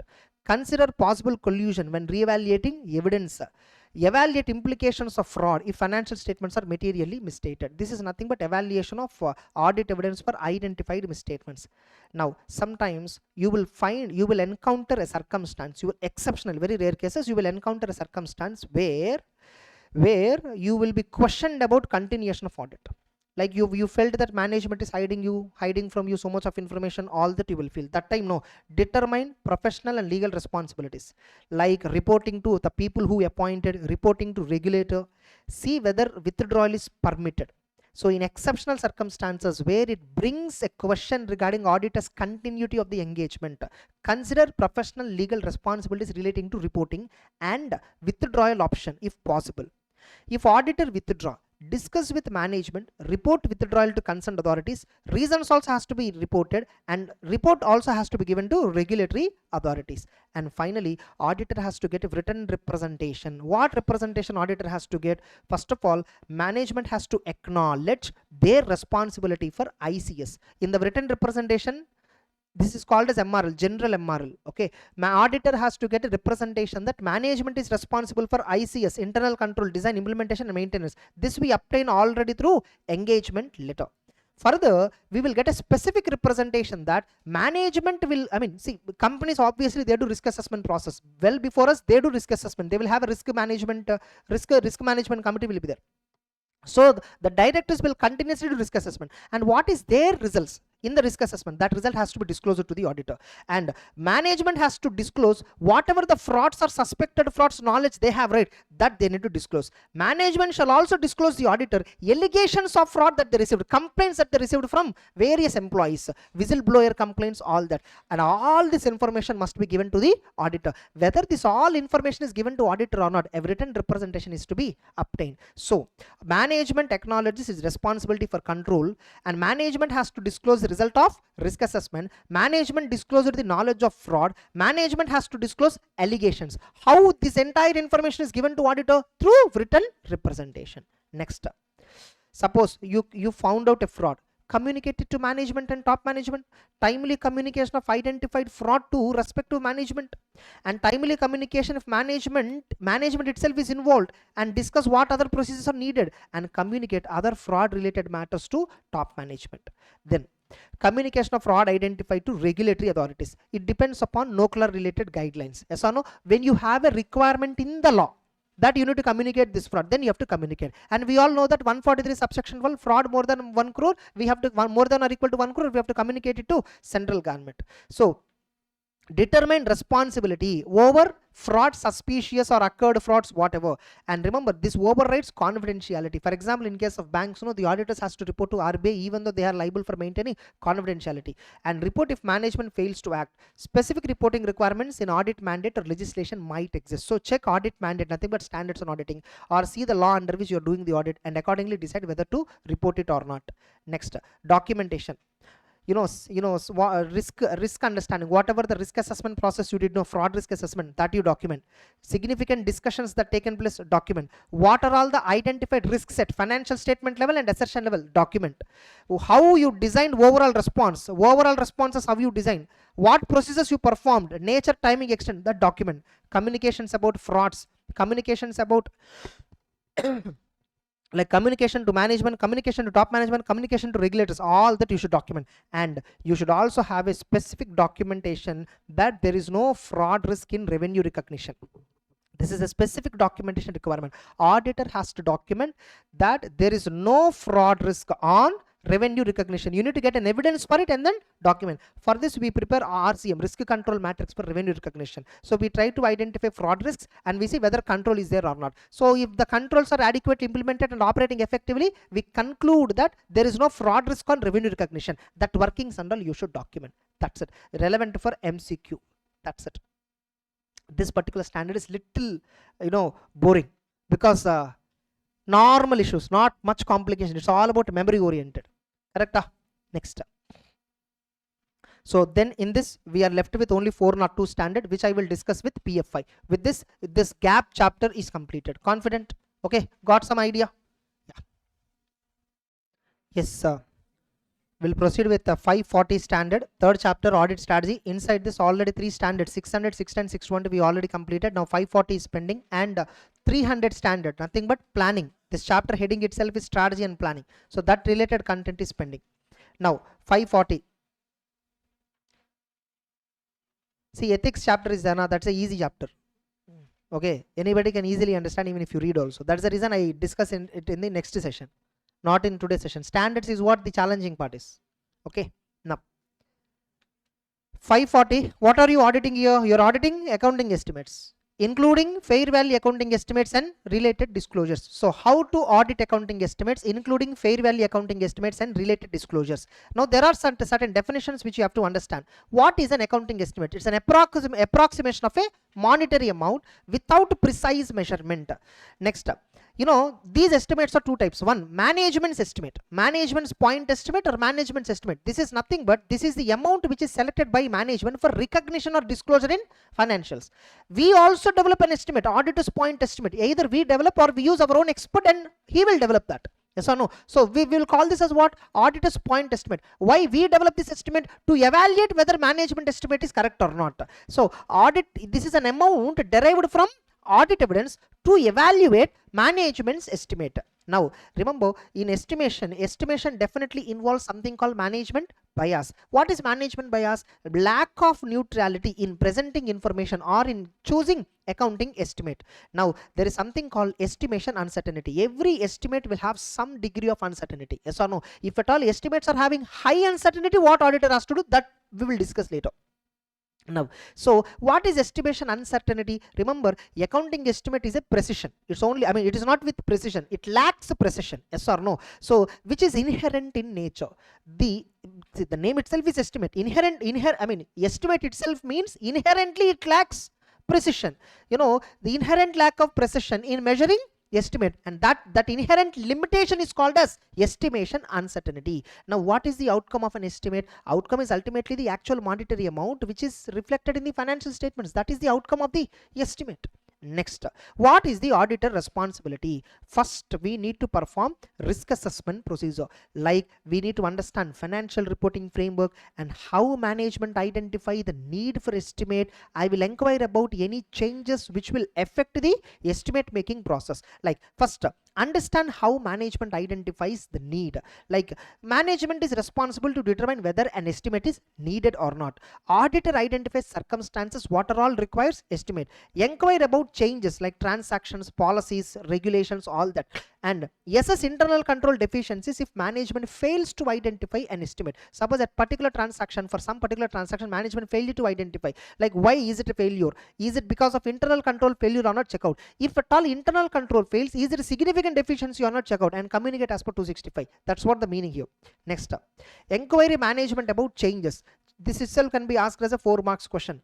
Understanding how management makes judgment. This is a 4 marks question. Like whether the company is entering into new types of transactions, changes in terms, changes in policies, changes in regulations, new conditions or events are occurring. For example, companies entering into new type of transactions like new products, new market, electric cars. Suppose the company for the first time manufacturing electric cars. All these days they are manufacturing engine based cars. Now with electric cars, the terms and conditions are different. The warranty given to customer buying electric car is different. The warranty given for normal engine based cars, ICE cars, that is different. And policies and regulations, new conditions and events. Government is giving certain incentives for electronic car manufacturer, EV manufacturers, and government is also imposing certain limitations on battery related replacements, all that. So identify what are all changes that are happening, like new type of transaction, new products, and new market, changes in terms, new conditions, new events. All these will impact accounting estimates, recognition, measurement, that is impacted by these changes. Next up, now look at how they make the estimate. First, how they identify where and all they need to make estimate, and are they considering changes in various circumstances. Now how they are making the estimate. Look at the models and methods that they are using to make estimates, and what controls are there. Whether management is using expert assistance to make these estimates, and what assumptions they are taking. Are there any changes in these assumptions? If so, look at the reasons, and how management is addressing estimation uncertainty, and also review outcome of previous estimates. Outcome of prior estimate means what? By the way, previously also, that year also you might have estimated something, and this year you might have settled that obligation. See how much you estimated and how much you settled. Are they close? Or if there is a huge variation, estimation uncertainty would have been high. Yes or no? So see, by the way, we are reviewing prior outcome estimates not to question prior judgments. Our objective is not to question their judgments in the prior. See, because when they're making estimate, the estimate is made based on information available at the time at which estimate is made. Yes or no? Subsequent events might make these assumptions wrong. So, but why are we considering prior estimates? The reason is to know how accurate the management estimation process. Only for that reason we are, our objective of verifying prior estimate is not to question management judgment. That's it. Next, on this there is one complicated question which is there in the book, question bank. Okay, I have given one complicated question regarding prior estimate. The auditor want to verify prior estimates, and management replied the auditor saying prior estimates are out of your scope. You don't have to. You should not verify. For that, what auditor has to reply? Like that, one question is there. Next. and estimation uncertainty. For significant risks, evaluate how management considered alternative assumptions or outcomes and what is the reasonableness of those assumptions, whether financial reporting framework is correctly applied, and what is the management's intention or ability to execute this whatever the call they have taken for. Now see, for significant risk, how alternative, this is called sensitivity analysis. Wherever estimation uncertainty is high, management should also consider sensitivity analysis. They need to take multiple assumptions and see how the outcomes are, and one of that particular only management will ultimately take. And see, for all significant risks, wherever high estimation uncertainty is there, in the notes to accounts, sensitivity analysis also will be published. Okay, so and so item is determined based on so and so assumption, and these assumptions are highly subjective. And if any of this assumption is changes like this is how the numbers will vary. Like that, a sensitivity analysis will be shown. So next, and if at all no uncertainty, suppose if there is an uncertainty, high estimation uncertainty but not addressed, here auditor will develop his own estimate. Auditor will develop an estimate when high estimation uncertainty is not addressed by management. Generally, estimation uncertainties will be addressed by management. Management will have workings for where and all estimates are needed, how the management is making estimate, how estimation uncertainty is addressed by them. For everything they'll have workings. Suppose if at all you find a situation where management does not have workings for estimation uncertainty, then you will develop an estimate and then compare management's estimate is correct or not. Next, recognition and measurement criteria for significant risk. Obtain sufficient appropriate evidence on appropriateness of recognition or non-recognition and measurement basis and how it is consistent with the framework. Evaluating reasonableness of the estimate and determine, evaluate whether estimates are reasonable, or if they are unreasonable, if you think there is a material misstatement, consider consider what is its impact on the auditor report ultimately. Now, risk assessment and response. Evaluate degree of uncertainty involved, determine if high uncertainty causes significant risk or not. Determine if management applied financial reporting framework correctly, whether methods are appropriate, whether methods are consistent with prior periods, whether the changes made compared to prior period are appropriate or not. Procedures. Subsequent events up to report date. Okay, they will give you evidence. Subsequent evidence means nothing but, see, as on 31st March they made some estimates. Now we are giving audit report in somewhere in June or July, for example. In this period, this estimate would have turned into reality. So that will give you an evidence whether the estimate is reasonable or not. Next, test data used by management. Like when management is making accounting estimate, they might have used some source data.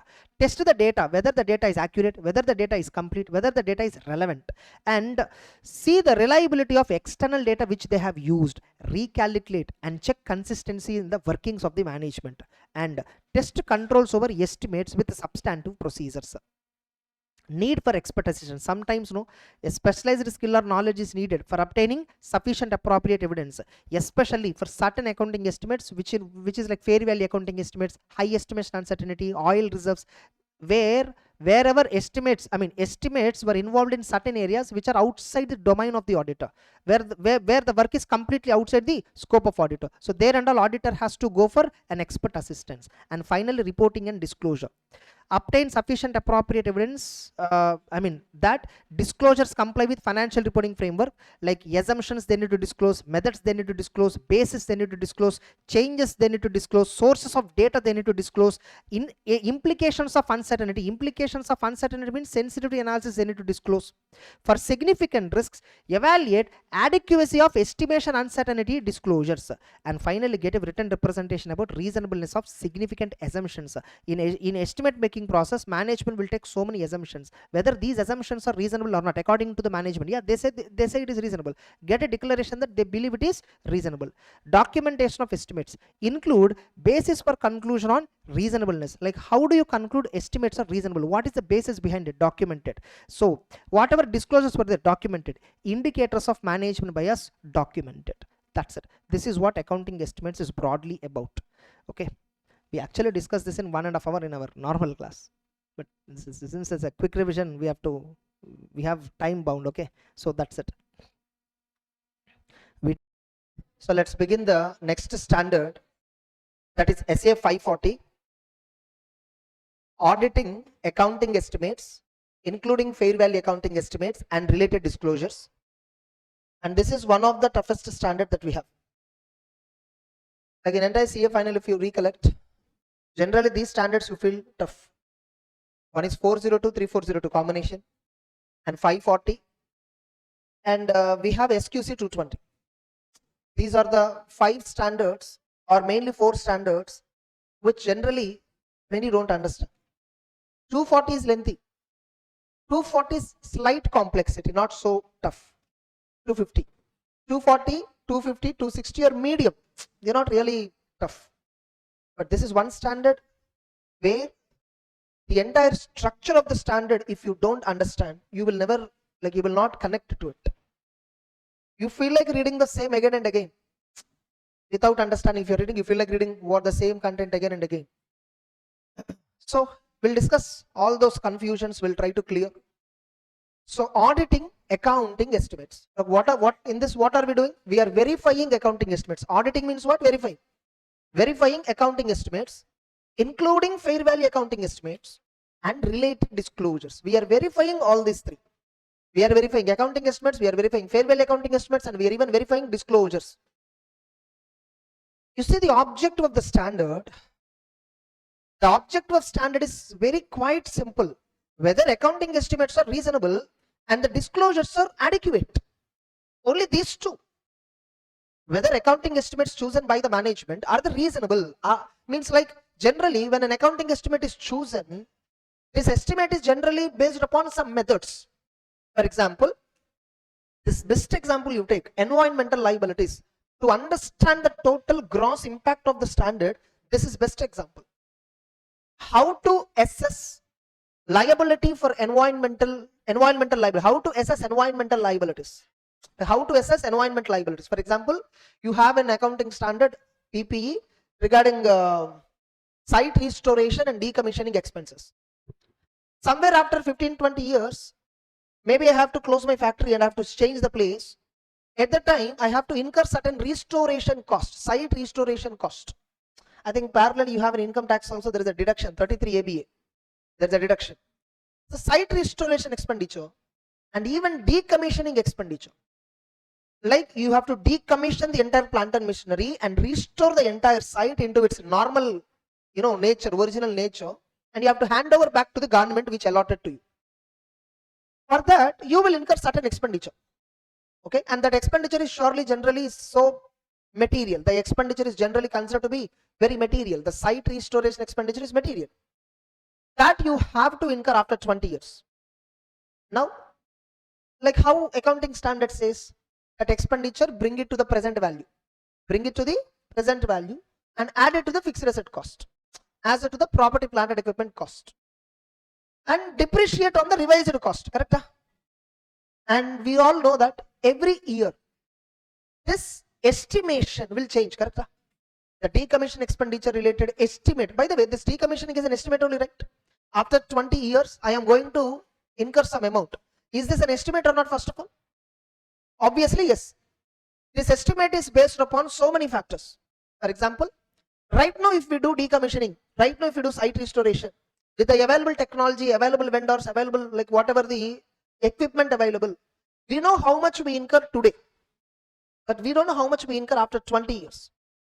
How much we are going to incur after 20 years, first you need to calculate future value. How much we are going to incur after 20 years, you need to take into account inflation rate, you need to take into account certain other factors, all that, changes in market conditions, all that you have to take into account, and then estimate how much future value you are going to spend and discount it at the opportunity cost that is available for you, discounted rate. Correct? Future value is based upon the market conditions. Discounting is based upon the discounting factor. Getting it? And you bring it and then account it. Is this a significant estimate or not?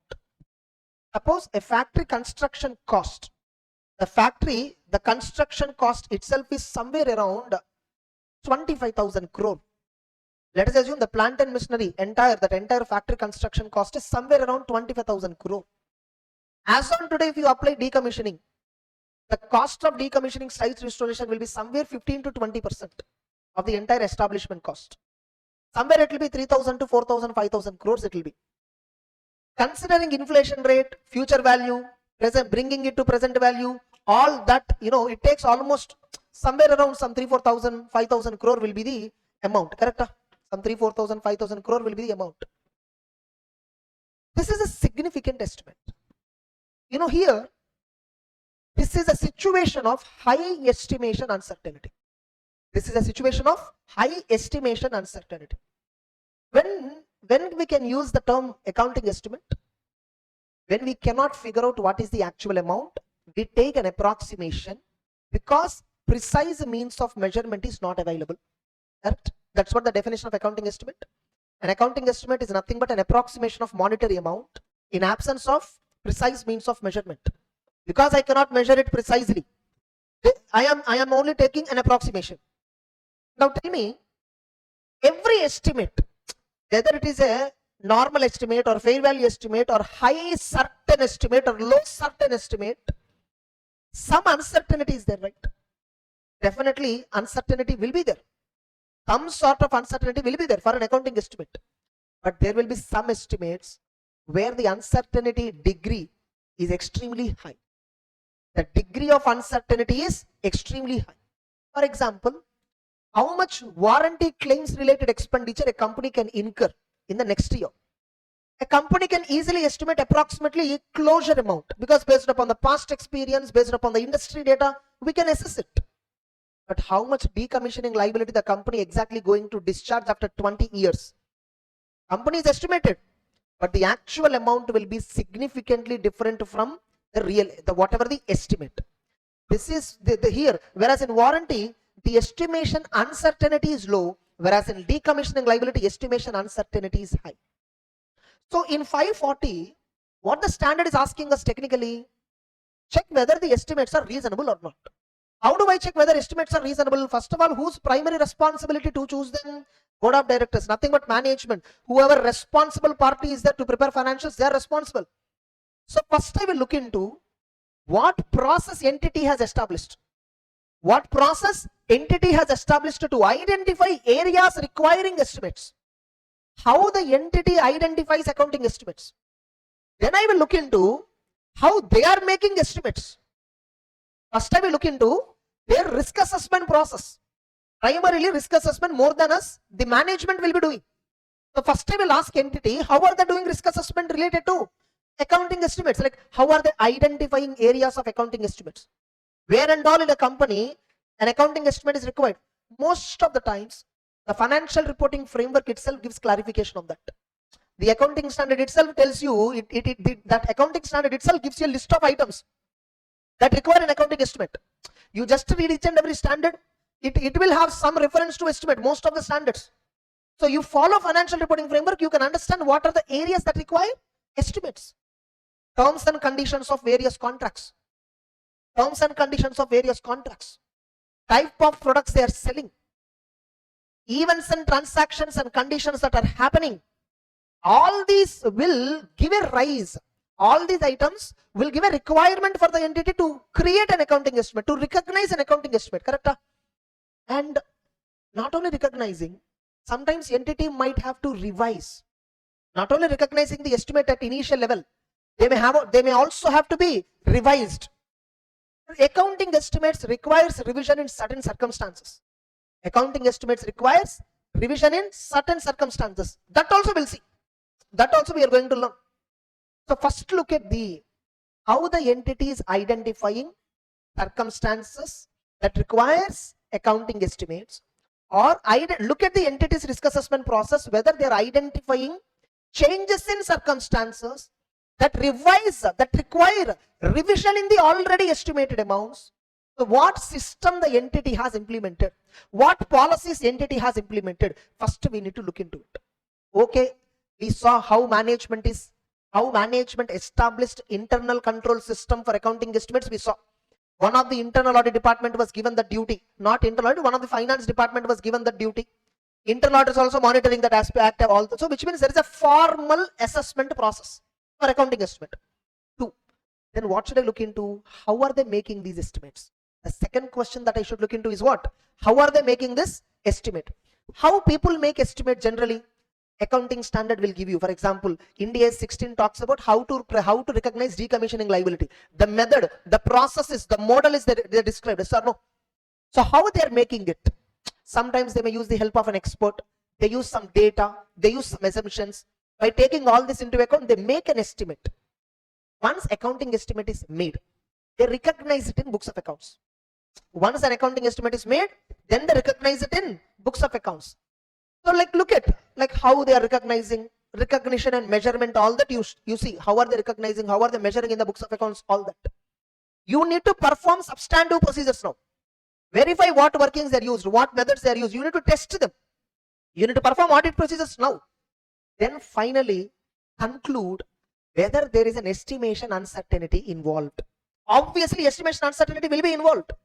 If at all estimation uncertainty is very high, that we generally call it as what? Significant risk. That we generally call it as significant risk. If at all estimation uncertainty is extremely high, where a significant risk is involved, ask a company what they did to address this. What they're doing to address this. Suppose if estimation uncertainty company did not address, management did not look into it, they didn't consider about this, they ignored about it, they just did India 16 method, whatever followed, they just blindly did that. They didn't consider estimation uncertainty. You know what? When estimation uncertainty is there, you need to do a sensitivity analysis. The auditor has to, the management has to perform what? Sensitivity analysis when there is a high estimation uncertainty. What is a sensitivity analysis? Like present situation of present value of future expected decommissioning liability. That we, the future estimated decommissioning liability, we calculated based on certain assumptions, right? And these assumptions, will it be constant? Whatever the attributes, inflation rate, market terms and conditions, will they be constant throughout the 20 years? No. So what if one inflation rate changes? What if market terms changes? What if new advancement in technology comes and that became costly, decommissioning? Moreover, because of changes in climate conditions, all that, regulatory laws are becoming more and more vigilant, more and more severe. They are levying more and more penalties. So what are the side effects of all this? Management has to do a sensitivity analysis, like the decommissioning liability, one value they figured out, but that cannot, that value alone will not be there. There is a possibility, if at all change in assumption, change in inflation rate there, then the amount will vary. If the inflation rate changes, the amount will vary. That like why? And like, you need to check whether company has considered alternative assumptions. Indirectly, what you need to verify? You need to verify whether company has considered alternative assumptions or not. This alternative assumptions is nothing but what? Changes in one of the factor that changes the estimated amount. The one of the factor is inflation. Suppose one of the decommissioning liability we calculated 3,000 crores keeping in mind inflation rate of 3%. What if inflation rate is 7%? Then how it could be the liability? How? 3,800 crore revised liability. Suppose if inflation is 0, then the liability will be reducing to 5. If at all inflation is 12%, the liability will go up to 4,500, 5,000 crore. Like this, did the company did a sensitivity analysis? If so, why they did not consider alternative assumptions? Why they capitalized only 3,000 crore? Why not 4,000? Why not 2,000? Why they capitalized 3,000? On what basis you concluded 3,000 is reasonable? You should verify that. This verification, sensitivity analysis and all is required when accounting estimate involves high estimation uncertainty. Suppose if company did not do that analysis, what you have to do? You should develop an accounting estimate. In fact, you can't develop an estimate just like that. You need to develop a range. You need to develop a range. Like lower limit, upper limit will be there. You need to develop a range. Auditor has to develop. And that range is called as auditor's range or auditor's point estimate. What is it called as? Auditor's range or auditor's point estimate. So you should develop that. And with that estimate that you developed, verify whether the management's estimate is right or not. That is how the standard recommends, the standard mandates, the standard requires the auditor to verify estimation uncertainty. Once you verified estimation uncertainty, all that, once you verified how the accounting estimate is recognized, all that, you will get an idea, whether whether this accounting estimate is proper or not, whether this accounting estimate is reasonable or not, you will get an idea. Once you understood the accounting estimate is reasonable, then you will conclude, you will document everything and you will give conclusion. You will give conclusion whether it is estimate is reasonable or not reasonable. You will give a conclusion. That's it. With this, the standard is over. Entire 540. So we'll see each and every sub element of the standard and then we'll continue. Just a minute.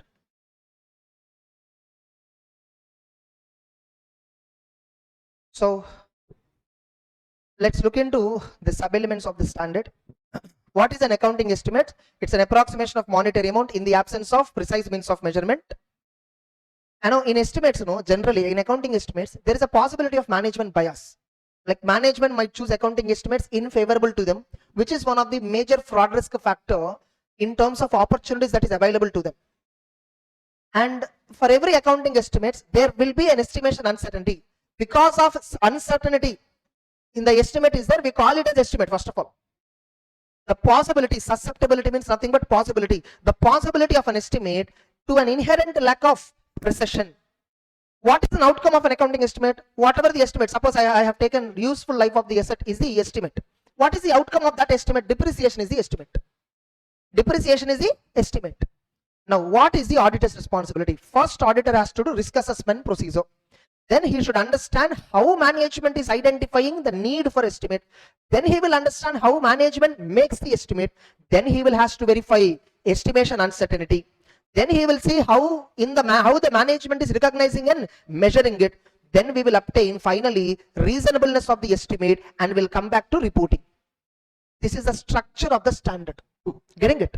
Now, so look at how manage, what is the risk assessment procedure related to this one, or else direct, obtaining and understanding. This is important point. Inside this, the C point is very important. So what auditor has to do? The auditor risk assessment procedure. Why? See, auditor will do risk assessment procedure. What risk assessment? He will also try to identify where and all accounting estimates are required. Where and all accounting estimates are required, auditor also will try to identify. And he will then see what management did. That is what exactly risk assessment means. So first he will see what management is doing, and he will also try to identify what are all the areas where accounting estimates requirement is there. Then he will inquire the management. He will inquire the management. Are there any changes in circumstances? Are there any changes in circumstances? It may be in the business circumstance, it may be in the reporting circumstance, it may be regulatory circumstances, whatever.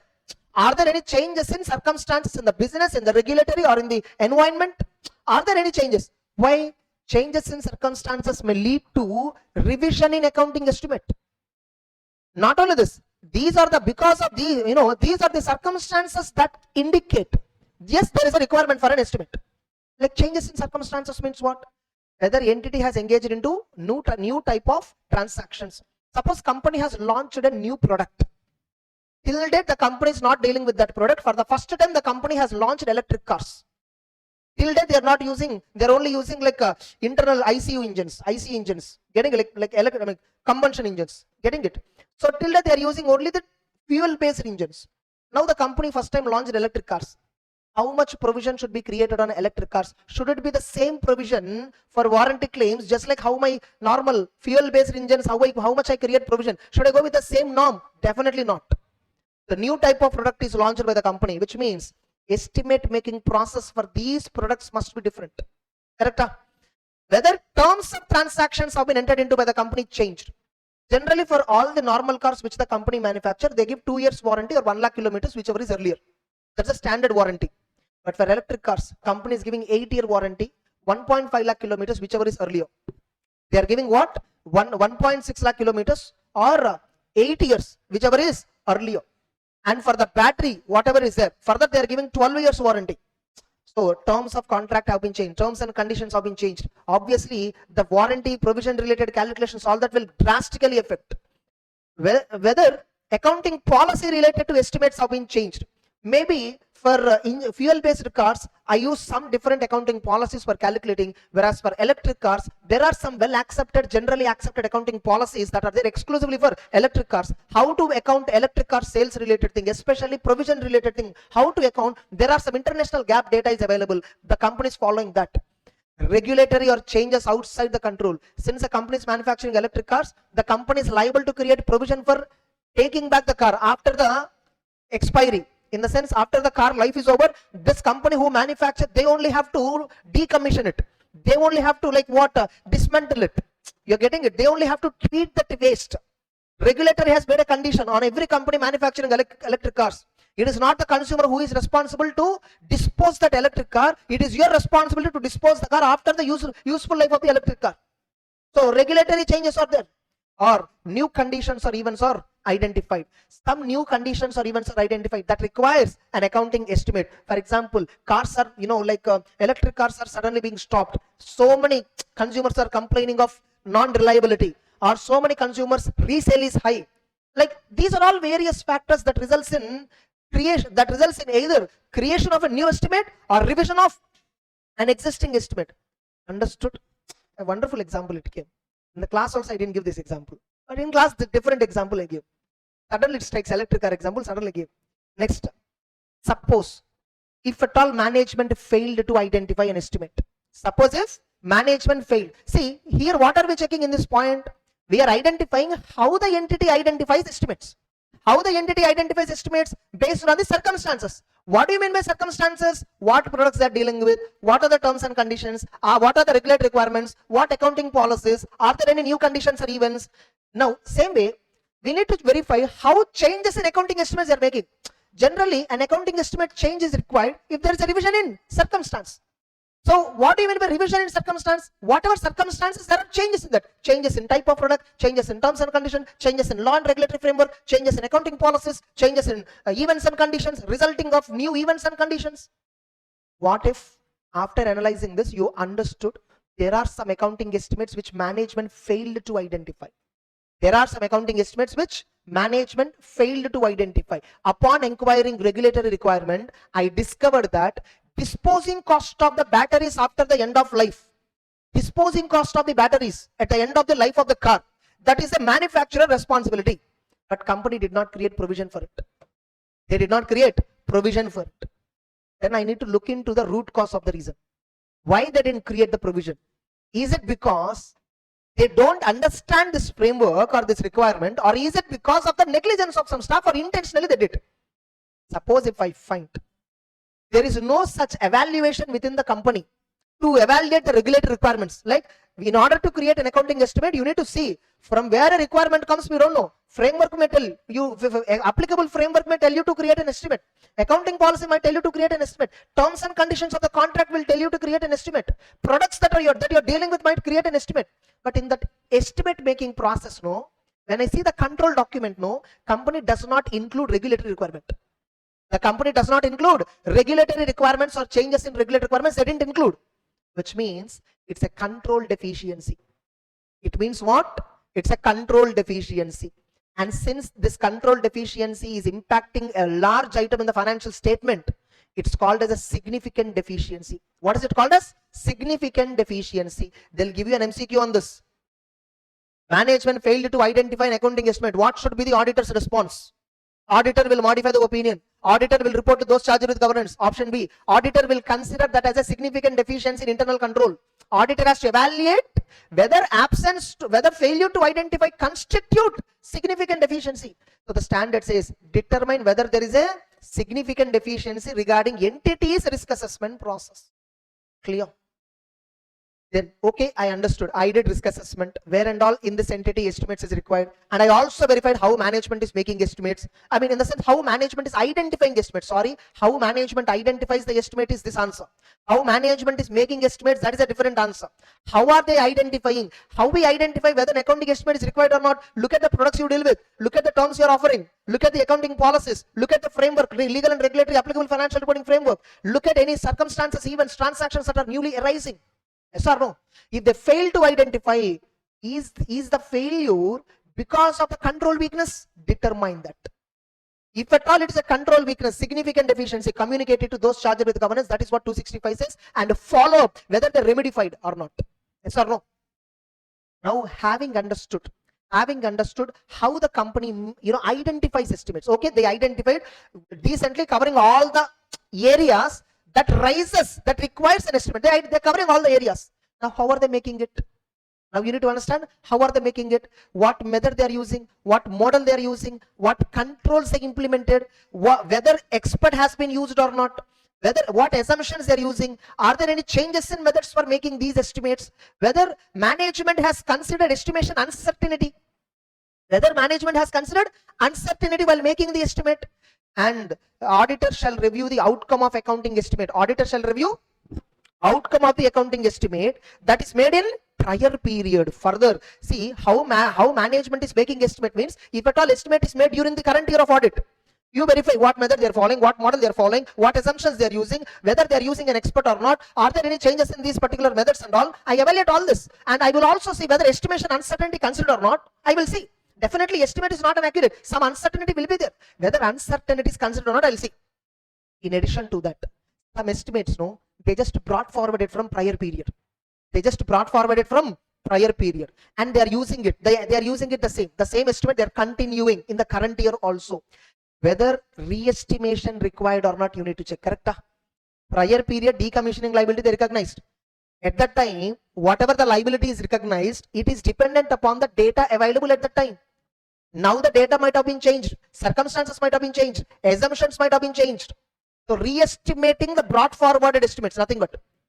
In this, on this, there is a previous year question on this, which is given in the ICA book itself. Here the company said, auditor want to verify whether re-estimation is required for an accounting estimate made in the prior period. So auditor is asking data from the company regarding prior period estimates. Management said, you are doing current year audit only, prior period audit, why it is relevant for you? Auditor for that, no, he is replying, look, I have a standard 540. As per that standard, the auditor shall review the estimates that were made in the prior period. I need to review that estimates, and if required, whether re-estimation is required for the current period or not, I have a duty to review. So you cannot deny me. Moreover, I need to tell them, look, this is an estimate only. Outcome will be real outcome will be different. So this is an estimation, the actual outcome might be really different. I want to know, so like for some estimates, in the last year, there would have been actual outcome this year, right? The real outcome would have been there, right? Like in the sense, in this year, the transaction would have materialized, right? For example, I created warranty provision in the last year. This year, warranty expenditure incurred is substantially higher amount. I need to look into previous period estimates to judge quality of estimate making process. I want to judge quality of estimate making process. How are you estimating it? What is the current year estimate? I understand. How are you estimating it? Previous year estimates, have you estimated reasonably? Current year, some actual transactions will give the evidence for that. Current year audit procedures will give evidence for previous period estimates. Like auditor will consider effectiveness of management's prior period estimation process, from which auditor can judge likely effectiveness of current period estimate. I want prior period estimate data to understand how logically, reasonably, realistically you are making estimate. So that estimate, it would have resulted into some actual settlement this year, right? Both I will compare. That will give me an idea whether your estimate making process is genuine or not. So that is the reason why I want to review prior period estimate. Further, whether I will also get information regarding whether re-estimation is required or not. Because last year you have used some data for making an estimate. Same estimate you are continuing. Is there any changes in the data? I want to see that. So audit evidence, like I also get what? Estimation uncertainty. I also get information about estimation uncertainty, whether it is properly disclosed or not also I want to see. So therefore management is not correct refusing the auditor. Management is not correct in refusing the auditor. By the way, we are reviewing prior period estimate. Is it with an intention to judge, or is it with an intention to question management process? No. We want to see how effective it is, so that current year process effective or not, I will get an idea. I am verifying prior period data to understand whether re-estimation is required or not. For that reason I am taking. It's not to identify prior period item. It's not to identify an error or omission in the prior period. No, that is not the purpose. Clear? All of you. This itself can be asked as a question, and it was asked. Many times it was asked. Auditor is asking prior period data. Getting it? And management is denying. Fine. Then suppose how management is making estimate, one of the point you need to verify is what? Is estimation uncertainty considered or not? Suppose estimation uncertainty is there. Estimation uncertainty is there, and that too the estimation uncertainty is very high. The auditor has classified the estimation uncertainty as significant risk. The auditor has classified it as significant risk. Then what auditor shall evaluate? Auditor shall evaluate whether management has performed sensitivity analysis. Sensitivity analysis. Whether management has performed, I think in AFM you have this word. Sensitivity analysis. What is sensitivity analysis? Changes in factors leads to changes in the actual outcome, actual estimate. So whether management has considered alternative assumptions, why they rejected them, how present estimate is addressing the uncertainty, whatever present estimate you did know, how is this evidencing uncertainty? Significant assumptions, are they reasonable? Whether applicable framework related has been properly applied or not. Whenever an estimate involves high estimation uncertainty, once again check whether are there alternative assumptions possible, why they rejected so many other options, why they selected this option, whether applicable framework is correctly applied, whether significant assumptions chosen are they reasonable, genuine. You need to verify that. Suppose if estimation uncertainty is not answered, management did not answer, they did not conducted any sensitivity analysis, nothing, no workings, then you have to develop a range. The auditor has to develop a range, means auditor will design, auditor based on the data available, auditor will develop the estimate and see the reasonableness of the management's estimate. He will evaluate the management estimate. Like what is auditor's range? What is auditor's range? Very simple. Auditor's point of estimate or auditor's range is nothing but it's an amount, range of amount derived from audit evidence for use by auditor to evaluate management's estimate. Management has estimated something which involves high uncertainty, which they didn't address. To verify whether it is reasonable or not, I will develop an accounting estimate and I will verify the management estimate. This auditor's range will be developed when there is an estimation uncertainty giving rise to significant risk. Management has not addressed it. That time only we will develop our range. Correct? They'll give you MCQ like this. What will you answer? Under what circumstances auditor will develop an auditor's range or auditor's point of estimate? When auditor will develop this? What will you write? This answer: when management failed to address estimation uncertainty. Getting it? Next, then we will have to do, we have to verify recognition and measurement criteria. We have to verify recognition and measurement criteria. Like here we will verify, very simple. We will verify whether applicable financial reporting framework, whether the applicable financial reporting framework has been properly applied. Whether management decision to recognize or not recognize, like some cases, they may recognize an estimate. In some cases, they don't recognize at all. It doesn't require. Is it okay under framework? You should check. And whatever management basis is there, like basis means nothing but the data, how the management is making estimate. Check that. Specifically, what I will check, I will test check the data used by management. I will evaluate whether methods used, assumptions made, are they proper in the circumstances? Whatever methods they are using, whatever models they are using, whatever data they are using, are they proper? Suppose the accounting estimate is based on some data. Whether the data is accurate, whether the underlying data is complete, whether the underlying data is relevant for this entity. Sometimes they use external data. For example, insurance companies, while calculating provision for actuarial liabilities, they use market data. Whether that data, what is the source, what is the relevance, what is the reliability, and recalculate the estimate, whatever they made, right? You apply recalculation, whether the computations are right or not. Test check the controls, look at the internal controls. These are all nothing but what? Further audit procedures. These are all nothing but what? Further audit procedure. In this is compliance procedure, this is substantive procedure. This is compliance procedure. Test check the effectiveness of controls, that is compliance procedure. Testing the data, verifying external data, whether recalculating, these are all substantive procedures. Auditor will evaluate the methods, right? That is also a substantive procedure. Test check the data, that is also substantive procedure. Not only that, identify is there any subsequent evidence available. As on 31st March, they created some provision for some electric cars, some amount. But you are doing audit report, you are preparing audit report somewhere by July mid. 3.5 months gap is there. Within this 3.5 months, what are the claims were lodged with the company for warranty purpose? See how much claims they lodged and how much is the condition provision they created per car.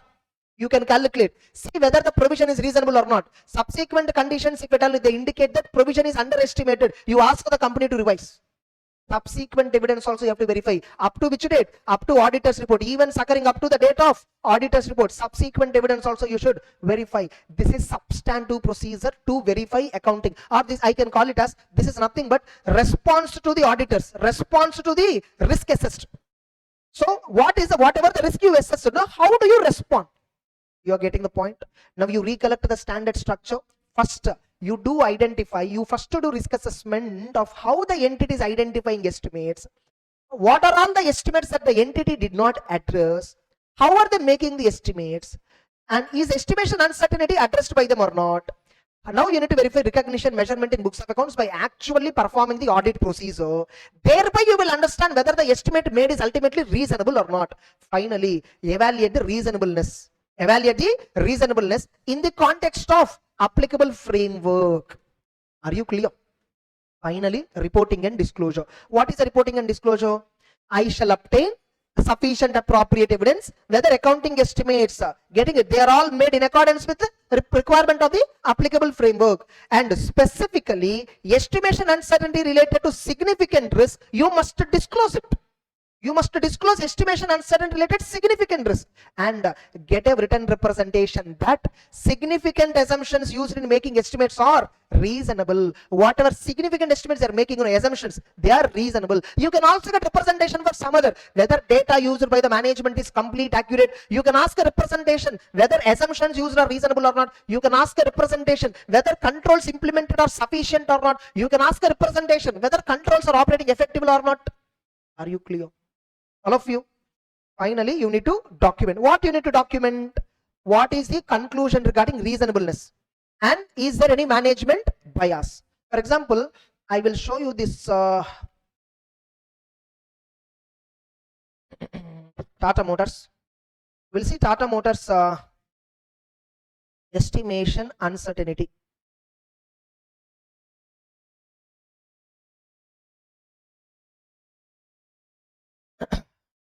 Yes, you see here, estimation uncertainty is considered as a key audit matter. Remember, key audit matter, one of the factor is what? Significant assumptions, significant estimates, significant judgments. Yes or no? That is one of the factor. So they selected it as a key audit matter. So what they evaluated under Ind AS 109, financial instrument, where you need to provide elements for loan losses determined using expected credit loss estimation model. Means they are using accounting standard, applicable financial reporting framework model. You have this in syllabus? Yes, sir. The estimation of expected credit loss involves significant judgments and estimates. The key areas where auditors will judge, will verify. First they verify the data, then they verify the model, then whether any adjustments, qualitative adjustments are required. Next, that's it. These are all the points that were involved. So what auditor verified? Auditor verified first operating effectiveness. Auditor verified controls over it. Auditor verified controls over application of the criteria. Then auditor verified some management's calculations, all that. Yes or no? Then the auditor verified controls. The auditor verified operations over technology. Like various details he verified. This is a separate matter, I think. Yeah, this one. So the same points, whatever we have seen here, the similar points only covered. Like here they are talking about really what controls are verified, all that. Next, like regarding this, there will be a disclosure requirement also. This is a notes to account. This is notes to account. Usage of estimates and judgments. Like you see, in particular, information about significant areas of estimation uncertainty, they are given some notes. Like what are they? Impairment of goodwill, PPE, recoverability of deferred tax, provision for product warranty, asset obligations, employee benefits, financial receivables, discounts paid to dealers, something, going concern assessment. These are all estimates only. These are all estimates only. So you will find disclosures for estimation uncertainty in these financial statements. That's it. The standard is over. Easy. Hardly 40 minutes we spent. Understood? Yeah. Yes, 450. Evaluation of misstatements identified during the audit. First of all, what is a misstatement? Misstatement is a difference between reported item and what is required as per applicable financial reporting framework. And misstatement can be in 4 varieties: amount, classification, presentation, disclosure. Okay. Now, uncorrected means what? These are the mistakes which are accumulated during the audit but not yet corrected in the financial statements. Which mistakes we will accumulate? We will accumulate those mistakes which are other than clearly trivial. Those mistakes which are above triviality level, those mistakes we will accumulate. Trivial means nothing but negligible. Trivial means negligible. You can use this word, negligible. Again, remember, trivial does not mean immaterial. Immaterial is different, negligible is different. Okay. For example, how do you know whether matters are clearly trivial? They are wholly different magnitude than materiality. Like this, trivial means they are smaller. They are inconsequential either in terms of size or in terms of nature, under what circumstance it was occurred. No, they are completely irrelevant. You know, suppose, no, if at all you are unable to decide whether the item is a trivial or immaterial, then you should not classify it as a trivial. You should classify it as above triviality level. If you are unable to decide a particular item is trivial or not, don't classify it as a trivial. So this is the guidance for triviality level. For example, in big companies, for example, you take 5% of profit before tax. Suppose a company has a 500 crore profit before tax, 5% means approximately 25 crore. This is overall materiality level. Performance materiality level is somewhere around 15 crore. Triviality level will be some 5 lakh. Triviality level will be some 5 lakh. What is this triviality level is about? In my main marathon, I actually uploaded my original class itself. 450 related original standard itself I upload, original class itself I uploaded in the 11.5 hours marathon is there. Inside that, I think you can watch that, you will get a better idea. Okay, so we generally tell our team members, if at all any mistake is there below 5 lakhs, completely ignore it. But any mistake is there above 5 lakhs, accumulate it. So triviality level is only to decide whether should I accumulate the mistakes I identify in the audit or not. When our team is performing the audit, when they identify some mistakes, deviations and all, should they accumulate it or not? For that reason, triviality level will be helpful. Next. Now, mistakes are again categorized into three varieties: factual mistake, judgmental mistake and projected mistake. I think this question also was asked in the recent May 25 exam MCQ, yes or no? It was there, right? Yeah. So factual misstatements. Misstatement about which there is no doubt at all. It's a fact. Okay, a wrong posting, a capital expenditure is debited to P&L account. That's a factual mistake. Judgmental, differences because of management judgments like accounting estimates and policies. These misstatements are called as judgmental. Then projected misstatement. Auditor's best estimate from projecting a sample misstatements to population. This misstatement is called as projected misstatement. Projected misstatement, projection we do in a SA 530, we do something called non-anomalous projection. Non-anomalous projection. When we identify some mistake, first we need to discuss what is the nature of the mistake. We need to identify what is the nature of the mistake. If the nature of the mistake is anomaly, we don't project it. If the nature of the mistake is non-anomaly, then we project it. Most of the mistakes that we identify in our audit are anomaly in nature. Mostly. That's the reason why in reality you don't find the concept of projection. Projection is also called as extrapolation. That's it. Next. What are the considerations? Consideration of identified misstatements as audit progress. When you identify mistakes in audit, as you're doing audit, when you identify mistakes, sometimes it will impact your overall audit strategy and plan, because you might have planned based on risk assessment procedure and suddenly you're finding so many mistakes. Automatically your plan has to be revised, your strategy has to be revised. If nature and circumstance indicate some other misstatement might exist or aggregate mistakes are approaching materiality, in these two circumstances we revise overall strategy and overall audit plan. So if the nature of mistakes that I identify indicates some other mistakes might exist, or if the total accumulated misstatements are approaching performance materiality level, approaching materiality means generally performance materiality level, then we naturally revise our overall audit strategy and audit plan. Next. And consideration. Now for then, when you identify mistakes, as audit progresses, generally what you do along with that, you will also request management to review all the transactions and balances to know the cause of the mistake, and I will also request management to identify actual misstatements so that they will adjust a financial statement. And if management corrects, I will ensure that there are no misstatements remain. This procedure I need to perform. And communication and correction of misstatements identified. Communicate all accumulated misstatements to appropriate level of management for their evaluation and correction in the financial statements. And we always ask management to correct it so that accounting records are accurate, so that MMS risk will be low. Suppose if management refuses to correct, know the reasons, evaluate the impact on financial statements, whether they are free from MMS. Now, uncorrected misstatements, what is its effect? What evaluating effect of uncorrected misstatements? Re-evaluate materiality levels. Suppose you found so many mistakes. Okay, now you felt that these mistakes as a whole are approaching materiality. Once again check whether your materiality is correct or not. Whether your materiality level is correct or not. Re-evaluate materiality. Confirm appropriateness of materiality based on actual financial results before evaluating uncorrected. Why? Because we decide materiality at the beginning of the audit when the financial statements are not ready fully. So based on estimates we develop materiality. Later now financial position is fixed, freezed. So now reconfirm Reevaluate materiality based on actual financial results, which means earlier you decided materiality based on budgeted results. Understood? Next, you know, right, materiality discussion, benchmarks will be there, current year financials, last year financials, all that, so many benchmarks will be there. Yes. Materiality of uncorrected, determine if material individually or in aggregate, and what is the effect of prior period mistake. So determine its impact. So determine whether uncorrected misstatements are material either because of size or because of nature, you know, for transactions, balances and disclosures. Size means sometimes materiality is quantitative, but not always quantitative. Materiality sometimes is qualitative nature. Suppose if a mistake of small amount is from fraud, we still consider that situation as a material. Are you clear? Next, and communicate all the uncorrected misstatements and what is their impact, and I will request corrections, and I will also discuss prior period effect. All this I will discuss with those charged with governance. Then I will get a written representation that uncorrected misstatements are immaterial, and also get a summary of uncorrected misstatements. So see, we first communicate all the misstatements to those charged with governance, and you know, they will correct some mistakes they will not correct.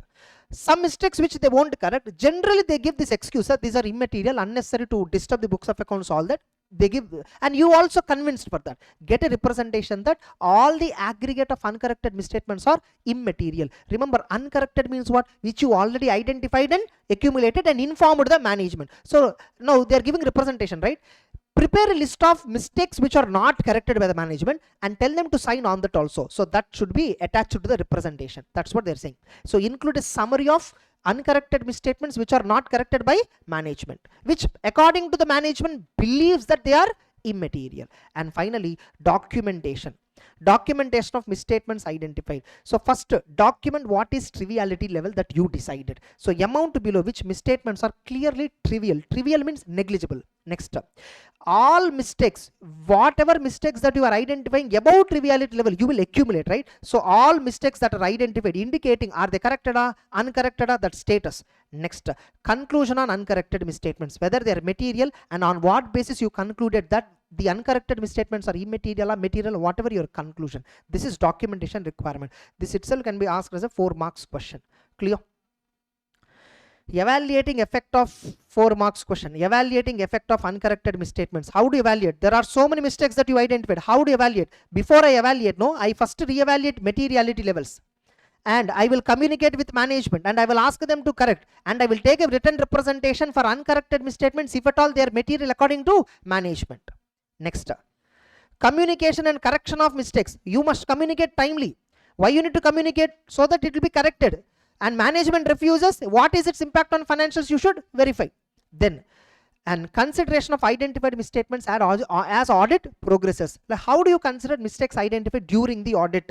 I will first revise my strategy and plan. If at all the mistakes identified by me indicates some other mistakes might exist, or if the mistakes accumulated is approaching materiality level, in these 2 cases I will change my strategy and plan, and I will request management to review transactions and what is the cause of the mistake, what is the nature of the mistake, and I'll ask them to identify what is the actual mistake happened in the particular class of transaction, and I'll ask them to correct. And once they identified and came back, I will perform additional procedure to ensure that there are no other misstatements exist. Next, accumulation of misstatements identified. Accumulate all mistakes except which are clearly trivial. Matters which are clearly trivial, they are like whole different magnitude than materiality, which are inconsequential in nature because of the size of the mistake or nature of the mistake or circumstance, or if at all a situation comes where auditor is unable to decide whether a misstatement is trivial or not, you should not classify that as trivial. You should classify that as above negligible. That's it. You see, once again, if I repeat, it will be more comfortable. Understood? You need to repeat multiple times. When you're reading, slowly, calmly read, understand, and then repeat. That's the only way to remember. There is no cheat code for it. Mnemonics and all won't work. You might have tried already. Yes or no? Next. Then analytical procedure. For analytical procedure, no, I gave already CA inter revision marathon. Like if you scan that QR, no, in my GoTo notes, or you can find caramharsha QR code resources video. You will find one video. Inside that, analytical procedure discussion from CA inter chart notes I've discussed, which will be more depth. This is very basic. Here, for formality they gave only this much. Only IC also gave. In CA inter book, analytical procedure standard is almost 4-5 pages. In chart notes, I'm telling you. In chart notes, it is 3-4 pages. Understood? So lengthy. Next. That's it. Audit strategy chapter is done, except one topic, audit strategy topic. What is audit strategy, planning and program? That we need to discuss. Actually, this is not important. Till date, no, they didn't ask any time. Audit strategy topic, they never asked. Because in CA Inter, this topic weightage is 12 marks. In CA Inter, we have a chapter, 8th chapter, I guess, yeah, 8th chapter, audit strategy, planning and program, where 12 marks questions will come, 5 pages chapter. Main chapter itself is 5 pages. Flow chart is only 2 pages. But it is very confusing chapter. In CA Inter, like, because in exam they'll ask program question, our students will write planning answer. That's the reason, because all the points appear similar. So you need a thorough understanding of each and every subtopic in this. What is planning process? What is strategy? What is plan? What is program? Strategy, plan, program, all three put together is called as planning. You see SA 300 standard heading, planning of an audit of financial statements. Planning they don't use the word strategy, plan, program. Strategy, plan, program are elements of planning. Understood? So planning is a broader term. So even this chapter you see planning, strategy and execution. So actually planning includes strategy, technically speaking. Now, what are the benefits of planning? How planning benefits you? So that you can give attention to important areas and you can resolve the problems quickly. Proper organization and management of audit. Selection of team members becomes easier. Direction and supervision of teams become easier. Easy coordination with auditors, component auditors and experts. These are the benefits of planning. Now, what is the nature of planning? Size and complexity of audit. For larger entities, more planning is required. Now, actually here, I think, just a minute. I think it was wrongly given as a star mark here. Okay, not required. Audit planning process. Audit planning is a continuous and iterative. Iterative means nothing but repetitive process. And audit planning starts after completion of the previous audit and the planning continues until completion of the current year audit. Planning is not a one-time process. That's what they mean to say.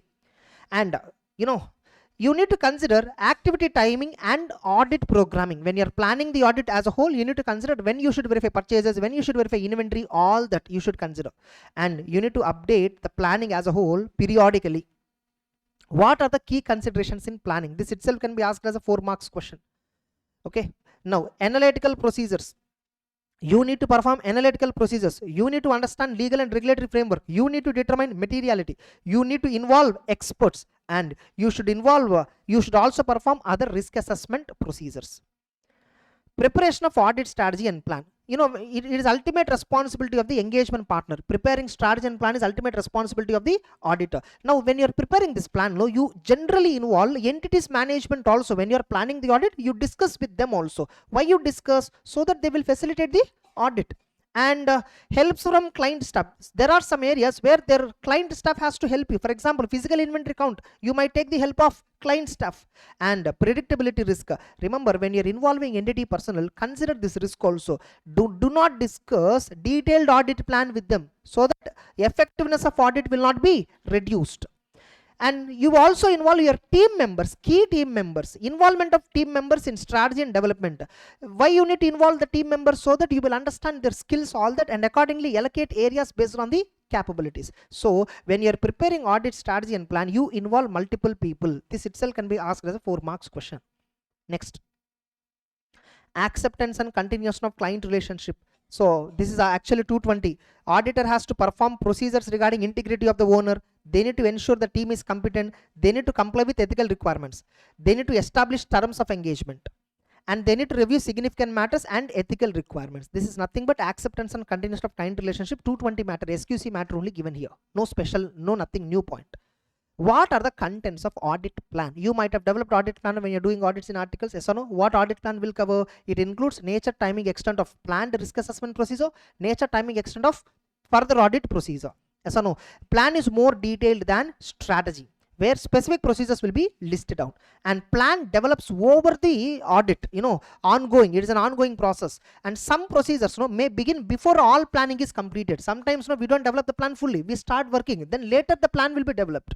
Next, changes in planning decisions, update and modify as and when needed. Generally, why you will change? Unexpected events, changes in conditions. We got an audit evidence that information is wrong, some contradictory information we would have found out. So why you need to revise? So that audit will be effective. And make sure your planning is dynamic and flexible, which will allow modifications. Now, what are the factors while establishing overall audit strategy? First you need to understand characteristics of the engagement. Reporting objectives you should keep in mind, where your team efforts has to be directed. There is some preliminary work that you need to consider. The preliminary work is nothing but preliminary engagement activity, results of preliminary engagement activity. And also keep in mind nature of resources required. We have a detailed explanation for below. Characteristics of engagement means what? What is the financial reporting framework applicable? What is the industry requirements? What is the audit coverage? Are you a principal auditor or are you a component auditor? What is the audit coverage? Nature of relationships they have. Other auditors and service organizations, whether the company is using.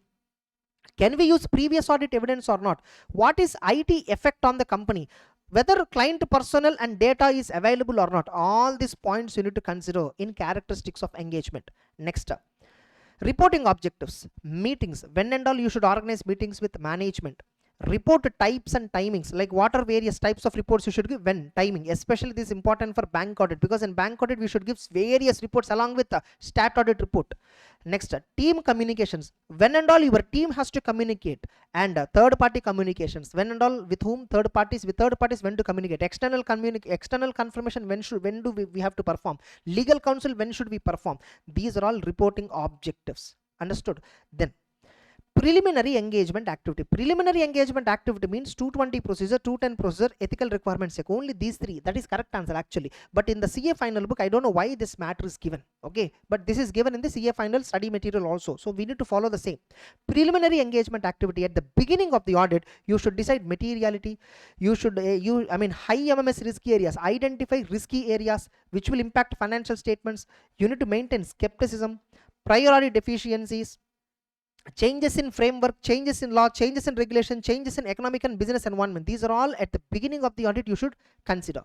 Then nature, timing, extent of resources, how you should allocate manpower, assigning members. Work assignment should be based on complexity of the work and capability of the team member, number of members and time required, scheduling the audit areas, team meetings, frequency and location. That's it. This is nature, timing and extent of resources necessary. And documentation. The auditor shall document overall strategy, detailed audit plan, significant changes you should document, other communications for additional services that you agreed, discussions with key entity personnel, all this you should document. Why you should document? It's an evidence that you complied with standard. And it summarizes strategy in an audit program. Relationship. Audit strategy and plan, they are directly related. Plan is more detailed than strategy. Change in strategy leads to change in plan. Change in one leads to change in other, means change in strategy leads to change in plan. And strategy sets broad scope and conduct of the audit, and the strategy forms foundation for development of the audit plan, whereas audit plan outlines what type of procedures we need to perform. Nature, timing, extent of risk assessment, nature, timing, extent of further audit procedure. So audit plan is more detailed. So that is a relationship. Relationship itself can be asked as a 4 marks question. Write about relationship between overall audit strategy and overall audit plan. Next, audit program. Audit program is like a questionnaire. It looks like a questionnaire. For example, within purchases, what are all points you should verify? If at all we listed it out, that's an audit program. Okay, so audit program, listing procedures. It is nothing but instructions, and links audit objectives with procedures for purposeful audit. What is the audit objective? For example, you want to verify existence of inventory, what points you need to check. You want to verify valuation of inventory, what points you need to check. So like that, specifically audit program is formulated keeping in mind objective of checking. Next, matters considered in program. Actually here you can use the word program only, but in ICA book itself they give, I think, planning word. Okay, program. Matters to consider in program. Look at the nature of the business. Remember, program cannot be standardized for everybody. Program has to be customized for every client. So examine financial and accounting system, understand the manufacturing process, consider technical, financial and setup of the company, like how the accounting setup of the company, financial setup of the company. Consider when you're framing a program, when you're developing the program, you should first study internal controls, then you need to test all those aspects. Accordingly, instructions has to be developed like that. There must be a systematic approach, modify the plan, then program for deviations, ensure overall plan is strictly followed. Ensure financial statistical records are checked. Evaluate internal controls for nature, timing, extent of substantive procedure. Examine internal control system as 3 steps: review, compliance, and testing and evaluation. Don't worry, this is not that important program, okay? And information about organization. When you're developing the program, consider client history, business purpose, what is your audit timing schedule, that also you consider. And when you're developing program, you should also consider something called size of the organization, complexity involved, especially what are the branches and products they're dealing with. And drawing up the program, decide areas of details or test check based on business condition. Now finally, after understanding entire business condition, you draw the program. Then stages of audit program. First time we develop a broad program. Then we will fill the details after internal control review. What is internal control review? Remember ICQ, internal control questionnaire and risk assessment. After we do ICQ questionnaire with management, then we fill the program and apply special procedures if any required. That's it. Audit execution. This itself can be asked as a 4 marks question. What is audit execution? First execution you have to plan. First you should plan the execution, then execution you have to plan again. Okay. Now plan work in advance. Prepare detailed program. Consider manpower, all that. Preliminary survey. And a detailed risk and control assessment. Identify risk and controls during test. Consider materiality levels. Then test operating effectiveness of controls using multiple methods. The methods are inquiry, observation, reperformance, inspection. Reporting. Finally, report as per 700 guidelines. Consider financial reporting framework and statutory compliances and express a clear opinion. 99% there won't be any question on program strategy topic. Just for formality, just read one time later also. Slowly, neatly read it. If at all an MCQ comes, you can figure it out. Easily you can figure it out, MCQs. So that's it. With this audit strategy topic is completed. I think 540 we covered, 450 also we covered. Yeah, that's it. For 540, I recommend you to watch my previous marathon, which is there. Okay. Forget about material. That was my old material which I used. But look at the concept once and then read whatever the material that you are following. You will understand beautifully. Okay. Because 540 is one tough standard. It's very tough to understand 540. That's it. Yes, let's begin related services where we have 2 standards, 4400 and 4410. Okay, one is agreed upon procedures, the other one is dealing with compilation engagement. Now you see, apart from assurance engagements, there are some other services that we can provide. We can call them as related services. Assurance engagements are again 2 types: on historical financial information, other than historical financial information. On historical, we give 2 levels of assurance. One is reasonable assurance and other one is limited assurance. Reasonable assurance is called as audit. For that, standards on auditing were there. Limited assurance have standards on review. And we can also provide assurance on other than historical financial, that is prospective information and internal controls. For that, we have something called standards on assurance engagement 3000 series. And apart from all this, we also provide non-assurance services. We call them as related services. Now, what are related services? One is agreed upon procedure, another one compilation engagement. For example, stock audit is an agreed upon procedure. Stock audit is an example of agreed upon procedure if that does not involve assurance. Okay, we just go count physical inventory and see the tally with the records and then we just give a report on it. If this is the only task that we have, then we generally call it as what? Agreed upon procedure. Then compilation. Compilation means what? Some companies specifically ask you for assisting them in preparing financial statements. So that is called as compilation. Now, so in assurance engagement, practitioner express conclusions to increase users' confidence. In audit, this conclusion is called as opinion. In a review, we simply call it as conclusion. Then, related services. All engagements are not assurance. We can also provide some other services like tax return preparation, consulting, engagements covered by various related service standards. So, what is agreed upon procedure? Here, the auditor reports factual findings based on specific procedures on financial information, elements or accounts, items, whatever. Suppose a company specifically called you to do external confirmation procedure. You just went, took the accounts receivable data, designed external confirmation, asked third party, got the confirmation and gave back to the company. This is an agreed upon procedure. Stock audit, agreed upon procedure. Physical verification of inventory, agreed upon procedure. Physical verification of fixed asset, agreed upon procedure. These are all various agreed upon procedures where companies will consult chartered accountants. Next, role of the practitioner. You need not be auditor for performing agreed upon procedure or compilation. So related services can be done by anybody. Yes or no? Even auditor can do, provided that is not conflicting ethical requirements. Next, in all these standards, SRS related services and SRE 2400 and SAE 3420, SRE 2400 review of historical financial information. Okay, not by auditor, review of historical financial information.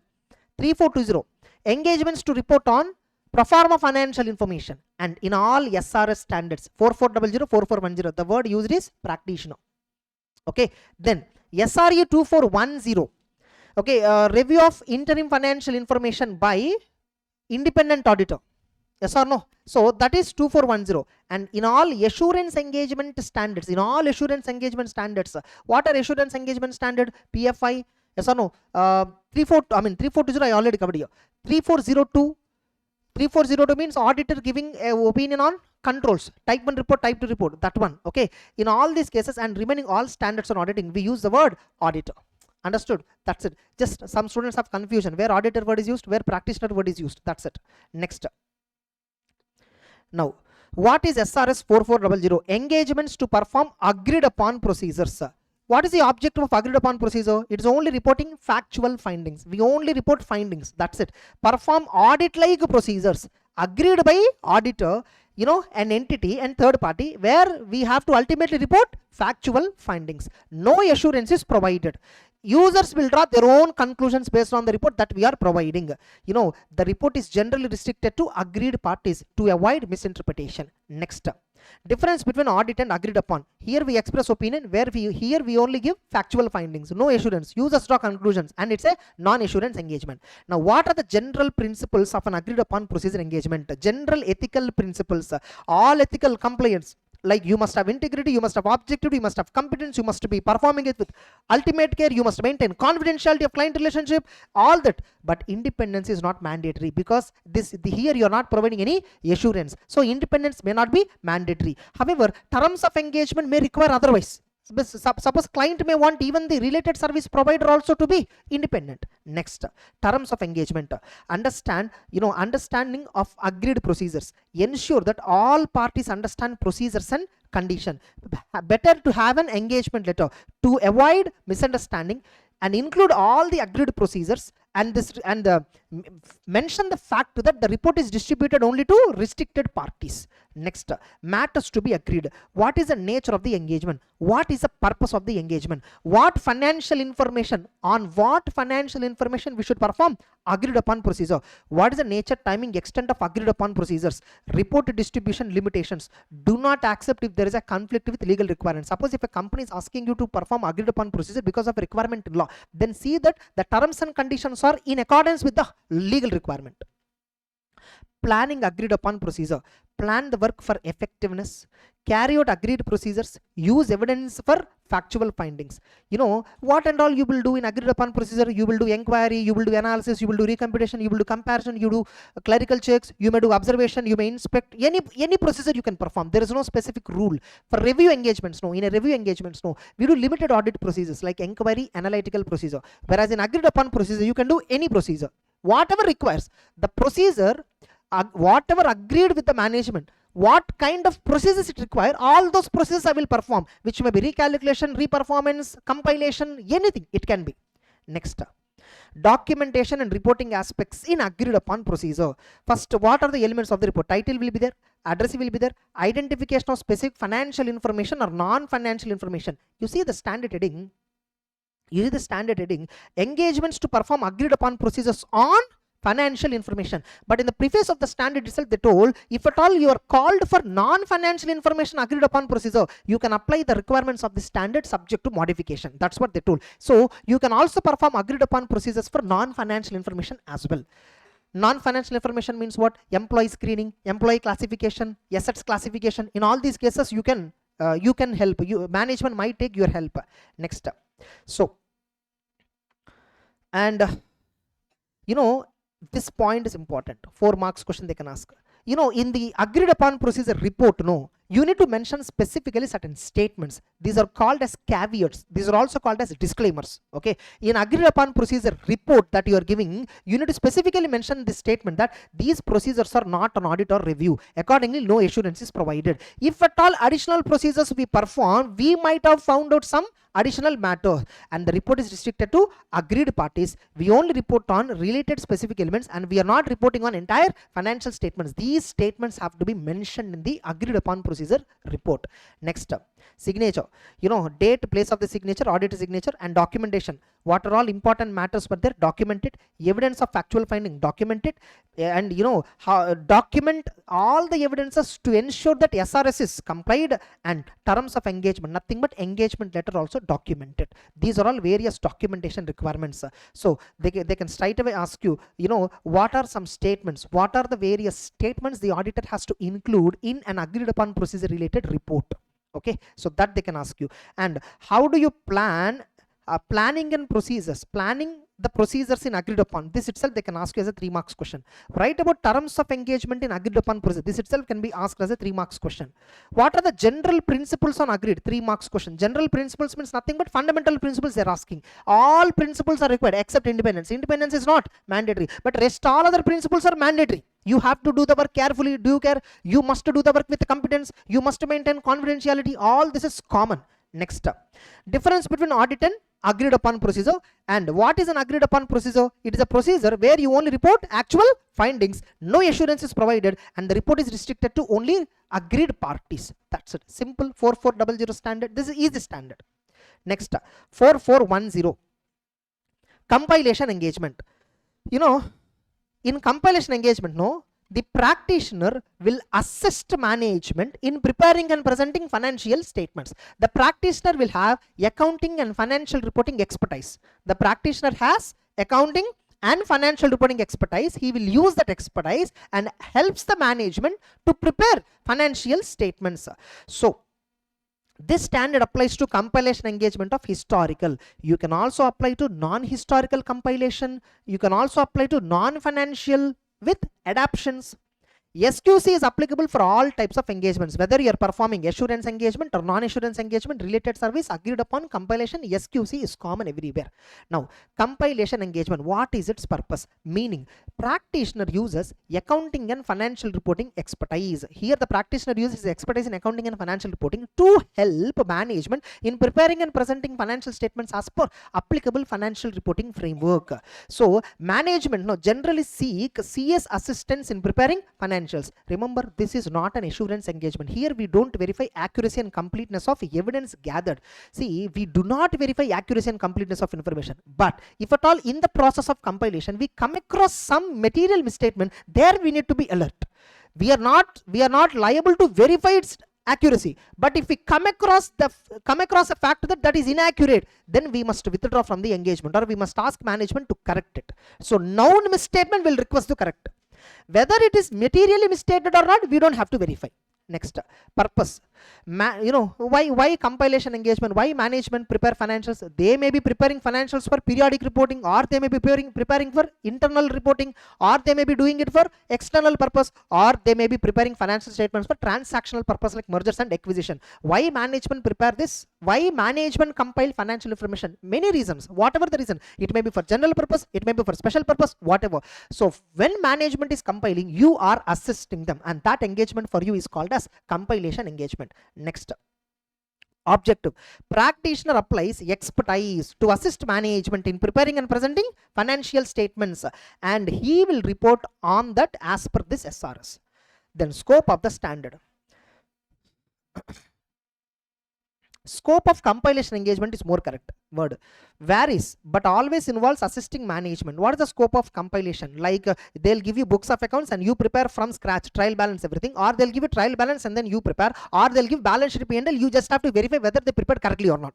The scope is decided by management. It varies, and management sometimes may provide only draft information or preliminary information. And remember, ultimately the full responsibility for financial information is with management. Yes or no? With respect to management judgments, with respect to accounting policies, with respect to accounting estimates, it's everything is management judgment. Management is only responsible. The person who assisted, the chartered accountant who assisted in compilation, he is never responsible. They are only responsible party. Next, different frameworks may be used depending upon nature of the entity and intended. How the financial information is compiled, by following which framework they will compile, it depends upon the requirement of the framework.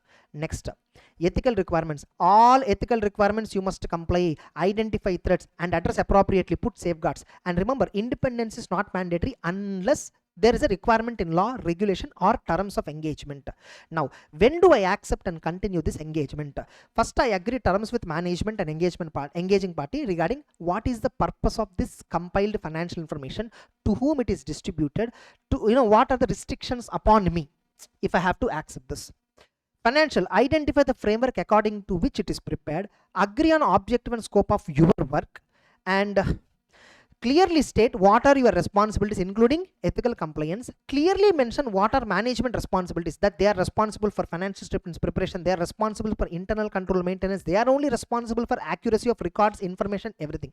And outline expected form and content of the report. I will tell at the beginning itself, I will not give any assurance. This is how my audit report, this is how my compilation report is going to be as per SRS 4410. I will just give an outline and I will record all the terms agreed in a written letter, and I will see whether there is a revision required. As if suppose if at all sometimes companies they go for frequent. Every year they will hire one CA, or same CA will be there to assist them in compilation. He is not auditor, he is only helping in compilation, yes or no. So see whether revision is required in the engagement letter every year, check and then accordingly act. Next, performing compilation engagement. So engagement acceptance, this is important. Performing compilation engagement, this is important.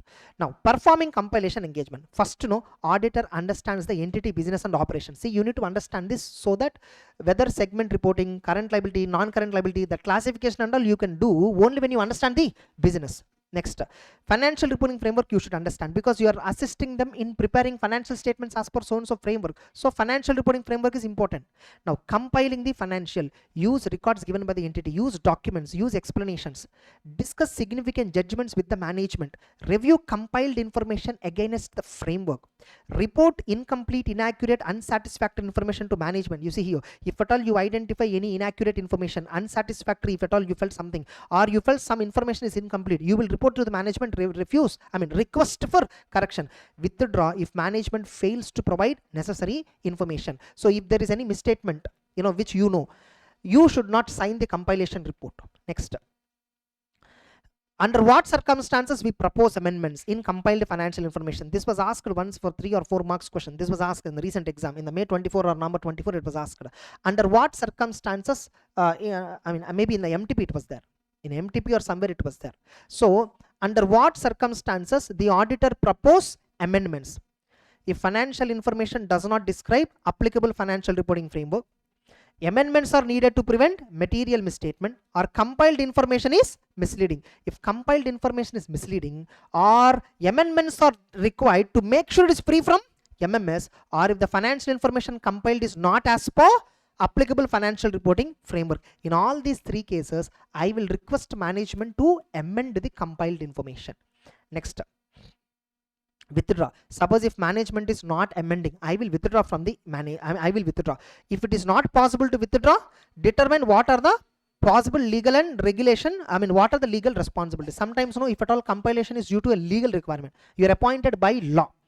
So if withdrawal is not possible, I will just see what are the legal possibilities that are there. And finally, I will obtain acknowledgement from management that they take complete responsibility for compiled information, and I will communicate important matters that require attention of the top management.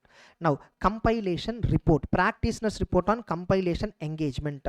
So here this explanations is important. There are some statements that you need to mention.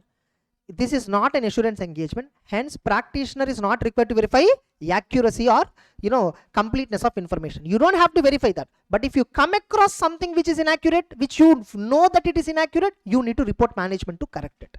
Not an audit opinion or review conclusion expressed. No audit opinion is given, no conclusion is expressed. And further, if at all the compiled information is prepared on a special purpose framework, report should describe the purpose, who are the intended users. Next, alert readers that it is not possible for some other purpose through emphasis of matter paragraph. So we will alert the readers. Maybe we may use the heading alert para, or restricted for distribution, some heading we will use and then highlight. Next, description. Description of compilation engagement, what exactly the engagement is, you need to describe, and date and signature. And remember, engagement level quality control is applicable even for this. See, quality control standard we saw.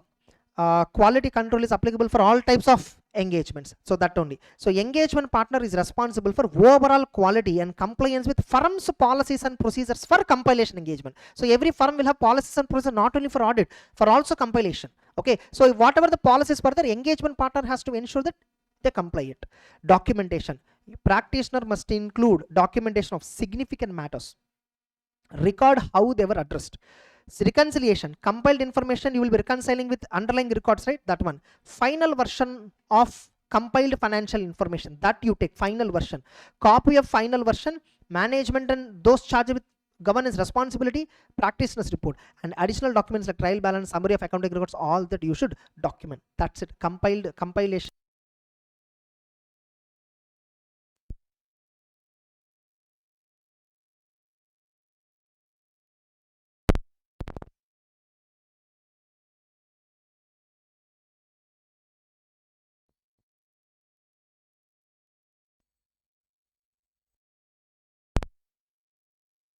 One minute.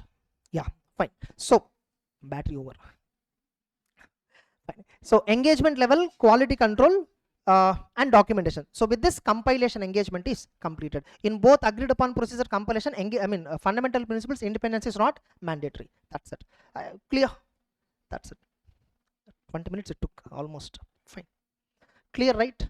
So in the next session, we will continue with 800 series, 2000 series, 3000 series. Okay, in the next session we will do. Just a minute.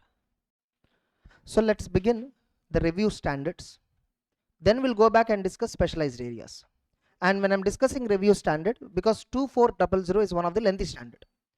Lengthy because so many points were there, so many sub-concepts were there, right? Now in this particular standard, I will also do how to remember, like what is the way to remember things. No mnemonic codes, no cheat codes, nothing will help. Because how many you will remember cheat codes? There are so many sub-concepts which will be asked in exam. I showed you. In November 24 you see, May 24 you see, May 25 attempt you see. So many sub-concepts they will ask. So where you can't, like if at all I have to divide this entire subject into all 4 marks questions, if I have to divide that into 4 or 5 marks question, this entire text what we have 19 chapters, it will come close to 1700 to 1800 questions. Do you remember 1700, 1800 mnemonic codes? Maybe at your favorite places. For favorite places, maybe if something is so like like very punchy, that you can remember. But you can't remember all 1700, 1800 codes, right? It's not possible. That's impossible. So there is only one way: repetition. That too, you should repeat it in a strategic way.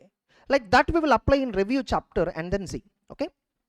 Now, review means we all know it's a limited assurance engagement. Limited assurance, and review also deals with what? Historical financial information. In review also talks about historical financial information, and here we have two set of standards: 2400 review of historical financial information, 2410 by independent auditor, review of interim financial information by independent auditor. Okay, so 2410 is more popular in reality. 2400 is rare.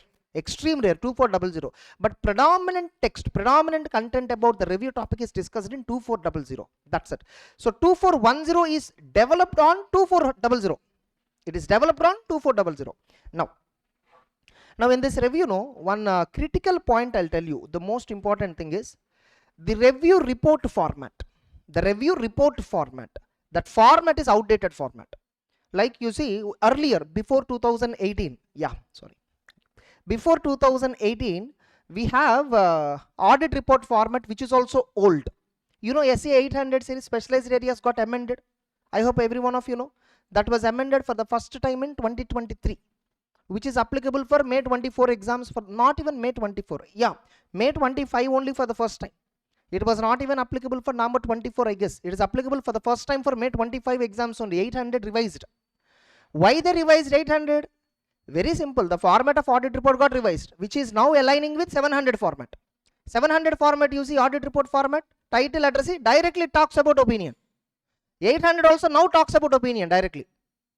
Earlier, once upon a time, first a title will be there, address will be there, then introductory paragraph will be there, then auditor, management responsibilities, then auditor responsibilities, then basis for opinion, then opinion. Then after emphasis of matter, other matter para, all that will come. The opinion para, basis for opinion para comes somewhere in between. It won't come at the beginning. That is a major amendment point in the entire 800 series. 800 series is now amended to align with this one, 700 series. 2400 is not yet aligned. This 2400 standards is this 2000 series issued long ago, which they did not align now. So now very soon, probably in the next 1 year itself, this 2000 series will also be amended. Maybe one and a half year. Maybe within 2, 3, 4 attempts, it will be maximum amended. Now you see in the review standard, elements of review report, if you see, conclusion. Here we don't use the word opinion, we use the word conclusion. And if you see in review standard, if you observe, there is one point, going concern point. If at all there is a material uncertainty related to going concern. If there is a material uncertainty related to going concern, you have to highlight that in emphasis of matter para in a review standard. Whereas in auditing standard, you should not highlight that in emphasis, but you should highlight it in a material uncertainty related to going concern para. That's the basic difference. The reason why this inconsistency is there, this MURGC para is a 570 effect. It's said in 570, it's not told in 705, 706, no. 570 standard told that you have to highlight material uncertainty in a separate heading called material uncertainty para, correct? This 570 was revised in 2018. Earlier, before 2018, if a material uncertainty is there in going concern, even in audit report also we highlight in emphasis only, because that time MURGC para is not there.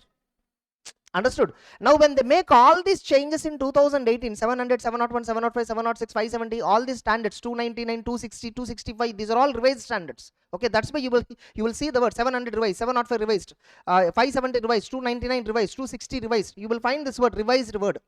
At the time when they're revising them, they did not revise corresponding standards in review, corresponding standards in specialized area. Later they identified inconsistency and now they are reviewing. Now they are updating it. That's the basic background why in case of review engagement we use emphasis of matter para, why in case of an audit we use material uncertainty para.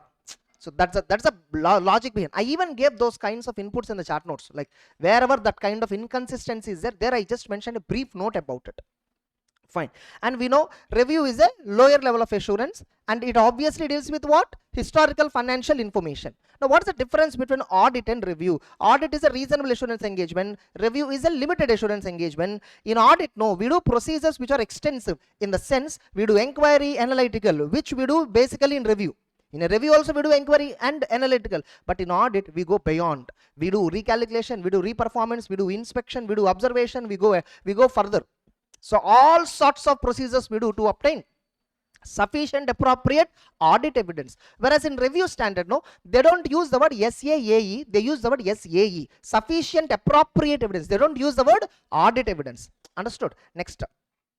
Conclusions. In audit reasonable, in review limited conclusions. Reporting, we give opinion, in review we simply call it as conclusion. Remember, conclusion is a wider term. Conclusion includes opinion.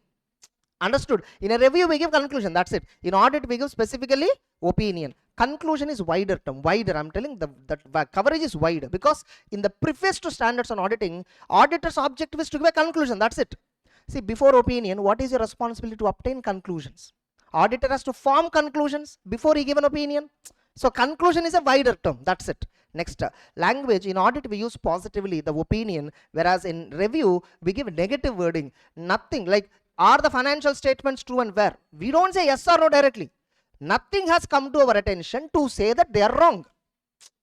Nothing has come to our attention to say that, nothing has come to our attention to state that the aforesaid financial statements are not true and fair. This is how we use. It's like not bad. Movie is good, no, not bad. So that's a limited assurance. That won't give the other person the push to watch a movie, yes or no. If I say super, excellent, fantastic, that will give a push. If I say not bad, it will not give any push to him. So review is like a limited assurance. We don't push the financial statements to be true and fair, but we just don't, we simply straight away say, nothing has come to my attention to say that they're not true and fair. Are they not true and fair? To say that I don't have anything to say. Understood? So that's how, that negative wording. Now, next up. 2400, the engagements to review historical financial statements, practitioner responsibility. When he is engaged to perform review of financial, provided he is not the auditor. If at all I am an auditor of the entity and also conducting review, that to review of interim financial information I am conducting, then 2410 standard is applicable. I am an auditor there, I am also doing a review, and that too it is interim financial information, then 2410 is applicable.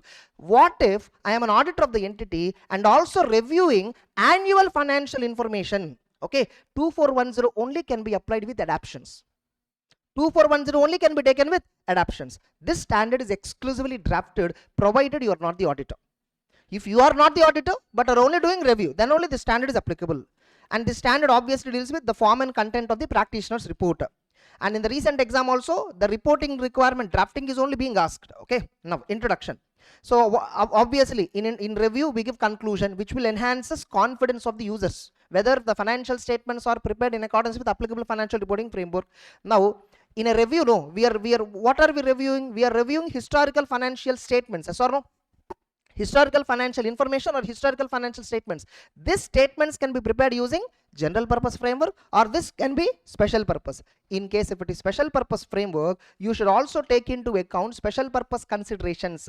Yes or no? Whenever you are accepting an engagement where financial statements are prepared using special purpose framework, there are some specific considerations you need to take, which we will discuss in 800 ones. Okay, next up.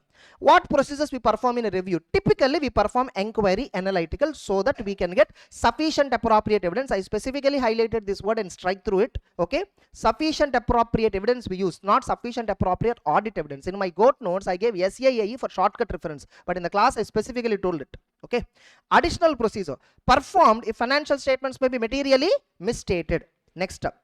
Objective of SRE. What is the objective? Obviously to obtain limited assurance through inquiry analytical and report on the financial statements as a whole and communicate findings. Correct?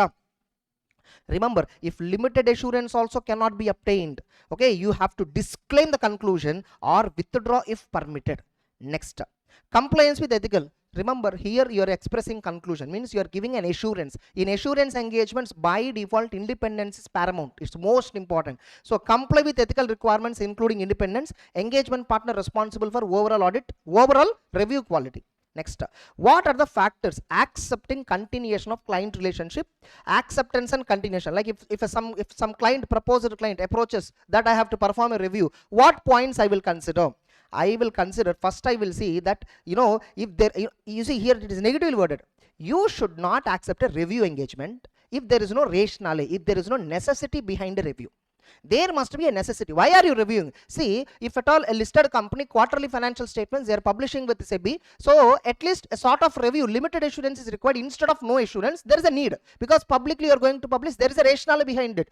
Normally you are preparing historical financials and a company is asking me, please do a review, sir. And when I interact with them, what I understood is people, users want an audit opinion. They don't want a review opinion, but the company want to cut the cost. Okay, so in order to cut the cost, they just ask auditor, sir, you just come for 5 days, do basic inquiry analytical and give a review report they're asking. Now I need to see the user's requirement there. See, always any engagement we accept, It's not only the client requirement we see, we also see who are the users and what are their expectations, what are their requirements. That will also decide our acceptance, ability, all that. So there is no rationale, like see whether there are any like scope limitations or inappropriate financial statements association, or in the given scenario review is not appropriate engagement, law requires audit, or not suitable in some circumstances, or if at all there is no compliance with ethical requirements, or if information is not available, or if you have a doubts about integrity of the management, or if management imposed scope limitation. In all these circumstances, practitioners shall not accept the review engagement. They'll ask you a 4 marks question. What are the circumstances where a practitioner shall not accept a review engagement? 4 marks question. Next, indirectly you see, these are only the points which are there similar in preconditions also. Fine. Now, what are the preconditions indirectly? First, you need to see acceptability of financial reporting framework. This is the same point given in 210 also. In SA 210 agreeing terms of audit engagement, the first thing that we need to see is acceptability of financial reporting framework. You see, acceptability of financial reporting framework. At the beginning, when I'm doing the review, when I was appointed as a reviewer, maybe financial statements are not yet prepared. So I will ask management by what framework they're going to prepare. So I will see what framework they're following, how far it is acceptable. Then I need to agree with the management that they're responsible to prepare financials as per agreed financial reporting, nothing but applicable financial reporting framework, and they need to establish internal controls. They have to provide auditor with all the information. This is also called as preconditions to audit or premise to audit in audit 210. The same thing is here, premise to review, preconditions to a review. And if at all practitioner is not satisfied, I will discuss with management all the issues. If issues are not resolved, I will not accept. Suppose if at all I accept it because there is a requirement in law, here basically review engagement I should not accept unless required by management. If at all unless required by law, if at all because of law I'm accepting a review engagement which is not in line with 2400, then in my report I will not refer 2400. I will not talk about SRA. Okay, then suppose all this is when all these points you will check when prior to accepting, prior acceptance. Suppose if any issue arises after acceptance, post acceptance, if preconditions not present, originally management agreed, they agreed, sir, we are okay, all the conditions we are okay, they agreed, you obtained acknowledgement. After you accepted the review, now they are not fulfilling their responsibility, they are not fulfilling. So post acceptance they are not fulfilling, then discuss and resolve whether to continue engagement or not. So straight preconditions, this itself can be asked as a straight question. Once preconditions are present, enter into a formal letter of engagement, enter into an agreement with the management. So prior to performing agreed terms formally with management, it must be in writing. For recurring engagement, see whether you need to give a revised letter every time or not, check out.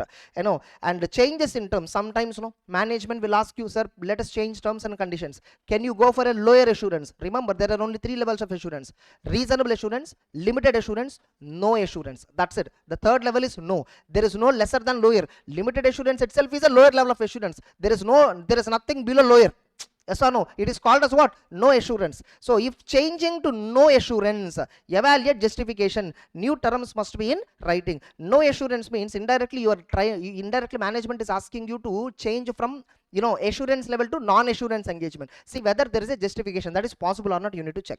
That's it. This is regarding agreeing the terms. Once you agree the terms, perform the review engagement. Now before you perform the engagement on review, first determine materiality, which is also common point in audit. So the first thing that we need to decide is materiality. We need to do the risk assessment, all that. Yes or no? Determine the materiality. Judgment of materiality same regardless of assurance level. Remember, SA 320 principles can be as it is applied here. SA 320 can be as it is applied here. Materiality is decided by the subject matter. It's not decided by what are you providing on the subject matter. You may be providing reasonable assurance, you may be providing limited assurance. That does not affect materiality determination. Materiality is purely decided by the subject matter. Subject matter here is financial statements. So financial statements, amounts and disclosures, they will influence your materiality determination. So whether you are providing, the fact that you are providing limited assurance, the fact that you are providing reasonable assurance, that will not affect materiality determination. So the 320 principles can be as it is applied in a review also. And revise the materiality level if new information arises.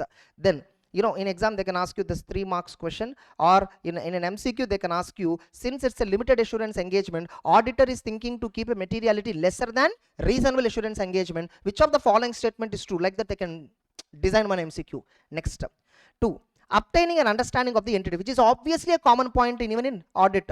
In order to fulfill your audit responsibilities or review responsibilities, you first have to understand the entity and its environment, so that you can easily understand whether accounting policies are suitable, accounting estimates are reasonable or not. Yes or no? Understand entity environment to identify potential material misstatements. Now you need to perform the procedures. What procedures you will perform? You basically perform analytical and inquiry. You just do inquiry and analytical. Basically you do only these 2 procedures, and if everything seems logical, you just proceed further, you give a report. Somewhere you felt inconsistency. When you are performing inquiry, you are getting answers something different, or when you are performing analytical procedure, you are identifying fluctuations, you are identifying inconsistencies. So when you are identifying inconsistencies and fluctuations, you naturally perform other procedures to resolve them. And remember, just because in a review you are going for other procedures, that doesn't alter the purpose of the engagement. Still the engagement will remain same, review. Getting it? Just because you are doing additional procedures, just because you are getting more confidence, you cannot give an audit opinion there. Your objective is you agreed in terms of engagement review. You agreed for limited assurance. You should only provide limited assurance, even though if you got reasonable assurance. Because the fact is, here the terms of engagement you agreed is audit. Next up. So perform inquiry, address all matters, focus on important items like potential misstatement areas and other procedures possible if effective or efficient. May review accounting records for significant unusual. Remember, reviewing accounting records means what? Inspection. Inspection is an additional audit procedure. In a review, basically you don't have to perform additional audit procedure, but if at all you are doing any additional procedures just for the sake of additional clarification before you give a conclusion, that will not change the purpose of the engagement. The purpose of the engagement is still same, or review. Clear? Yeah. Next. Now what we do is inquiry analytical. Inquiry means what? Asking information from management or relevant persons. Don't write asking word, seeking only you write. Okay. Next up, key inquiries. You will inquire regarding what are all, you inquire regarding estimates, you inquire regarding related parties, you inquire regarding unusual transaction, you inquire about frauds, you inquire about subsequent event, you inquire management about going concern assessment, you inquire about contingencies, you inquire about litigations and claims involving the entity. So many. Yes or no? They'll ask you. Inquiry is one of the important audit procedure in a review. Okay. What do you mean by inquiry? What are various specific inquiries that the auditor has to make? 4 marks question. Understood? See, for every question what I'm telling, in exam they'll give some case scenario like that. Theory question itself. Okay. Some story they'll give, but at the end of the day the question will be this only. Understood? Next up, evaluate responses for reasonableness and consistency. See, why you inquire? To know what they are saying, like to listen what exactly the information they are going to provide. See whether that is logical or not. Analytical, ensure entity data is adequate before you apply. Analytical, and remember you can also inquire regarding non-financial information, regarding what action they have taken, regarding deficiencies communicated by previous auditors or whatever, any actions taken, communication from regulatory bodies, matters arising during other procedures. Other procedures means what? Primarily I will perform inquiry and analytical. Apart from that, if I perform any other procedure, if any issue I found out, what I will do? I'll inquire them. Like, what is this? Understood? Next up, why inquiry? Why analytical procedures are important? This was asked in one of the exam in the May 24 or November 24. Somewhere this. Why inquiry? Why inquiry? Without inquiry, how will you understand management intention? Only through inquiry you will understand intentions of the management. Most of the evidence that is available in audit is through inquiry only. Inquiry means what? Talking to management, talking to those charged with governance. So why talking to management is important? If they ask, like, what answer will write? But somehow they gave some answer. Okay, so fine. Inquiry, so it provides evidence on management intention.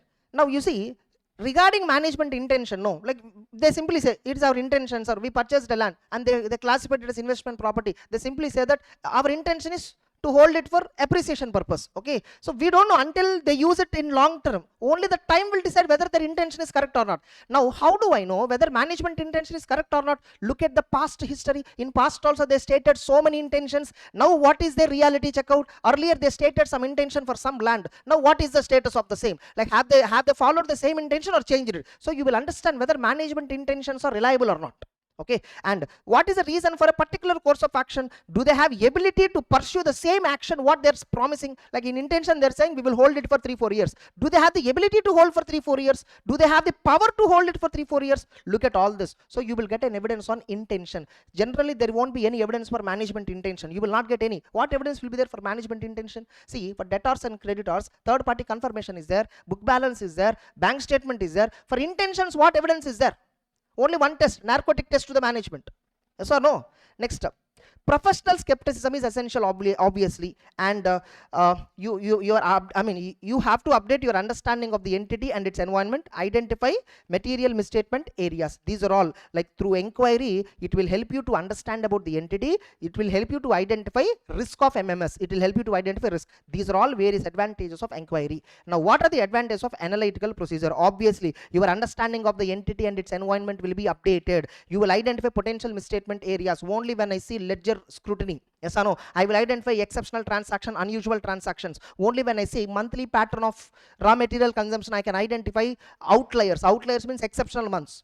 Yes or no? Why in a certain month, particular month, why is the consumption of raw material is so high? In that month, power bill power bill also I will see comparison purpose. So like this, I'll do various analytical procedures, which will give me new understanding about the company. And I will identify inconsistencies. I will go for corroborative evidences. It will serve as an additional procedure if misstatements are suspected. These methods of analytical procedures can be from a simple method to a complex analysis can be done. Anything. A simple data analytics, ratio analysis, trend analysis, reasonableness test. These are various simple methods of analytical. To complex data analytics we can use. See, analytical procedure is nothing but data analytics. Analytical process is nothing but data analytics. CAD tools we use now. In digital audit, CAD tools concept is there. So CAD tools and all will be used for analytical procedure. You have this ACL, all this, yes or no? So many Altrix. These are various softwares which are there for performing data analytics. Next up. Specific circumstances. How to address these circumstances? Related parties. Auditor has to be alert for unidentified, undisclosed related party relationships and transactions. So be skeptical. You may identify unidentified, means company have not identified them. Inquire about nature of the related parties, nature of the relationships, parties involved, rationale for significant unusual transactions. Regarding fraud, you need to perform specific procedures. If indications, communicate to the management, request assessment of the effect of fraud on financials, and consider whether any external reporting, means reporting to regulatory authorities, is required or not. Going concern. Assess entity's ability to continue as a going concern. If concerns arise, inquire management plans, evaluate response, determine whether financial statements can be prepared using going concern or not. Use of work performed by others. See that their work is adequate, and plan procedures considering group context. If at all you are reviewing group financial statements, means consolidated financial statements. Next up. Additional procedures when material misstatements are detected. See, why do I perform additional procedures? Ultimately, the objective of additional procedure is simple. If no issues are there, financial statements are clearly misstated, or uncertainty remains. Any three conclusions I will. After I perform additional work, I will get one conclusion. No issues are there, fine. Initially, through inquiry analytical, I got some doubts. When I went for further investigation, no issues found. Second one, or when I do further investigation, I would have clearly found a material misstatement, or still uncertainty remains. If uncertainty remains, you still have to perform additional work. Even after performing additional work, you are unable to reach conclusion. Somehow you are not getting clarity of what you are looking for. See, I need a clarity. Either mistake is there or mistake is not there. Some clarity I should conclude, but I am not able to conclude that. Then indirectly there is a limitation on your scope. So that's the meaning of limitation on your scope. So if the issue is unresolved, you need to acknowledge scope limitation. At that time, you cannot give, you cannot give unmodified opinion, unmodified conclusion you cannot give. You must give a modified conclusion. Are you able to understand? Next. Now you need to perform certain procedures relating to subsequent events, same like 516 audit. Here also subsequent event concept is discussed here itself. Now if auditor aware of events where financial statements require adjustments or disclosures, getting it before the audit report date, ask management to correct it. If management is amending it, discuss with management, see whether they are amended, inquire how management will be addressing. And management is not amending, if management is refusing, notify them and not to issue the financials. If financials are issued without your consent, take appropriate action. You will give a public announcement. You will go to AGM. You have a right to attend AGM. You can talk in the AGM. That's it. What action you have to take? Legal opinion you need to consult. Legal consultant. You need to consult a legal expert. Next up.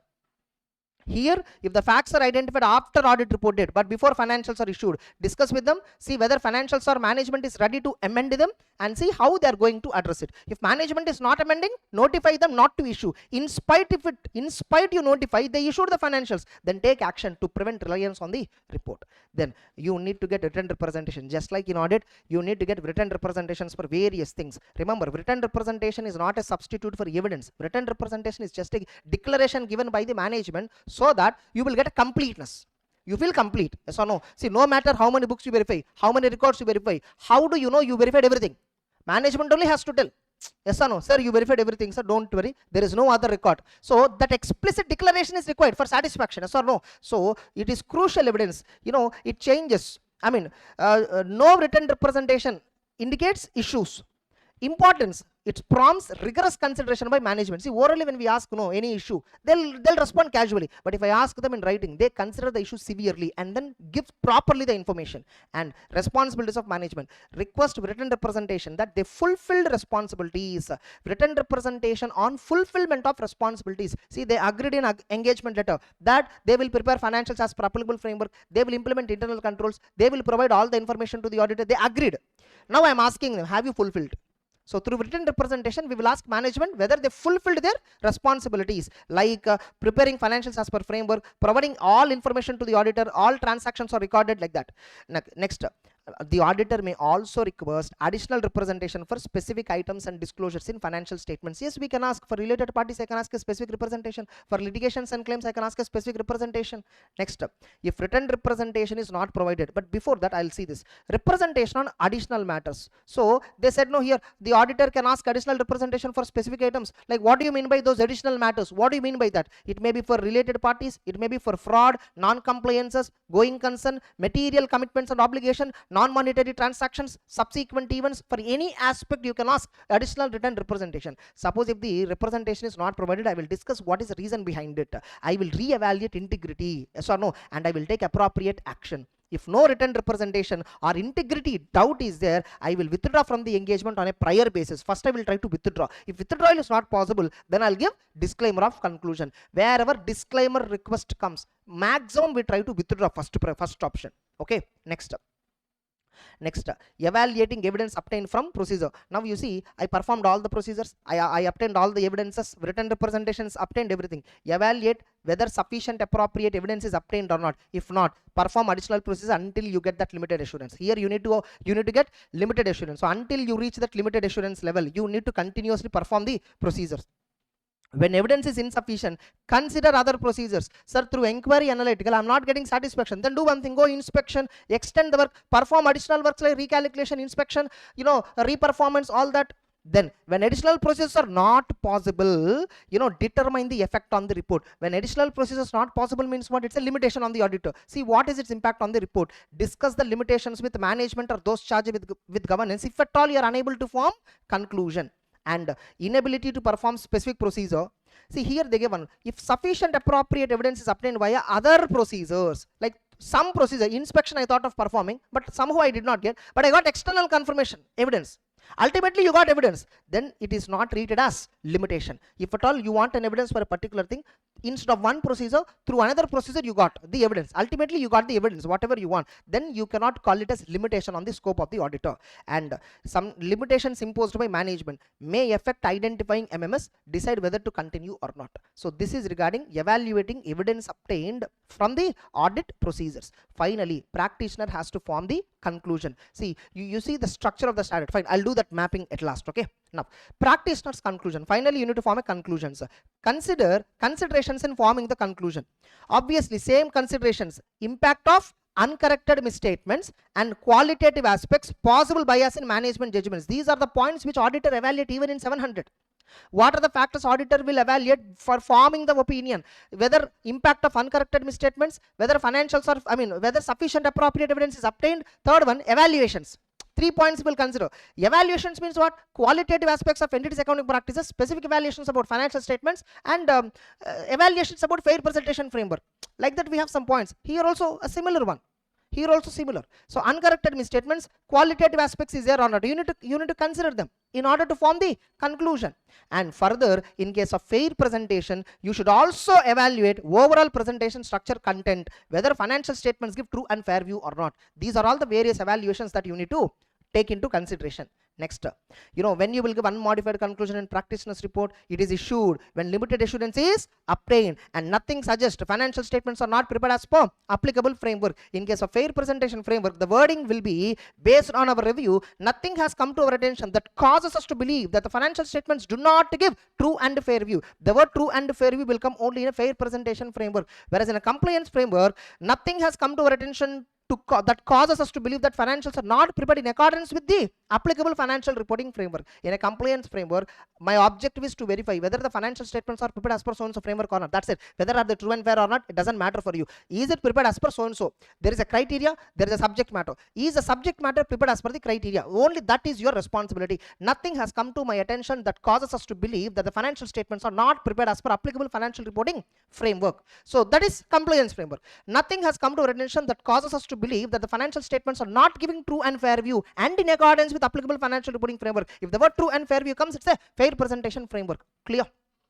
Next, modified conclusion. When do we give modified conclusion? If financial statements are materially misstated, or second reason, we are unable to obtain evidence. In these two reasons we modify. Material misstatements, if at all they are material but not pervasive, qualified. If at all they are material and pervasive, we give adverse conclusion. Same like auditing standard. Next, modified conclusion in practitioner report. Headings, obviously whenever we are giving a modified conclusion, heading should also reflect that. Qualified conclusions, all that. Now use appropriate heading, qualified and adverse disclaimer. Describe the issue under that heading. How you should describe? Wordings for qualified conclusion, except for the effect. Except for the effect of the matter described in basis for qualified conclusion section of our report, nothing has come to our attention that causes us to believe that the financial statements do not give true and fair view. Okay, same here, that causes us to believe financials are not prepared as per applicable financial reporting framework. But remember, qualified means the starting word will be except for the effect of the matter. In case of adverse, no, due to or because of. In audit, no, the wordings are because of. Whereas in review it is due to. Okay, we'll show you. Suppose if it is an adverse opinion, due to significance of the matter described in basis for adverse conclusion para of our report. That's how the wordings will come. Okay, next, basis for conclusion para. Basis for conclusion, describe and quantify. You remember basis for modified opinion in SA 705. I told when you are giving a modified opinion, if there is a material misstatement in specific amount, you should quantify it, and you should describe what exactly happened. You should also quantify. Explain how disclosures. If at all misstatement is narrative disclosures, you need to explain how they were misstated. And if at all there is a non-disclosure, auditor has to describe the omitted information if practicable. Same reporting requirements apply here also. And remember, in audit report, first opinion comes, then basis for opinion comes. Whereas in review, first basis for modified opinion comes, and then modified conclusion comes, and then conclusion. And remember one more thing, if at all you are giving unmodified conclusion, basis will not come. In a review standard, if you are giving unmodified conclusion, basis para is not required. But if you are giving a modified conclusion, you should specify a little why are you modifying in a basis. Whereas in audit, whether you are giving unmodified opinion or modified opinion doesn't matter. Basis for opinion is common. In audit, first opinion comes, then basis paragraph comes. In a review, first basis comes and then conclusion comes next. The reason this is not updated yet. Are you clear? So earlier also, old and 2017, 2016-17 annual reports, you go and take any audit report. First basis will come, then conclusion will come. Basis also won't be there. Why? Because most of the companies are unqualified opinions. Unqualified opinion, basis para will not come. Clear? All of you. The inconsistency is because of that. Next. Conclusions on reporting in case of inability. Suppose you want to give a modified conclusion because you are not able to obtain sufficient appropriate evidence. Then qualified conclusion, if the possible effect of undetected misstatements is material but not pervasive. Suppose if it is material and pervasive, disclaim. You must withdraw. If at all management is imposing a limitation, must withdraw if possible effect is material and pervasive and withdrawal is possible. And wordings for qualified conclusion, except for the possible effect. You see the word except for the possible effect. When you are unable to obtain evidence, you use the word possible effect. If at all qualified conclusion you are giving because you found a MMS. If at all you are giving a qualified conclusion because you found a material misstatement, then you will write the word except for the effect of the matter. Effect of the matter, not possible effect of the matter. Possible effect word will come only when you do not have evidence. So that time you talk about the possibility. Getting it? Next. And wordings of disclaimer, obviously due to significance of the matter described in basis for disclaimer para. Yes or no? And basis for conclusion para. Include reasons for inability. In the basis for conclusion para, you need to discuss about the reasons for inability. Next. Understood? That's it, almost over the standard. Now elements of practitioner's report, this format is different from SA 700 format. I gave everywhere indications. Okay, so title and all is common, address is common, introductory para, that and all is common. Practitioner responsibilities, they'll ask you in exam, in the review report, the practitioner has to describe his responsibilities. What are the matters that he will describe in a practitioner responsibility section of the review report? Express the conclusion, describe the review, and clearly mention that it is less than audit and no audit opinion is expressed. Actually they say this statement, in a review report we need to disclaim the opinion. In a review report we need to disclaim the opinion. That's correct, because in a review we don't give opinion. Disclaiming the opinion means what? Not expressing opinion. In a review engagement we don't give opinion. Therefore in a review report we need to explicitly disclaim the opinion. We are explicitly saying that we are not giving opinion. What does it mean? Because it's a review engagement. Able to understand? Next up, conclusion para, practitioner conclusion and then reference to applicable. If modified, paragraph with modified conclusion and description of the matter, reference of obligation to comply with ethical requirements, that and all is common. Next, date of practitioner. You should not date earlier than the date on which sufficient appropriate evidence is obtained and financials are prepared and responsibility is taken. Nothing but the date must be on or after evidence is obtained, on or after financials are approved, and signature and place of signature. UDIN number and all did not update here because it's old standard. That's it. UDIN number and all has to be given in review also, because you know very well, July 2019 onwards, for all certificates and reports, UDIN is mandatory. That's it. And emphasis of matter para, can I use it? Yes, you can use it for highlighting important matters which are already disclosed or presented in financial statements. Added if the matter is important and correctly presented. Correctly means what? There is no material misstatement with sufficient evidence. You must have sufficient appropriate evidence and that is not liable for any modification. Only then emphasis of matter para can be used. Where emphasis of matter paragraph will come? Immediately after conclusion para. Immediately after conclusion means what? Earlier, no, basis for conclusion, emphasis of matter para. This is 2000 series. Whereas audit report, you see, opinion, basis for opinion. If key audit matter is there, key audit matter will come. If material uncertainty is there, material uncertainty will come. Then emphasis of matter paragraph will come. Able to understand? Whereas in 2400, material uncertainty paragraph concept itself is not there. Key audit matter concept itself is not there. Why? The standard is not yet updated. Able to understand? Key audit matter discussion is not there in 2400. 2410 key audit matter discussion is not there because the standard is not updated at that time. That's it. So straight away after conclusion para, emphasis of matter paragraph will come. Clear? Next, other matter paragraph. If you want to talk about, if you want to communicate something but that is not presented in financials, like review responsibilities, review report, yes or no, all that, you can highlight it under other matter paragraph if not prohibited by law. And in a review report, you may sometimes have to report on legal and regulatory requirements. Currently in India, there are no legal and regulatory requirements that are dealing with the review report. Legal and regulatory requirements are there only for audit reports, but not for review reports. And if at all they exist, through a separate section, report on other legal and regulatory requirements. This section comes after report on financial statements and documentation. What you need to document? Nature, timing, extent of procedures, nothing but the review plan. Like audit plan we document, right? Review plan. Who performed the work, when they perform, who reviewed it, results of the procedures and what conclusions you reached. Significant matters, what is your conclusion on that? Significant professional judgments, all that you should document. And discussions with management on significant matters, that also you should document. And document how inconsistencies were addressed. When you are performing procedures, you might have identified lots of inconsistencies and how you addressed it. You need to document it. That's it. 2400 is over. Clear? I spent decent amount of time because I just want to give you that mapping. Okay, now look at, see how lengthy the standard is. Yes or no? Now let us understand how the structure of the standard is like. See, there is only one way to remember. Understanding. You need to understand thoroughly. Every time you read, you need to figure out better understanding of the same.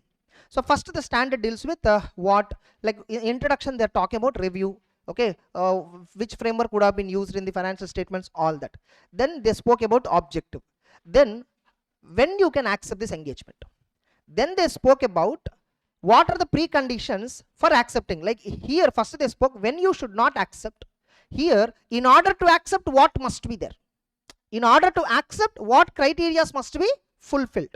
And if at all any issues comes after acceptance, what auditor has to do? Then once you accept the engagement, without first starting the work, first enter into an agreement.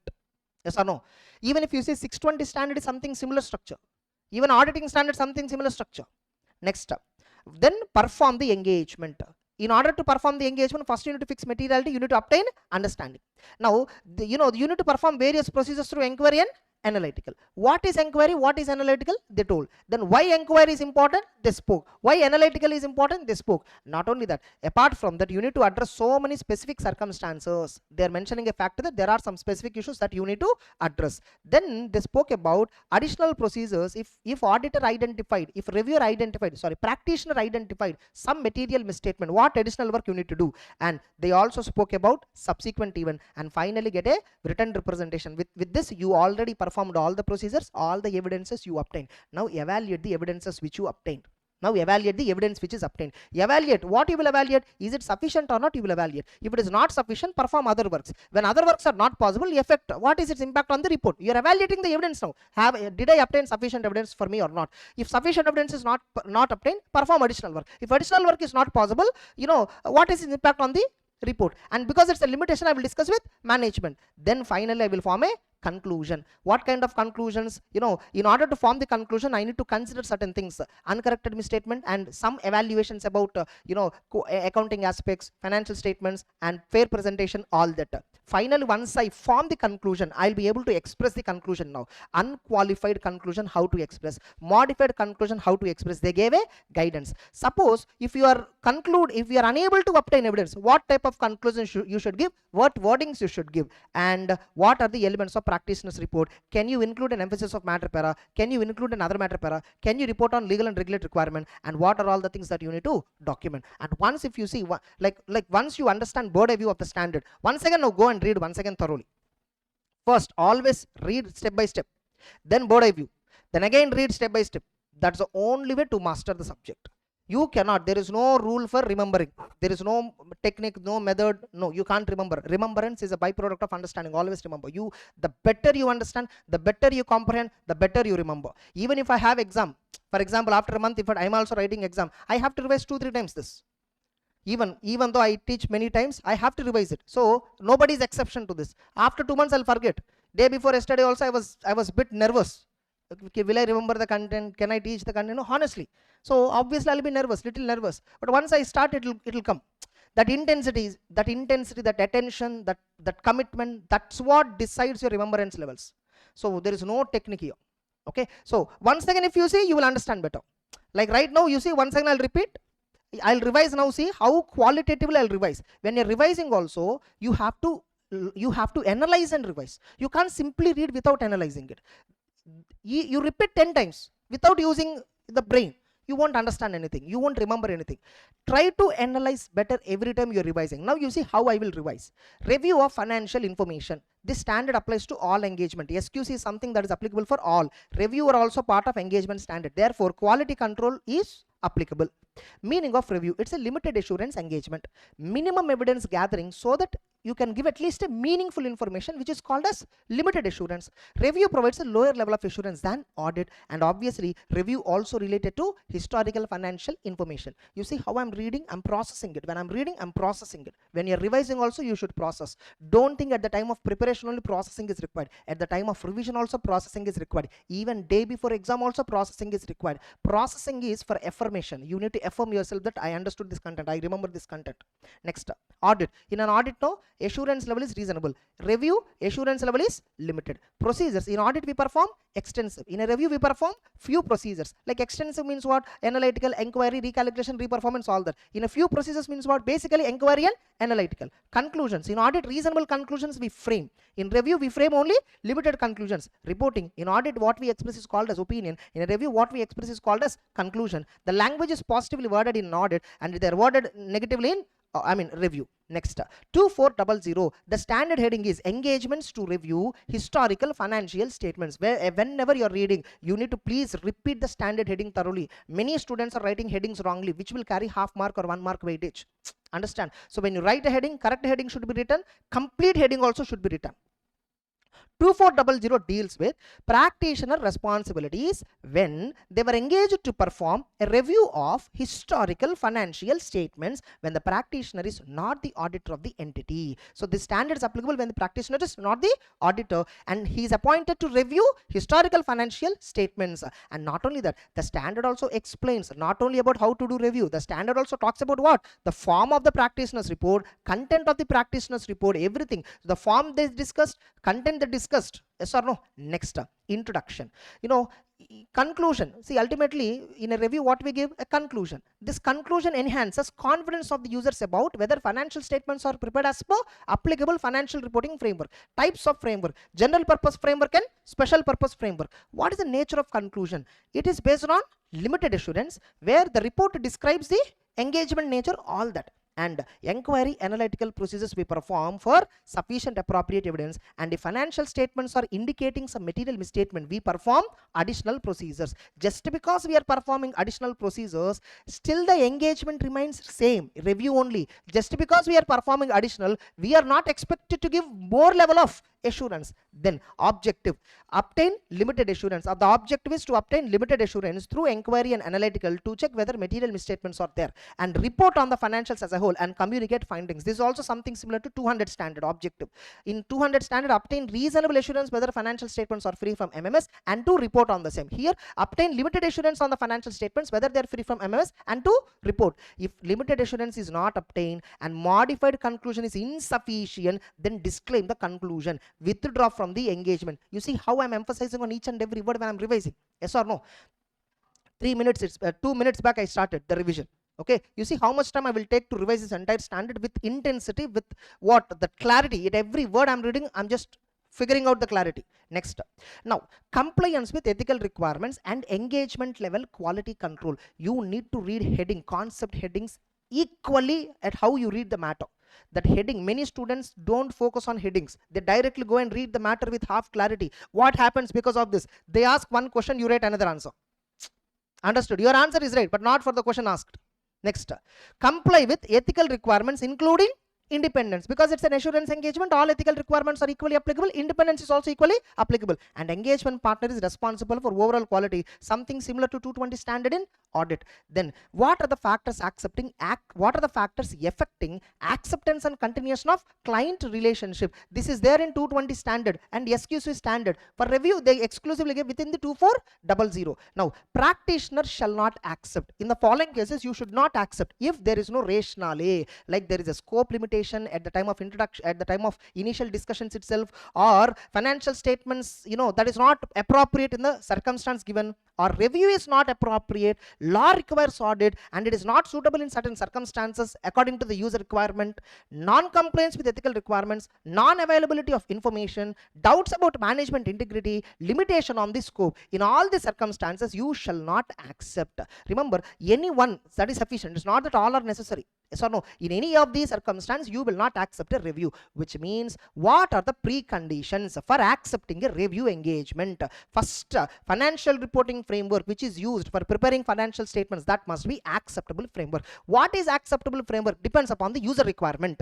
Yes or no? Now, agree management responsibilities. Management should acknowledge their responsibilities for preparing financial statements. Management should establish controls to prevent MMS. Management should provide access to auditor. You see, every time I'm repeating this word management, so that it's a strong affirmation to remember better. Yes or no? Next, if at all the practitioner is not satisfied regarding the preconditions, discuss with management and those charged with governance. And if issues are not yet resolved, do not accept unless required in the law. Suppose I'm accepting because of the law, not because of the standard. As per standard I will not accept, but since law mandates me, I'm accepting. I'm doing review as per the law, not as per the standard. So do not refer SRE compliance in your report. Clear? Next, suppose after accepting preconditions are not present, before accepting they were present, they agreed everything, but after accepting like then they're not cooperating, then discuss with the management to remove the limitation, resolve the issue and see whether you can continue the engagement or not. Then agreeing to the terms of engagement. Prior to performing, first agree with terms and conditions with the management through a written agreement. For recurring audit, whether terms need to be revised or not, whether you need to remind the management existing terms or not, on a case-to-case basis you need to evaluate. And remember, if at all management requested for change in terms, if management is requesting for change in terms, see whether there is a reasonable justification. Suppose if management is changing to less than lower level, which means it's a no assurance, see whether it is justified or not. Indirectly they are asking from assurance to non-assurance, whether can you convert it in light of law, in light of regulation, in light of user requirement. Check whether this is acceptable or not. And new terms, if at all agreed, if at all you agreed for changes, new terms and conditions were there, right? You must be you must write it in a new engagement letter altogether. And next, performing the engagement after acceptance. Understand the entity and its environment, understand where and all potential misstatements are possible, determine materiality level. The judgment level regarding materiality same irrespective of assurance level, yes or no. See whether revise the materiality as review progresses, yes or no, for if any new information is obtained, all that. Then designing and performing inquiry and analytical. You need to perform inquiry, you need to perform analytical. Why you need to perform all this? To get sufficient appropriate evidence. Remember, you need to address all material items in the financial statements, and especially focus must be given on high risky areas. You might have done risk assessment at the beginning, right? You might have identified potential misstatement areas, right? There and all you should give more attention. And other procedures also possible if at all they are effective in the given scenario, if they are efficient. But remember, objective of limited assurance remains the same. Just because you are performing other procedures, the objective of review will not extend, yes or no. And may review accounting records for significant unusual transaction. For big transactions and all, auditor can review accounting records as well. Inquiry, seeking information from management. Key inquiries, what are all you basically inquire? You talk about estimates, you inquire about related parties, you inquire about unusual transaction, you inquire about suspected fraud, you inquire about subsequent event, you inquire about going concern, you inquire about contingencies and commitments. And response you get, right? When you're inquiring, evaluate whether the response is reasonable, is it logical, is it consistent with other evidences that you already obtained. Then analytical data is ultimately to ensure that data is adequate, data is complete, data is accurate. Next, you can also inquire non-financial information regarding action taken on various reports of internal auditors. So many things. Okay, communication from regulatory bodies. You can also inquire about matters that are arisen in other procedures. Now, why inquiry is important, why analytical is important? Inquiry is the only way through which you can get evidence on management intention, where you will inquire about past history, you will inquire about reason for a particular decision taken this year, you will inquire about ability of their intention, ability to carry out their stated intention. And be skeptical. And through inquiry, it will help you to update your understanding of the entity. Through inquiry, you will identify material misstatement areas. If you observe every time the heading, I'm recollecting at every point. Getting it? That's the only way strongly that feeds in your mind. Now, what is importance of analytical? Analytical will give me a better understanding about the entity and its environment. It will help me to identify potential misstatement areas. Analytical procedure identifies inconsistencies, variations, fluctuations, all that. Through analytical, I will get supporting evidences for my conclusions. It serves as an additional procedure if misstatements are suspected. And analytical procedure methods can be from a simple method to a complex analysis. Next, there are some specific circumstances which I have to address. Related parties. I need to stay alert for various related parties which are not identified or transactions which are not disclosed. And inquire about nature of the transactions, parties involved, rationale for any unusual transaction. For example, if to a related party we give huge discount, what is the logic behind it? Why you are giving, what? That's an unusual transaction. Next, fraud. If at all there is an indication of fraud, communicate to management, request assessment of the effect on the financial statements. What is the impact of the fraud? Ask them to take an impact assessment. Consider any external reporting is required. Then going concern, assess ability of the entity to continue as a going concern. If concerns arise, ask management plans, evaluate the response given by them. Like management would have told you, like we have all these plans, all that plans. Determine whether financial statements continue to be prepared on going concern basis. And when you're using the work of others, see that the work is adequate. And when you're reviewing group financial statements, plan your procedures considering the group context. So these are all various specific circumstances that you need to address in a review engagement. And additional procedures you need to perform when financial statements are materially misstated. If financial statements may be materially misstated, if at all there is an indication that possible misstatements were there on inquiry, on analytical, you found out that some mistakes might be possible, then you have to design and perform additional procedure to conclude whether misstatement is there, determine whether matter causes financials to be materially misstated. Now, response, how do you respond here? It varies based on Professional judgment, what additional procedure you perform, to what extent you perform, professional judgment only decides. Next, now what are additional procedure? Additional procedure objective is to gather sufficient appropriate evidence. Like additional procedures includes what are all? One, additional inquiry, additional analytical. Two, other procedures like substantive test of details, external confirmations, inspection, recalculation, all that. So first I will go for additional inquiry, additional investigation. Still, if at all I am satisfied with that, okay. Otherwise I will go for recalculation, external confirmations, all that. Now what are examples of additional procedures? I mean, it's okay. I mean, example is it's okay, not an issue. Trade receivable, one example is given in the book also that you can see later. Now what are the possible outcome of additional procedure? Outcomes might be three possibilities. No issues were there.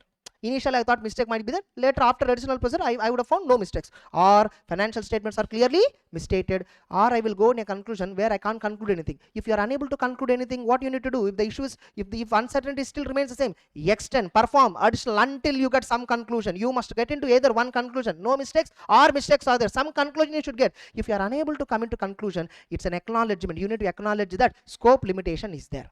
Clear? Next. Now subsequent events. Subsequent events are what? If auditor is aware of events requiring adjustments in the financials before the report date, ask management to correct it. Suppose if the fact is identified after audit reported, discuss with management, see whether amendment is required, how management is going to address it. Then management is not amending, management is refusing, notify the top management not to issue the financials. If at all nevertheless they issued, take action on them.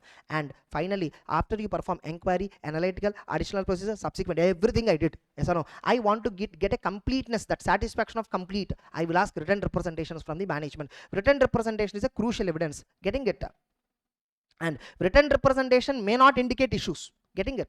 Now prompt, what is the reason behind written representation? Because the matters, whatever I'm asking to the management or through inquiry, they will consider seriously. If at all they have to give it in writing. Next, responsibilities. Request written representation that management fulfilled their responsibilities. This is a general written representation. Next, representation may be even related to some disclosures. What are the additional matters? Additional matters for which we generally ask for representation: regarding related party transactions and disclosure, regarding frauds, suspected frauds, regarding non-compliance with laws and regulations, regarding going concern assumptions, regarding material commitments and obligation, regarding non-monetary transactions, regarding subsequent events. If you simply read keywords like this, you may not get. Regarding accounting and disclosure of subsequent events, regarding completeness of disclosure of commitments and obligations, regarding usability of, regarding management's use of going concern basis for preparing financials, to identify non-compliances with laws and regulations, to identify frauds and suspected fraud, whether the related party transactions and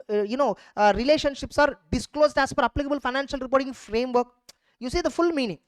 That's how you get more clarity. Then if at all management is not providing representation, I will ask them what is the reason. I will once again evaluate the integrity of the management and I will take appropriate action. If at all written representation is not provided, if you are doubting integrity of the management, disclaim the conclusion or withdraw from the engagement. Now, evaluating evidence obtained through the procedures. Finally, written representation, which is the last step in audit generally, that is also complete. Now you got all the evidences. Now evaluate. Why you need to evaluate? What you need to evaluate? Is it sufficient and appropriate? If not, go and perform the work. Yes or no? And consider other procedures, extend the work, perform additional work. If evidence is insufficient, you need to consider other procedures, all that. When additional procedures are not possible, what is its impact on your report checkout? And discuss limitations with the management if you cannot form the conclusion. Why you need to discuss with management and top management? So that they remove the limitations, so that they'll cooperate you and give you whatever required information that you want. Then inability to perform specific procedure. See, a specific procedure you plan that you are unable to perform, or through some other procedure you got the evidence, then that is not considered as a scope limitation. See, scope limitation means what? You are unable to get the evidence ultimately. That is what scope limitation. If at all you are getting evidence through alternative method, that is not a scope limitation. And limitations, if at all imposed by management, they will affect you. They will affect identifying a material misstatement. Decide whether to continue on it. In that scenario, check out. Then practitioner conclusion. Before you form a conclusion, these factors are relevant. Uncorrected misstatements impact, qualitative aspects, possible bias in management judgment, and additional considerations. Overall presentation you should check. Structure of the financial statements, what content they have given, whether financial statements including notes give true and fair view. This is what you need to check in case of fair presentation framework. Then conclusions on the financials. Express unmodified opinion, express unmodified or modified conclusion.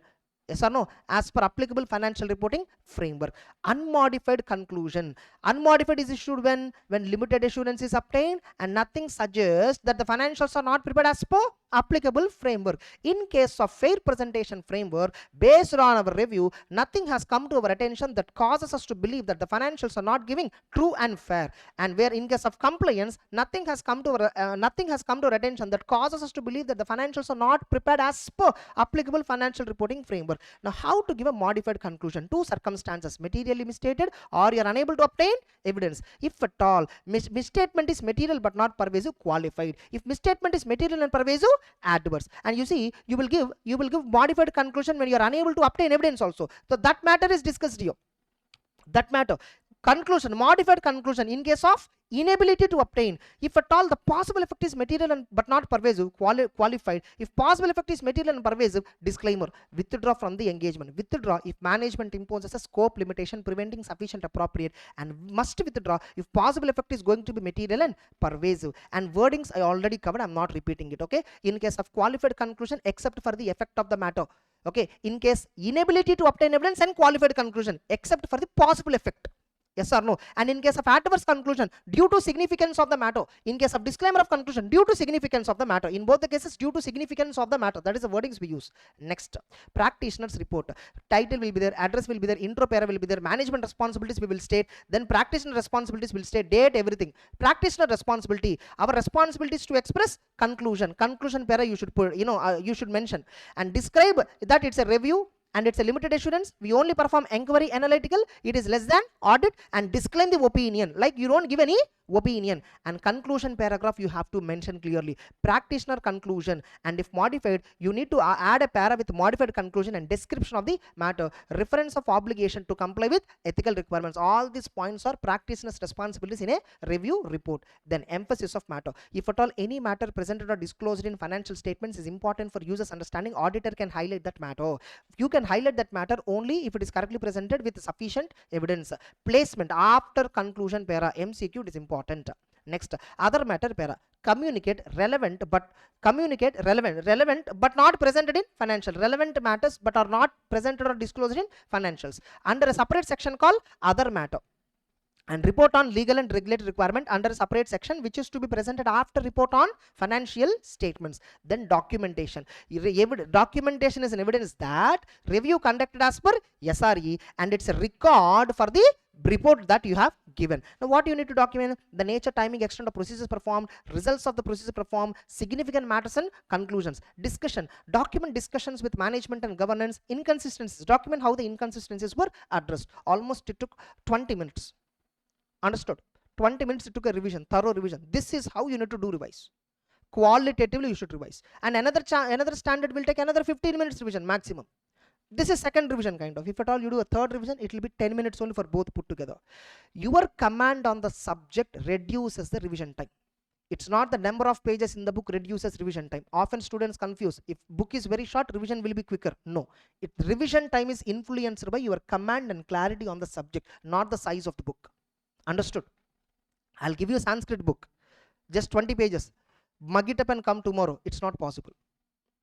I don't know whether some of your Sanskrit experts, I don't know, but the point is, it's not the pages, it's not the size of the book that decides your remembrance level. It's all about the clarity command that you have on the book. That is what. There are many students who revise ICA book day before exam thoroughly, productively, and go and write and get a all India rank also. Understood? There are some students who just go with some 150 200 pages like the short notes, for example, and still fail. It's the only difference is the clarity command, the speed of revision, the speed of turning pages. That is influenced by the clarity you have. It's not the size of the book, it's not the wordings, it's always the clarity that you have. That's it. So with that, 2400 is completed. Then 2410 clear. 2410 just 15 minutes, it will be over, because 2410 is drafted completely based on 2400. Yeah, 2 minutes. Yeah, next 2410 Review of interim financial information performed by independent auditor of the entity. Here independent auditor is performing the review of interim financial information. Interim financial means less than a year, very simple, and which is primarily decided by the law and regulation, yes or no. So this covers audit responsibility for reviewing IFI of an audit, audit client and report. This applies when independent auditor is reviewing a IFI as a part of audit. He's already doing audit, along with that is also doing this review, and everywhere I gave this indication, wherever at every standard 2400, 2410, 3000, 3400, everywhere I gave this indication. Next, interim financial information. What is interim financial? It's a financial data. It may be complete financial statements or it may be condensed summary financial statements, whatever it is. They are for a period shorter than financial year but are prepared in accordance with applicable financial reporting framework. Now, what is the objective of an engagement to review IFI? He has to conclude whether anything suggests that financial statements are not prepared as per applicable financial reporting framework. Now, these procedures, we perform inquiry, we perform analytical, and we perform review procedures to reduce risk of inappropriate conclusion. So ultimately the objective of this is reducing review risk. In audit we call it as audit risk. Here it is review risk. Now it is different from review. Objectives are different from audit. In a review we don't give any opinion on true and fair view. We only give a conclusion whether nothing has come to our attention, like negative conclusion, yes or no. Next, assurance level does not provide reasonable assurance. Mainly we inquire management and analytical procedures. These are the main review procedures that we perform, and in evidence in review may highlight sufficient matters but not full evidence needed for audit. Whatever is sufficient for limited assurance, that will give you in a review engagement, but whatever is important for audit, sufficient for it, that may not give you, yes or no. Next, agreeing the terms of engagement. Terms, auditor and client must agree on the engagement letter. Topics, what you need to agree in the terms of engagement, what is the nature of engagement, objective and scope of engagement, what are management responsibilities, what are audit responsibilities, yes or no, what is the level of assurance to be obtained, report and nature and form of the report. These are the matters that are to be agreed in letter of engagement. Now, most important, first understanding the entity and its environment. This is the same point there in 2400 also. In audit also it is same. So first understanding of the entity and its environment. Why? Understanding the entity and its environment is important for planning the audit, identifying potential material misstatement, and choosing appropriate audit procedures.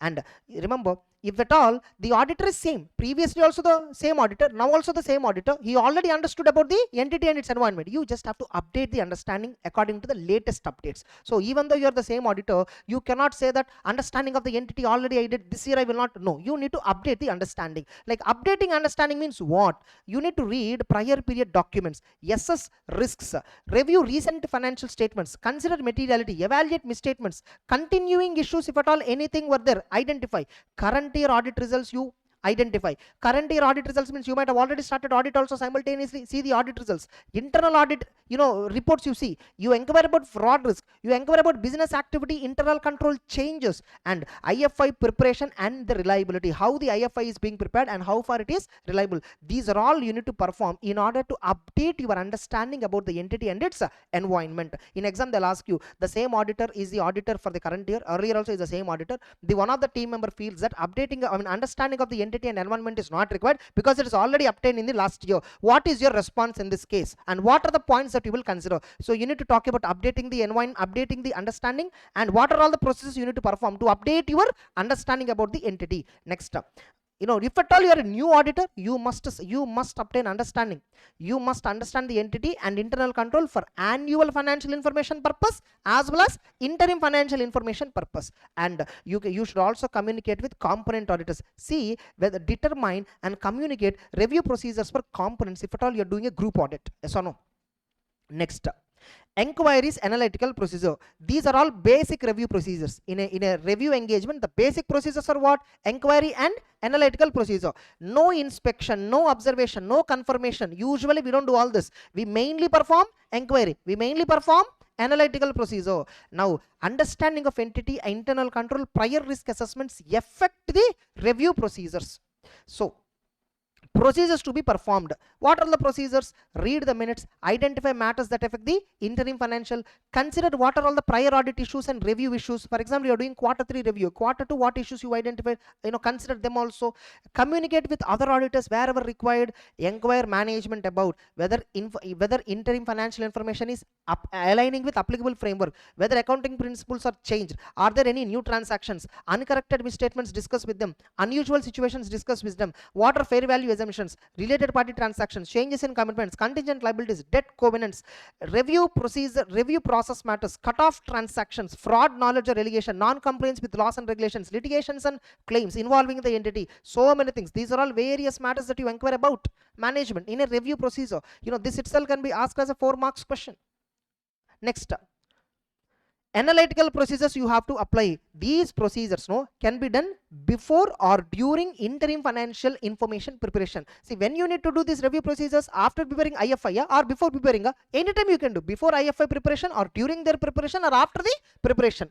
And yearly procedures identify matters sooner. The earlier you start, it is better. Next, read interim financial. Once interim financial information is ready, read it to identify whether applicable financial reporting framework is complied or not. And remember, you can also do review procedures concurrently along with the audit, because you are the auditor. So if at all you do audit procedure directly, review report is just a formality now. This is what in reality happens. In reality, we do audit only. We don't do separately anything for review. We just give a review report whenever the timeline comes. So audit procedures can be done concurrently. And see that no confirmation of litigation or claims usually unless IFI seems incorrect. See whether are there any pending litigations and claims involving the entity. Get a confirmation on that and reconcile IFI with the accounting records, whether interim financial statements are matching with accounting records. Then you need to check interim financials are matching with applicable financial reporting framework. These are all various processes that you have to perform. And apart from this, you should also do inquire about subsequent events and going concern. Inquire management whether they identified events that needs adjustments, that needs disclosure. Going concern, inquire management's assessment regarding going concern, whether is there any change in the assessment. If there is a doubt exists, ask about what is management plans. Consider adequacy of the disclosures regarding going concern impact, material uncertainty, all that disclosures. Additional inquiry, if material adjustments are questioned, make additional inquiries or procedure to resolve the matter. Next, evaluation of misstatements identified. See 450 standard, that context only. Evaluation. You identified some misstatements which are not yet corrected. Assess whether uncorrected misstatements are material. Whether uncorrected misstatements are material. Here it's only misstatements. Uncorrected misstatements are the material. Checkout. Next, assess all misstatements for material adjustments needed in the financial statements. Use professional judgment for materiality determination of uncorrected misstatements. Next, obtain management representation for various things. What are the various cases where management representation will be obtained? For all management responsibilities you can obtain representation. What are all the responsibilities? Designing and implementing controls to prevent fraud, to ensure that IFI is prepared as per applicable framework, to ensure that uncorrected misstatements are immaterial, because this is a 450 requirement. As per 450 also you should get a representation that uncorrected misstatements collectively are immaterial according to the management. And disclosure of frauds, get a representation on fraud risk assessment performed by the management. Get a representation on non-compliance with laws and regulations. Get a representation on subsequent events which require adjustments or disclosure. See, what do we get here? Whether all the subsequent events that require adjustment, that require disclosure, were they adjusted, were they disclosed? So I will get a representation, and to that representation they will give an annexure. What are all the list of subsequent events that they adjusted, that they disclosed? Litigations, we will get a representation that impact of all pending litigations and claims is considered in the financial statements, and these are the litigations, and what is the management stand on that? That annexures will be there to the representation. So first they'll give a formal statement that they complied with everything, and they'll give an annexure of what are all the list of respective activities. Understood? Next, auditor's responsibility for accompanying information, nothing but supplementary information. Accompanying information is nothing but, other information. See, even in 700 when I'm telling supplementary information, if supplementary information is integral, we will treat it as financial statements and we give opinion on that. If supplementary information is not integral, we treat it as other information and we will consider along with 720. Understood? Now, auditor responsibility for accompanying information, nothing but other information. First read the other information. Why are you reading other information? Identifying material inconsistency. What do you mean by, if there is a material inconsistency, you should decide, is it a misstatement in other information or is it a misstatement in financial information. Suppose if it is a misstatement in other information, ask if amendment is needed, ask management. If management is refuses, auditor may add additional para in the review report or withhold the report or withdraw the engagement. If at all there is a material misstatement in other information, 3 actions auditor can do. 1, you can include an additional para in the review report and tell that other information is materially misstated like this, or you don't give the report at all until it is corrected. If at all you think management integrity, everything is questionable, you withdraw from the engagement. Yes or no? Then suppose if the misstatement is in financial information, by reading other information, I discovered a material misstatement in financial information, I will request management to amend. If amendment is needed and management is refusing to amend, consider the impact on the review report. Generally, I will give a modified conclusion. Yes or no? If at all financial statements are materially misstated, ultimately what is my final step? Modified conclusion. Sometimes there will be misstatement of fact in other information. I will discuss with management and ask them to correct. Whether it's a misstatement of other information or misstatement of fact, whatever. Misstatement of fact means what? Sometimes it's a misstatement in financial information related other information. Financial information related. For example, some report is given, company is giving interim financial report, they are filing with SEBI. Yes or no? Along with interim financials, they are filing one document with the SEBI. In the document, the numbers are different. So that's a misstatement in other information other than fact. Sometimes misstatement might be in the form of a fact, like regarding a plant establishment, a factory establishment, something they might have misstated. That is called misstatement of fact.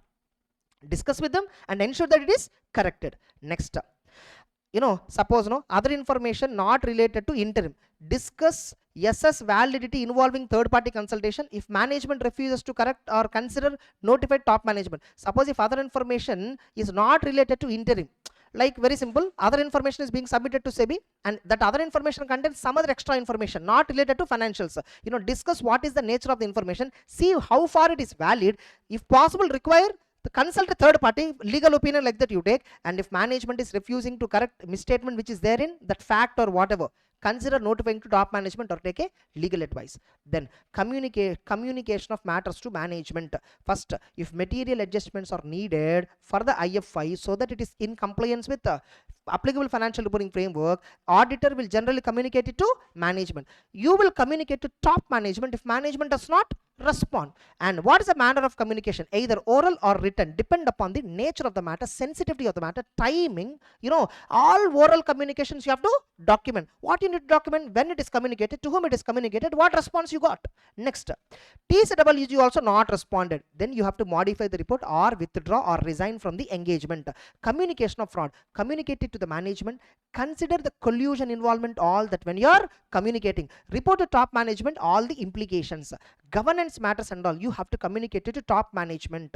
Next, review report on interim financial information. There will be a title, there will be an address, there will be introductory para, then you will discuss about management responsibilities, then you discuss about auditor responsibilities. What is audit responsibility? Audit responsibility is to express a conclusion and he need to mention that review is performed as per SRU 2410. Then he need to clearly mention that review is less than audit. No same level of assurance like audit, and here we do not express any audit opinion. And review involves, briefly we talk about what we do in a review. Review involves inquiry, analytical and any other procedures which auditor willing to perform. Then conclusion para.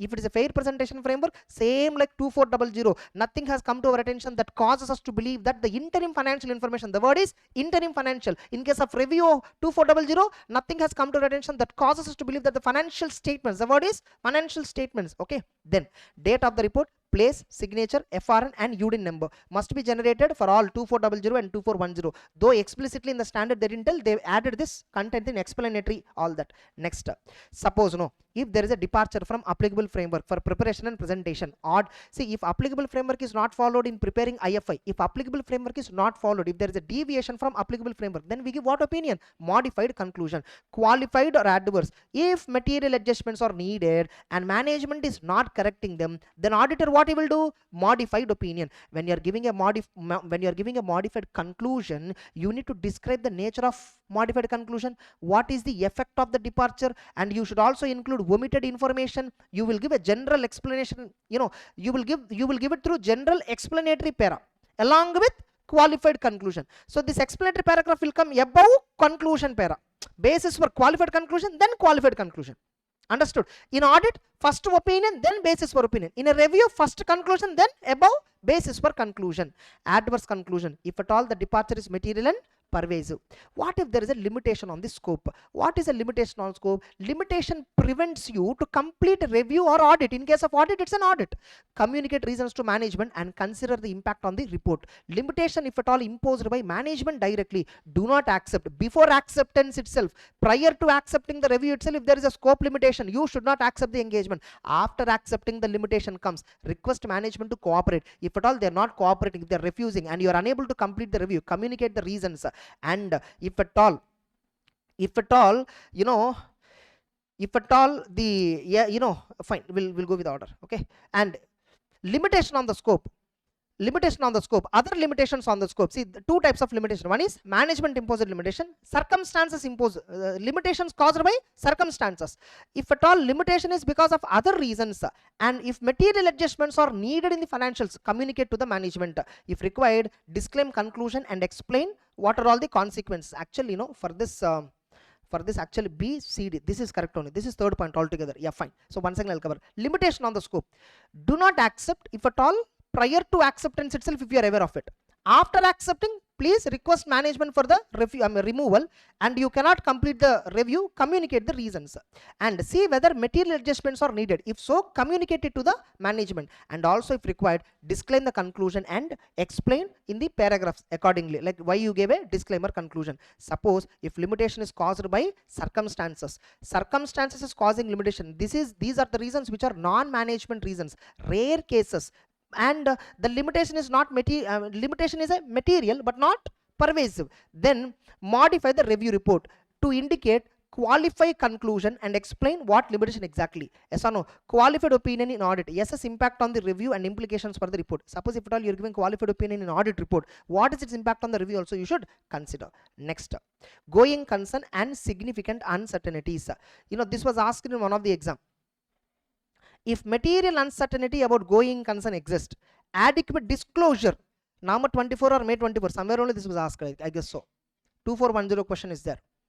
Emphasis, if material uncertainty about going concern and adequate disclosure is there, modify with EOMP. Modify means what here? Not opinion or conclusion, modifying the report. Understood? I told you this. The moment you include emphasis of matter, material uncertainty, we call it as modifying the report. And I clearly explained, inconsistent with 570 for audits, SREs are not updated in 2018 along with standards. Next up, uncertainty in prior periods. Continued uncertainty, same uncertainty is there. If uncertainty persists and adequately disclosed, add emphasis of matter paragraph to current audit report. And modified, if at all material uncertainty is not adequately disclosed in the interim financial information, express a qualified conclusion or adverse conclusion, which is similar to 570. Then other considerations. Review report come interim financials. Remember, whenever there is a review report on interim, both has to be published together. Yes or no? Management must agree to include report in any document wherever they mentioned that interim financial information is reviewed by auditors. Wherever they say reviewed by auditors, you must attach review report also. You know, review report, for example, not included, auditor will consult a legal expert. And modified report, especially if it is not included. Suppose I gave a modified review report on interim financial, and interim financial information is published to third party, review report is not given, which is containing a modified conclusion. Auditor may seek legal evidence and you may even withdraw from the audit. Management cleverly keeping the review report aside because it contains adverse conclusion, and interim financial information is presented to public, and they are saying that it is reviewed by auditor. It is reviewed by auditor, but he gave adverse conclusion. That report they are withholding. So auditor will take a legal opinion and withdraw from the engagement. So, and remember, there must be disclaimers in the interim financial informations. What disclaimers must be there? You know, condensed nature. Assumed users have access to latest financial information. And statement, discuss including statement to read IFI with latest audited financial. In the interim financial information itself, the management has to discuss in notes that it is advisable to read full set of financial statements once it was announced. And misleading, if statement is not included, evaluate whether IFI is misleading. What is its impact on the review report? Are you clear? That's it. Next, you know, a similar point is there even in 805, 800, 810 also. A similar point is there in 800 series also. Okay, Auditors Association, summary financial statements are published. but not the report on summary financials. So like that, a similar discussion is there. And documentation of the review engagement. See whether sufficient appropriate evidence is obtained, whatever evidences that you gather to your conclusions. See that review is performed as per SRE. Documentation is an evidence that review is performed as per legal and regulatory requirement. That's it. And if you revise once again thoroughly once or twice, you will get the command on the subject. That's it. Confident? Okay, yeah, fine. Okay, let's begin. So next one, PFI and assurance engagements, prospective financial information and other assurance engagements, assurance services. So as I already told, assurance engagements are two types, on historical financial, other than historical financial. Other than historical financial means prospective financial information or controls. Yes or no? So these are addressed by assurance engagement standards. Now we have various assurance engagement standards, 3400, 3402, 3420. Apart from that, you might have seen in sustainability reporting 3000, standard on sustainability reporting and assurance engagements. Like there are various assurance engagements on other than these three only. There are many other sustainability related assurance engagement we have, environmental audit related standards we have, but they're all not in our syllabus. Now, what is concept of assurance? Here, the focus is on subject matter which is other than financial information. For example, what are they? PFI and non-financial matters. Non-financial means something like control, design and operation. This is where 3402, where service auditor will give assurance on controls at service organization, which are providing services to user entities. So that is also, this is a non-financial information. We are providing assurance on controls, or we are providing assurance on what? Prospective financial information. Next up, these standards talk about responsibilities of professional accountants. And what is the level of assurance? What is the level of assurance these assurance engagements will provide? Only a moderate level of assurance. What is a moderate level? It's another phrase of limited assurance. At the end of the day, both are lower than reasonable assurance. Now 3400, examination of prospective financial information. First meaning, what is a prospective financial information? It's a financial information based on assumptions about future events and possible actions. This is highly subjective, which requires significant judgments. And this PFI is of two types, forecast and projection. Forecast is for near future. Projection is used for beyond near future. Forecast is based on, forecast is a PFI based. First of all, what is a forecast? Forecast is also prospective financial information which is based on expected future events and actions. Yes or no? It uses best estimate assumptions, whereas projection, this is also PFI which is based on hypothetical assumption which may not occur. And for projection, a mix of best estimate and hypothetical, both can be used. Now, best estimate assumptions means what? They reflect anticipated experience with no provision of adverse deviation risk. So the adverse risk possibility is very low. Whatever we are forecasting, close more or less similar result only, actual will be there. Projection may not be a best estimate. For projection, we use the word hypothetical assumption. Now, in this particular 3400, the person is referred as auditor only. So we call him as auditor. The person providing assurance on PFI, we still call him as what? Auditor. So any individual who is examining prospective information, he is not necessarily statutory auditor of the entity. The same thing is given here. Okay, next. Actually, no. Here practitioner word only they'll be using. Mostly 3400 also practitioner word only they'll be using. Here I have given, I think this you can hold. Sorry, correct. Sorry. Auditor word only they'll be using. SAE on all standards on auditing, standards on assurance engagement, standards on audit, and 2410. In all these three cases, auditor word is used. Only one assurance standard, ProForma. There alone they don't use the word auditor. Next. What is the purpose of this standard? The standard sets guidance for how to examine PFI, how to report on PFI. Scope. This is not applicable for PFI expressed in general terms. This standard will not be applicable for management discussion and analysis. Suppose many companies in annual reports, they present, what are their future plans about the company, future expectation of performance of the company, like they'll be giving so much. For that, this standard is not applicable. This standard is specifically drafted when a particular entity prepares special financial statements. These are actually special purpose, nothing but. These financial statements are basically special purpose financial statements, nothing but which are containing future information. This is containing future information. So only when the financial statements are prepared for future purpose, yes or no, then only for them only the standard is applicable.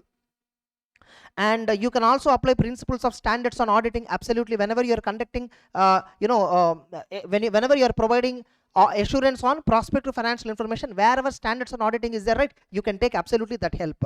Now what is the nature of assurance? Since PFI is related to future events which may not occur, and evidence itself is future oriented, highly speculative, which is different from historical data, we can only provide moderate level of assurance, yes or no. And opinion cannot be expressed whether the prospective results will be achieved or not. See, in PFI, no, we give our assurance on assumptions. We don't give assurance on the numbers. We don't talk about the numbers, whether assumptions are reasonable or not, because PFI is based on assumptions about future events and actions which management is expecting to take place, yes or no. So the assumptions we audit. Are these assumptions reasonable or are they unreasonable? That only we audit. Now based on these assumptions, whether the numbers are compiled correctly, understood? We don't verify accuracy of the number, but we verify whether these numbers are generated based on assumption. For example, every year sales will grow at 10%. I will say last year financial statements apply 10% logic every year. Suppose the company presented 5 years sales forecast and projection. 5 years sales projection they presented. I'll say whether the sales figures are matching as per the assumption. Arithmetical accuracy only I'll check. I will not give any opinion whether these numbers will be achievable or not. I will only see reason. I will only see whether 10% logic is reasonable or not. That's it. Now, what is the responsibility? Ultimately, management is only responsible for preparation and presentation, including identification and disclosure of PFI, and for the basis of forecast and underlying assumption. For entire forecast, projections, assumptions, for everything, management is only responsible. Now, can a CA, can a chartered accountant associate with forecast and projection? You know, there is a code of ethics, clause number 3, part number 1, schedule number 2, which prohibits a CA to associate with any reports which contains earnings estimate or which are contingent, which are future oriented. You are prohibited. However, if at all in the report that you are giving, if you clearly mention the source of the data, if you clearly mention the assumptions behind it, and if you clearly mention the fact that you did not verify the numbers, you did not provide any, you did not vouch accuracy of the numbers, if you clearly mention that fact, then you are not guilty. If at all the report seems like you are guaranteeing about the future of the entity, it's a guilty of professional misconduct under schedule 2. Understood? Next, and see why projection is, why CS are needed for projection? For a better reliability purpose. If a CS certifies that, yeah, a 10% growth that he also agreed, it will have more validity. Then same rules, projections, whether it is a forecast or projection, doesn't matter, same rules apply. CA should not vouch for accuracy. You should not certify regarding accuracy of the number. You should only talk about assumptions. Are the assumptions reasonable? Here you give conclusion on assumption, whereas in audit we give opinion on financial statements, numbers. Here we give our opinion, our ultimate conclusion on numbers only. And since it's a moderate level of assurance, same review wordings only we will use. Nothing has come to our attention that causes us to believe that the assumptions are not reasonable. That's how we use. We give opinion directly on assumptions here. We don't talk about the P&L profit. We don't talk about balance sheet number. We don't talk about shareholder funds. We don't talk about P&L balance sheet. Nothing. In the conclusion para, we straight away talk about assumptions behind PFI. Next. Now, duties of the member who is examining this PFI. What is his duty? First, verify assumptions. Verify best estimate assumptions. Are they reasonable? Whether hypothetical assumptions are consistent for the purpose for which the PFI is prepared. So, prospective financial information is prepared for a loan requirement purpose, for example. So, according to that, banker would have agreed certain assumptions. Banker and company. See whether these assumptions are consistent with the purpose agreed. Basis. See that PFI is properly prepared based on assumption, and confirm proper presentation and disclosure of all material assumptions, whether it is best estimate or hypothetical. Auditor has to, most important, this is the most important step in PFI, whether the prospective financial information is disclosing all material assumptions clearly or not. This auditor has to verify. Yes or no? So what auditor has to verify? Verify whether the assumptions are reasonable. See whether the PFI is prepared using this assumption. See whether assumptions are disclosed. Are they reasonable? Are they prepared as per the assumption? Are they disclosed correctly? Are you getting it? Summarizing like this you have to do every time. Next. Not only that, what should be the format of PFI? Schedule 3 format only. If normal financial statements are prepared using Schedule 3 Part 2, then PFI shall also be prepared using Schedule 3 Part 2. That is called consistency with historical financial information. PFI, see, auditor has to verify consistent preparation with historical using same accounting principles, same accounting policies, all that will be same. So the prospective financial statements will be prepared on same consistent basis with historical financial information. For historical financials, I follow Schedule 3. For PFI, I follow different purpose. No, not permitted. Generally, it should be consistent. Next, you can also apply whatever relevant standards on auditing applicable in this scenario also. Then, when you can accept this engagement, first to know, you need to take certain precautions. First, understand, ask the client, why are you preparing this forecast or projection? Ask him for bank loan purpose, for mergers and acquisition purpose, you know, to whom this particular PFI is going to be distributed. Generally, PFI is not a public document. It is for restricted parties. Yes or no? What kind of assumptions are you taking? And what are the elements of PFI? P&L, balance sheet, cash flow. What are all the elements you are composing, you are compiling? And for what period this PFI is covered? These are the basic points which auditor has to consider before accepting a prospective financial information engagement. And suppose if at all at the beginning itself, you see, one of the point is you need to consider nature of the assumption at the beginning itself. Before accepting itself, ask assumptions information. If at all assumptions are clearly unrealistic, or if you think the information is inappropriate, do not accept the engagement, decline the engagement. Suppose if you get to know after accepting, withdraw from the engagement. And you can also rely on historical data. Assess reliability of past data for projections. Obviously, projection is future is always, you know, future is always dictated by our past performance. In the past, we are growing at 10%. In future, we cannot go at 50%. Yes or no? And agree terms with client. Now you see again here, acceptance of engagement. What I will do, precautions, I will ask intended use, to whom it is distributed, nature of assumptions, elements of PFI, for what period it is covered. If at all information is clearly unrealistic, assumptions are clearly unrealistic, I will not accept the engagement at all, or I will withdraw from the engagement if at all I accepted. Then I will also rely on historical data, and finally I agree the terms with the client. So these are the various points which I have to consider at the time of acceptance of PFI. Correct? Next, examination procedure. What I will examine? First, key factors. Previous engagement knowledge. Suppose I am performing already various works to this client. I am already an auditor of this entity. Whatever knowledge I obtained from that particular audit, that knowledge I will use in this PFI engagement also. And I will see management competence. I will try to figure out where and all misstatements are possible, and I will see judgments made by the management and what is their impact. And I will also ask management sources of information reliability.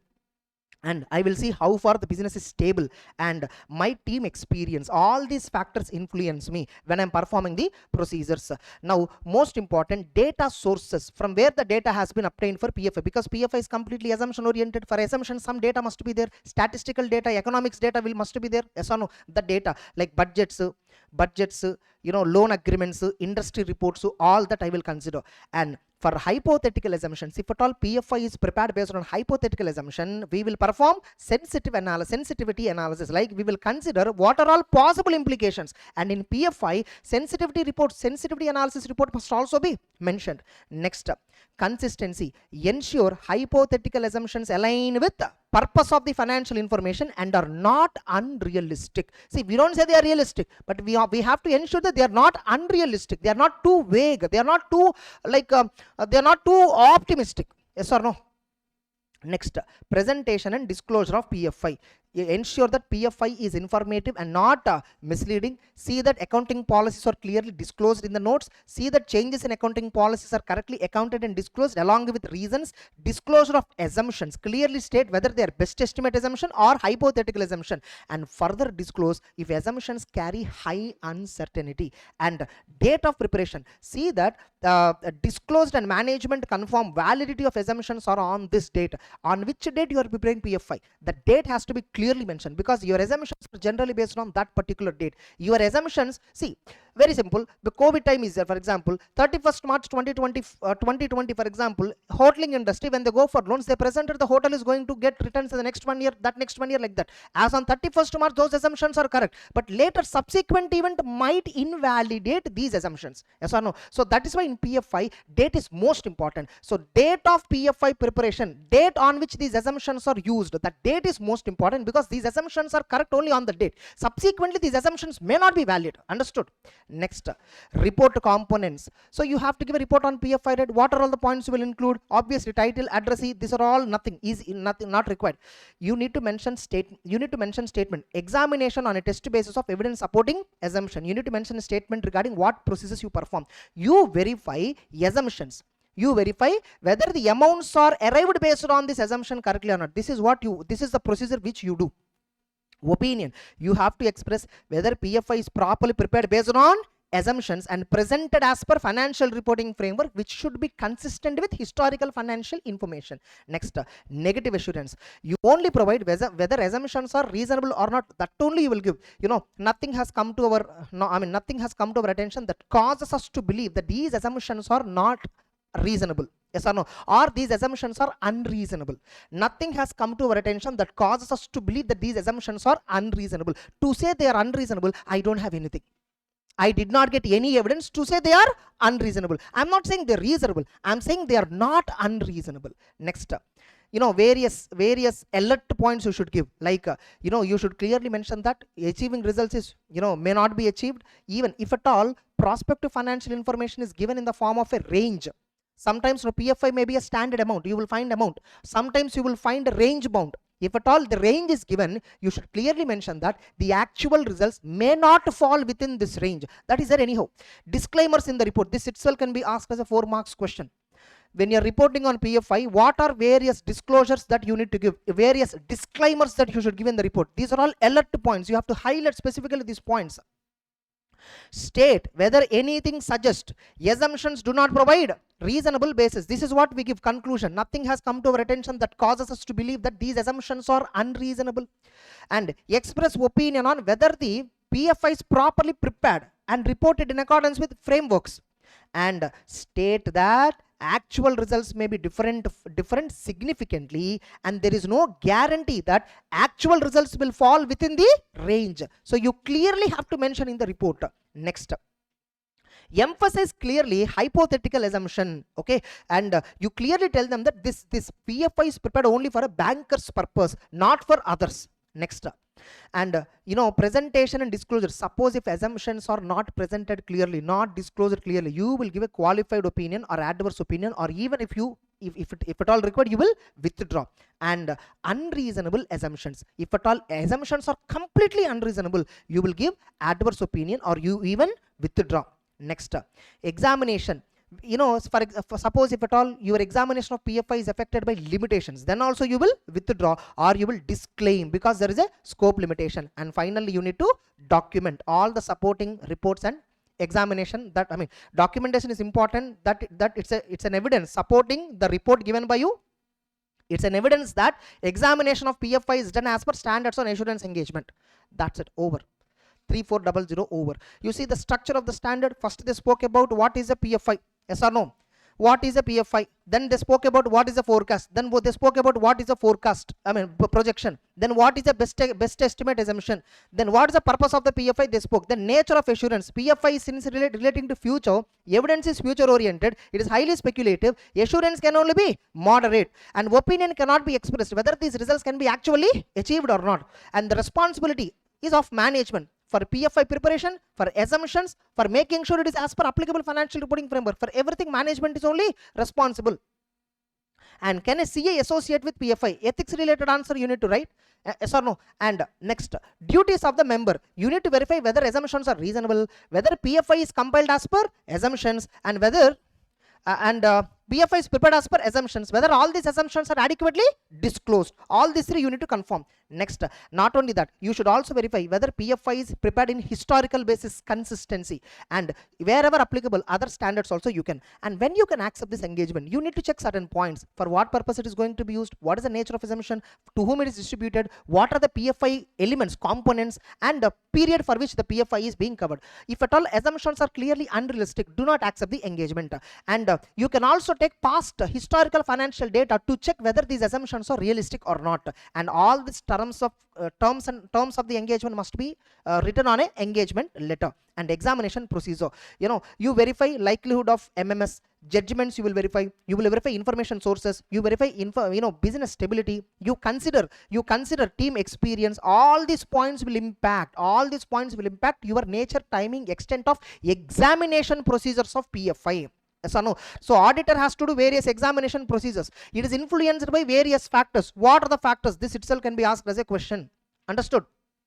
Then you need to assess data source, from where the source data has been obtained. You need to verify whether all implications are covered whenever hypothetical assumptions are used, and you need to see whether these hypothetical assumptions are consistent with the purpose for which the PFI is ultimately prepared. Then presentation and disclosure, it must be informative and not misleading. Changes in accounting policy has to be clearly disclosed. Assumptions has to be clearly disclosed. Most important, the date has to be clearly mentioned. And range disclosure, basis for setting the range must be disclosed. It must be clear, not biased or misleading. And report components of PFI. Inside this, there are various things that you report. More than that, this is most important, disclaimers in the report. You should clearly state about the conclusion or opinion that you are giving, and you should clearly mention an opinion on the PFI, and you should clearly mention that actual results will be different. If at all PFI is expressed in terms of range, you should clearly mention that the actual results may not fall within the range. And you should see, and you should also clearly, if at all the presentation and disclosure is inadequate, you might either give a qualified or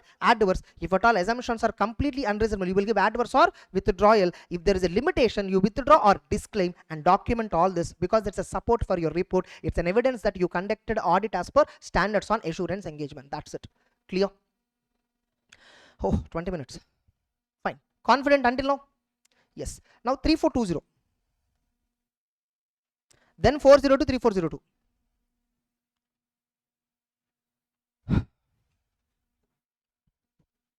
Just 2 minutes.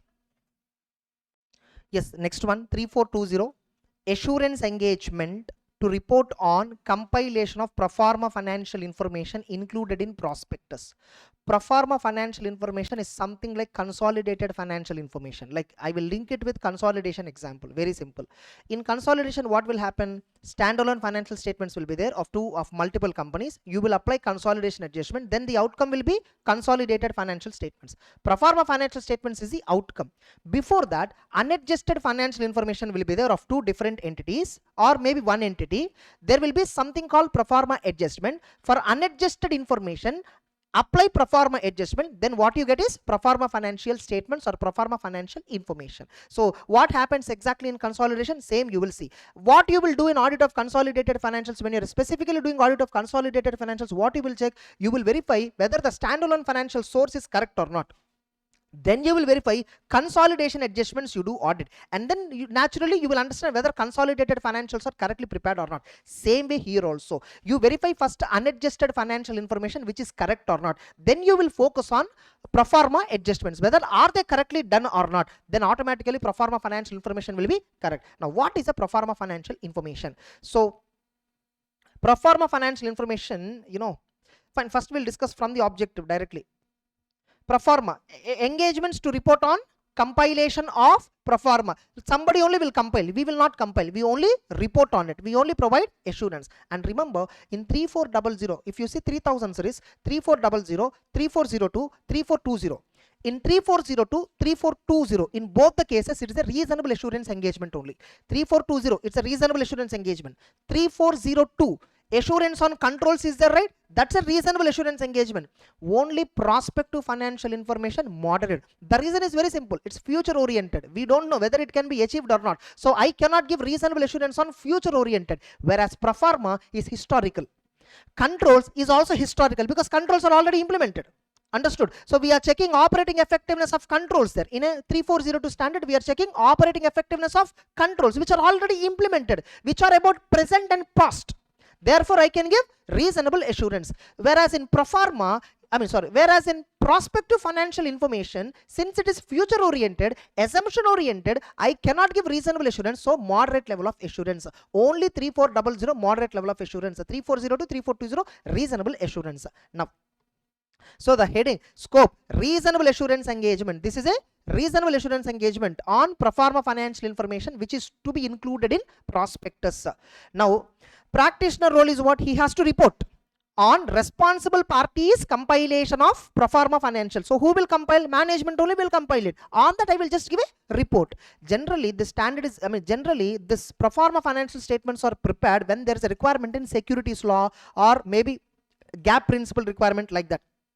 What is proforma financial? It's a financial information with adjustments. It's a financial statements. Basically it's a financial statements but with adjustments. What kind of adjustments? These adjustments show the impact of an event or transaction which is going to happen at a future date, assuming it already happened at a past date, as if it occurred at an earlier date. Are you getting it? So already financial statements are there, audited financial statements are there. To those audited historical financial statements, I will apply some event which is going to take place at a future date. Okay, if at all that event already happened in past, how the company performance is going to be, how the company position is going to be, that one. For example, I want to go for funding. Okay, I want to raise money from IPO, public offer. Okay, I want to raise money from public and I want to show them that me and another company, both of us merge, our business would be much more stronger, our financial performance will be much more stronger. If we merge, many common cost and all can be eliminated and as a whole the profits will be bigger. So my company existing profit 100 crore, their profit is some 50 crore, but combined 200 crore profit we would have achieved. So we will show all these adjustments and then show them the proforma financial information if at all the merger already happened last year. So that is the basic objective. Generally this proforma financial information is popular in acquisitions, mergers and acquisitions. This is very popular. Now remember, proforma financial information is not about actual position. Actual position is different companies, different position. It is only showing, again, not actual means it's not projected also. Getting it? It is not the actual position, but real, these numbers are real only. If at all the merger already happened long back, we would have eliminated so many common costs. For example, they will pay audit fee, they will pay audit fee. Both we would have eliminated. One audit fee only we would have paid. Yes or no? If at all both are into a single company, audit fee would have been reduced. Like that, so many costs will be reduced. Compliance cost will reduce. So like that, we will show a combined picture. Now, so this does not reflect entity's actual position, actual performance, actual cash flow. Then what it will reflect? It will reflect about position of the entity, performance of the entity, all that if at all the merger happened at an earlier date. That's it. Next, objective. It's a reasonable assurance and then you need to give a report on it. Compilation. Who has to compile? Responsible party will compile. They gather the information, they classify the information, they summarize the data, they present the financial information to show the impact if at all that event happened at a future date. What are the steps involved in compilation of proforma financial information? What are the steps involved in compilation of PFI? First, management has to identify source and extract unadjusted financial information. Nothing but acquirer, acquiree, both of their financial statements will be there, right? That is nothing but unadjusted financial information. That is the source. Then they will apply proforma adjustments. Proforma adjustments means what? They are something like consolidation adjustments. Line by line item only they'll add. Intercompany, if at all any transactions were already there, they will eliminate it. Understood? Then they present final proforma financial information with adequate disclosures. There are 3 steps. Identify the source, apply the adjustment, disclose it, present the financial information. These are the steps involved in proforma financial information. Now, what is the practitioner responsibility? We are not responsible for compiling. Compilation is always management responsibility. No, our responsibility is to report whether the proforma information is compiled in all material aspects based on applicable criteria. See, the proforma information is prepared as per SEBI guidelines. SEBI has already given certain guidelines on PFI preparation. Whether the PFI is prepared as per that criteria or not, that is only my responsibility. Suppose if this applicable criteria is not given by law, then the management will develop the criteria. Care has to be given more. If management developed the criteria, you have to be very careful whether the criteria developed by the management is acceptable or not. In light of circumstance, you need to check it. Next, nature of engagement. It's a reasonable assurance. Its nature of engagement is reasonable to check whether applicable criteria is reasonable basis or not. You need to. Applicable criteria is nothing but it's a criteria used by responsible party. Either it's an established criteria by SEBI or some standard setting body, or it is developed by the acquirer or acquirer. It is developed by the entity. Next, steps involved in audit. First, you need to accept the engagement, then you need to plan and perform, get written representation, forming the opinion, and prepare the report. Now, step by step, engagement acceptance. In order to accept, first you should check competence. Ensure practitioner has necessary competence for the engagement. Then only you can accept. And not only that, criteria.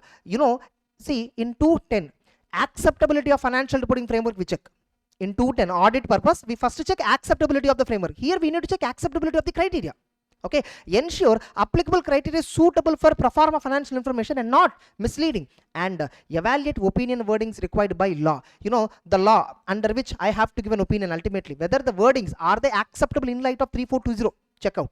Next up, if unadjusted financial information or acquiry or divestee financial information has modified opinion or emphasis, check whether referencing is permitted by law to include those information in my audit report. Very simple. Proforma information is prepared. I have to give a report on the proforma information. This proforma information is prepared by drawing, acquirer financials, acquiry financials, applying adjustments, proforma adjustments, and finally the output is proforma information. On this proforma information I should give opinion. Now when I'm giving opinion on that, I'll give a report. Inside this report, should I talk about this acquirer company audit report is already there. They have a separate audit report on standalone financials. This acquiry company financial statements audit report is there. Inside these audit reports, modified opinions were there. Inside this audit report, emphasis paragraphs and all were there. Nothing but in the audit reports of acquirer, in the audit reports of acquiry, additional information is given. Getting it? Modified reports, they are all. Should I cover those additional information in the audit report which I am giving on proforma financial information? This is the question. Getting it? So if unadjusted financial information of acquirer, acquiree's information has a modified opinion, whether referencing can be done or not, check the law under which you are doing this engagement. Check the law. Okay, if referencing is permitted in your other matter paragraph, you can draw attention to them. Next, understanding the entity. If entity historical financial information is never audited, see whether sufficient understanding of accounting and financial reporting can be obtained or not. See, you need to understand accounting and financial reporting of the entity only when they were not audited. If they were already audited, I will happily take that audit report, financial statements, which is the source for proforma financial information. Next, understanding the acquiry. Same here also. If acquisition is involved and acquiry financials were not audited, see whether sufficient understanding can be gained or not. Sufficient understanding of accounting, sufficient understanding of financial statements can be gained or not. Best example, if acquirer and acquiry, they were already audited, on that auditor has already given opinion about their accounting, about their financial reporting, I will have an idea through audit reports. If they were never audited, proforma information, whether it is true and fair, forget about it. The source itself is not audited. If source is not audited, I must know about how their accounting is. I must know about how their financial reporting is. Able to understand? Next, and agreement. Finally, agree with the responsible party. What? Obtain agreement that responsible party acknowledges the following. What? They need to disclose the criteria, especially if the criteria is not publicly available. Adequately, you need to disclose to all the users. Responsible party is accountable for compiling the information, and responsible party has to provide practitioner with all information records, additional information, access to entity personnel and advisors if required, access to individuals in case of business combinations. Getting it? Because in case of mergers and acquisitions, no, not only the entity who appointed me has to cooperate, the other entity also has to give me information. So this entity has to make sure the other entity which it is acquiring, they also give me information. Next, planning and performing the procedure. I have given it in the next page. Okay, planning and performing. First, assess suitability as required by the framework. Criteria, whether the criteria is suitable or not. Suitable means what? How the proforma information is prepared. See, for example, you are doing audit of consolidated financials. Suitability is whether consolidated financials are correctly prepared or not. You will apply Ind AS check. You will apply accounting standard check. Same way for proforma. See what is the criteria they followed. If it is criteria established by law, see whether the criteria is as per the law or not. Materiality. Consider when evaluating compilation based on criteria. Understanding compilation process. First, obtain an understanding how proforma financial information is compiled by the management, and get an evidence on appropriateness of source and adjustments. Ensure the data is properly extracted. Generally, while preparing proforma information, acquirer, acquiry, these financial statements must be audited. Generally, audited financial statements data only we will be taking. So see that the data is appropriate or not. Check out. Next, proforma adjustments. Adjustments, no, these adjustments illustrate impact as if they happened earlier. ensure that these adjustments are consistent with applicable financial reporting framework and accounting policies, and see that proforma financial information is presented clearly without any ambiguity. Review other information in the prospectus for material inconsistency. This is 720 like only. Now this proforma information is included in prospectus. Prospectus is containing some other information. That information should not conflict with the proforma information. So you need to review other information. And finally, given opinion. Unmodified. When unmodified, if proforma information is compiled based on applicable criteria in all material respects, unmodified. If at all proforma financial information does not meet criteria, then I will give modified opinion. Sometimes if at all proforma financial information is not prepared as per applicable criteria, you are supposed to give modified opinion, right? Suppose in the SEBI audit report on PFI should not contain modified opinion. If at all there is a restriction in the SEBI, modified opinion is not permitted. Discuss with responsible party. If they are not making any changes, withdraw from the engagement or take a legal advice. Because I cannot give modified opinion. Law prohibits me to give modified opinion. And if the financial information is like this, I cannot give a unmodified opinion. So I am in a tie-up situation. So I will withdraw. Next. If law permits modified opinion, apply the requirements of the framework and accordingly give a modified opinion. And you can also use emphasis of matter paragraph for any, if you want to highlight any significant issue which is disclosed in proforma information, you can highlight that under emphasis of matter paragraph. For these two conditions which are common, you need to obtain sufficient appropriate evidence. Further, it does not affect whether proforma compilation is done in all material aspects. See, here they are not saying misstatement. Here indirectly they are saying you should get sufficient appropriate evidence to use emphasis of matter paragraph, and you should also get an evidence that it does not affect compilation is prepared in all aspects as per applicable framework. Nothing but it should be prepared as per applicable framework. If at all it is not prepared, that particular item you want to highlight, right, that matter is not prepared as per applicable framework, then that's a misstatement. That time emphasis cannot be used. Understood? Next, maintain proper documentation. Finally, preparing the assurance report. So assurance report, what statements? Statement that engagement was performed as per 3420, and statement of ethical compliance. Statement that it's a reasonable assurance engagement where auditor has to assess criteria as a reasonable basis for presenting events or transaction as if they happened at an earlier date. These procedures are selected by practitioner using judgment, considering nature of the entity, nature of the event or transaction. Evaluate overall proforma financial information presentation. And practitioner opinion. Proforma financial information, is it compiled in all aspects on the basis of criteria or not? And proforma financial information properly compliant on basis stated or not? Signature, date, place. That's it. Over. Okay, fine. Now I'll give a summary of it. See, in proforma financial information, one company is trying to acquire another company. Okay, now this company has already its own audited financials where their audit report is there. Another company is there, its own audited financials where their audit report is there. Now people are asking, what is the advantage of merger?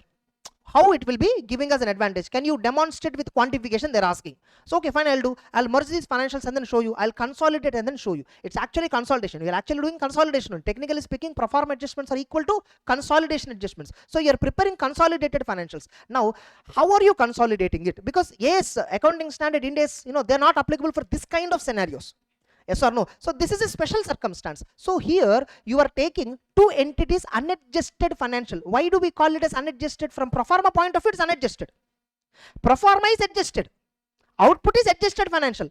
Input is unadjusted information. What is the adjustment? Proforma adjustment. So you need to audit unadjusted. You need to verify whether the unadjusted information is correct or not. Then you need to verify proforma adjustments are correctly applied or not.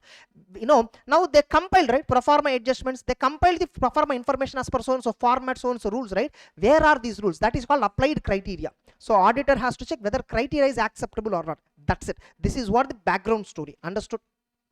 All of you. So the terms in the standard are unadjusted financial information and proforma adjustments and applicable criteria. Criteria means SEBI would have given the criteria or some other criteria would have been developed by management itself. Whether the criteria is acceptable or not, you need to check. That's it. Confident? Next. 15 minutes, 16 minutes, almost 17 minutes. Okay, 3420 is completed. Just 2 minutes, then we'll begin 402 and 3402. Yes, sir. Fine. Now I'll give little introduction to this standard. We do different types of engagements. Okay, one is assurance engagement, another one is non-assurance engagement. In assurance engagement, there will be something called responsible party, there will be something called auditor or practitioner, and there will be something called subject matter. Yes or no? And this subject matter is prepared using something called applicable criteria. correct? The subject matter is prepared using something called applicable criteria. Now in audit, no, subject matter is financial statements. In review, subject matter is of course interim financial information. For example, if at all we talk about 2410. In an assurance engagement, prospective financial information, the subject matter. In case of proforma financial information is the subject matter. In case of 4023402, the subject matter is controls at service organization. Are you getting it? Most importantly, control description document will be there. There will be a document. The company, the entity will release a document called control description, which contains description of control, control objectives, design of the control, operating effectiveness of the control.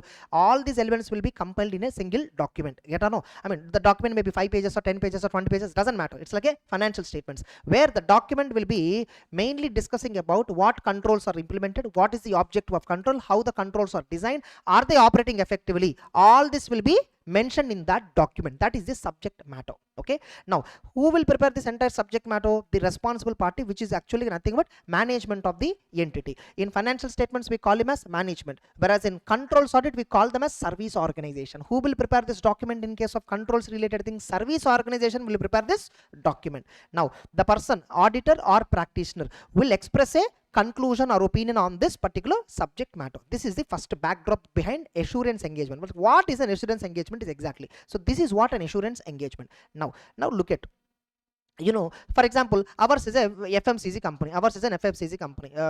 Okay, fine. We are manufacturing so many FMCG products and then distributing. So we had a tie-up with Amazon. We had tie-up with Flipkart, all that. Now these Amazon and Flipkart, no, they have a warehouse. Okay, they have a warehouse. They proposed me one thing, sir, why you know, whenever we receive an order, we have to forward your company will deliver lately. Why, you know, in every city almost we have hubs. Okay, whatever you are manufacturing, you store in our hubs completely. Okay, you don't even have to maintain a warehouse on your own. So you maintain all those finished goods in our hub itself. Even your own dispatches and our dispatches, everything we only take care, which means inventory is maintained by third party. Correct? Inventory is maintained by third party. Entire inventory records, physical verification of inventory, reconciliation of inventory, valuation, everything is taken care by Amazon warehouse. Here Amazon warehouse is called a service organization. Amazon warehouse is service organization, and our company Hindustan Unilever is the user entity. Are you getting it? Now our Hindustan Unilever has an user auditor. Hindustan Unilever has an auditor of the financials. We call him as what? User auditor. Now this auditor want to give opinion on financial statements of Hindustan Unilever. One of the material item in the financial statements is inventory. Now he want to verify the inventory. He want to say, and since inventory is lying with third party, he want to go to the third party premises and want to verify. See, there are two options when inventory is lying with third party. SA 501, you know, option 1, get a confirmation, external confirmation, one option. Option 2, other audit procedures, visit the third party, get third party audit report, or get service auditor report. That point will be there in SA 501. Get service auditor report, that point will be there. Okay, fine. So this user auditor want to know whether Amazon warehouse, whether they are recording, maintaining inventories, everything correctly, accurately, are they maintaining or not? Because, you know, if the inventory records are not maintained by the warehouse properly, the information given to the company regarding existence of inventory will be wrong. Accordingly, valuation of inventory will be wrong. Are you getting it? Therefore, here services provided by Amazon warehouse are directly impacting financial reporting of the user entity. Understood?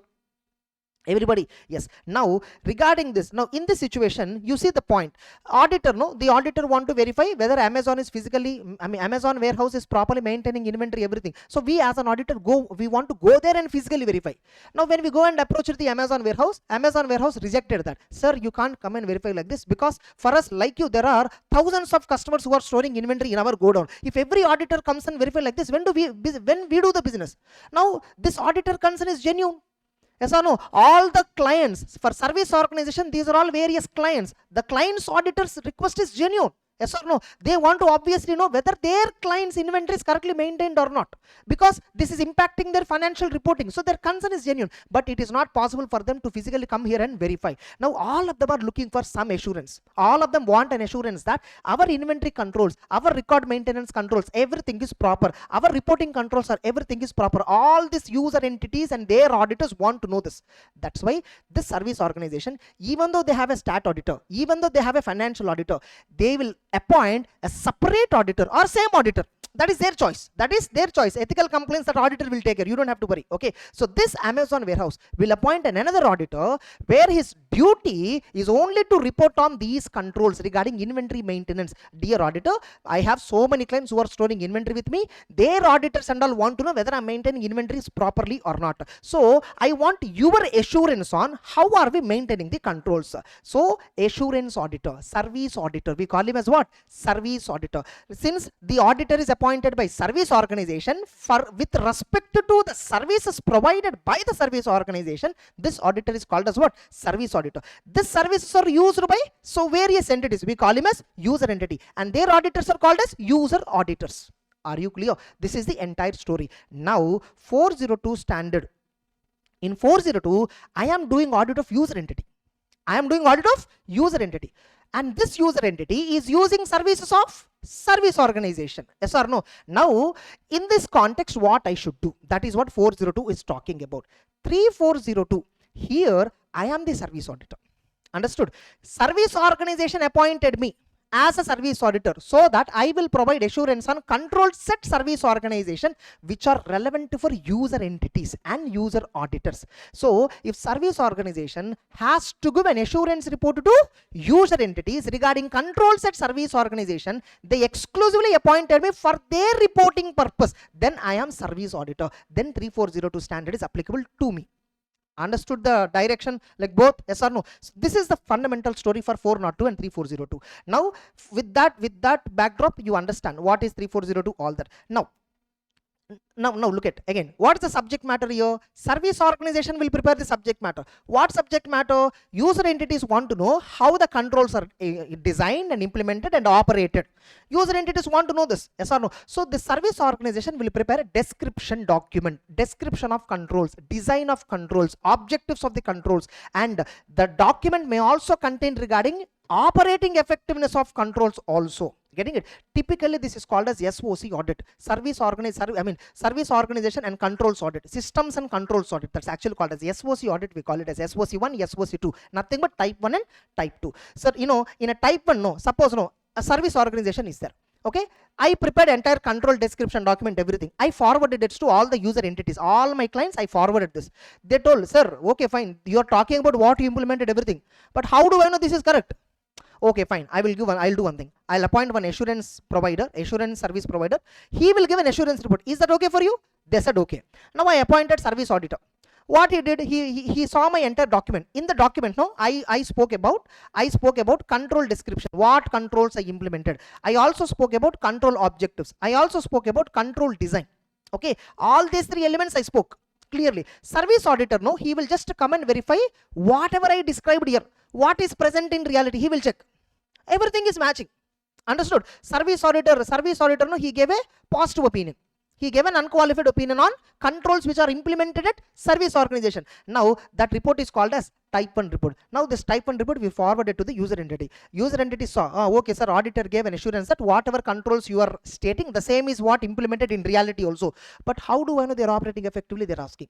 Oh, you want operating effectiveness also? Then I'll do one thing. I'll ask my service auditor to perform test of controls and also give me a report on test of controls. Then he will give another report called type 2 report, which includes all these matters plus test of controls details, and then type 2 report will be prepared and that type 2 report will be forwarded. Now it is type 1 or type 2, it depends upon the user entity requirements. Some user entities are satisfied with type 1 report, some user entities want type 2 report. Should I go for type 1 or type 2? It depends upon user entities and service organization. So there is no law for that. Are you clear? That's it. Now 3402. 1 minute. Next. 3402. Assurance reports on controls at service organization. Assurance reports on controls at service organization. So remember, this standard does not apply. When this standard does not apply, most important for MCQs, even important for descriptive, this standard will not apply if at all I called an auditor to do a compliance audit. Suppose I called an auditor, sir, you have to come check all our internal control systems and give a report whether our internal controls are operating effectively or not. Then the auditor asked me, sir, for whose purpose this report? No, for this, that is for my internal purpose. Then 3402 standard will not apply. 3402 standard will apply when service auditor's assurance report is going to be forwarded to user entities. Then only 3402 standard will apply. Are you clear?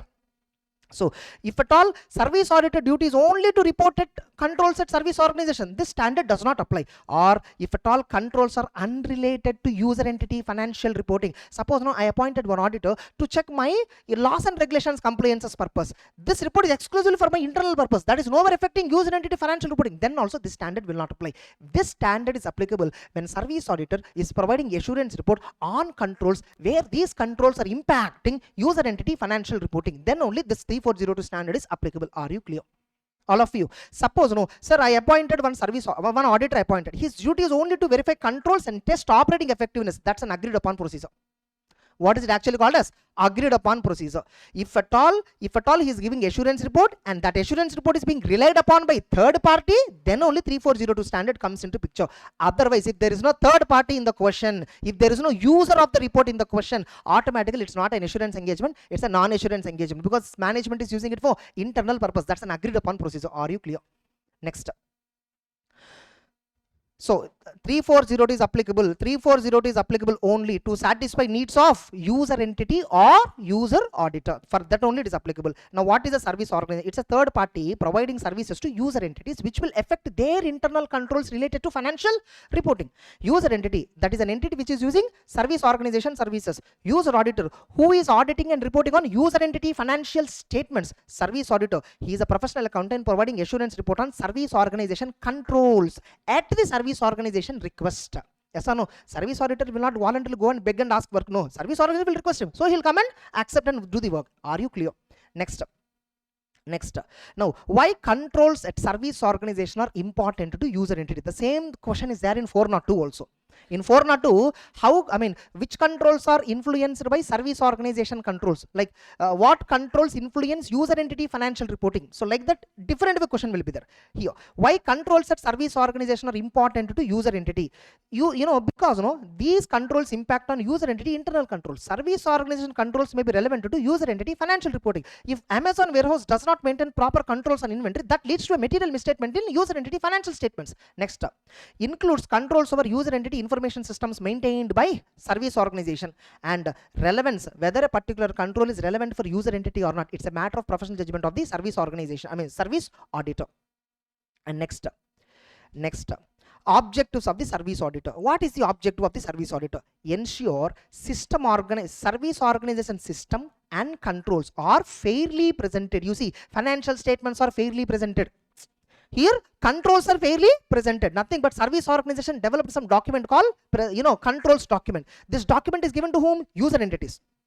And service organization systems and controls are fairly presented and designed and operating effectively based on suitable criteria. Criteria means what? Service organization would have followed COSO framework, COCO framework, some framework they would have followed. COVID framework, controls related frameworks, financials are prepared as per schedule 3, controls are implemented as per so and so frameworks. Understood? Next, system description. Auditor has to verify accurate representation of the system in place. What is there in reality? What is described in the document? Auditor has to check. And auditor should also check what is there in the reality. Control is there, right? The same is there in the document. Is this control suitable for the objectives? Suitable control is designed or not? Auditor has to check. And not only that, in case of type 2 reports, auditor should also check operating effectiveness of the control. How do I know whether a control is operating effectively? I will test the control. That is the only way through which I will get operating effectiveness of the control. Then finally I will provide a report based on findings. Easy. Next, type 1 report, type 2. Type 1 report, no, it basically focuses on system description design at a particular date. Whether system on the date when I verify, okay, whether system whatever they described in the document, the same thing is present in reality, and how it is designed. Is it designed suitably? So I will only check that on a specific date. Now type 2 report, not only system description design, I will also check operating effectiveness. And remember, when I'm doing operating effectiveness on a particular date, I cannot check. I have to check operating effectiveness over a period. That is why throughout a specific period, and it includes type 2 report also includes what? You not only tell about operating effectiveness, you also tell what controls you tested. You will show a list of test of controls, and what results you got also you will show. Type 2 report should not only contain opinion on operating effectiveness, it should also discuss in a separate section what are the test of controls you perform, what is the result you got. Test of control test you perform, yes, control is performing, control is not performing, deviation is identified, like that you will mention. Are you clear? All of you? Next, proceeding with the engagement. First, most important, ethical requirements and independence, because assurance is involved. Third parties are using your report, so obviously independence is paramount. Next, communication, inquiries, request representations with service organization management and governance. Acceptance, ensure capability of the auditor, whether suitable, available, whether criteria is suitable in the given case, because COSO framework they might use, or IFC, IFCO for framework. ICA has issued a guidance note on internal financial reporting over, internal financial controls over financial reporting. In India, IFC framework is there. That is nothing but COSO framework copy paste only. Next, ensure capability, suitability, useful scope and description, and justify scope changes. Then, assessing suitability of the criteria, assess appropriateness of system controls, description, and effectiveness.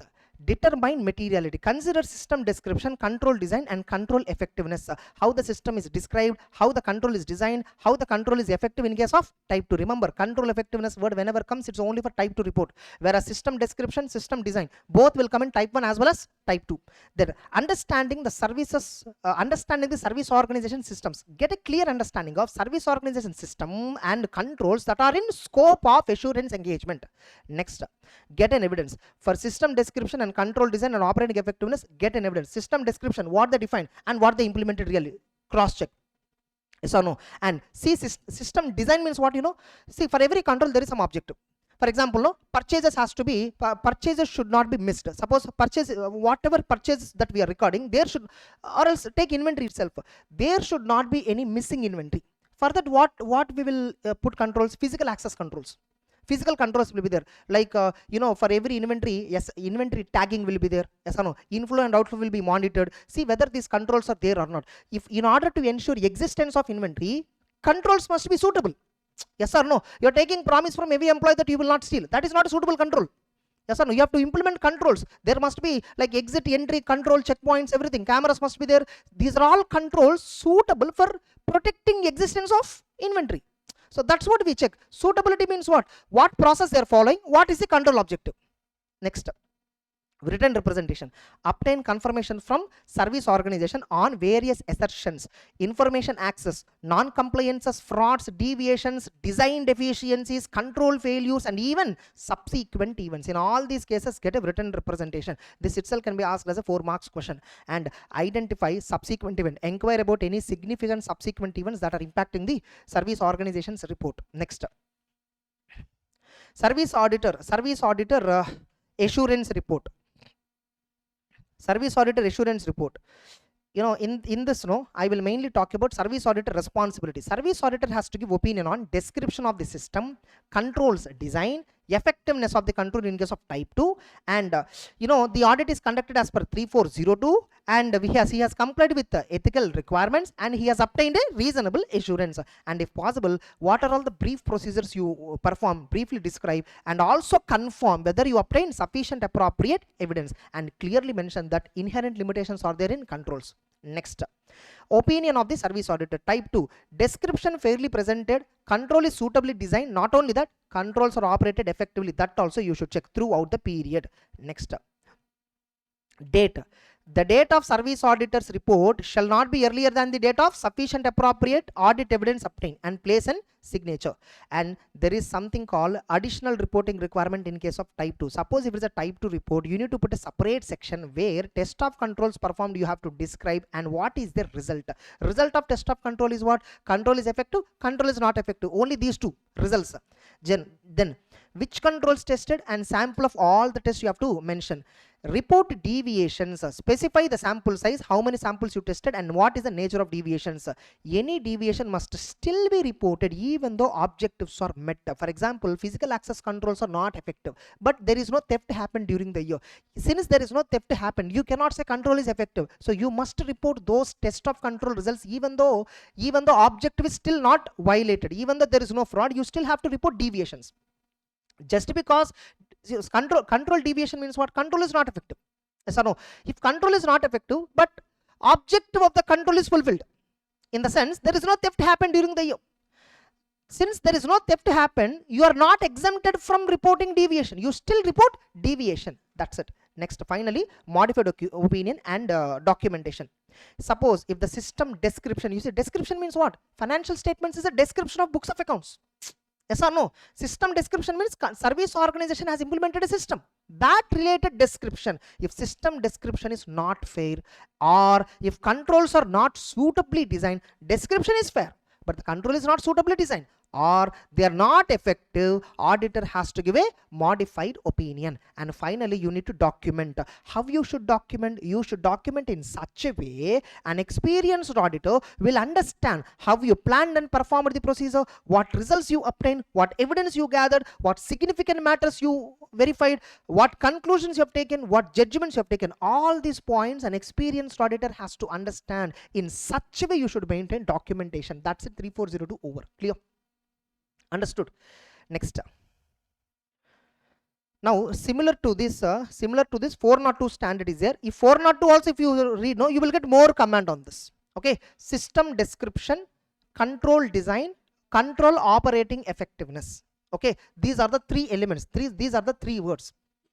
Service organization's description of system, control design, nothing but whether control implemented is suitable for the objective for which it is implemented. For example, purchase order control, purchase order registers companies will maintain. The orders purchase order objective is what?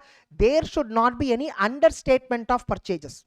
There should not be any omitted purchases. Yes or no? If I have an order mechanism, then I can easily see whether any purchases are missed from the books of accounts. That's it. Next. So that's about 3402. Clear? Next. Then 402.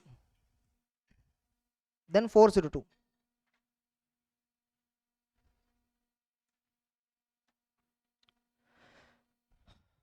Okay, 2 minutes. Next, 402. What are the considerations of the auditor when he is auditing an entity which is using service organization? So considerations of an auditor, considerations for an entity that is using service organization. So what are the audit considerations? Definitions I already covered.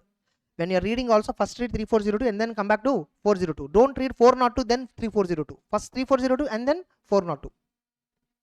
Now services provided by service organization are relevant to user entity financial statements. When are they relevant? If at all these services affect user entity information system and related business processes which is dealing with financial reporting. If services provided by service organization, they are affecting my user entity financial reporting, then only those services are relevant under 402. For example, no, our company security guards are provided by some service organization, entire security guards. That may not be relevant for financial reporting, that may not affect the financial reporting. Obviously every company will use various service organization services. Yes or no? Entire security guards are maintained by them. CCTV surveillance we outsourced. Yes or no? Like there are so many.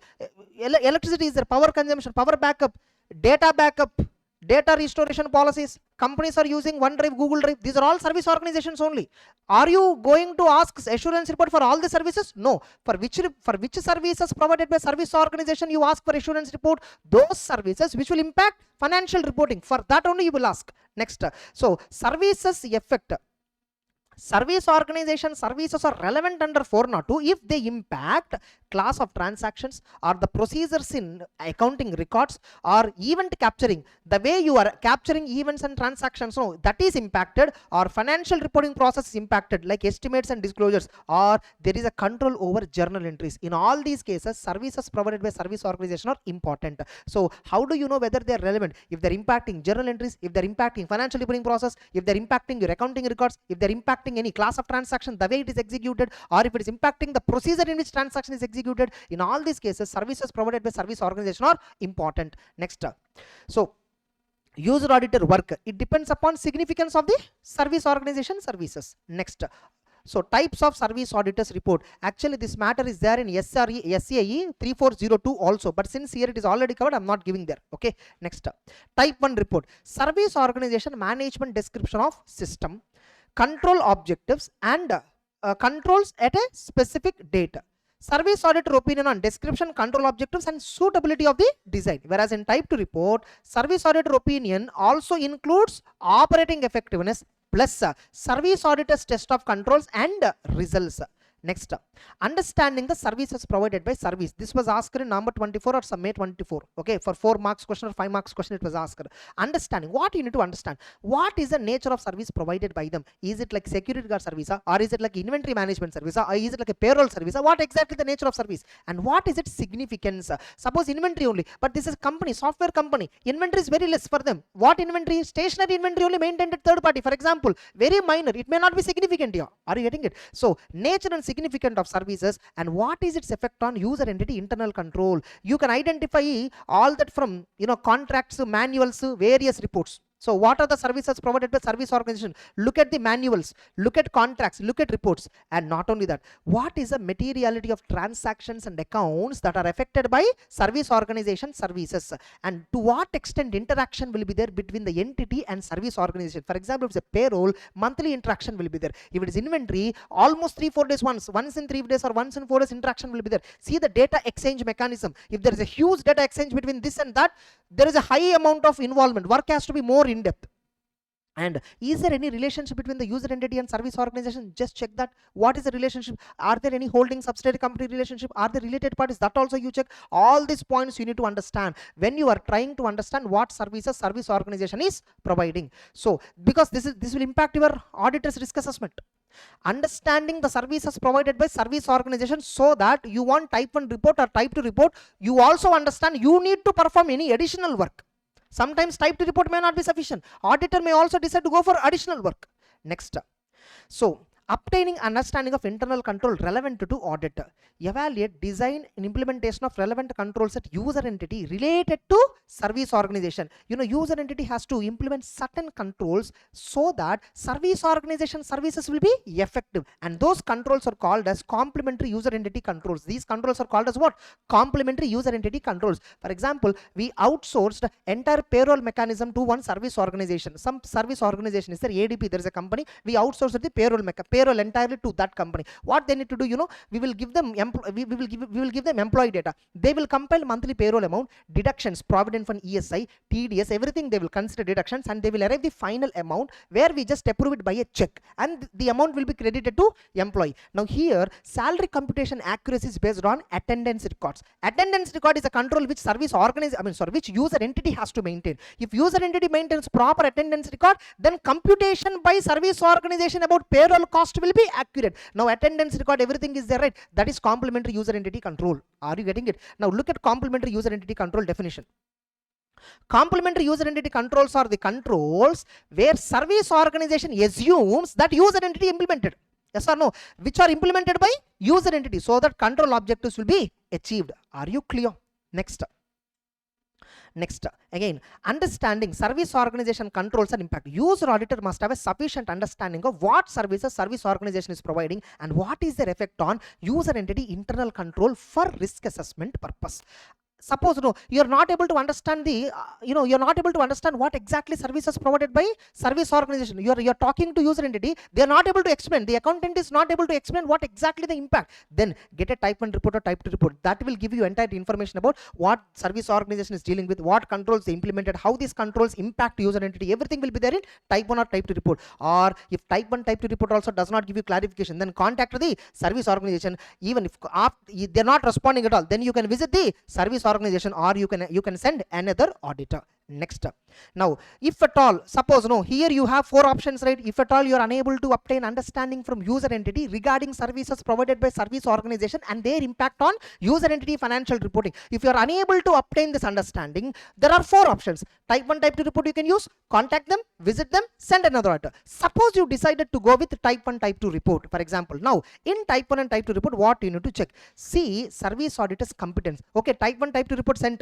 type 2 report, everything is fair. First look at who gave this report. Is he also chartered accountant or not? Check out. Suppose if at all he is of some other profession, see his competence level, see his credibility. You can't blindly believe, right? Because even after using service auditor's report, the sole responsibility is yours only. Are you getting it? A similar requirement there under 610, a similar requirement is there in 220, a similar requirement is there in 620. Yes or no?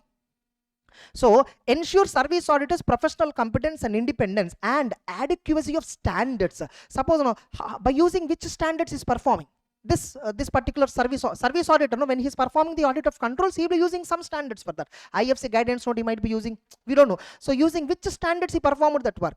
See, in our audit report, we mentioned we performed our audit as per, we conducted our audit as per standards on auditing. Now he's giving assurance report. Inside that assurance report, he would have mentioned we conducted our assurance as per SA 3402. And not only standard, he will also mention some guidelines and all he would have used. That guidelines and all we have to see. Next, see, especially if the service auditor is not a chartered accountant, then only we are liable to see competence, all that. Now then what? See, 3402 we know, chartered accountant, so we follow it. Others may not know this, others may not follow this, so some other framework would have been there. Next, if using the report as an evidence, evaluate description design for date and period appropriateness and see sufficient appropriate evidence is provided or not. See the date and period covered by the report. Is this dates? For example, service audit report is there, type 1, type 2 report is there, but this type 1, type 2 report are of last year, not the current year. And within this last 1 year, there are so many changes happened between the company and the service organization. Getting it? So you need to see the date of the report, period for which the report is addressing. Is it latest, relevant? That also you should check. Next, complementary.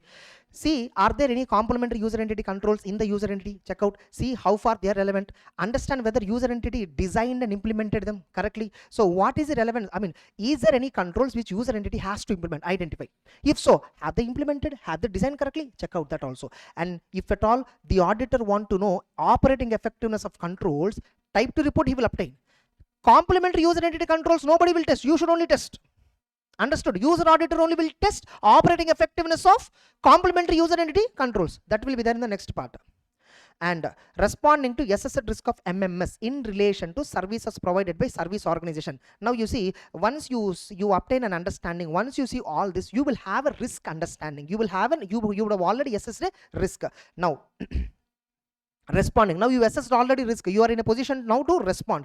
Determine availability of audit evidence available from user entity records. If there is no evidence available on controls related effectiveness, all that, perform additional audit procedure or use another auditor at service organization.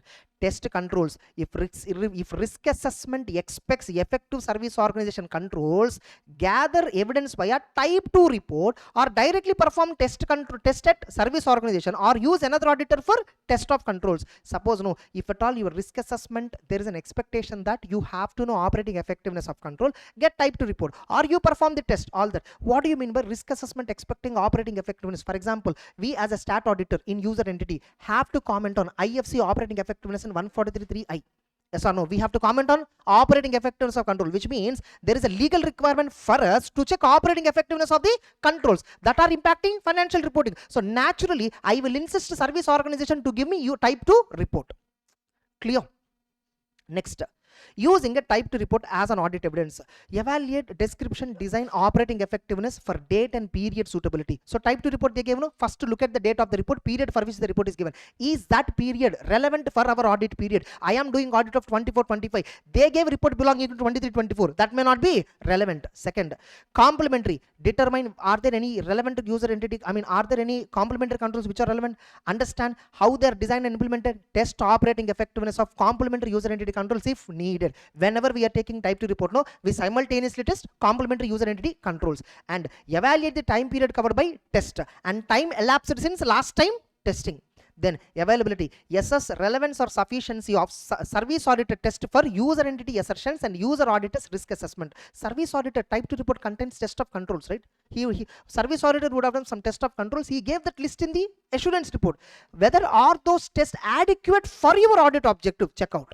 Okay, next, suppose if at all material misstatement is there in financial statements related to services provided by service organization, MMS is there, for example, impact, it might impact your audit strategy and planning, it might affect your audit strategy and planning. Further, you inquire user entity management whether service organization communicated user entity like any frauds, any non-compliances, any uncorrected misstatements, all that. A similar point is there in 3402 also. Assurance auditor has to get a representation from the service organization management whether any frauds, non-compliances, that and all identified. Next, evaluate effect of audit procedures on nature, timing and conclusions and then reporting and reference in the audit report. This is exactly like 620 reference. Suppose I'm a user auditor of user entity. I evaluated service description, type 1 report, type 2 report, everything I evaluated. I found out that everything is proper and fair. I will give unmodified opinion. I don't have to talk about service auditor. in my report. In case of unmodified opinion, do not refer service auditor's work unless legally there is a mandate, unless it is legally required, and moreover, if at all you're referring, clearly mention that there is no reduction of user auditor responsibility even if service auditor's work is referred in auditor's report. Suppose after looking at the type 2 report, you understood that service auditor has pointed out some control lapses in the service organization. He pointed out that might cause some material misstatement in the financial statements. If at all you decided to give modified opinion based on service auditor report to make the users understand in the basis for qualified opinion or basis for adverse opinion, refer about service auditor's report. Again, such a reference does not reduce user auditor's responsibility. That's it. Clear? The standard 402 is also over.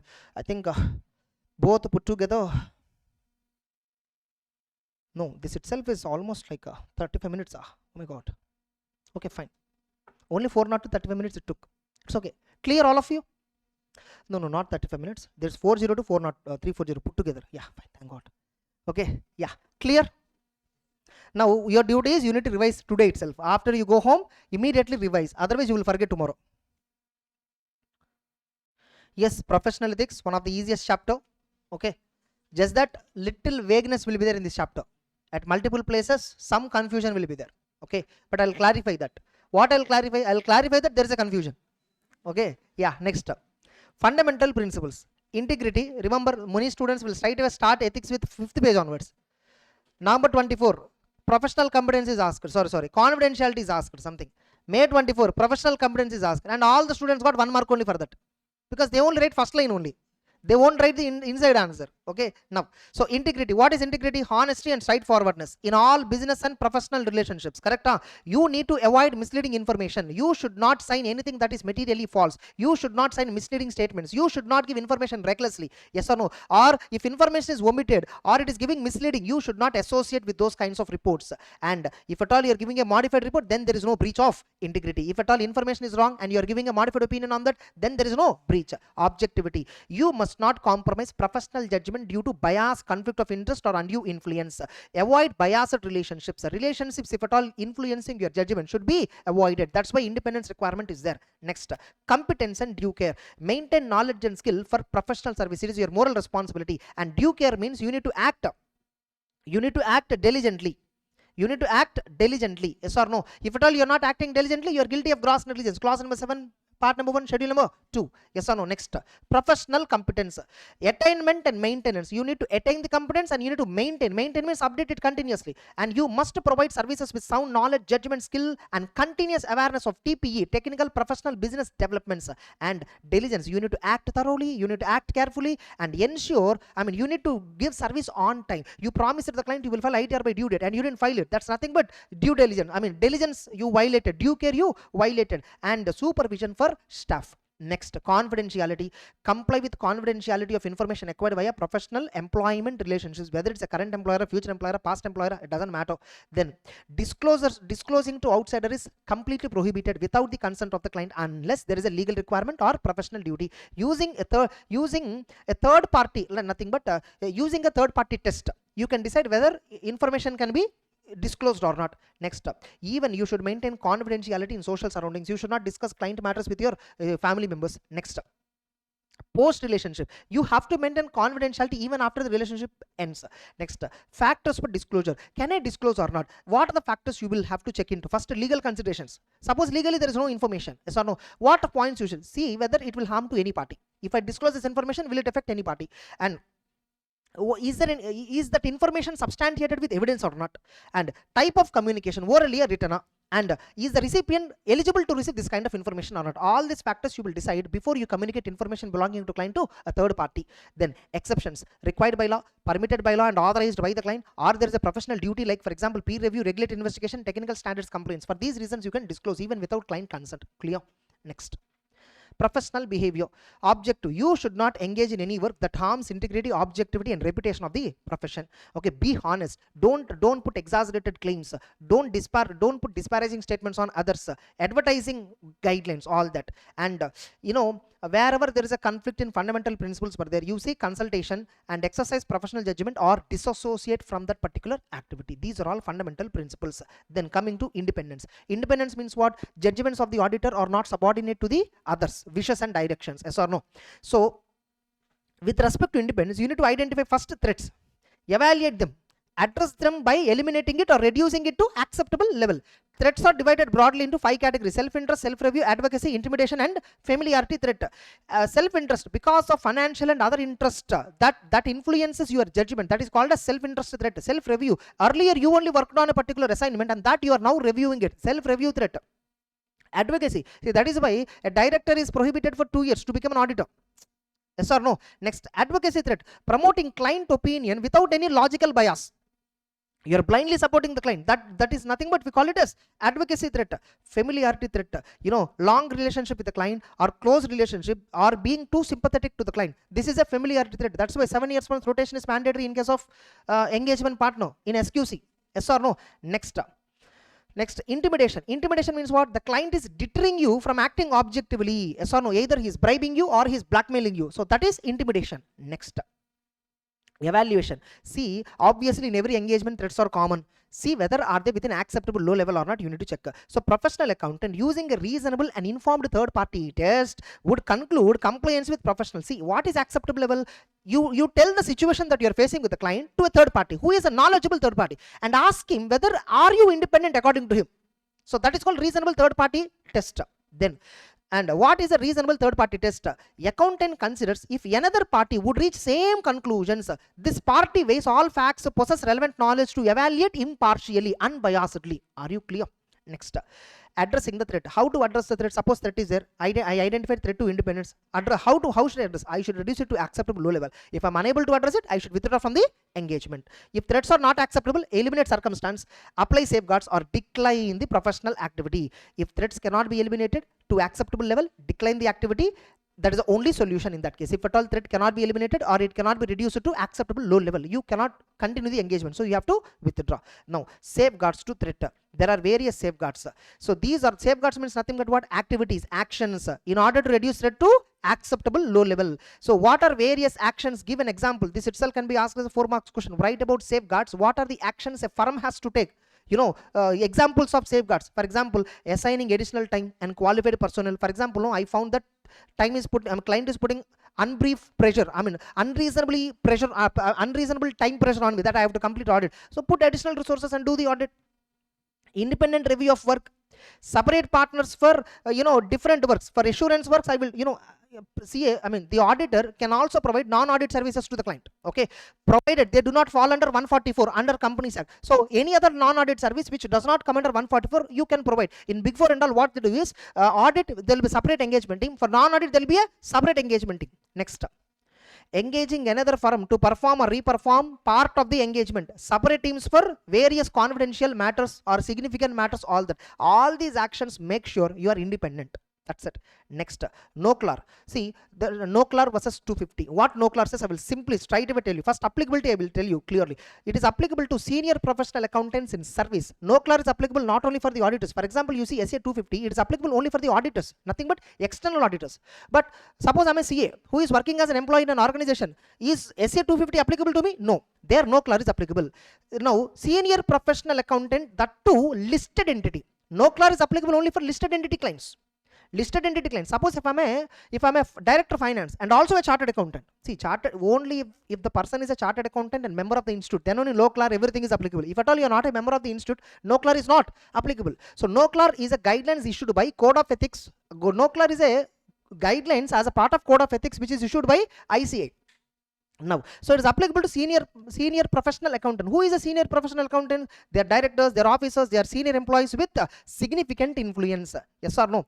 Now, this is also applicable for people who are in practice. Suppose if at all you are doing an audit of a listed entity where they have a turnover of, where they have a net worth of more than or equal to 250 crore, then only no CLAR is applicable. Now, what no CLAR says, no CLAR means what? Non-compliance with laws and regulations. What that says? If you are an auditor of listed entity, or if you are a senior professional accountant in a listed entity, if you come across any non-compliance in the process of your work, see whether that non-compliance requires reporting to respective authority. Check that. Is there any reporting requirement? Check that in the respective authority casted upon you. Okay, for example, there is so and so environment law. That environment law, there is a rule like this: if statutory auditors come across pollution deviations like that in the process of their audit, as a part of conducting the audit, they must report to so and so authority by filing so and so form. Like that, there is a requirement. Then only I should report. If at all in the law there is no requirement for me to report a non-compliance, even though there is a non-compliance, I need not report. No CLAR is purely talking about reporting to external authorities. It is not talking about reporting in financial statements. SA 250 predominantly talks about financial statements audit.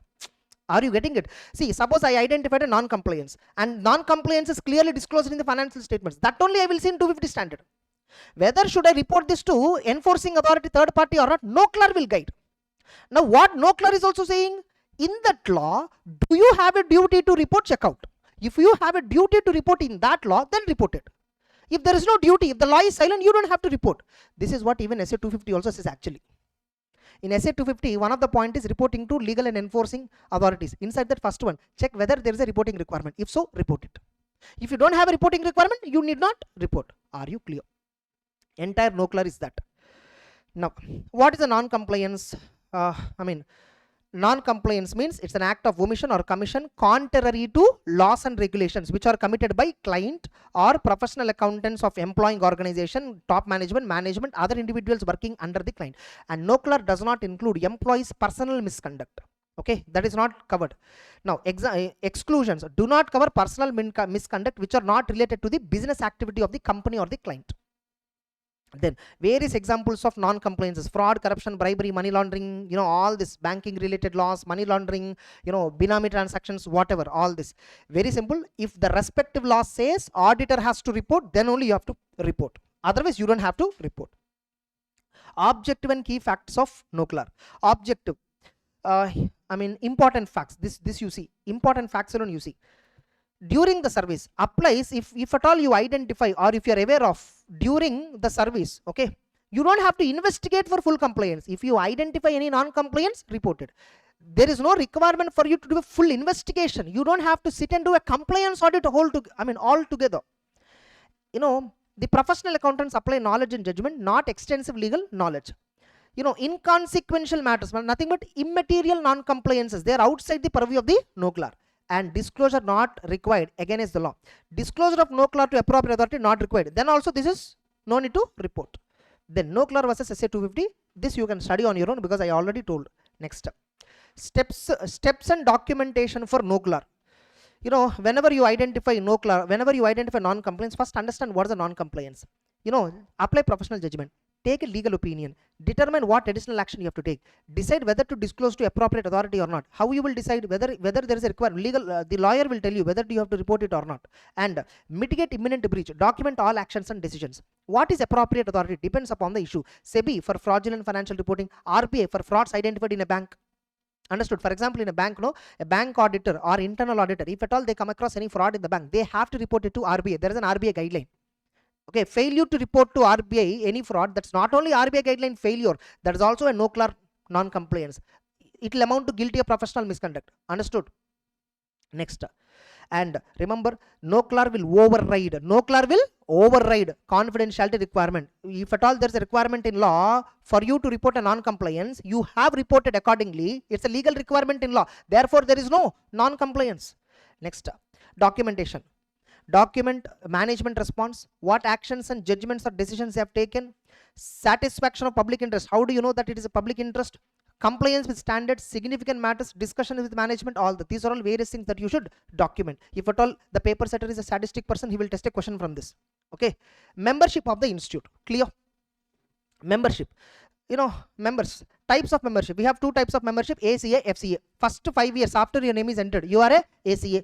After 5 years of continuous practice, okay, after 5 years of continuous, see, simple, after you clear ACA, you can apply for membership whether you want to practice or not. But if you want to practice, you should apply you should pay separate fee and get COP, okay. And if that COP is active for continuous 5 years, then you will become FCA. Are you clear? Continuous practice is most important, the word. If at all you are not in continuous practice, suppose I hold COP for 3 years, 1 year break is there, then I hold COP for 3 years, totally 6 years. No, you are not FCA, because continuous practice is not there for 5 years.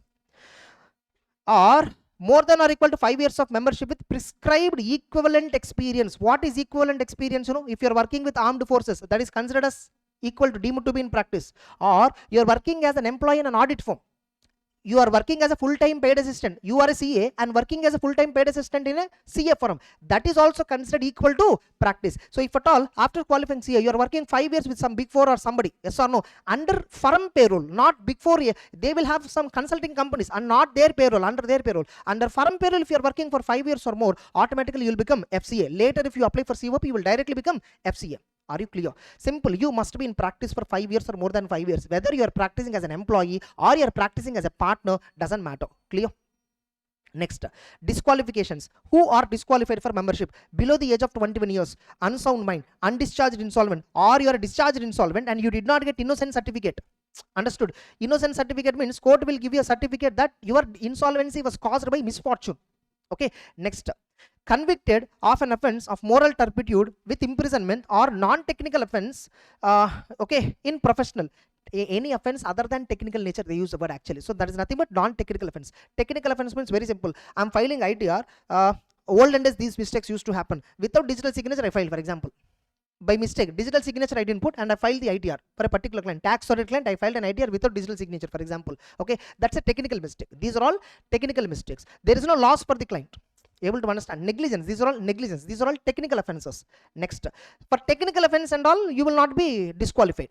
Okay. Next, for example, I uploaded a balance sheet in the tax or income tax portal without signing the balance sheet. I didn't attach UDIN number in the balance sheet. Of course, I entered UDIN number directly on the portal, but I didn't put UDIN number on the balance sheet, face of the balance sheet. I scanned the balance sheet like that and then uploaded. These are all technical offenses. Next, or your name is removed from the membership of the institute. Institute only removed your name, so automatically you are disqualified to apply for membership again. Next, removal of name.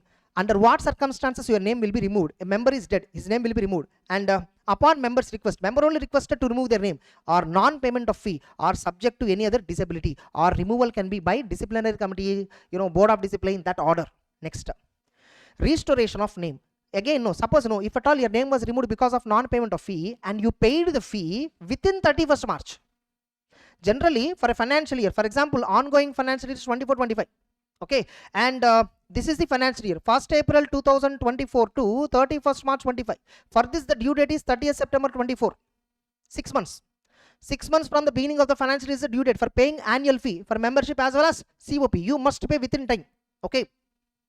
1st April to 30 September. If you do not pay by this, then they will give you an intimation. They will give you an intimation, reminders, all that. Even if you do not respond to it, they will remove the name. Suppose no, you want to restore the name into the membership or COP, whatever it is. You apply for restoration within 31st March itself. Then you will get restoration with effect from removal date. Break-in service will not be there. Break-in service will not be there. This is important for continuous practice, criteria. Okay, so if a name is removed from the register of members or from practice register, in both the cases, if at all you apply for restoration within the same financial year, not in the next year, within 31st March itself, if you apply for restoration with additional fee, penalty, whatever, your name will be restored from the date of removal itself, which means removal date will not be there on records later on. Are you clear? Next, penalty for falsely claiming to be a member. So if at all you are not a member but claims to be a member, 1,000 rupees penalty. Subsequent and all 5,000 rupees or penalty or imprisonment up to 6 months, or even both. All your Instagram accounts, CA will be there, yes or no? You're all guilty. Member without COP but claims practice. Member is not having COP but is saying that he is in practice. Same penalties. Okay. Next, restoration of membership. Conditions. You need to make an application. And if at all membership is removed due to non-payment of fee, effective date of restoration will be effective from the date of removal. If at all you are paying the fee within the 31st March. Suppose if at all in a disciplinary action, if the name is removed, then disciplinary order will tell when the restoration date will be. And any other case means what? For example, if date of application, if the application is received after the end of the financial year, then restoration will be from the date of application. Are you clear? If at all restoration is applied by the same member in the same year of removal, in which financial year your name was removed, in the same financial year you applied for restoration along with prescribed fee, penalty, all that, then your name will be restored from removal date itself, which means break will not be there effectively. Clear? Next, practice. Member of institute holding COP, we call him as practicing chartered accountant. Yes or no? So once you are in practice, you are bound by all CA Act regulations, all that. You cannot practice in any other capacity. If at all you are a member of the institute, you can only practice as a chartered accountant. You cannot practice as other than as a member of the institute. Next, impact of removal. If at all you're removed, yes or no, you cannot appear before authorities during the removal period in some other capacity. Next, significance of COP. You cannot practice without COP. You must pay annual fee by 1st April. Though they say it is 1st April, it is actually 30th September. The due date is 30th September. 30th September is the correct due date. Okay. Then cancellation. Council can cancel under prescribed conditions, prescribed circumstances, and you cannot accept engagements which are usually performed by CS. That significance of COP is like that. For example, no, I want to open an office where I want to put a chartered accountant name, everything. I want to practice with an office, with an all external board, everything. I must have COP for that. No, I don't need COP. I won't do attestation and all. I will only do normal practice. Can I do that? You can't do that. That's what the council guidelines says. You cannot do that. In such a case, you don't use the word chartered accountant officially. If you do not use the word chartered accountant officially, you want to put Ram Consultants Private Limited, happy, you can put, okay, and you can start rendering all the services. Next, CS in practice. Cancellation and restoration of COP. If at all a practice holder's name is removed from the register, COP issued on incorrect or false information, member ceases to in practice, or non-payment of annual fee by September 30, in all these cases, COP will be cancelled. Okay. Action. What is the action upon cancellation? You should surrender the COP. Restoration. You can apply if cancelled for non-payment, pay required fee and application by year end. COP will be restored from cancellation date. Therefore, no break in service. Clear? Next, when a person is deemed to be in practice, this is DTP definition, deemed to be in practice definition. This is important. This is like a charging section. Okay, if at all a person is coming under this particular DTP provision, he is liable to apply COP. This is like a charging section. When you have to apply COP, if at all you are falling under this, if at all you are providing any of this, if at all you are falling under DTP section, automatically you are liable to apply COP.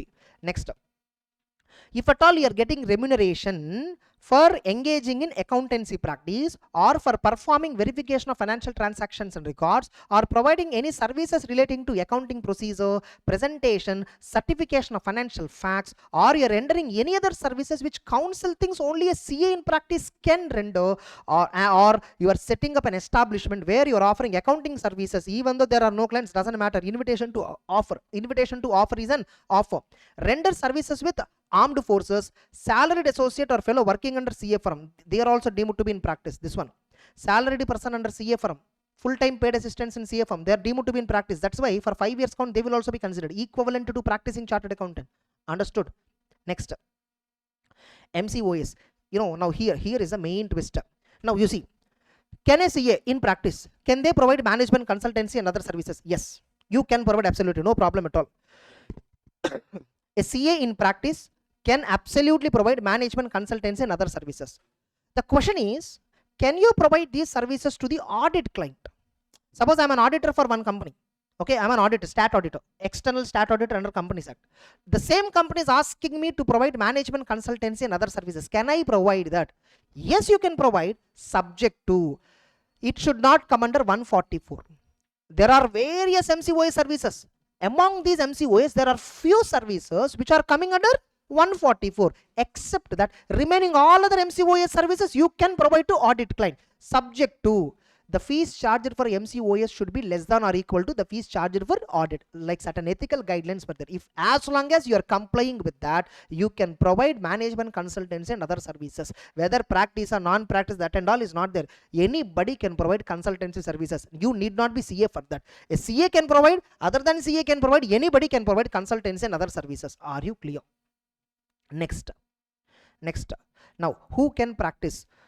only an individual or an LLP or a partnership firm. Only these three forms are permitted. Yes or no? Only these three forms are permitted. For example, once you become a CA, yes or no, you can practice individually without any firm name, or you can apply for firm name. This firm can be sole proprietary firm, or this can be partnership firm or LLP. Firm means it can be sole proprietary also. Remember that.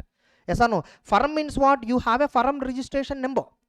Getting it? That has a firm registration number. A sole proprietor. Suppose I want to practice on my own name, I can practice directly with my name. I don't even have to obtain firm name, firm number, nothing. I can practice directly in my name. But if I have to accumulate goodwill, if my firm name, if my name has to be forever, yes or no, even after I die, for example, then firm name I have to apply. Getting it? So you can apply firm name, and you can only be a single person practicing in that firm name. Then it's a sole proprietary firm. If this firm name is associated with multiple people as partner, then that's a partnership firm or LLP. Are you clear? Or you can practice individually without a firm name also. That is your choice. Next. So, and you cannot practice in the form of a company. Corporate form of practice is prohibited. Corporate form is permitted only for MCOS services. You want to render MCOS services, you can render in corporate form. You want to render attestation services, you can't render in corporate form. Even in Companies Act, even in LLP, body corporate is disqualified to become an auditor. Yes or no? That's it. And a member in practice is prohibited using any other designation. You cannot use any designation except chartered accountant. Understood? Remember, CA is a qualification, chartered accountant is a designation. Both are different. Okay, Harsha, CA, CMA, CS I can use, no problem. Harsha, chartered accountant, cost accountant, company secretary I cannot use. Designation only one. If you are using chartered accountant designation, you can't use any other designation except two designation. Insolvency professional, registered valuer. Only these two additional designations are permitted below, along with the designation called chartered accountant. Are you clear, all of you?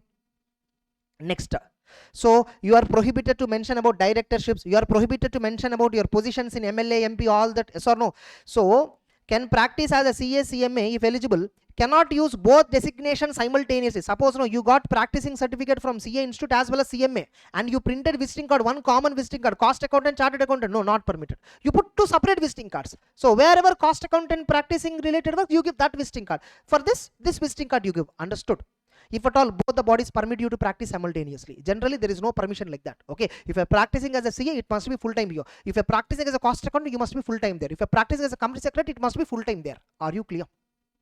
Next, can I mention foreign qualification? You can mention any qualification, no problem at all. You can mention membership of foreign accountancy recognized by ICI, South African Institute, SAICA, South African Institute of Chartered Accountants. England and Wales, that one is permitted. And there is another one, I think if it comes there, I'll just tell you. There are three bodies. What is it? Ireland, CPA Ireland. So these three additional qualifications of foreign bodies you can mention. Only these three were given in the list. I don't know in reality how many authorized bodies were there, we don't know, but in our book only these three were there. South African Institute of Chartered Accountants, England and Wales, Chartered Accountants of England and Wales, and CPA Ireland. These three foreign qualifications memberships can be presented along with your degree CA. But remember, you cannot adopt them as a designation. Certified Professional Accountant Ireland, you can't use like that. You can mention CPA Ireland, no problem at all. Clear? Remember, mentioning qualification is different, mentioning designation is different. Chartered accountant full forms are always amounting to designations. Abbreviated forms are amounting to qualifications. I'm talking about permitted qualifications, not permitted designations. Clear? Next. And suppose if at all you are not in practice, you are not at all using the word chartered accountant, you put 100 names below your name, no problem. Okay, institute is not bothered. If at all you are putting chartered accountant name, then permitted designations only permitted. Are you clear? Next, branch office, important provision. By the way, everything is important. Okay, yeah, again you will see only this only later. 2 minutes. Okay, you're able to recollect everything? Yeah, let's continue. So maintenance of branch offices. As a practicing CA, you can only have one office. Okay, if at all you want to have multiple offices at multiple places, you require another CA who should be either a partner of the firm or a full-time paid assistant, not a part-time paid assistant. Okay, this is to curb, this is to protect multiple branches opening. Like if at all this provision is not there, every CA will go tie up with 100 tax consultants across India, will have branches across India. Understood? So to avoid these kind of activities, see, because most of our work is personal in nature. Yes or no? Professional. We need to give personal attention. These are profession. This profession requires personal attention. Therefore, you cannot compromise on quality. So for that reason, the ICA put this condition. So whenever you want to open a branch, whenever you want to open a branch, that branch must have a separate in charge. However, in the following cases, you can open a branch even without a separate in charge. When the branch is in the same building, or the branch is in the same city, or it is within 50 kilometers from the municipal limits. So no, in all these three cases, you can have a branch office without any separate in charge, and you can still say you are personally monitoring all this. You can simply say that you are personally monitoring. If the branch is beyond 50 kilometers, you cannot claim that you are personally monitoring. That requires a separate in charge of member of the institute. A member must be an in charge for that, full-time in charge for that too. Now, how this member should be associated with this member, either as a partner or as a full-time paid assistant. So any of these two ways only a member in charge can be. That's it. Now, and a member who is generally practicing in hill areas, he can open a temporary branch in plain area, even though the branch is beyond 50 kilometers. Even though the branch is beyond 50 kilometers, the member can open, a branch office in plain, city of plain, yes or no, provided the branch office is temporary only for up to 3 months. That's it. And before opening the temporary branch office, you have to intimate the institute. After closing the branch office also, you have to intimate the institute. Both you need to do, yes or no. And at the temporary branch office, you should not put name board at other times. Only those during those 3 months only you can mention, yes or no. And you must inform before opening, and you need to inform even after closing it. Entire correspondence must happen only at regular office, yes or no. Regular office only correspondence should take place. Regular office should not be closed during that branch period time, yes or no. The temporary branch you opened at that time, regular office should also be opened. That's it.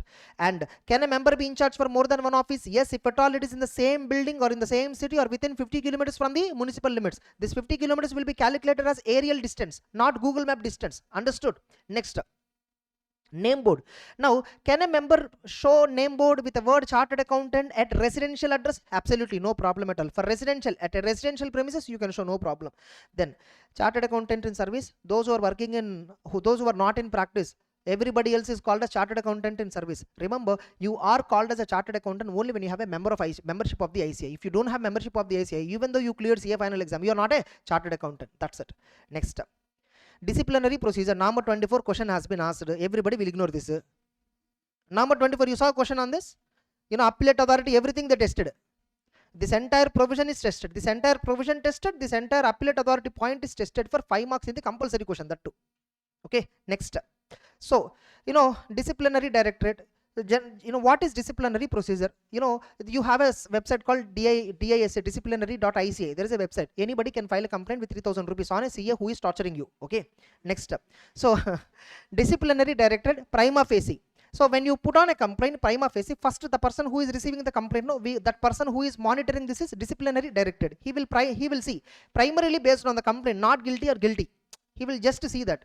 Okay. So if at all not guilty, he will just submit the information to Board of Discipline, and if Board of Discipline accept that matter that it is not guilty, then close the matter, no more further. Suppose Board of Discipline rejected, no, that complaint is a valid, all that, then he will advise the disciplinary director to further investigate or may proceed with matter if it is a first schedule, or refer the matter to disciplinary committee if it is a second schedule.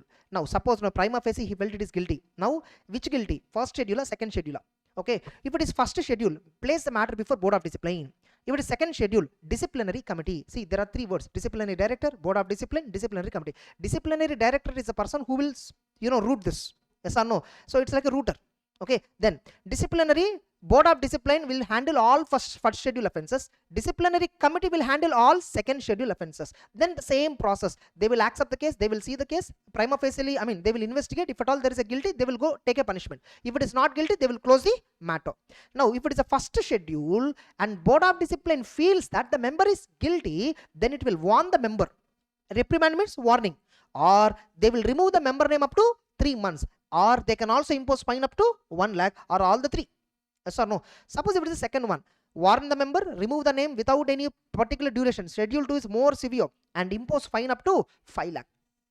Then suppose if at all a member who is aggrieved by board of discipline order or disciplinary committee order, or the disciplinary directorate is there, right? If at all director discipline felt that board of discipline or disciplinary order is not correct, they both member can file, or director discipline, any of them can file an appeal with appellate authority within how many days? Within 90 days of the order. And what appellate authority can do? They can confirm the order, or they can modify the order, or they can set aside the order, or they impose or reduce or enhance penalty, or they remit the case to board of discipline once again to review, or they can refer back to board of discipline, please once again go and refer, or pass such other order as it thinks fit. They could have given this sentence alone, right? Sufficient, no?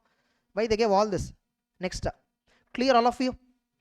Next, now schedules to the Chartered Accountants Act. Now honest disclaimer right now, moderately I remember clause numbers, moderately only I remember. Okay, if you ask me which clause number, what schedule, 50% accurate, but after finishing everything I'll be 100% accurate. Okay, so we'll see, we'll do that exercise. Next, so schedule, first schedule has totally 4 parts, second schedule has totally 3 parts. What are dealt under first schedule, what are dealt under second schedule? First schedule is dealing with business practice conduct. How are we doing this practice? Okay, second schedule is dealing with clients. If at all we are doing something wrong with the clients, delivery of the work, okay, that is more offensive, that is more severe. See, if I'm doing advertisement, that is bringing disrepute to the profession. Okay, that is at least third party is not affected. If a third party is affected, in second schedule you see, especially part 1, the offenses covered, they are the offenses are so that third party interest is affected. If a third party interest is affected, punishment is more severe. That's why. If third party interest is not affected, our profession interest is only affected, then it is a first schedule offense. Now, in both the cases, part 1 deals with practicing CS. Last part is other misconduct. So first part and last part, practicing CA, professional misconduct, first part. Last part in both the schedules is dealing with other misconduct for all the CS. Yes or no? Whereas here part 3 and here part 2, professional misconduct for members generally. Here professional misconduct for members generally. In schedule 1 only, exclusive employee CS were covered. One part in schedule 2, that is nothing but part 2 in schedule 1. Part 2 in schedule 1. Only that is specifically talking about CS in service and professional misconduct. Okay. Now, we totally have 12 plus 2, 14 plus 3, 17 plus 2, 19, 19 plus 10, 29, 33 and 34. Totally how many we have? 34 clauses. That's it. Next, part 1. First schedule, professional misconduct for chartered accountants in practice.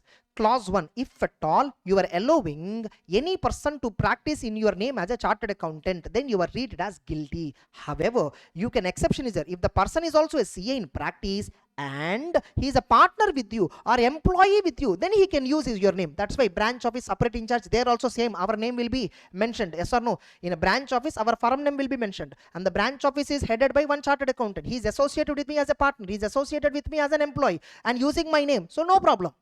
Are you getting it? In question bank, you have one question called Sant Pant. Have you seen that?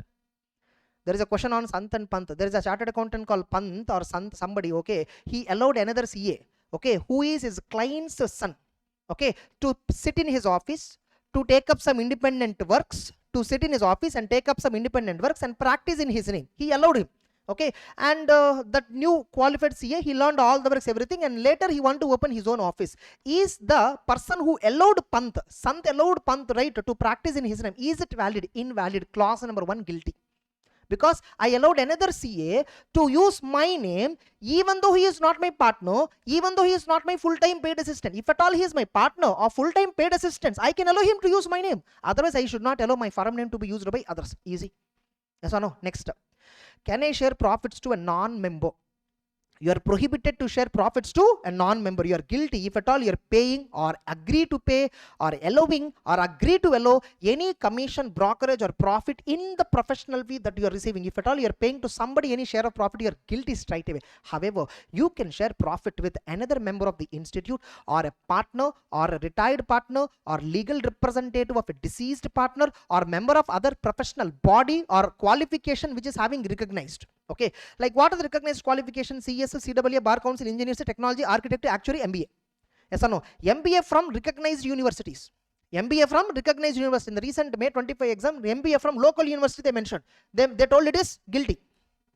They clearly mentioned that MBA from local university. So local university means they did not clearly mention that it is recognized or unrecognized. Recognized MBA university is only permitted. Are you clear? All of you? Next, sharing. For example, if at all you're sharing fees as a deposit with the state government treasury for corporate societies audit, administrative expenses, it's a normal practice. Sometimes in governmental works and all, they will ask 1% fees for administrative works and all. If at all you're sharing it as a custom or it's a law, yes or no, enforceable, that fees is, then you can share it, not an issue. Now, you see, share of profit is permitted, no? To another member it is permitted, to partner it is permitted, retired partner, legal representative of deceased partner it is permitted. Suppose my firm is a sole proprietary firm. I am a sole proprietary firm. See, partnership, no. Happily I can share to my legal representatives of the deceased partner. I have there is a partner who died already, and their legal representatives, they are getting share of profit from our firm. That is absolutely permitted. Sole proprietary concern is there. Sole proprietary firm means it's an individual practicing CA having a firm name. That is called sole proprietary firm. Now, can we share? Can a sole proprietor share fees with legal representatives of another legal representatives of the CA? No, it is strictly prohibited. However, sale of goodwill is permitted. In case of a sole proprietary firm, a new buyer, whoever is coming and buying, he cannot share profit on an annual basis. You pay ad hoc amount, goodwill you pay at a time, and then acquire the firm, then no problem. Are you clear? So there are many audit firms whose names are the proprietor names actually. Okay, so Kapadia and Co. T.N. Manoharan and Co. Chartered Accountants. He recently died. T.N. Manoharan, sir. Okay, so T.N. Manoharan and Co. Like that name is there. No, that name has a goodwill. It can be sold to somebody.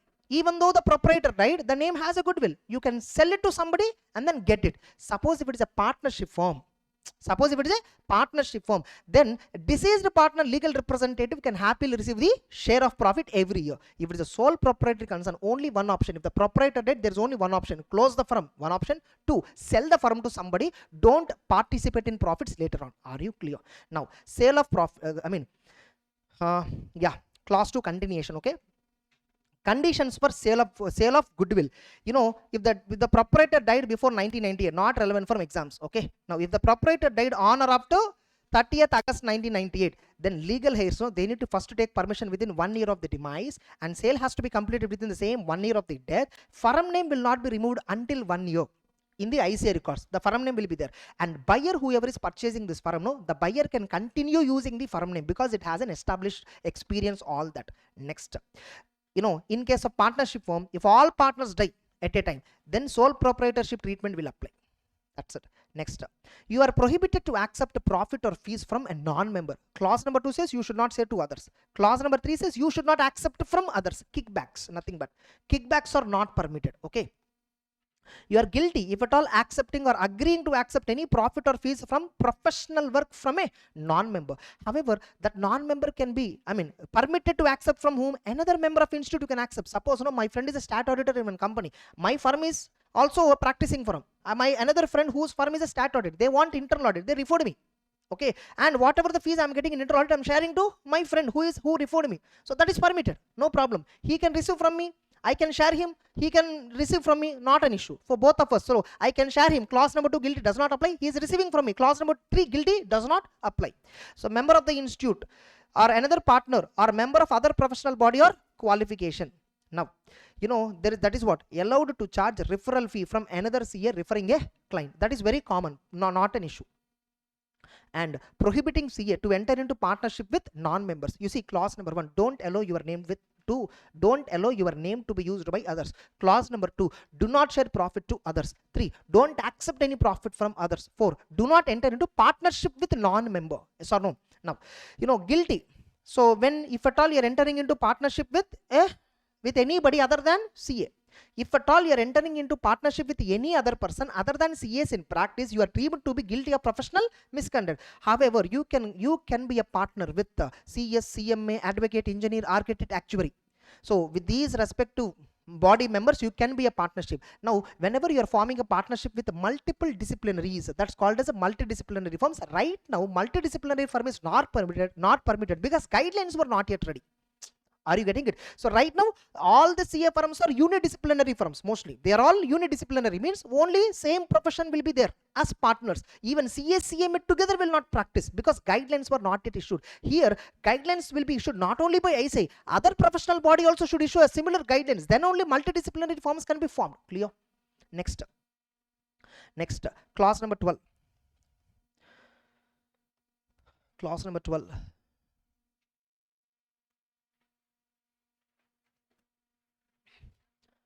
Clause number 12. What is clause number 12? You are guilty. A chartered accountant is deemed to be guilty of professional misconduct if at all he is allowing somebody to sign on his behalf. Okay. See, clause number 1. Don't allow somebody to use your name. Don't share profits to others. Don't tax the profits from others. Don't enter into partnership with others. Clause number 12. Don't allow others to sign in your name. So all the 5 are interrelated. Okay. So if you're guilty, if at all you're allowing a non-member, a non-practicing member to sign on your firm behalf. Okay. However, routine documents can be signed by your staff, not an issue. Routine documents can be signed like audit queries, information request, forwarding draft observations, stamping vouchers, routine correspondence, acknowledging bills, all routine matters and all. Reports and certificates you should only sign. The person signing the report or certificate must be partner of the firm and also must be in practice. Even employee CA is not permitted here. Even employee CA is not permitted. You know, who can sign? You see here, guilty if at all you are allowing a non-member, non-practicing member or even non-partner. If at all he is not a partner, suppose he is a partner but not a member of ICA. Suppose he is a partner and member of ICA but not in practice.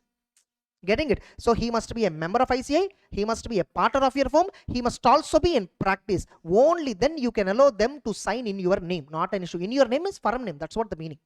Clear? All of you? Next.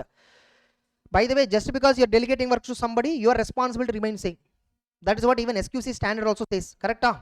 Name disclosure.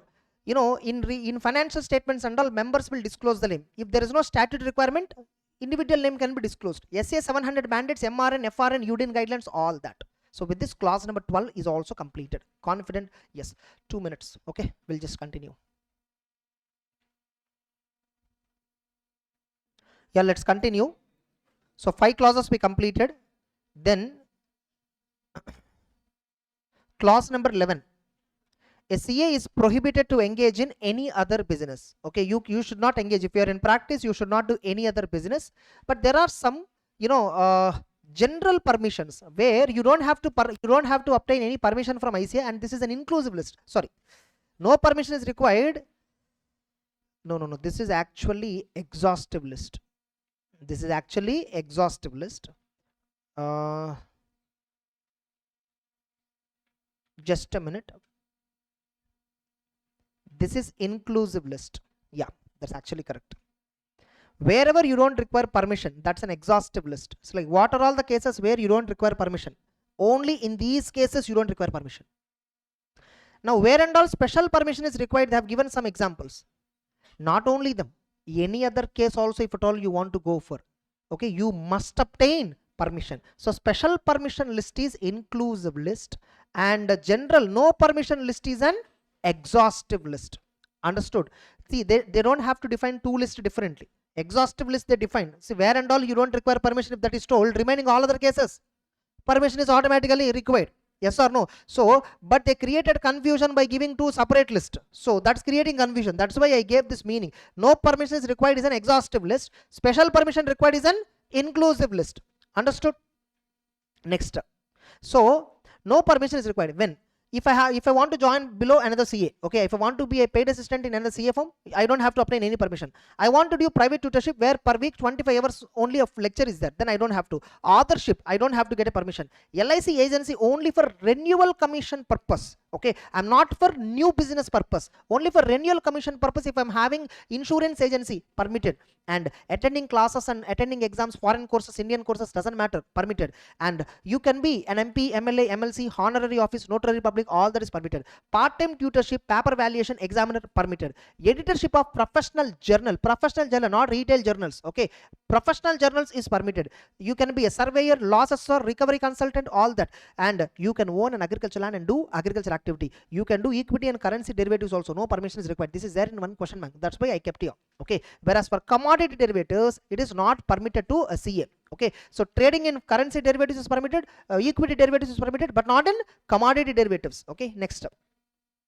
Now, so what are all the cases where special permission is required? This is only inclusive list. Not only this, if any other activity you want to perform, that also require special permission. Like you want to be in employment in a business concern, you require permission. You want to become a whole-time director or managing director, you have to obtain permission. You want to have an interest in family business. Interest means what? Interest in family businesses like sole proprietary concern or partnership firms or HUFs. In these three cases only this is required. Suppose you want to buy shares in a company, permission is not required. Buying shares in a company does not amount to business participation, right? It is just an investment. That's not a business obligation at all. But if at all you are buying ownership in a partnership firm or a LLP, or you're opening some, a sole proprietor, you want to become as a sole proprietor for business organization, they directly indicate that you're doing business.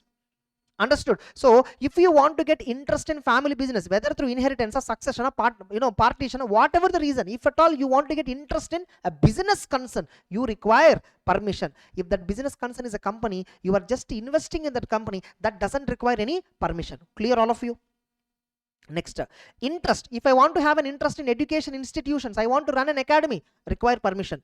Part-time or full-time tutorship other than ICA. If at all you are teaching in ICA, they don't require any permission. If at all you are teaching at somewhere else, you require permission. That too, up to 25 hours per week only permission will be granted. Next, you want to teach part-time or full-time lectureship other than institute examinations. There also, editorship of non-professional journal. If at all you want to be an editor for retail journals, permission is required. And remember, this list is only inclusive list, not an exhaustive list.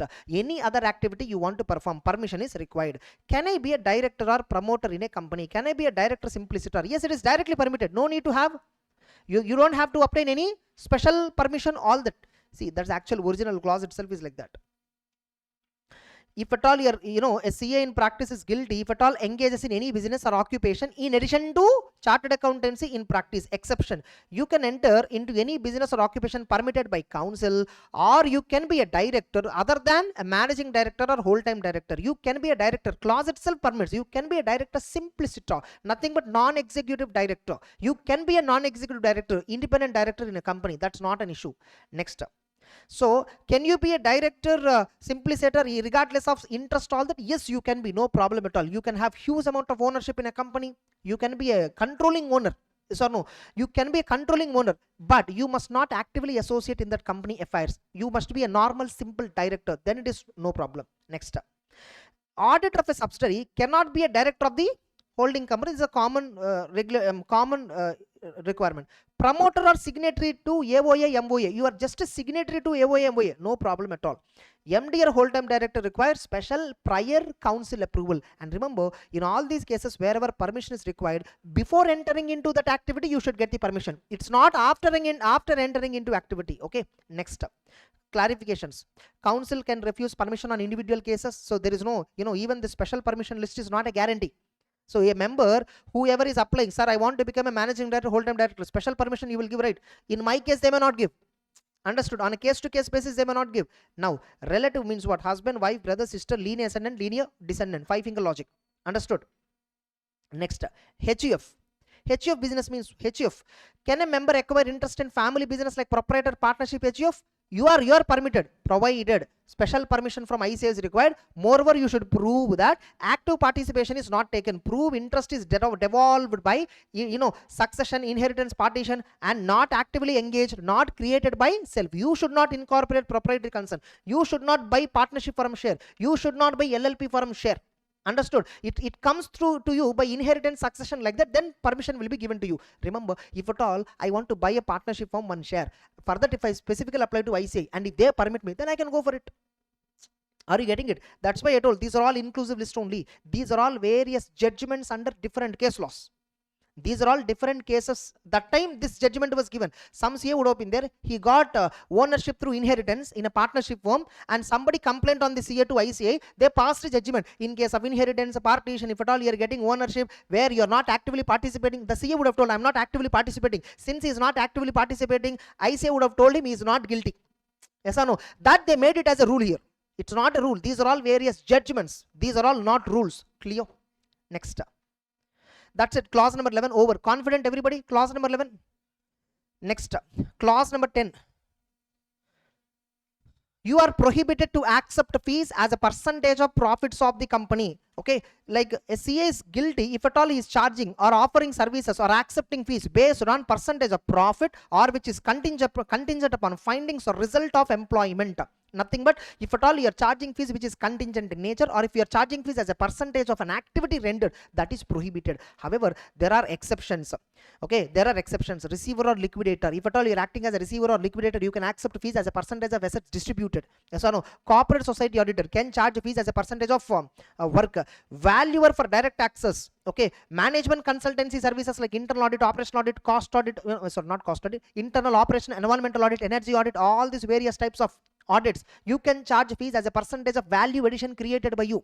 Next, fundraising services, you are acting as an underwriter, for example, there you can charge. Insolvency professional can charge. Non-assurance services to non-audit clients, if at all you are providing any non-assurance services to non-audit client, in all these cases you can charge fees as a percentage of profit. Are you clear?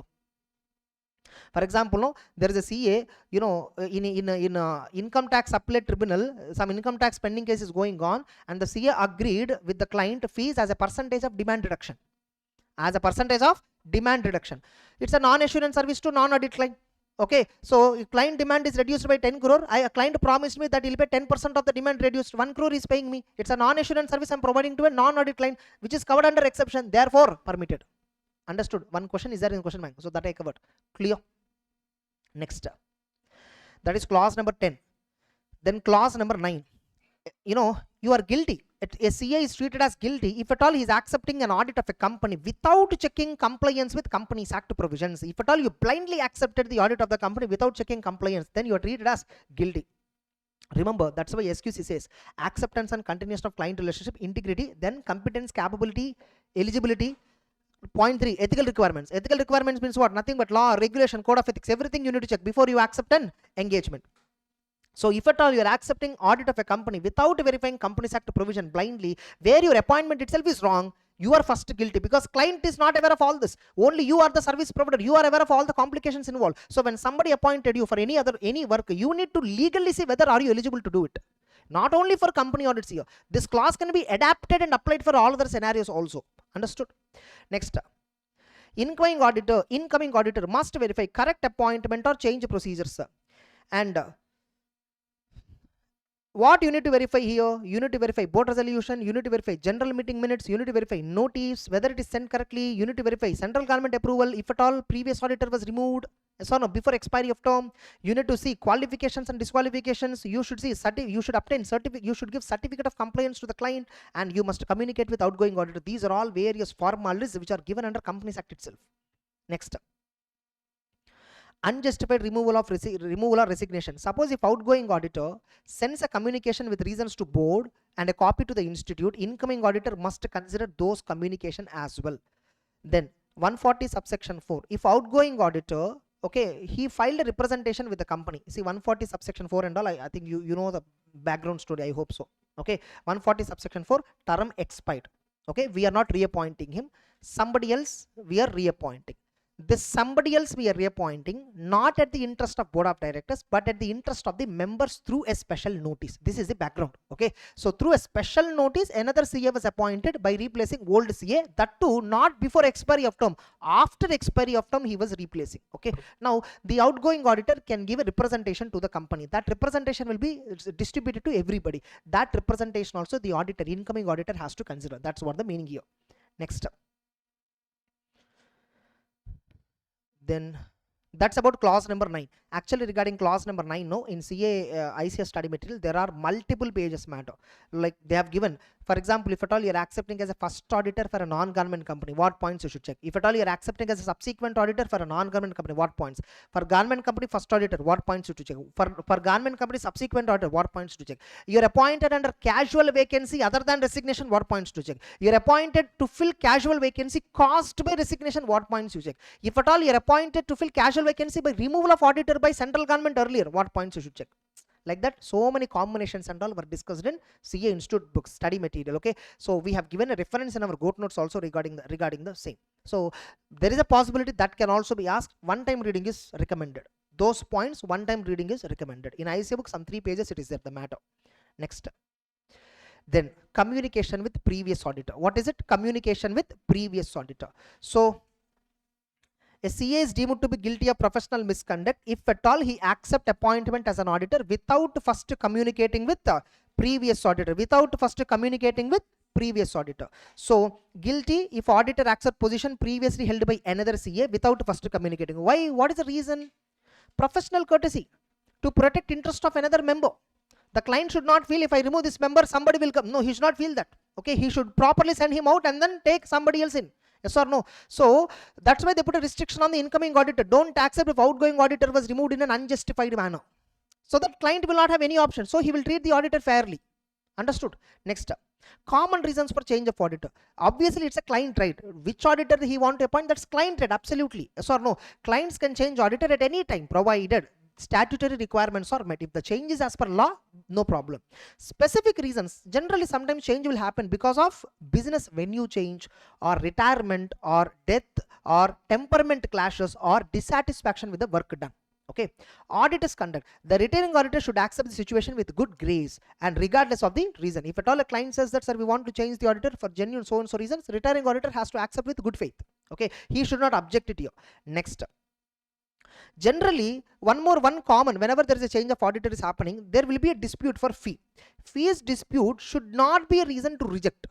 Okay, suppose I am incoming auditor, previous auditor fees is under dispute. Just because it is under dispute, I should not reject the appointment, I should accept, provided I communicate with him. Okay, now, if stat audit fees is unpaid, incoming auditor should not accept unless settled other than SEC units. For SEC units only, this exception will be there. SEC units, no, explain later in council guidelines. The later council guidance will be there.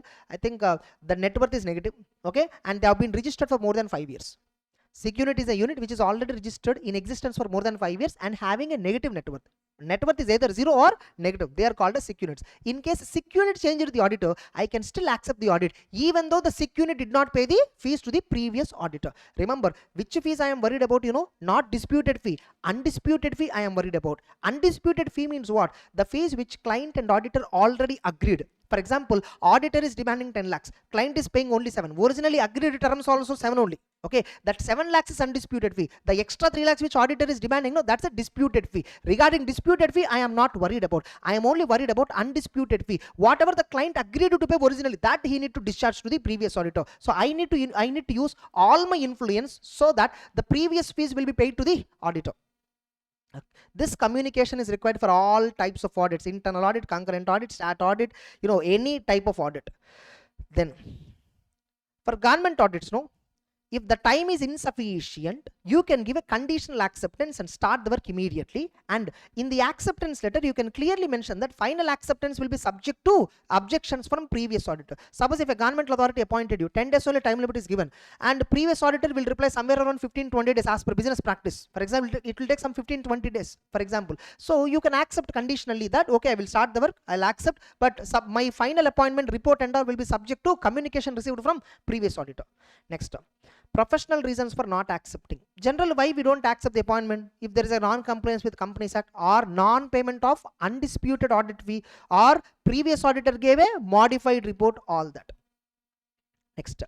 Then ask a client to buy DD for retiring auditor if at all undisputed fee is not yet paid and retiring auditor is not available. He is not traceable where he is. So in that case, I will ask the client to purchase DD, means allocate the funds for that purpose, and then I will be taking the position. What is the objective of communication? Why you need to communicate with? Okay, reasons I understand, courtesy, all that, but apart from that, by communicating with previous auditor, you will get to know how he was treated by the client, what are the complications involved in this engagement. Previous auditor may share insights on qualified report, modified report, all that. Incoming auditor must consider all the facts. If no response is there from retiring auditor without a valid reason, incoming auditor can proceed after waiting for reasonable period of time. What is reasonable period of time? 30 days, because after appointment is taken place, within 30 days ADT1 form has to be filed. So 30 days can be taken as a reasonable period. Are you clear? Or 25 days can be taken. Understood? Next, what is the method of communication? Just you posted a letter, that is not sufficient. There the posting must be by registered post with acknowledgement due, RPAD mechanism. Hand delivery, that is also permitted method, or email acknowledgement through official mail. Remember, official mail or registered mail, anything is permitted, no problem. Registered mail means mail address of the outgoing auditor as per the ICA records. Official mail means last known mail. Understood? So with our client, the previous auditor communicated through one mail ID. That mail ID is not registered with CA Institute. It's okay, no problem. Are you clear? All of you? Because when you apply for certificate of you open SSP portal, you can only put one mail ID. Even we members also, we can put only one mail ID in SSP portal. We can't put 5-6 mail IDs and all. So, but whatever mail ID we are using, all are official mail IDs only. Understood? Suppose when you communicated through a letter, office was locked, or there is no office at all at the address, we assume that it is delivered. That's it. So with this, clause number 8 is over. Confident. 5, 6, 7 only pending. Okay, now look at clause number 1. So allowing somebody to practice in your name, guilty. Clause number 2, sharing profits to non-members, guilty. Clause number 3, accepting profits from non-members is guilty. Clause number 4, allowing somebody to, you are entering into partnership with a non-member, guilty. Clause number 12, allowing somebody to sign in your name, guilty. And clause number 11, you are engaging in any business other than chartered accountancy, that is guilty. Clause number 10, accepting fees as a percentage of profit or contingent upon findings, that is guilty. Clause number 9, accepting audit without ascertaining compliance with Companies Act provision, guilty. Clause number 8, communication with previous auditor is mandatory, without which you are guilty. Clear? That's it. Now 5, 6, 7. 5, 6, 7 talks about advertising guidelines, all that. Okay. Clause number 5. If this is completed, major chapter over only. This part 1, schedule 1 only takes time. Rest all other will take same amount of time. How much ever time part 1 schedule 1 takes, remaining 3 parts and that part schedule number 2 remaining 3, all 6 parts will take equal amount of time like part 1 schedule 1. Next, clause number 5. A CA is treated as guilty if at all he is securing professional business through non-employee, non-partner, or by means not open to CA. What are the means not open to CA? Clause number 6, clause number 7 gives guidelines on that. Okay. So what are all non-permitted means through which you can obtain the work? Clause number 6, clause number 7. So if a partner is bringing a client, accept it. If your employee is bringing a client, accept it. No problem at all. Remember again, that partner and employee are bound by clause 6, 7. Understood? So if at all my partner is advertising and then bringing, no, that is not permitted. They should also bring work through accepted means. Next. So what are they saying? CS, no, they must seek work with talent, skill, reputation. So not through agents or unethical methods. All forms of canvassing strictly prohibited. A man must, okay, fine. Next. 2 minutes.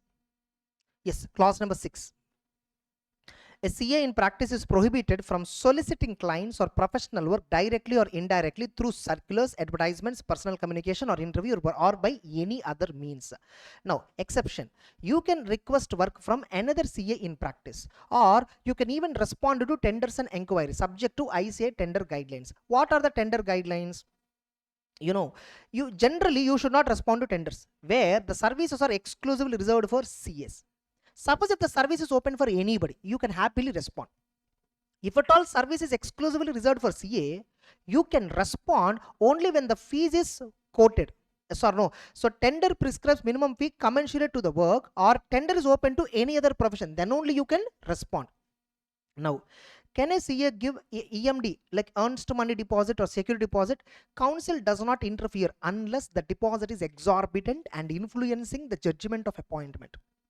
For non-exclusive areas, generally non-exclusive area, why I told this, because in question bank one question is there on this. Okay, for non-exclusive areas, a CA has deposited some money, okay, with so and so person. If it is not exorbitant, permitted. In non-exclusive area context only they spoke. See, generally if a work is exclusively reserved for CA, EMD deposit, security deposit concept might not be there. Okay, and that too, the security deposit, EMD deposit concept will be there in governmental bodies only. It won't be there in non-governmental. And a CA must maintain and make available cost sheet. You need to maintain a cost sheet, human number of resources consumed, all that regarding all these works. Okay, so very simple. Tender, can I respond to a tender? No. However, there are 2 cases where it is permitted. Exclusive reserved for CA and fees is mentioned. No, it is open for everybody. Then you can also respond just like anybody else. Fees and all not a formality. Clear? In one of the MTP number 24, I think so, there is a wrong answer on that. Okay, so for number 24 in one of the MTP, the tender related guidelines, there is a wrong answer given. Okay, you see tender guidelines, there is a specific guidelines document on tenders for which is issued by Ethical Standards Board. Okay, so there you will understand. Next, can a CA use greeting cards or invitations and all? Okay, yeah, you can issue greeting cards, all that, but not allowed to mention professional status and qualification. You can use the word chartered accountant, and firm name can also be mentioned in all marriage related, religious related ceremonies, office inauguration, all that. You must send it only to clients, relatives and friends. You cannot put as distribute as a pamphlet. That's it. Next. Can you provide any can you do any advertisement? No, not permitted. However, any changes in your partnership or any change in address and phone numbers where the advertisement is only bare statement of fact and appropriate area and number of insertions, the advertisement should be very bare statement of fact, like a classified advertisement you can put. That too regarding what? Regarding only partnership changes, address and phone number changes, that only. Next. Can a CA apply for empanelment? Absolutely, you can absolutely go and apply for C&AG empanelment, RBI empanelment, IRD empanelment, all empanelments you can apply, no problem at all. However, you should not make any roving inquiries. And here there is something called GEM portal. I don't know how many of you have seen this question. Okay, GEM portal is a government e-market place. That's a GEM portal. Now, there's a rule for all government organizations to procure services only from the vendors registered on the GEM portal. So that's a rule for all government organizations, which means if as a CA, if I have to get government work, I have to register on GEM portal. So for that reason, you registered on a GEM portal as a service provider auditor. That is not a guilty. Suppose you registered on the GEM portal, you are continuously calling various government offices and asking why you are not selecting me, then that is guilty. Next. Can a CA publish books, articles and presentations and all? You can include the word chartered accountant, and you can even include the word firm name, everything, but you are not allowed to mention professional attainments, all that. Your professional attainments, all that, like we solved so and so case, we discovered fraud in so and so company. No, you cannot. Okay, next. See, all this only for books. Okay, next. Advertisements for celebration.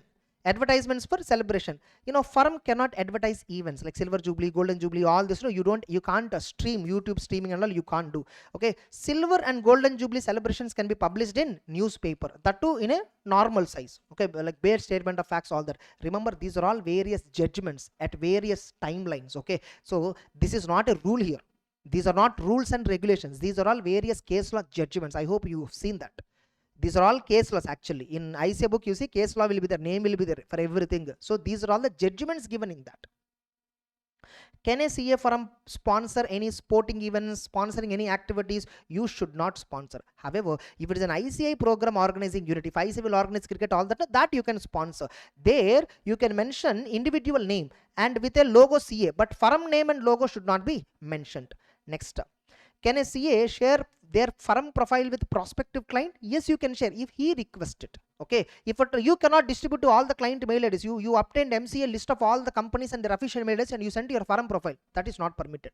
Next, TV and movie credits, display name or firm name in the same manner like any other entry, like how other entries were there, like in the same level of highlight. You cannot have a special highlight for this. Next.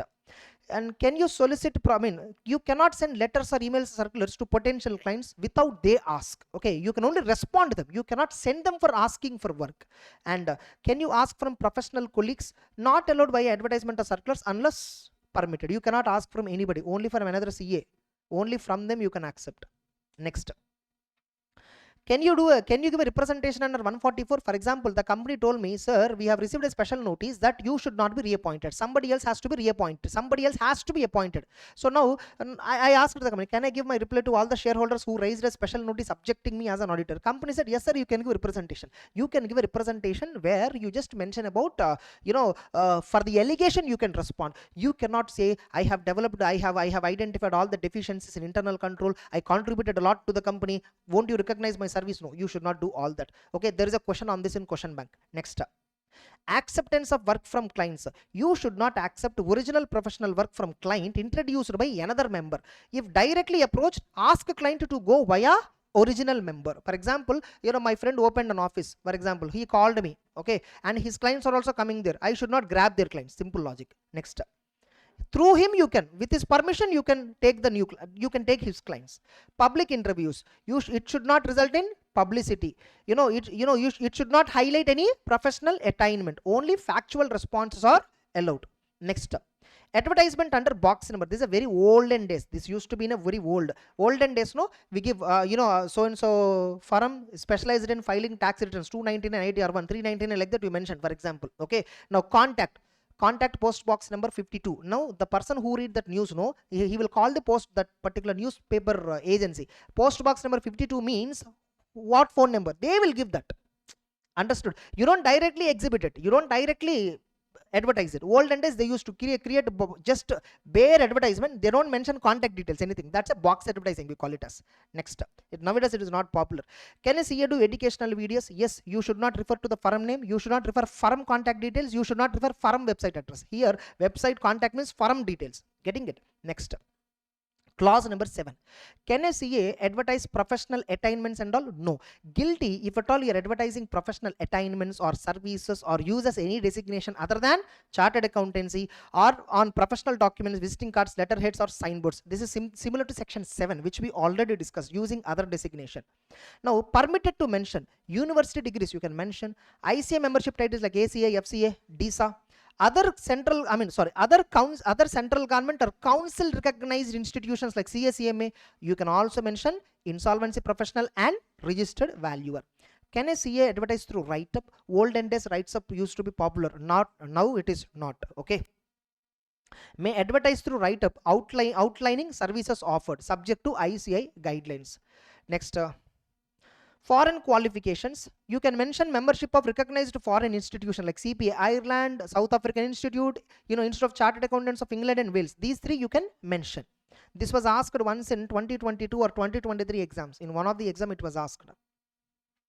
You cannot use any of these designations. Simple. Okay, designations concept we already saw. Can you mention date of setting up of practice? You should not put the date. You can only mention year of setting up of the practice. Okay, then practice as advocate. Can you practice as an advocate? Yes, with bar council permission, but you cannot use both the designations simultaneously. Okay, if bar council permit and if CA council also permits you to practice as an advocate, you can practice in both the cases. Okay, but you can't use both the designations simultaneously. Next, professional documents. Firm uses chartered accountant designations, individuals can use CA prefix. That's a normal thing. Can you practice as CS and CMA along with CA? Yes, permitted. If at all the other institute is permitting and our institute is permitting, you can do, but you cannot use simultaneously designations. Yes or no? Then, and examination success notice. For example, my articles got all India rank. Can I advertise about this? You can advertise, but basic details only can be given. Okay, avoid undesirable publicity. Okay, like avoid. I hope you know. You're able to understand all this? Fine, right? See, I'm not giving expressions because they're all very basic points. Okay. Reports and certificates. So publication limited to purpose, use firm letterhead. In all reports and certificates that you're using, use firm letterhead. Can a CA appear on electronic media like TV, films, internet, radio? Yeah, everywhere you can. And you can give lectures also as a CA. Can mention specialized knowledge, but avoid exaggerated claims or disparaging statement on others, all that. Publicity for appointment or views, allowed for important positions or matters. Can mention institute membership, aims for suitable publicity for the institute. Firm names are not referenced. For example, if a CA was appointed on central ministry, some very big post, for example, okay, and that somebody want to advertise on this, okay, like for institute it is reputation, right? For institute also, a member of institute. So to that extent it can be done, no problem. Next, organizing training courses and seminars. Yes, you can organize for your staff, you can invite even others also, but avoid undue prominence of name in booklets, all that. Writing articles and letters, you may write about profession, use chartered accountant's description. Can you use a signboard? Yes, you can have your own discretion and taste. No glow signs are permitted. Large boards like shopkeepers and all you should not put. You can also put a member CA board at residential place. Next, public announcements in prospectus. Suppose if a CA is a director, prospectus or announcement should not advertise professional attainments. Okay, firm names not mentioned. You should mention that is a CA director, Raja Martand, Raja Gambira. No, you should not. Yeah. Use of logo. Earlier, no, olden days, no. For kings, no. To get motivation, every time when they come, they used to put all the slogans and all. That's a motivation factor for kings. They won't call the name directly, okay? They all first put all the awards which they got. By the time king will sleep. Next, use of logo. Logos unrelated to foreign name. See, we all members have only common logo with the CA tick below India. That's the only logo which is permitted now, okay? So you cannot have any separate logo for firms. Next, network firms or networking. Yes, you can allow, you can join any network, and you have network guidelines separately. There we will discuss. Clear? So clause number 5. So a solicitation of any work from non-member, I mean non-employee, non-partner, okay, that is not permitted. Securing professional business through a non-member, non-employee, non-employee, non-partner is not permitted, or by means not open to CA. So if at all you are getting through them, it's a guilty. Clause number 6, solicitation through circular, interview, personal appearance, all that is not permitted. Clause number 7, professional attainments. Through that, if you're securing professional business, then also you're treated as guilty of professional misconduct. That's it. All the 12 clauses, part number 1, schedule number 1 completed. Clear? So professional misconduct for practicing chartered accountants, part number 1, schedule number 1. Confident? Yes. Next. Next.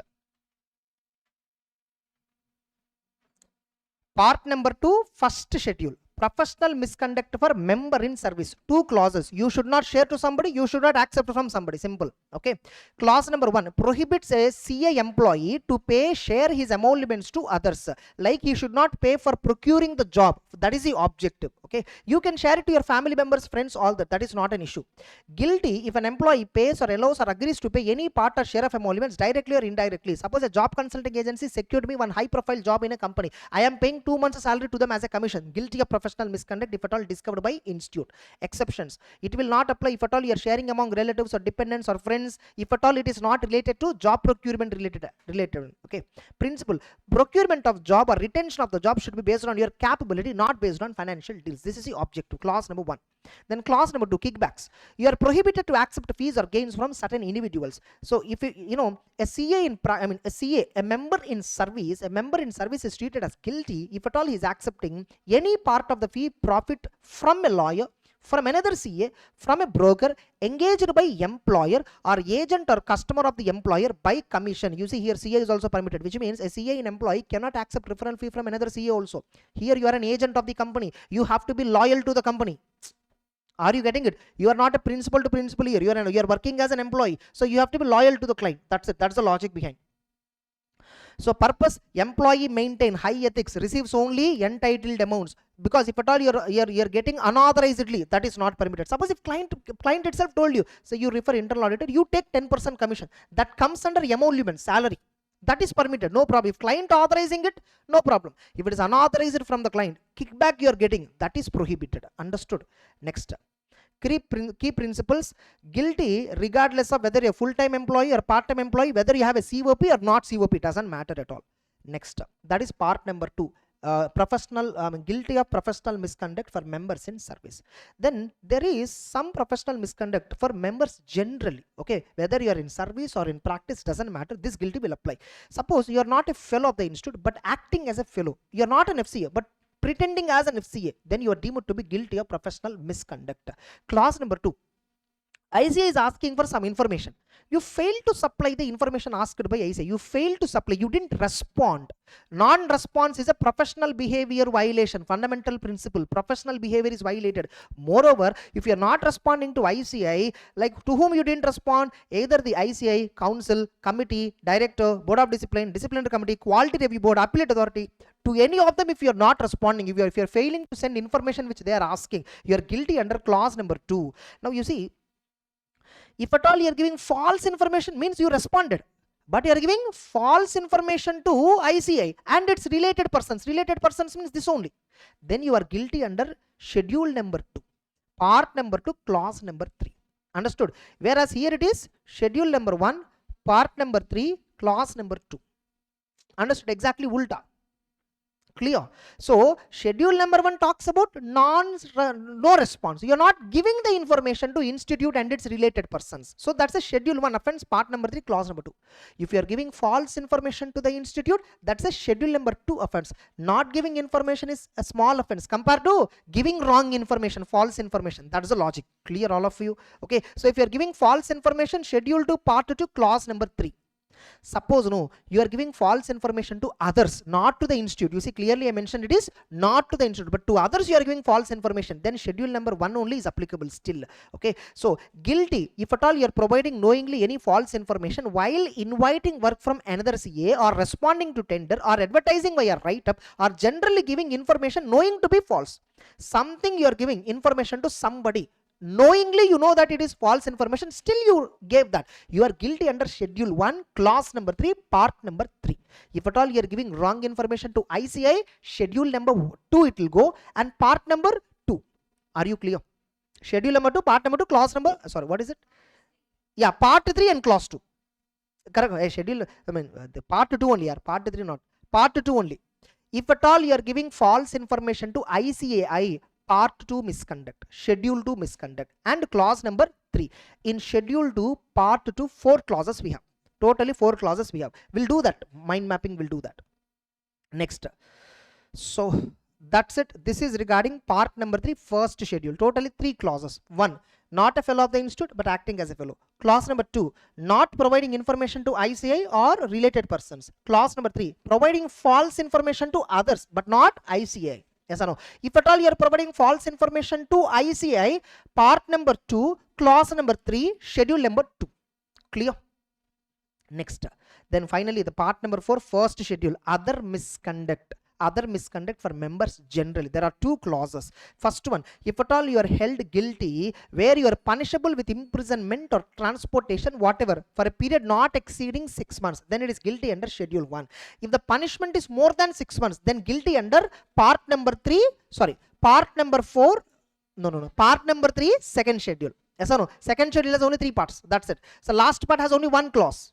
Okay. So the other misconduct, directly if imprisonment is more than 6 months. Then clause number 2, suppose if a CA, whether in practice or otherwise, he is a member of the institute, if at all he is doing some activity which is bringing disrepute to the profession or disrepute to the institute, then institute will treat him as guilty under clause number 2, part number 4, other misconduct, even though the misconduct is not related to profession, but your activity is causing disrepute to the profession. That's it. And next, are you clear? Next, just 2 minutes. Yes.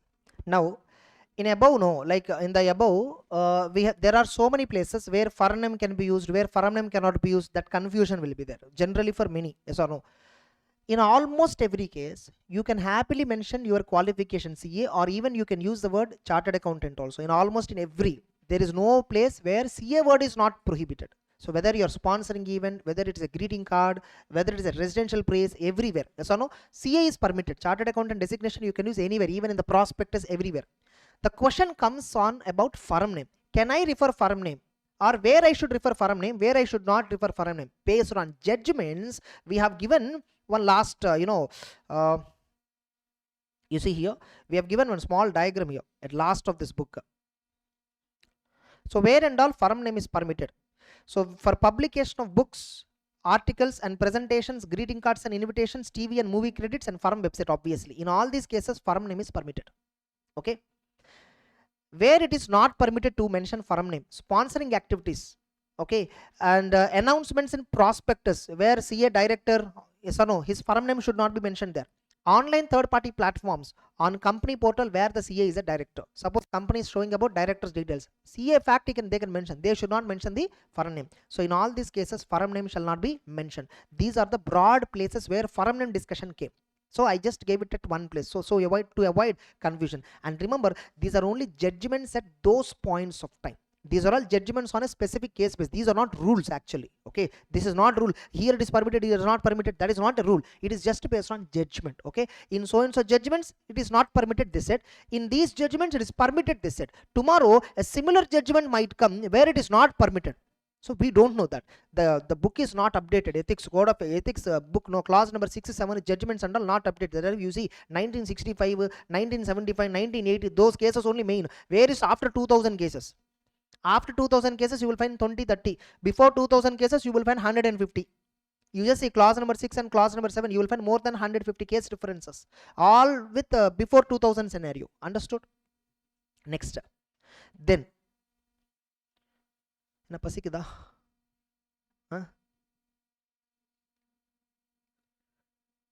அப்போ ஏன் மூஞ்செல்லாம் அப்படி வச்சிட்டீங்களா?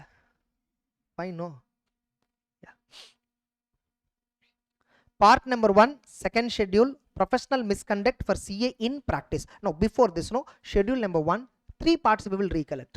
Part number 2, 3, 4 we will recollect. Part number 2, professional misconduct for members in service. 1, a member in service should not share any emoluments to others. 2, he should not accept any commission or brokerage from others. That's like a kickback, prohibition on kickbacks. Then part number 3 has 3 clauses. 1, clause number 1, FC, I mean you're not an FCA, but practicing as an FCA. Or 2, you're not giving information to ICA and related persons. 3, you're giving false information to others while inviting the work or write-ups or interviews, whatever. So that is part number 3, professional misconduct for members in general. Then other misconduct has 2 clauses. Clause number 1, imprisonment not exceeding 6 months. Clause number 2, any activity that you perform that bring disrepute to the profession or the institute. That's it. So clause part number 4, other misconduct for members in general. That's it. Okay. Now, part number 1, second schedule. Second schedule. I'll first go with part number 2 and 3. Then we'll come back to part number 1. Yes, part number 2, professional misconduct in relation to members generally. Okay, in both the schedules, other misconduct discussed only once. In schedule 1 only, for members in general, specific part is there. Okay, now here, professional misconduct in relation to members generally, like members, they have to comply with CA Act regulations. Guilty if they fail to comply. Clause number 1 says if a CA, whether in practice or in service, is treated as guilty if at all he is failing to comply with the CA Act regulations, guidelines thereunder. Typically speaking, every clause if you fail, whether it is schedule 1 or schedule 2 or council guidelines or even at the beginning ethical requirements, anything that you fail will automatically attract clause number 1, part number 2, schedule number 2. So in every answer of guilty, wherever you're writing guilty, you can refer clause number 1, part number 2, schedule number 2. Because in 1 or 2 answers in MTP, I saw this clause number 1 is also referred. Getting it? At many, see, clause number 1 is a residuary clause. I mean, this is not even residuary. This is a common clause everywhere. Yes or no? What this clause says, guilty if fail to comply with Act and regulations. Act means what? Act includes what? Schedules. So if at all you are failing to comply with schedule 1 requirement, automatically schedule 2 clause number 1 will also attract. See, in reality, whether they will take this or not, that's a different story. But from exam point of view, you write first the specific clause and also this particular clause. No problem. Because sometimes what happens, if at all the suggestion answer has this clause also, this clause reference will be given 1 or 2 marks weightage. If you do not write this clause, assuming this is not applicable there, actually it's applicable for everybody. If you do not write, assuming it is not relevant, you will be losing 2 marks unnecessarily. Understood? So better write for every guilty answer. Wherever you're writing guilty, clause number 1, part number 2, schedule number 2 will always apply. Understood? Next, like common violations, what? Articles, stipend related, article is not in, articles should not be permitted to involve in any other occupations, all that. These are all common violations. Next, clause number 2, you are prohibited to disclose information related to employer. This is for member in service. For a CA in practice, clause number 1, part number 1, schedule number 2 talks about confidentiality requirement. Okay, part number 1 is the right second schedule. First clause is regarding confidentiality for practicing CS. Whereas clause number 2 in part number 2 talks about confidentiality for employees. Understood? Now, so prohibited to disclose information related to employer. Guilty if at all you are disclosing any confidential information belonging to your employer. Exception, if consent is obtained, no problem. So principles, follow the principles of agency. Employee has to keep confidential for all the duties. Access to confidential only when there is a requirement. Okay, you need to exercise care, permission, all that you need to take. Then 3, prohibited to provide misleading information to institute. I already told, if at all you are filing a false information to institute or related persons, you are guilty under clause number 3, part number 2, schedule number 2.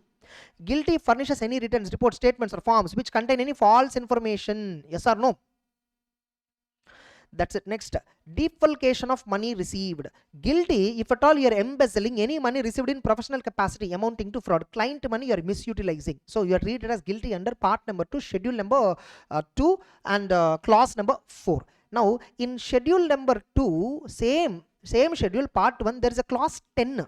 What that clause is talking about, if at all you receive client money, you must keep it in a separate bank account unless you are going to spend it in a reasonable short period. Yes or no? So that is regarding client money, separate bank account. Here also money is involved, but here it is regarding theft, embezzlement, all that. Understood? Next, part number 3, there is only one clause, imprisonment exceeding 6 months. You are straight away guilty of other misconduct under schedule number 2. Okay, now we just have to memorize remaining 10 clauses. If at all we are able to remember them, that's it. Ethics is over. I mean, the clauses remembrance is over. Next, see, ethics is basically easy topic. Okay, it's not a big many. I don't know why people are obsessed with ethics. That's an easy topic. Standards is where the entire shivering will start. Next, so clause number 1. Prohibition of disclosure of information belonging to client. By the way, part number 1 is applicable only for practicing CS. Professional misconduct for CS in practice. Guilty if at all you are disclosing client information acquired during professional work to any third party. Remember, this duty will apply confidentiality even after completing the engagement. Yes or no?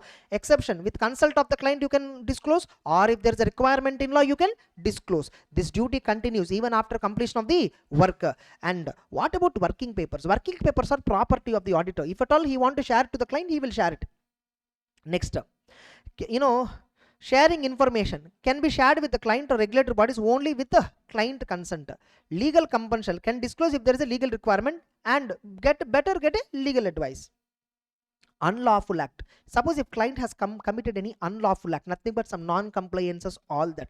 If there is a conflict between confidentiality and duty to report, okay, I mean here actually for unlawful act, you can protect the client. But if at all client has committed any unlawful act after you accept the appointment, you see no clear concept and all will apply. Getting it? See, if there is a duty for you to report to a third party, understood? If there is a duty for you to report to a third party in sense legal and regulatory authority as per that law requirement, then only you will report. Otherwise you can be quiet on the non-compliance. Just ensure 250 compliance. SA 250, as per that whatever you are supposed to check, that alone you check.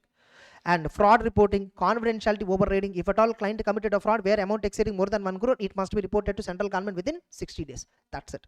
Then clause number 2, prohibiting. The clause number 2 says you are guilty if at all any certificate or report, you are certifying but you didn't examine. You didn't examine, your partner didn't examine, your employee did not examine, or even another CEO also did not examine. However, exception is joint audit. Suppose I'm signing State Bank of India audit report. I didn't verify entire State Bank of India financial statements. Joint audit is verified. Their exception will apply. Suppose nobody verified. I didn't verify, my partner did not verify, my employee did not verify, or I did not even delegate that work to another CA. None of us verified. And we just signed the financial statements without verification. Then guilty under clause number 2. Next, clause number 3.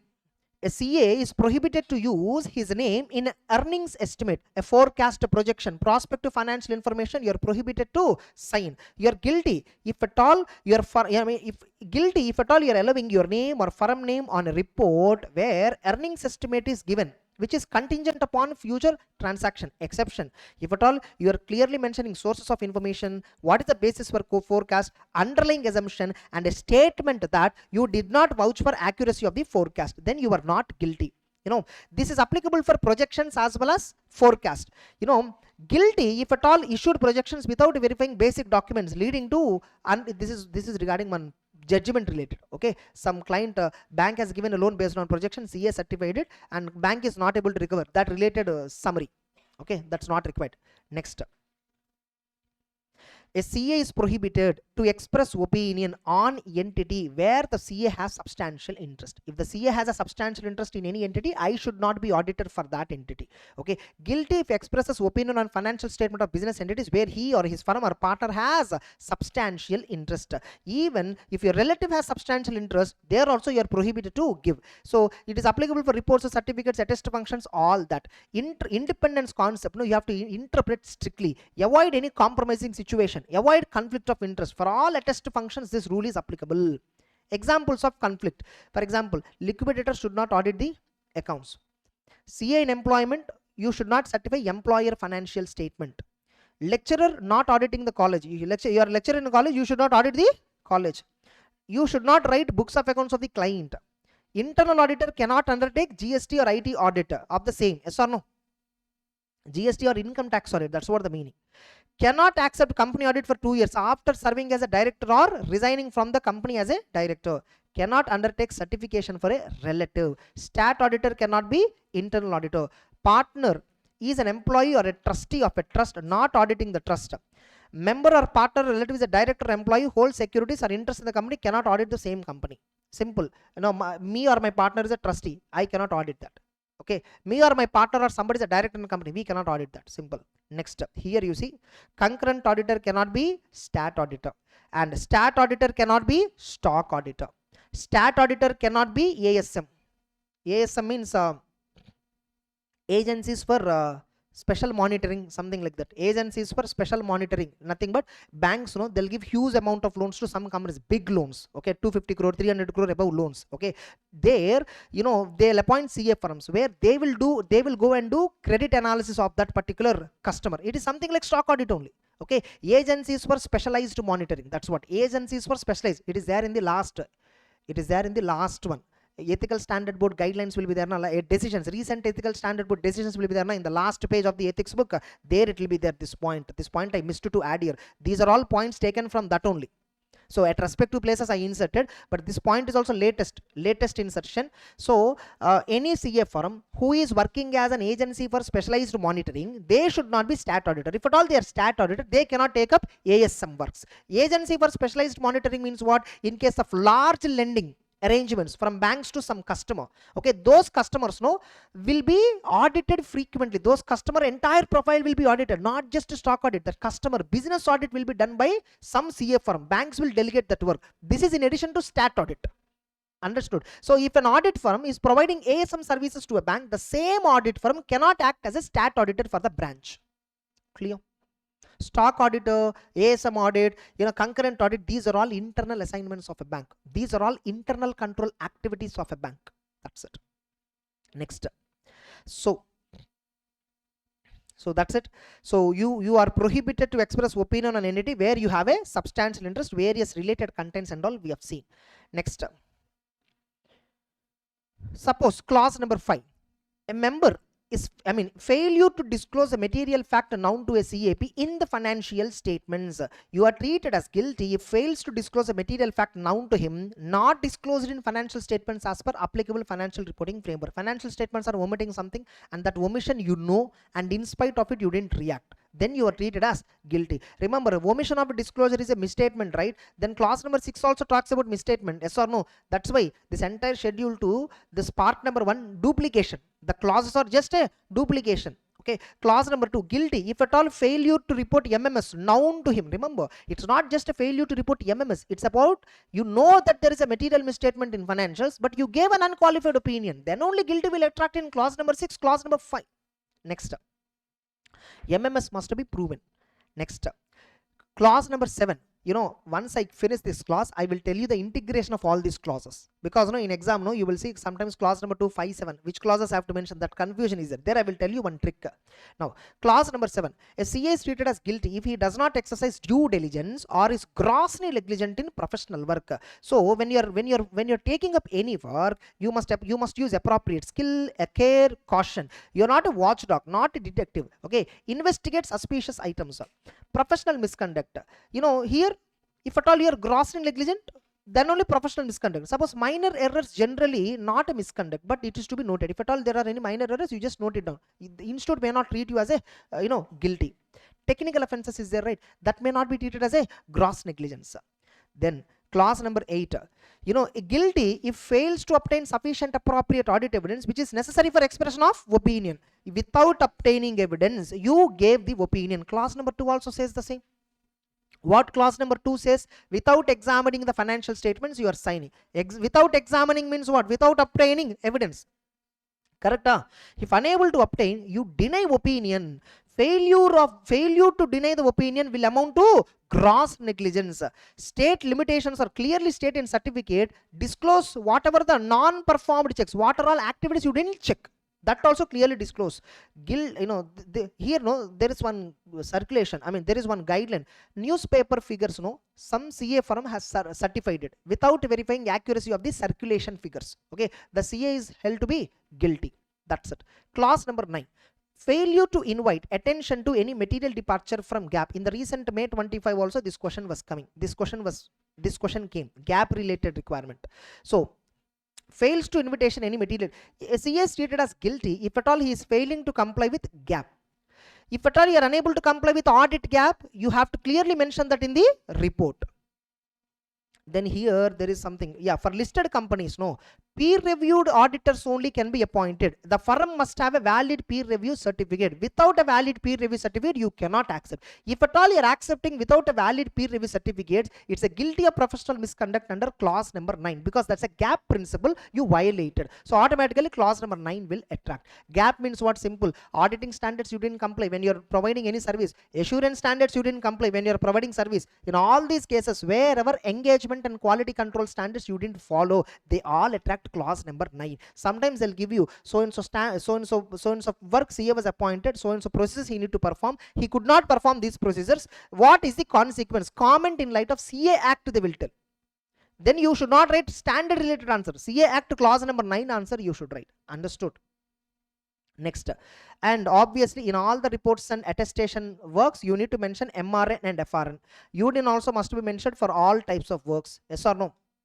And can a CA certify newspaper circulation related? Yes, you have to follow Audit Bureau circulation rules and regulations when you are certifying number of copies that are circulated. Like many newspaper companies, you know, they news channels, you know, TRP rating, for example. Newspapers, you know, what is the basis for their credibility? Number of newspapers that they are circulating every day. So that is a credibility. For TV channels, what is the credibility? TRP rating. So when you are certifying TRP ratings, when you are certifying newspaper circulation, there is a bureau for circulation of newspapers. There will be bureau for TRP ratings. So their guidelines you need to follow and then certify. If you do not follow that guidelines, GAAP you didn't follow. Automatically clause number 9 guilty will attract.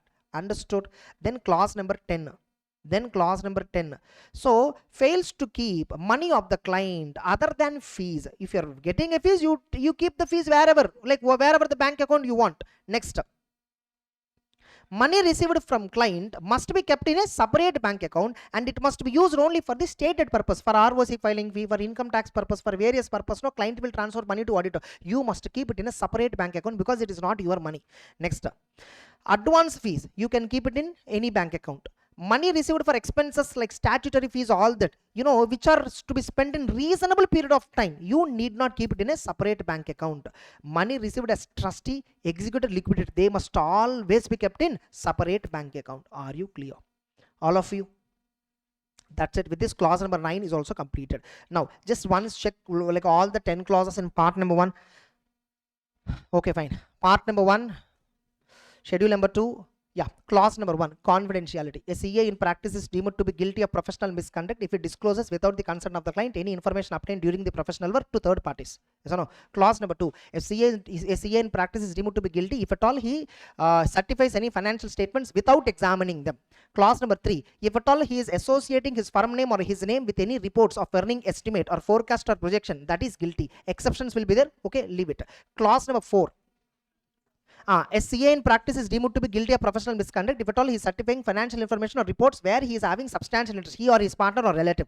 Clause number 5, a material fact known to you but not disclosed in financial statements and you are silent on it, then you are deemed to be guilty. Clause number 6, financial statements are materially misstated and that misstatement is known to you and guilty if at all you did not report it. Clause number 7, gross negligence. Clause number 8, sufficient appropriate evidence is not obtained. A CA in practice is deemed to be guilty of professional misconduct if at all he is not able to obtain sufficient appropriate evidence and certify the financial statements without evidence. Clause number 9, failure to comply with GAAP. Clause number 10, you should keep client money in a separate bank account. Clear?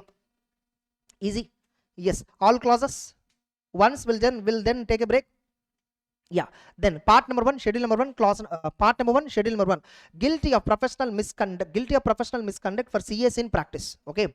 1, a CA in practice should not allow others to use his name. Yes or no? Clause number 2, a CA is treated as guilty if at all he is allowing others to use he is sharing profit to others. Clause number 3, accepting profits from others. Clause number 4, allowing others, entering into partnership with others. Clause number 12, allowing others to sign in his name. Clause number 11, should not engage in any business. Clause number 10,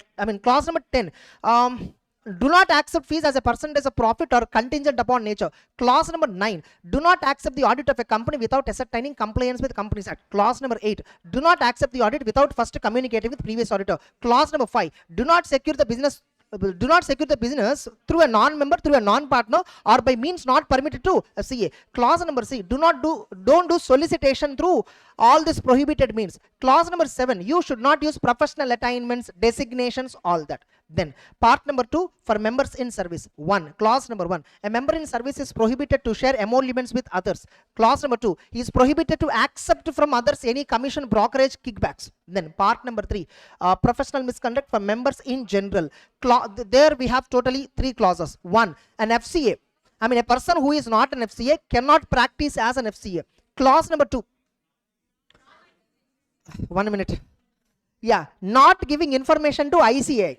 Clause number 3, giving false information to others. Then part number 4, other misconduct for members in general. 2 clauses. Clause number 1, imprisonment not exceeding 6 months. Clause number 2, if at all is bringing disrepute to the profession, then also guilty. Then schedule number 2, part number 1.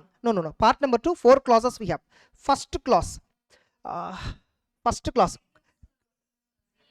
CA Act, general non-compliance, yes or no?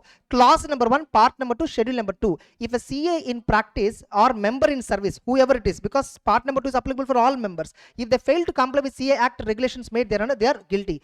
Clause number 2, confidentiality for members in service. Then clause number 3, false information to ICA. Clause number 4, defalcation of money received from the client. Then part number 3, other misconduct for members in general, imprisonment exceeding 6 months. Then all the 10 clauses, part number 1, schedule number 2, part number 1, schedule number 2. So inside the clause number 1, CAP should maintain confidentiality, yes or no? Part number 2, without examining you should not certify. Clause number 3, projections, forecast and all you should not certify. Clause number 4, substantial interest is there, you should not certify. Clause number 5, material fact not disclosed in financials known to you.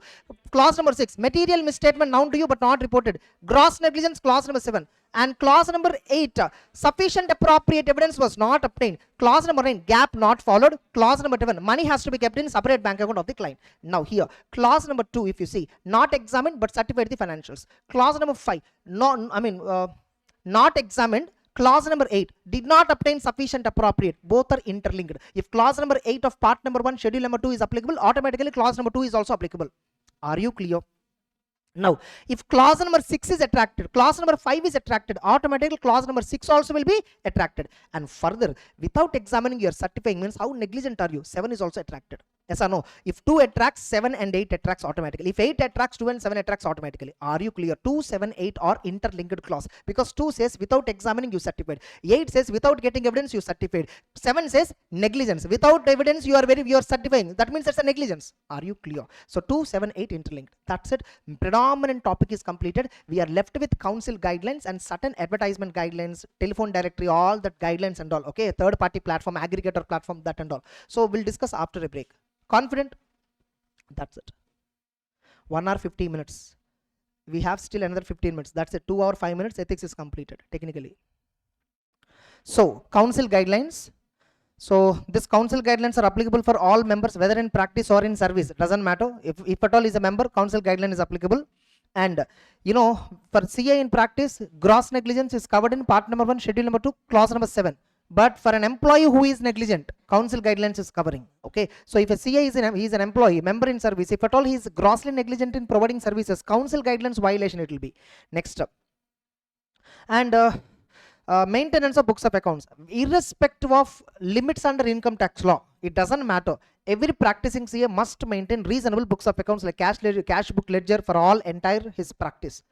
And what is the limit on number of tax audit assignments? And recently on 1st April 2026, recently there was a circular given by ICA that with effect from 1st April 2026, limit distribution will not be there. This point will not be applicable to you, don't worry. Okay, only if a supplementary material is released. Remember, this principle is common for income tax, everything. If ICA releases a supplementary material, specifically states that that is applicable for your examination, unless this has happened, those amendments will not apply to you. So you don't have to worry about all the speculations that is happening. Is there an ICA supplementary material which says that this is applicable for your exam? If not, that is not applicable to you. Clear? So limits on tax audit assignment. So a CA in practice can sign up to 60 tax audit reports. Now when you're counting the 60 reports that you're going to sign under 44 AD, ADF 44 AE will not be counted. Now in the recent guidelines they clearly mention clause numbers in the income tax. 44 AB section is there at audit. 44 AB 5 clauses were there. A and B only will be counted. C, D, E clause, those related audits will not be counted. Now, so in the 60 this will not be considered. In the recent exam also this practical question came for 5 marks, I guess so. Okay, and now in case of a partnership firm, per partner 60 count will be there. And if number of that too, which partner? Practicing partner, full-time practicing partner only, it will be counted. Suppose if a person is a partner in multiple firms, on behalf of all the firms put together, on his membership maximum 60 only he can sign. And further, if a partnership firm is having 10 partners for example, and they are eligible for 600 and need not be restricted to 60 per partner, one partner can sign on behalf of all the partners, provided remaining partners do not sign in their personal capacity or professional capacity. That's it. Similar rules are there even for company audit also. So restriction on ceiling limit for company audits, that also we will see now. Okay, where is that? Specified limit on specified number of audit assignments. How many audit assignments you can do? Maximum 30 company audits. Remember, we have audit ceiling in Companies Act where it says 20 per member. Okay, a member cannot sign more than 20 companies. In that, dormant company, private limited company with paid up capital less than 100 crore, and a small company and a one-person company will not be counted as per Companies Act. However, as per CA Act, 30 companies only counted, where OPC and dormant will not be counted, which means private limited companies, small companies and all will be counted. Understood? Now, which one I have to follow? Both you have to satisfy. Both the regulations you have to satisfy, which means the total number of companies that you are doing audit at a time. It is not per financial year like that. For example, you see tax audit limit. No, it is per financial year, not per assessment year. Suppose in this ongoing financial year, 24-25, for example, 24-25 is ongoing year. In this 24-25, in this entire 365 days, how many tax audit reports one can sign? 60. Whether these reports belong to latest assessment year, old assessment year, that and all doesn't matter. 60 tax audit reports per one assessment year for one client. If you're doing a sign, that's a one tax audit report. And whether you're suppose if at all you're a branch tax auditor, even if one branch you're doing or 100 branches you're doing, doesn't matter. It is counted as one. Very simple. One PAN number is equal to 1. So how many PAN numbers you are signing? For how many PAN numbers you are signing, that many assignment will be counted. Now, so under Companies Act, maximum company audit assignments cannot exceed 20, where the 20 do not include dormant company, small company, one-person company, and a private company with paid up capital less than 100 crore. Whereas under under ethics, under council guidelines, the limit is 30, excluding OPC, excluding dormant company. Now there is a conflict here. Now which one I should follow? I should satisfy both. Okay, so the number of audits should not be more than 20 as per company law, and the number of audits should not be more than 30 as per council guidelines. Both I should fulfill. In such a way my audit composition should be. Are you clear? So for example, a simple example I'll tell you. Suppose I have, let us assume 41% companies, 50 small companies, 20 small companies, okay, 5 private limited companies and 2 government companies, okay, and there are another 5 let us assume listed company. These are the composition which I have. Under Companies Act, if you see what are all counted, okay, private limited company, assuming these are all more than 100 crore paid up capital, assuming these are more than 100 crore paid up, this 5 will be counted, 2 will be counted, and even listed companies 5, totally 12. Under Companies Act I satisfied. Now I will also check code of ethics. As per that, did I satisfy or not? OPC will not be counted. Dormant anyhow is not there here. Remaining dormant company, if at all there, for example, I am also auditor for 30 dormant companies, that will not be counted. Remaining all put together 32 it is coming, therefore I violated code of ethics. So any 2 companies I should resign, any 2 companies I should withdraw, therefore I will be complying the Companies Act as well as code of ethics. So whenever, that's why you see acceptance and continuation of client relationship, check either comply with relevant ethical requirements before accepting, means you need to check this, you need to check Companies Act, everything. Next, that's it. Audit of head office and branches is treated as one audit client only. So whether you're whether you're auditing entire company or whether you're auditing any one branch, doesn't matter, it is treated as one client only. I already told in income tax, one PAN number is equal to one client. Here also one PAN number is equal to one client. That's it. And we have other guidelines. We have other guidelines that we will discuss. So non-payment of undisputed audit fee. This we have already seen in clause number 8, communication with previous auditor. So CA shall not accept appointment if undisputed audit fee of the previous year is not paid. This condition does not apply if the client is a sick unit. Sick unit means it is registered for at least minimum of 5 years and accumulated net worth is more than, accumulated losses is more than or equal to net worth. Nothing but the net worth is eroded, either zero or negative. And undisputed audit fee. What is meant by undisputed audit fee? This is a provision which is for audit fee, which is agreed by both auditor and client. This much we already agreed by both of them. The extra fee which auditor is demanding, which client is not agreeing, that is in dispute. Okay, so that basic fee that which both of them agreed at the time of terms of engagement, no, that is already undisputed audit fee. Clear? Next, limits on fees for other services. This is to protect self-interest threat of the auditor. Okay, self-interest threat has to be protected. I hope you know one of the self-interest threat example is substantial fees received from the client. If at all the auditor is getting significant amount of fees from one client, that's actually a self-interest threat. Now, to protect independence, for certain companies like public sector companies, government companies, listed companies and other public companies with a turnover having more than or equal to 50 crore. Remember, this concept does not apply for private companies. If at all I am providing the services to private limited company, this concept is not applicable. Public companies having turnover more than 50 crore or listed companies, government companies, PSUs, in all these cases this provision is applicable. What this provision is saying, your fees the fees that you are charging for audit must always be more than or equal to the fees that you are charging for all management, consultancy and other services put together. Understood? For all MCOS put together, how much fees you are charging? That should be less than or equal to your audit fee, which means if for an audit client, if you are providing non-audit services, tomorrow if a conflict comes, you should not compromise on audit. Okay, when you will compromise on audit, if at all fees for other services is more, there is a possibility that you will compromise for audit. That's it. So audit fees must be more than or equal to aggregate fees for other services rendered to the same company. By the way, remember, other services does not include what is not another service, what does not come under management, consultancy, other service. Audit services will not come. Which audit? Stat audit. Stat audit will not come under MCOS. Certification work will not come under MCOS. Representation before authority, that will not come under MCOS. Which means this fees can be charged to any extent, no problem at all. For example, I am getting 100 crore stat audit fee. Okay, and I'm also getting 20 crore for representation services, and I'm getting 140 crore with respect to internal audits, various types of audits, for example, from one big client. Okay, now since both, this is nowhere counted for limit purpose, only audit fees is considered for this. Understood? This 20 will not be counted at all, because this 20 will not be treated as other services fee. Only 140 we will count it for other service, and since this 140 is more than 100, automatically guilty. Are you clear?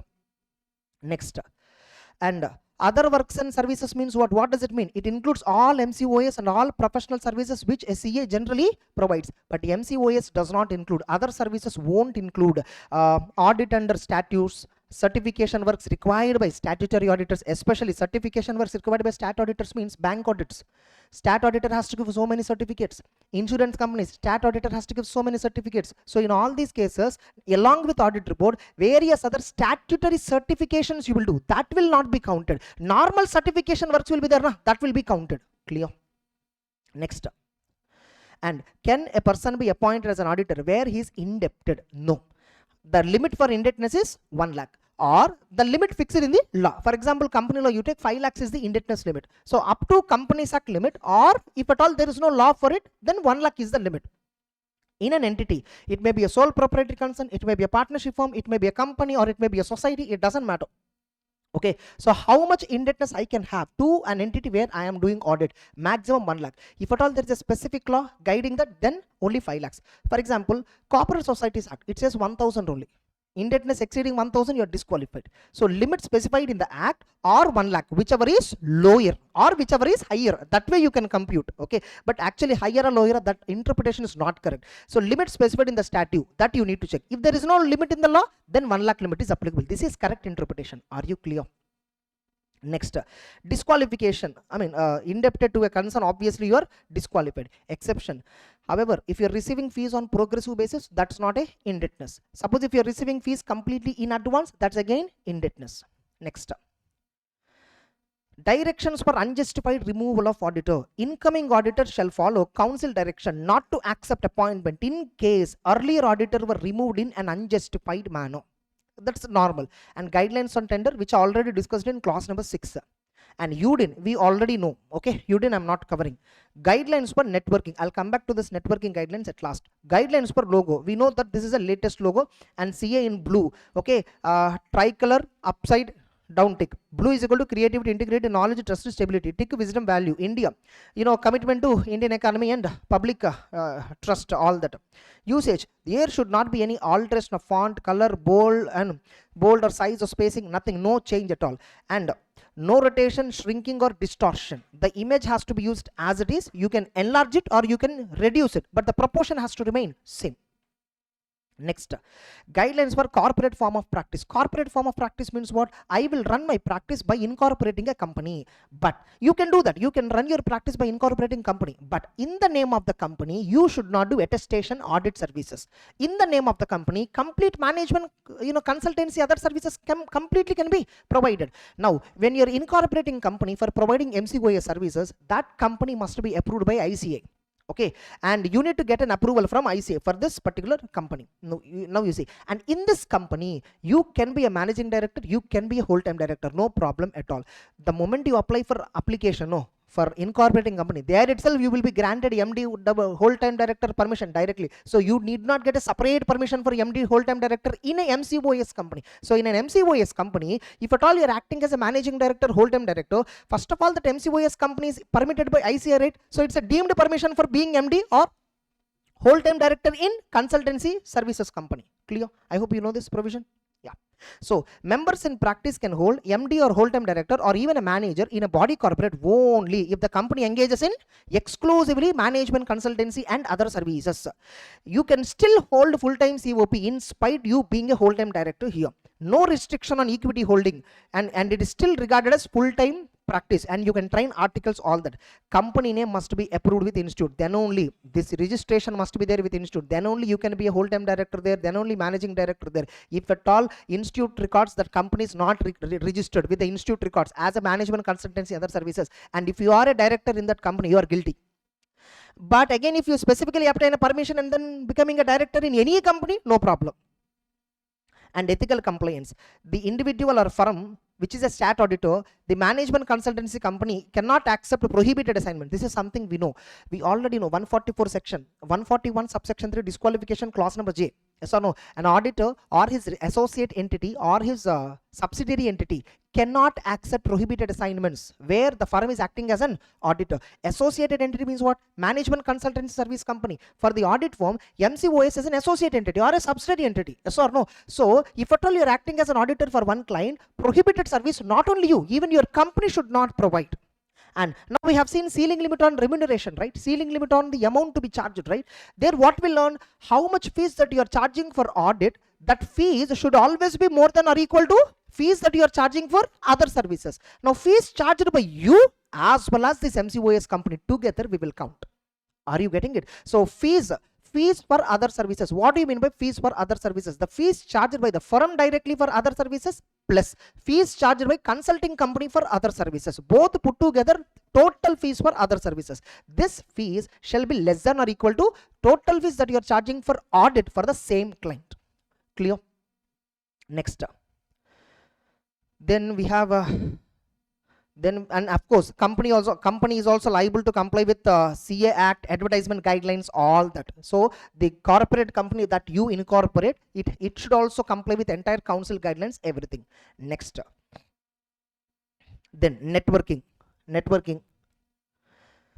Now, whether a group of firms is a network or not, deemed network, when multiple firms are coming together for profit or cost sharing, they have a common ownership, control or management, they have a common quality control practices, or they have a common business strategy, or they have a common brand name, or they share significant professional resources. In all these cases, we will treat the group of firms as a network. Okay, now you see they are treated as a network. This network guidelines are important for limitation on fees, especially from that point of view. This network guidelines are very, very important. Fine. What do you mean by significant professional resources? Common information systems, common partners and staff, common technical departments, common audit methodology and tools, and training program is conducted commonly for all the staff members, which are falling under network. Now, like tomorrow, you can also practice by incorporating a network. Okay, like we know popular top 10, top 15 network firms only we know. Okay, but you can also create a network. You can get a network approved from ICI, establish quality control policies, tie up with multiple partnership firms, educate them, so you can create a network. So how network can be incorporated? It can be incorporated as a mutual entity, it can be incorporated as a partnership firm, LLP, company, whatever. But remember, when you want to establish a firm to practice, it can only be either firm, partnership act, or LLP, or it can be sole proprietor. You cannot do practice in the form of corporate society. You cannot do as a company. Yes or no? But a network can be a company. And remember, network cannot render any service on its own. The member firms will render services. Network is only a central authority. That's it. Where it designs and it develops and designs and develops quality control policies, all that. And we all know firm can only join only one network. Yes or no? And first also firms with common partners, all these firms must join again same network. And network name generally comes with ending this affiliates. Affiliates is the common, that is a way to identify network. And firms, CA firms are there, right? They must use either EndCo or End Associates. These are the two permitted phrases for firms. For networks, affiliates. That's it. And network cannot do any practice. Now registration procedure for network 99% not relevant. Okay. Now an Indian member firm, Indian audit firm, can they join international network? Yes, they can join. Again, firms with common partners shall also join the same network. And ethical compliance. If network firm is a stat auditor, other firms cannot accept prohibited assignments. Okay. And even when there is a rotation, we have seen in company audit chapter in CA Inter or maybe in law. Okay, so if at all a network firm is outgoing auditor, from the same network incoming auditor should not be appointed. Now coming to fees, how much fees a network firm can charge? Statutory audit firm, how much they can charge fees? The audit firm, how much they can charge fees for other services? See, we know fees for other services shall not be more than fees for audit. Yes or no? In other words, audit fees must be more than or equal to fees for other services, or fees for other services shall not exceed stat audit fee. Now, fees for other service includes what and all? The fees for non-audit service charged by the firm plus associate companies, consulting companies, that management consulting, that. So, both put together 1x. Multiplier is 1x. So, the firm plus company. So how much fees they are getting for other services? 1 crore. For audit, how much they are getting? 1 crore. Then no problem. Now this firm and company, this entire firm, company, everything is forming part of one network called ABC and affiliates. Okay, ABC and affiliates. There is one network. In this network, there are multiple other firms. Okay, now the restriction, ethical compliance says what? The audit firm and the audit firm and consulting company fees for other services shall not exceed stat audit fee. That we understood. What about other network firms? That because even though they're all part of same network, the firms are owned by different people. Understood. What about other network firms? Can they provide other services to the company where one of the network firm is providing audit? Yeah, they can provide. Now, how much is the ceiling limit there? 3 times. How much is the ceiling limit there? 3 times. In simple words, for example, XYZ, these 3 are forming part of XYZ and affiliates. Okay, this is firm X, firm Y, firm Z. Okay, these 3 come under same network, and there is a company called ABC Limited listed company, and this X is the stat auditor. What is this? This X is the stat auditor, and ABC is paying 10 crore audit fee. ABC is paying how much? 10 crore. Now, how much worth of other services A firm A can provide? And remember, this X firm, this Y firm, this Z firm, all of them are also having consulting limiteds. They all three have consulting companies also, their own consulting companies also. Now the first question, X is the auditor of ABC and Co. X, Y, Z, these are the three different firms forming part of X, Y, Z and affiliates network. Now one of the member is X. It is charging 10 crore audit fee from ABC Limited. Now how much fees for other services that X or X Limited consulting company plus the audit firm put together, how much fees they can charge? Maximum 10 crore. This you understood? Now remaining two firms, can they also provide services to this ABC Limited? Yes, they can provide. Remaining two firms put together cannot charge 3x of 10 crore, that is equal to 30 crore. Remaining firms can also provide other services to the same company where one of the network firm is auditor. Now remaining firms can provide service, right? How much fees that remaining firms can charge collectively? 3x. Remember, these firms are not statutory auditors. These firms are not statutory auditor for the company. They don't have any relationship with the company. They are only providing other services. So since these firms are providing other services, maximum fees how much they can charge? 3x of the audit fee that is being paid by the company to one of the network firm which is providing audit service. Indirectly from this network, if 10 rupees they are getting for audit, means for this network maximum 40 rupees only permitted for other services. Are you clear? From a particular network, whether it is one firm or two firms, or leave it, how much audit fee they are getting? 10 crore. Now automatically this network cannot charge more than 40 crore for other services. Simple logic. Like how this 40 crore is splitted? For the audit firm 10, for remaining firms 30. That's it. Easy. All of you. Next. So that's it.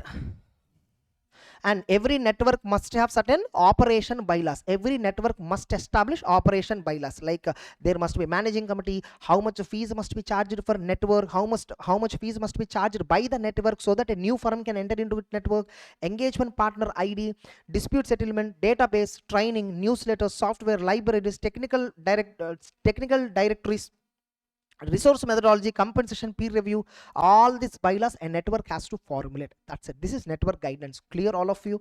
Next, then we have various guidelines.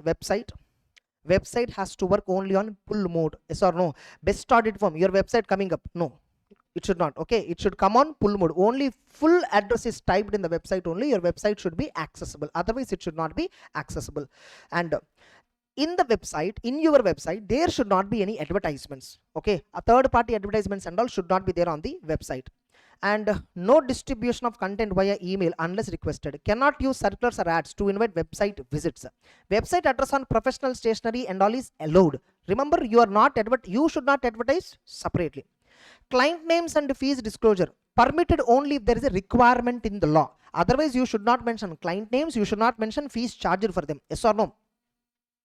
And further, if at all you are disclosing any client name and fees charged, because there is a legal requirement, you should also clearly mention a disclaimer on the same. Because of so and so guideline, so and so section, because of that requirement, we are disclosing the details of clients and fees charged. Otherwise you should not disclose. You can easily tell these industries we audited. We audited cement industry, we audited pharma companies, we audited, like that, industry names and all you can tell. You should not tell client names. Okay, next, the partners can keep passport size photos, and you can publish articles, we called, what is it called as, like in websites, blogging.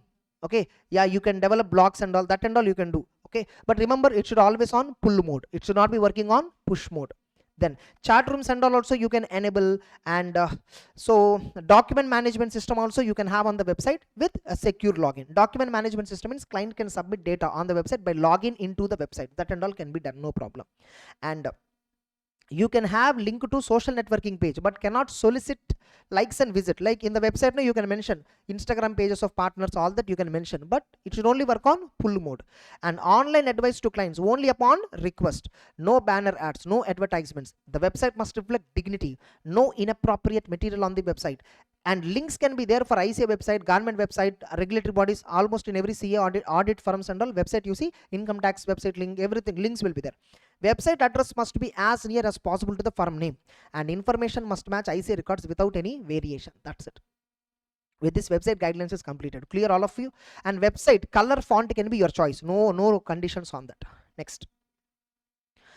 Online third-party platforms. Online third-party platforms. Like now there are many aggregator models are developing, right? Yes, for example, GEM is there. GEM is an aggregator platform where government is the only buyer. You don't have other buyers. Service providers can be anybody, government, non-government, anybody. But buyers on GEM portal is government only. For example, you take Amazon. Sellers can be anybody. Buyers can be anybody. Aggregator platform. Like that, for professions, if at all any platform is developed, for example, urban company is there, okay, that's for services, carpenter, plumbers, everybody. Tomorrow urban company is launching some other brand, okay, for example, they're launching UC professional services, something like that, okay. In that you should not register. So you can provide consultancy and advice through non-CA party websites, no other service, no contact address of CA should be mentioned. For example, you see taxman and all website, there they will reply, experts will reply you, they will only mention, chartered accountants will reply, they won't mention that. Even if at all they mention, CAs will reply, they won't mention any names and all. Next. Yeah, that's it. CA firm name and all is not permitted to mention on these platform, online third parties. Now what about telephone directories? This and all olden days. Nowadays who is using telephone directory? Next. Application based service provider. Okay, sorry, I think aggregator point here it is covered. This is regarding online third party platform, taxman, all that. This is regarding aggregator. You cannot list on aggregator. App based service providers will be there, right? You should not list. And guidelines for listing in directories for limited circulations. Any other directories which are meant for limited circulation, can you mention? Your name, description, address can be mentioned. That too, it should come in alphabetical order. And you can include directorship details, reasonable personal details, all that. Names of the client should never be included anywhere. Then that is not required. Self-regulatory measures also not required. In self-regulatory measures, no, okay, fine, we'll see. Who the crack will set the paper, we don't know. Okay, branch audit should not be conducted by statutory auditor where more than 10 members. If at all you are having more than 10 members, member of the institutes, more than 10 members were there in your firm, yours is a very big firm, naturally.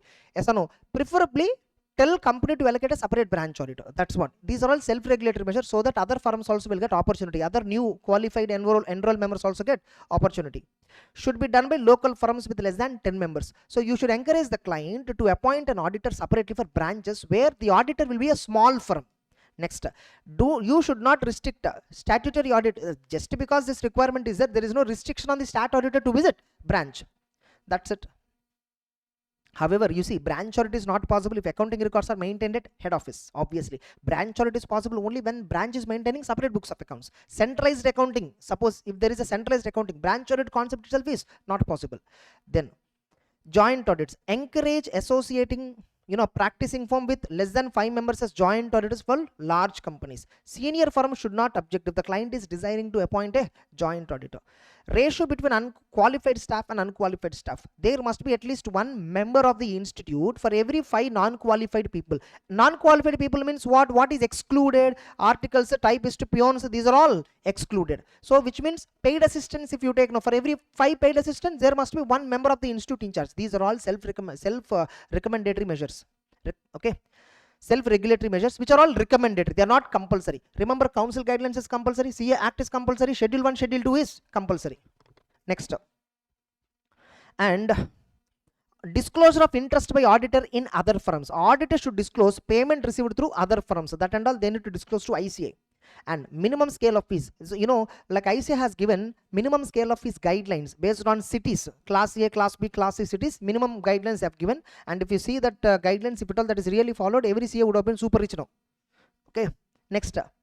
So if at all you are doing audit of non-public interest entity, disclosure is required. If gross annual professional fee from that particular audit client is more than 40% of the total firm fee for 2 consecutive years, Every year we need to file certain complaints form with ICA. In those forms, we should clearly mention regarding, is there any client, okay, non-public interest entity client. Non-public interest entity means what? Unlisted clients. So if I have an unlisted client, and if at all he is paying fee, out of my firm total turnover, his fees is more than 40%, I should give details about him to the ICA. Suppose if at all I am auditing listed entities also, public interest entities, okay, if I am auditing public interest entities, then 20% only is the criteria. If at all I am getting fees which is more than 20% from a public interest entity client, that details have to be disclosed to the ICA. These are all, these are all basis for peer review. In peer review, they will select based upon all these, significant clients or whom to evaluate self-interest at all that. And exemption on disclosure. If at all total fees received itself is less than or equal to 20 lakhs, then no need to disclose. Even though it is more than 40%, even though it is more than 20%, doesn't matter. And exempt for audit of government companies, public undertakings, nationalized banks, PFIs, regulators, or government appointments. All government appointments are not considered for calculating 40%, 20%, which means private sector. What is considered? Private sector, public interest entities, private sector, non-public interest entities. Only these are considered indirectly. Yes or no? Then recent ethical standards board decisions. In this, some important items were there.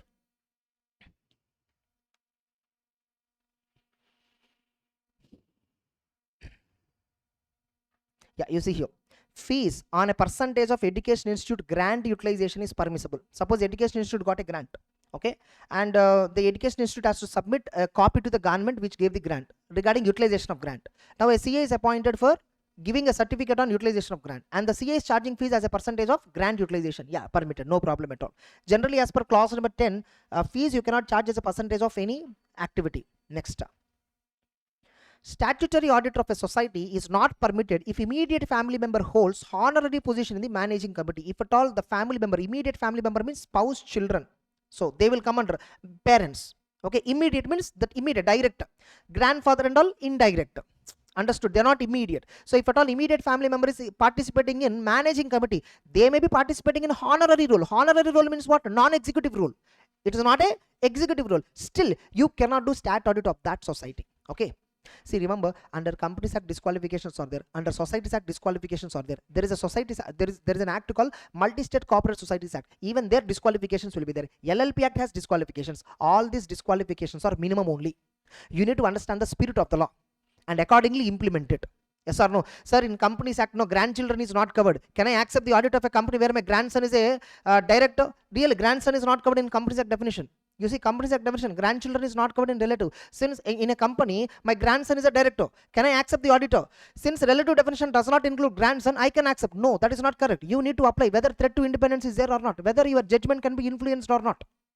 That's why in CA Inter Ethics syllabus, initially they will say principle based approach, rules based approach. Ethics cannot be enforced only based on rules based. You need to understand the spirit of the code and accordingly apply. Understood? Next.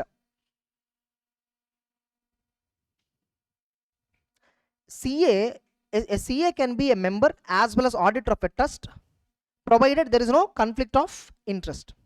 Like these are all different judgments. These are not rules, I told you. Okay. In that scenario, in that particular case, what are all full facts we don't know. Using messaging apps for practice awareness is not possible. Bulk SMS and all not permitted.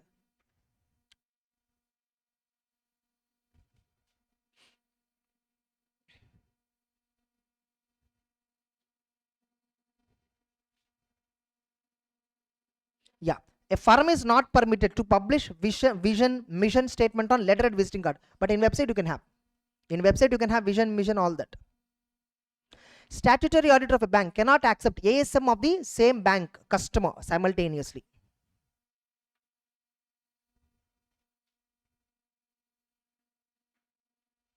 A member cannot act as a trademark or patent attorney, but can give a professional advice on IPRs. But remember, you can be a digital signature service provider. Internal auditor can purchase shares of the company because internal audit itself is not a stat audit assignment. It's not a external stat assignment. Okay, independence is not compulsory internal audit. First of all, there is no standard on internal audit. Of course, we have something called SIS, standards on internal audit, which are recommendatory in nature. They are not mandatory. CA services via kiosk is permissible if services are allowed professional activities. Kiosk means nothing but for example, you go McD, you can directly book. Yes or no? You don't have to go to the billing counter. Kiosk will be there. Yes or no? That's it. Who is using kiosk? I don't know. Maybe in Big Four or maybe big firms, they might have a kiosk service. Okay. Joint training sessions for clients on GST, like multiple firms coming together and conducting a training session on GST. When GST law was introduced in 2017-18, that time these are all happened.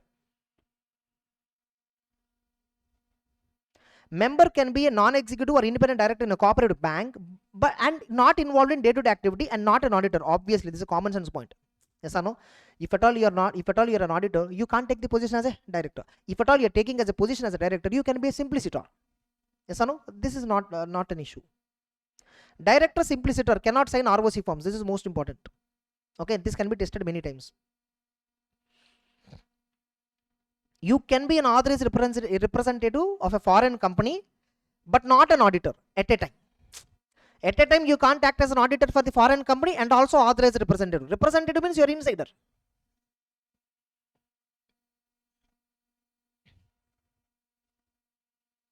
Yeah. Equity research advisor is permissible, but not retail report. You can be an equity research advisor, but you cannot publish a retail report. One question bank practical question is there. A CA is advising his friends, family members, clients, okay, on how to invest, where to invest, all that, for which he is charging some fees. Equity research advisor is permitted. No problem at all. Yes or no? But you cannot publish retail reports like Dalal Street Journal, like that retail reports and all you can't publish. You can have a credit card of a bank where you are the auditor, provided the credit limit is within the limit. The credit utilization is within the limit.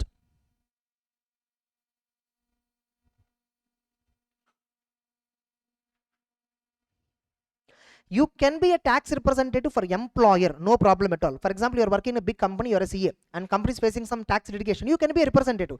You cannot act as a representative for your colleagues. Yes or no? If you are acting as a representative for colleagues, you are dealing with the principal to principal. Yes or no? That is deemed to be practice. Without a practice in certificate, you cannot do that. Here, they are talking from employer point of view. Means if you are in service. You know this, right? You know, my employer company, I can represent in a tax matter. As an employee, I can represent. So that is not coming under deemed to be in practice. But if at all I'm representing my colleagues, it will come under deemed to be in practice. But not for employees, other employees. Stat auditor cannot accept stock audit or inspection audit of the same branch. I already told. Internal auditor of PF trust cannot be stat auditor of the company. If a PF trust is controlled by the company and you are an internal auditor, which means you are already indirectly controlled by the company, so you cannot be stat auditor. Concurrent auditor of bank X cannot be stat auditor of bank Y, which is sponsored by bank X. Sometimes, no, for example, you see right now S Bank is being sponsored by SBI. Yes or no? S Bank. So S Bank, no. If at all you are a statutory auditor of S Bank, concurrent audit of bank X cannot be accepted. Because both are interrelated companies. For the same companies or group of companies, you cannot do concurrent audit, stat audit simultaneously. Internal auditor of a company can be stat auditor for employee provident fund. Okay, this you see, this and this you see contradictory. Yes or no? PF trust internal auditor should not be company stat auditor. But company internal auditor can be a stat auditor for PF trust, provident fund trust. Okay, this is given on some judgment based on some facts. We don't know. But in exam, this point only they will ask. And director simplicitor is permissible only if at all you are in a non-executive role and paid only for the board meetings. That's what the director simplicitor meaning. You know, you should not be in executive affairs. Audit assignment of a bank is not permitted if at all you have a loan against against FD. Forget about FD is there or not. You have a loan in a bank exceeding 5 lakhs, you are disqualified. Yes or no? Statutory auditor or tax auditor cannot be the valuer of unquoted shares of the same entity. Permissible if the law is silent, subject to independence.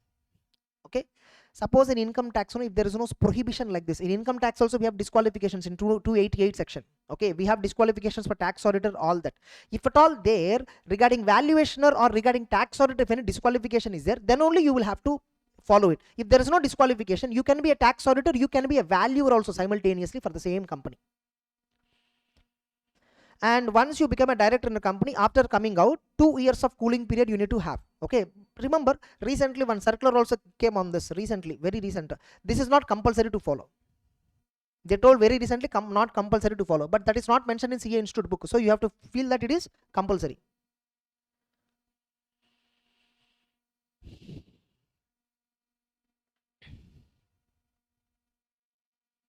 Financial advisors receiving fees or commission from financial institutions not allowed. You cannot provide financial advisory service to financial institution because that comes under additional service, additional occupation. If you got a special permission, then no problem. See, in all these cases, no, if at all you got a permission, no problem at all. That's it. With this, ethics is completely done. Clear? Yeah. I think all the points I locked almost. Wherever that confusion is there, I think I cleared it. Huh? Yeah. You know, having confusion is different. Knowing that having confusion is different. You must know that it is wrong. Okay, whether it is right or wrong, that thought process, that debate in mind is there, that is difficult. If you know this is wrong, okay, fine. That clarity must be there. You must have a clarity that you don't have clarity. That's it. Yeah. So specialized areas, we have 3 standards here: 800, 805, 810, 800. Audit of financial statements which are prepared in accordance with special purpose framework. Audit of financial statements which are prepared. Audit of financial statements prepared in accordance with special purpose framework. Now when you're doing audit, all standards on auditing commonly applicable. Now what are the extra considerations you should take? What are the special considerations you should take? That special consideration is what addressed under 800. Remember, for all special purpose financial reporting framework financial statements, all remaining 35 standards on auditing equally applicable. Just that reporting will be done as per 800. And there are some special points that you should consider because it's a special purpose. Now, predominantly, remaining 35 auditing standards were predominantly drafted from general purpose financial statements audit point of view. Okay. Now, when you're doing audit of special purpose financial statements, wherever these 35 standards are useful, you can take help of it. Now, so 800 is applicable for financial statements prepared in accordance with special purpose framework. Now, first we'll finish 800, then 805, 810. Now, 800, the standard is talking about when to accept this engagement, how to plan and perform this engagement, forming of an opinion, and reporting on this particular special purpose financial statements engagement. What is the special purpose framework? It's a financial reporting framework which is designed for specific user requirement, and this framework can be a fair presentation or compliance framework. And the special purpose framework will decide the form and content of financial statements, and what constitute complete set of financial statements also the special purpose framework only will decide. What is the special purpose framework? Who will decide? The user will decide.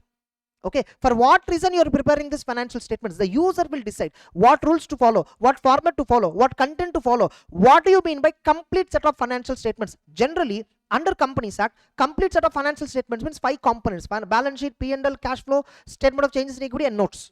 These are the 5 components of financial statements as per Schedule 3 generally. Yes or no? Now here in special purpose framework, user will tell what constitute complete set, user will decide. Now, example, user might ask you to prepare financial statements on cash basis, or because of a regulatory or contractual requirement, you have to prepare financial statements on cash basis or some other basis, whatever. Now, special purpose versus general purpose. Special purpose framework is specifically for specific user. General purpose will address wide range of users. Yes or no? Next.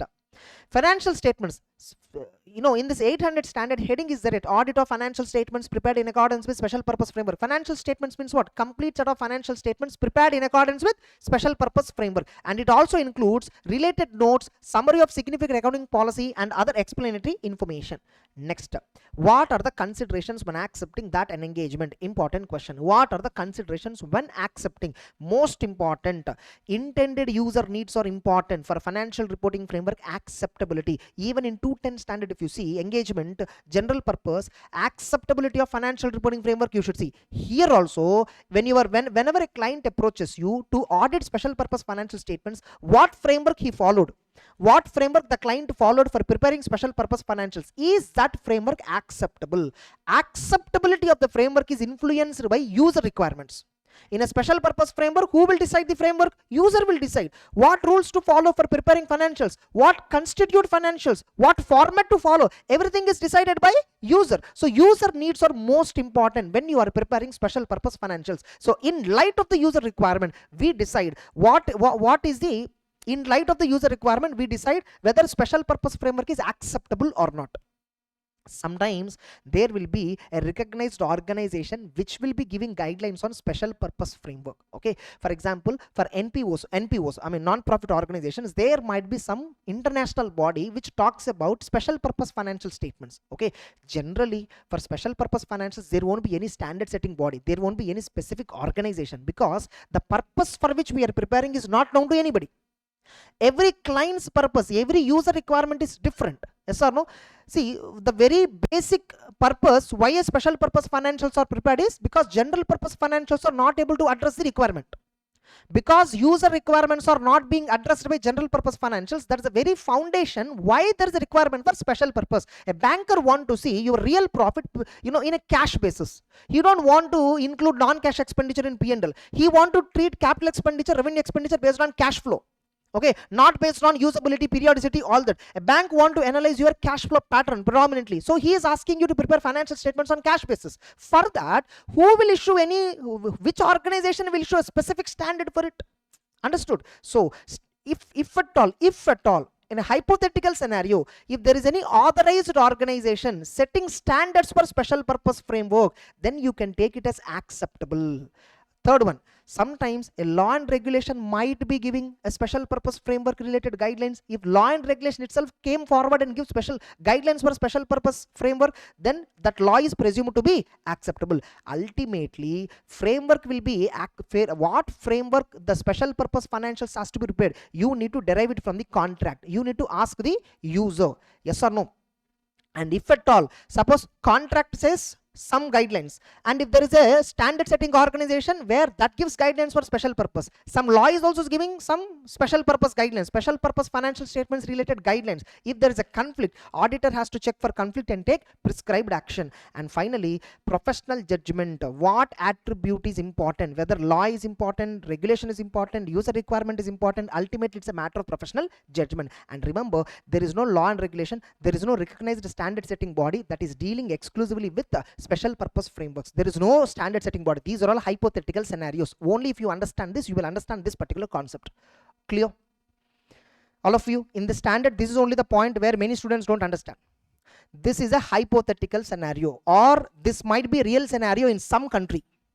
In some particular audit framework, this might be there, because we internationally develop these standards and those will be adopted by member countries. In one of the country, this requirement would have been there.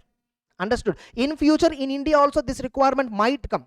For example, NGOs. Tomorrow, a separate body can establish for NGOs, where financial statements prepared by NGOs for grant utilization, donation utilization, a special purpose framework might be released. So whenever you are preparing special purpose financials for NGOs, okay, so you may have to follow that authority, whatever the standard setting authorities, their guidelines you may have to follow. That's it. Right now, for special purpose framework, there is no specific body or authority or law or regulation. Special purpose framework is predominantly guided by contracts. That's it. User requirement, contracts. Clear? Understood the topic? Next. Now, you need to plan and perform the engagement, right? What are the considerations in planning? Most important, you must comply with all relevant standards on auditing. Sometimes in exceptional scenario, you may depart from the standard requirement when you are performing an audit. And what alternative procedure used, that you should document. Then, application of sum of SES may require special consideration. And you need to understand the entity, its policies, internal controls, all that. For contract-based financials, understand significant interpretations by management. Remember, since they are special purpose financial statements, if at all we are preparing financial statements as per requirement in a contract, okay, and in that contract they gave some rules for preparing special purpose financials. These rules has to be interpreted in a right way, so that the user requirement is justified and satisfied. And since it's a special purpose, significant management interpretation is possible. So what is right interpretation? You need to ask the user and then check it. Okay, next. Materiality threshold. Management may agree threshold, but auditors still determine materiality. Sometimes in special purpose framework, management or user will decide what is the materiality. In spite of it, you should also apply materiality as per SA 320. Both you will have to comply. And communication, determine who is the right person in the governance, because sometimes in a company, for general purpose financial statements, those charged with governance is audit committee. For special purpose financial statements, those charged with governance might be risk management committee or CSR committee. We don't know exactly. Okay, so those charged with governance may be different for special purpose financials and general purpose. Accordingly, 260 requirements will apply. Clear? So when you're planning and performing the audit, you need to consider compliance with ethical requirements and standards on auditing. You need to comply various special issues that are there in the standards. You need to comply with the 315 when understanding the entity and its environment. You need to comply with the SA 320 for materiality. You need to understand who should be the right people in those charged with governance, so that you can communicate them regarding special purpose financial statement. These are all various considerations that you should take into account while planning and performing the audit of special purpose financial statements. Clear? Next, now description of applicable financial reporting framework. See, in financial statements, special purpose financials, the financial statements notes to accounts should clearly highlight what framework they used. So evaluate whether financial statements adequately describe the applicable framework. That too for contract based. If significant interpretations are involved, then see that all the interpretations are disclosed clearly in the financial statements. And what should be the form and content of audit report? SA 700 format only you will follow. Next, special purpose financials. Report must include purpose and intended users. Refer management responsibility for framework acceptability if there is a choice exists. Okay, next, choice exists means management can decide what the framework. Key audit matter applies fully if at all communicated, and other information related requirements that also will apply. And in the special purpose financials related audit report, you may also refer to general purpose financial statements related report. Put another matter paragraph in that refer to general purpose financial statements auditors report. You need to clearly mention that the company has already prepared general purpose financial statements, and on that audit report is dated on so and so. It is advisable for users to refer that also. So alert paragraph, this is also called as what? Alert para. There are two alert paragraphs. One is emphasis of matter para, another one is other matter para. Both are called as alert paragraphs. Next, alerting the readers that financial statements are prepared for special purpose. Use, special purpose financial statements may be used for unintended purpose also sometimes, because if at all this is access, suppose special purpose financial statements must be restricted in distribution. Restriction in usage, not only usage but also in distribution. Sometimes special purpose financial statements will be hosted on the website of the company where anybody can download and misinterpret it. Yes or no? Though you clearly mention on that, it can be downloadable for anybody. So you need to be very careful. So special purpose financials may be not useful for others. So that is why auditor has to put in emphasis of matter paragraph clearly that special purpose financial basis and unsuitability for other purposes. So I should clearly mention in emphasis of matter paragraph in my audit report that these financial statements, we draw your attention to note number 1 in the special purpose financial statements that describes about the applicable financial reporting framework which is designed in accordance with the requirements of a user, and accordingly these financial statements are these financial statements are not suitable for others. Kindly do not use it. Like that we will put a alert paragraph. So 706, as per 706, how to present it? Put it in a separate section with a heading stating financial statements are on special purpose. Mention that it is not suitable for others. This is important. Alerting readers. This is important. 4 marks question. And not only that, discuss with management regarding restriction on distribution and use. Alert for specific user clearly. We are alerting the users that it is not suitable for others. This is restriction on usage. So auditor may indicate report for specific users only, may involve restricting distribution or use. You need to expand alert. Alert para to include restrictions on distribution or use. Actually in our class we discuss 800 formats will be discussed. We will be showing what is meant by restriction on distribution, what is meant by restriction on distribution and use, alert paragraphs. Okay, next. So you need to expand the alert to distribution or use also. Like they will give one more point there. So accordingly, these financial statements are not available for any third parties. If at all any third party is getting these financial statements, we advise not to read. Like that, some alert paragraph will be there. That's it. Alert paragraph is nothing but emphasis of matter paragraph. You see, this is a very small standard. 800 is a very small standard. In entire 800, 805, 810, 800 is the smallest. Okay, 800. So it talks about first what the standard is addressing. It is talking about acceptance. It is talking about planning and performance, forming of the opinion, and reporting. And first it is talking about what is a special purpose framework. Now when you're accepting the audit, what considerations you should take? First one, financial information needs of users. That's the most important thing. You know, when somebody called you for audit of special purpose financials, for whom purpose it is prepared, for whose purpose it is prepared, what is the information need, is it acceptable, I need to check. Then is there any financial reporting framework set by organization, any organization? Is there any law or regulation for special purpose financials? And I will also have to see, is there any conflict between the framework as well as law? And I also have to see if the framework is adopted from contract, whether the contract is correctly considered or not, and professional judgment. Okay, in special purpose financial statements, what has to be which attribute should be given most important or major importance? The contract itself will decide. Considerations on planning the audit: comply with 200, comply with other standards, comply with 315, comply with 320, and comply with 260. Getting it? Now for special purpose framework, top management can be different, whereas for general purpose framework, that those charged with governance can be different. And you need to clearly mention the financial statements has to clearly describe by using what framework they prepare the financial statements, and you should give audit report based on 700 format. Okay, and report must include clearly the purpose and also intended users, where this report must include the purpose and intended user, where we should include it emphasis of matter paragraph, alert matter. Okay, alert paragraph, key audit matters can be included, 720 responsibility also can be fulfilled, and reference to GPFS. For example, if the company already prepared general purpose financial statements, in the special purpose financials related audit report, you can talk about general purpose financial statements in the other matter paragraph. That's it. It is compulsory. Remember, this is not optional. These are all compulsory. Other matter paragraph, emphasis of matter paragraph, both are compulsory. If at all the company, if at all the responsible party already published general purpose financial statements, it is important for you to refer general purpose financial, so that user will refer that also.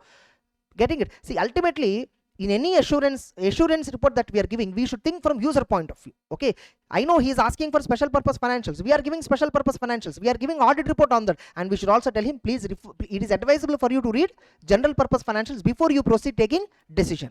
Next, alerting the users, just now I have covered. Emphasis of matter paragraph, restriction on distribution. So auditor may indicate specifically that auditor may indicate report is only for specific user and may involve restriction on distribution and use. So you need to expand the alert paragraph. So emphasis of matter paragraph we will mention, right? Basis for preparation and distribution and use, like that we will mention.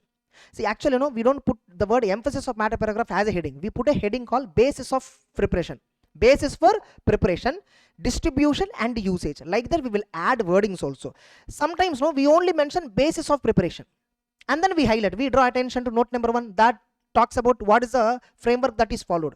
If at all I want to clearly mention that this report, these financial statements are restricted for distribution, this financial statement should not be used by others, then heading itself I will expand it. Basis for preparation, distribution, usage. I will clearly mention the heading like that. That is what expanding the alert means. Expanding the alert means heading has to be expanded. That's it. Clear? With that, 800 is over. What? Okay, fine. Next. Then 805. 2 minutes. Okay, we'll finish 805 and then take a break. Next, 805. Audit of single financial statement. Audit of single financial statement and specific element, account or item of financial statement. Audit of single financial statement, specific element, item or accounts of a financial statements. Okay, accounts or item of the financial statements. I simply referred with it SFSE. SFS means single financial statement. E means specific element, nothing but E means specific element. Element itself means specific generally. Okay, so now in this, okay, for initial part I'll discuss later. First let me talk about reporting part on this.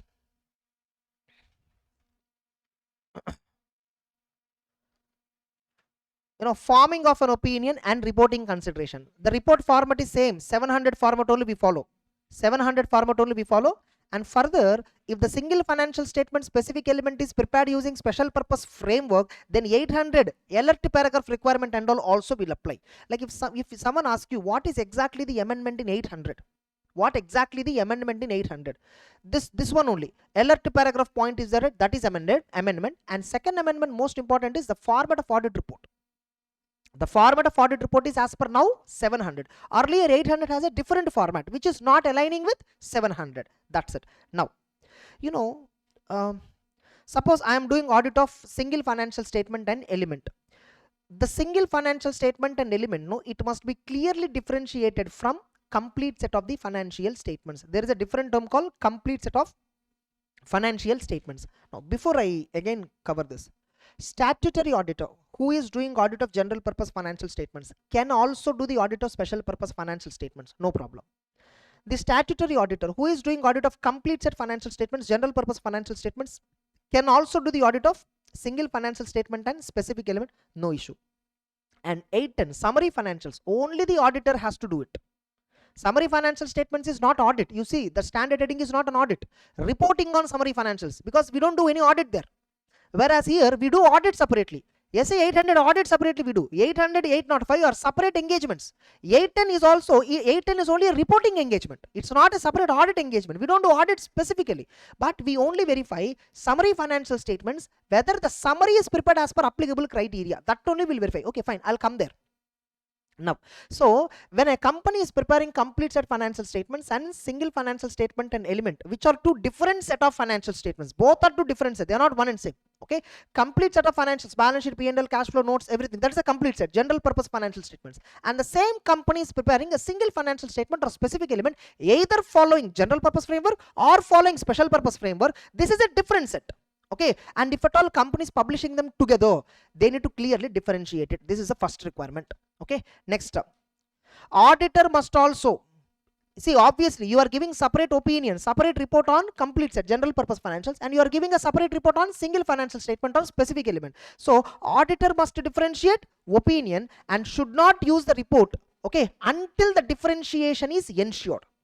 Okay, so auditor has to give a separate report for single financial statement and element, and should give a separate report on complete set of the financial statement.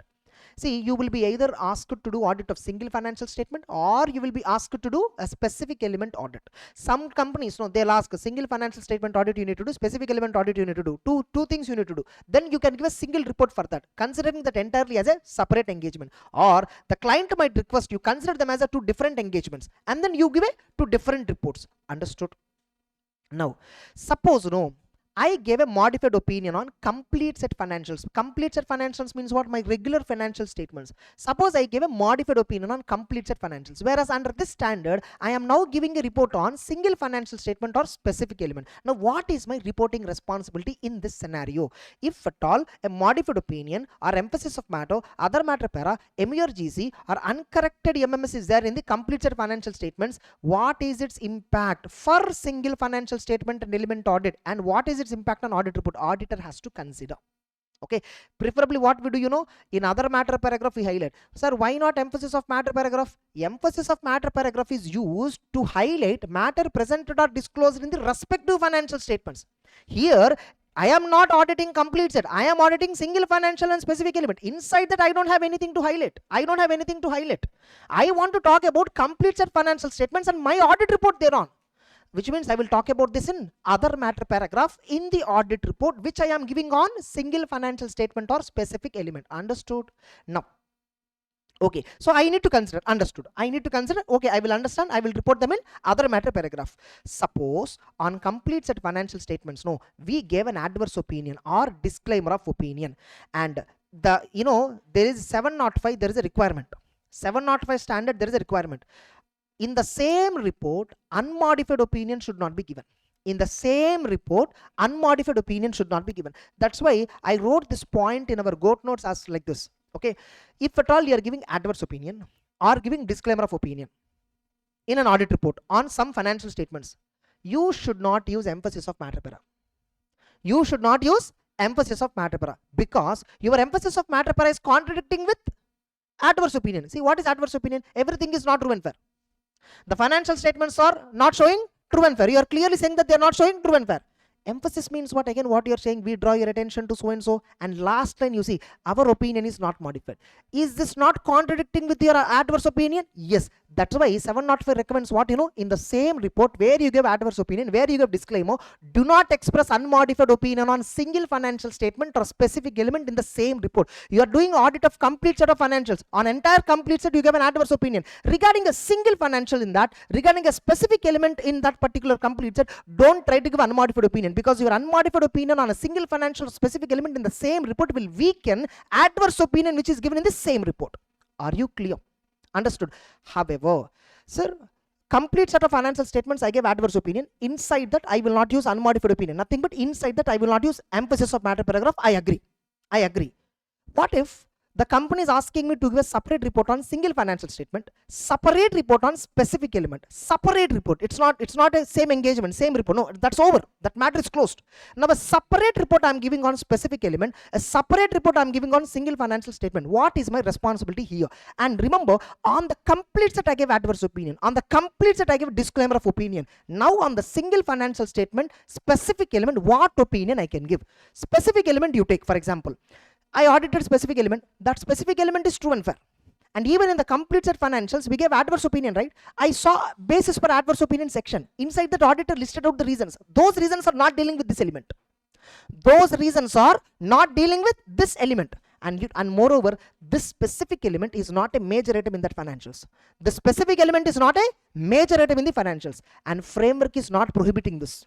Okay, if there is no prohibition in the framework, and if this is not a major item, and this is moreover a specific element, I can give an unmodified opinion. I can give an unmodified opinion on specific element in a separate audit report, provided it is not prohibited by the applicable financial reporting framework, it is not prohibited in law, and it is not a major item.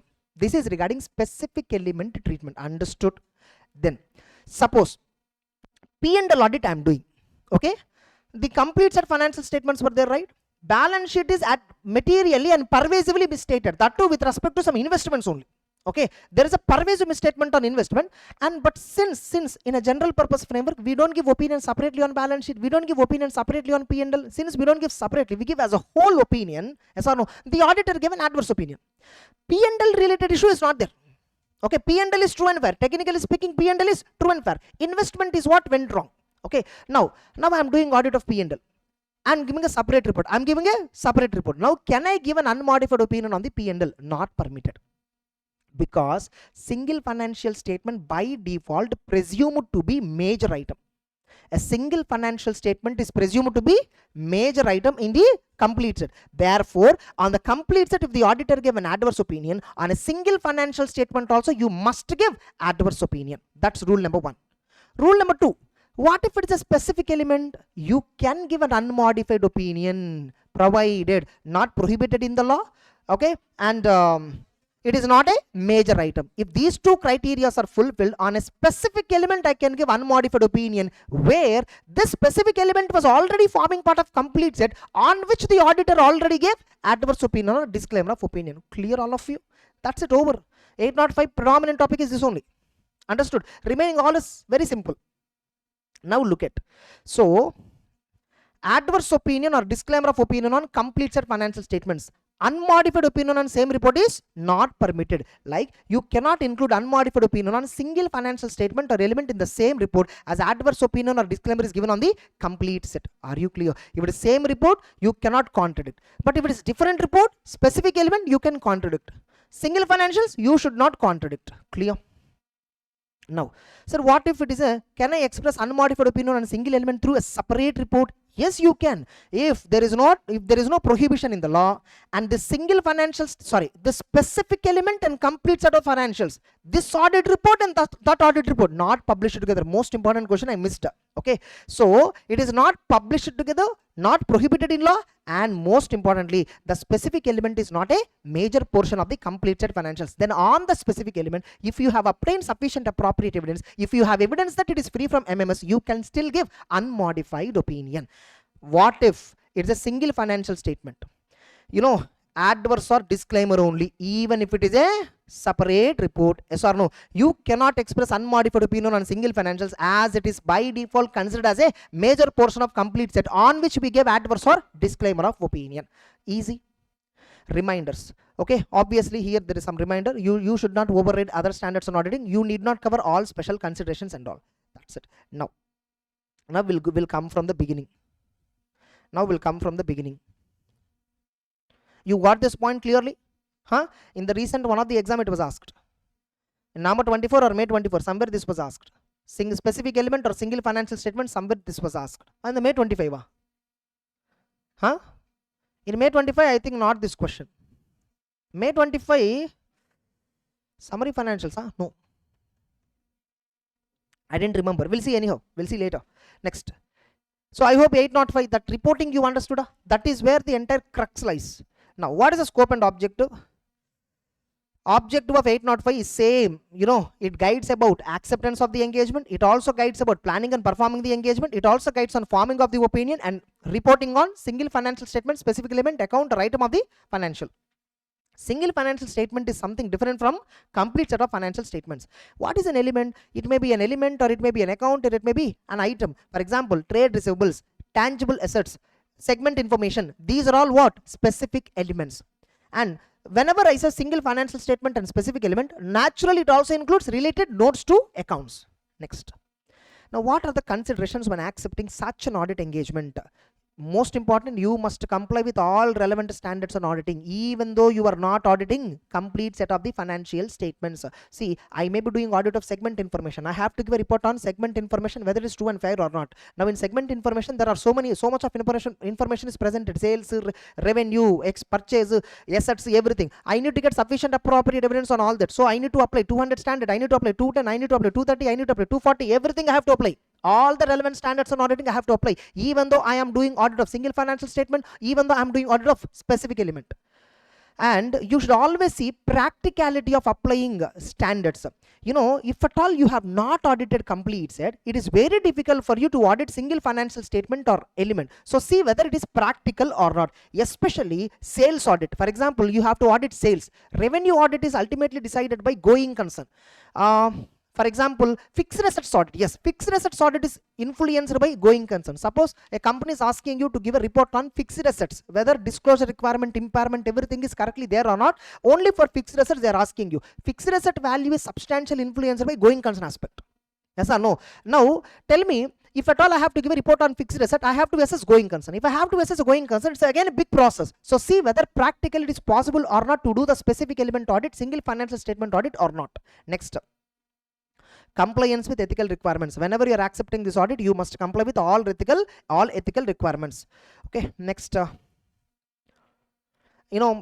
Sometimes you cannot comply with a particular standard, either because that particular requirement is irrelevant or that condition does not apply in the given scenario. Okay, and sometimes you may have to apply alternative procedures in exceptional scenarios. Whenever you deviated from a standard, you may have to give an explanation on the same in the auditor's report. For example, if at all you are the auditor who is not engaged to complete set, you may lack full understanding of the entity, which require additional evidence. If at all you didn't audit complete set financial statements, you remember a fact that you may have to obtain understanding of the entity and its environment. And sometimes audit work will be disproportionate to the element auditor. Some SCAs may be impractical for small entities. For example, 570 you can't apply for smaller entities. Discuss whether other types of engagement is suitable in this scenario. Check out. Okay, these are all various considerations that you need to take into account while accepting single financial statement or specific element audit. So what? All SCAs which are relevant, you need to comply. Ethical requirements, you should comply. Especially, even though you have not audited complete set. And if at all you have not audited complete set financials, you may lack full understanding. So which require additional work to be performed. And sometimes the specific element might demand disproportionate work. See that also. And see whether it is practicable for you to do the engagement of single financial statement or specific element. And whatever you are doing, you have to comply with ethical requirements. And sometimes a standard may not be applicable there, or a requirement in standard may be irrelevant, or condition does not apply, where alternative procedure might have been followed. So all that you should consider. So these are all you should consider when you are accepting an engagement to audit single financial statement or specific element. Understood? Next. Now for the second one, another one, you should also check acceptability of financial reporting framework. Determine acceptability, assess adequate disclosures and effect of material transactions and events. Whether the framework used for single financial statement is acceptable or not, check out. and check if framework include all relevant disclosures or not. Now when you're planning the audit, you may have to apply all SCS, okay, like 245, 55, 70, wherever they are relevant, and determine appropriate person in the top management to communicate, because for single financial statement and specific element, those charged with governance might be different from complete set financial statement. So identify who is the right person in those charged with governance dealing with single financial statement. And if at all you already audited complete set financial statements, you already have evidence there, okay, you can use that evidence wherever it is possible.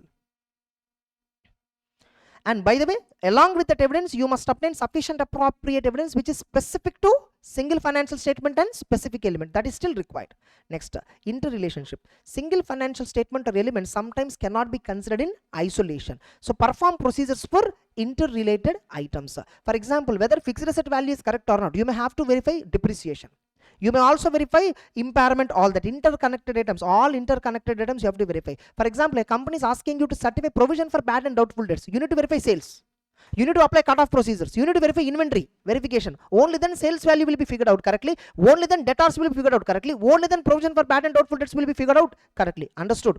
Next, materiality consideration.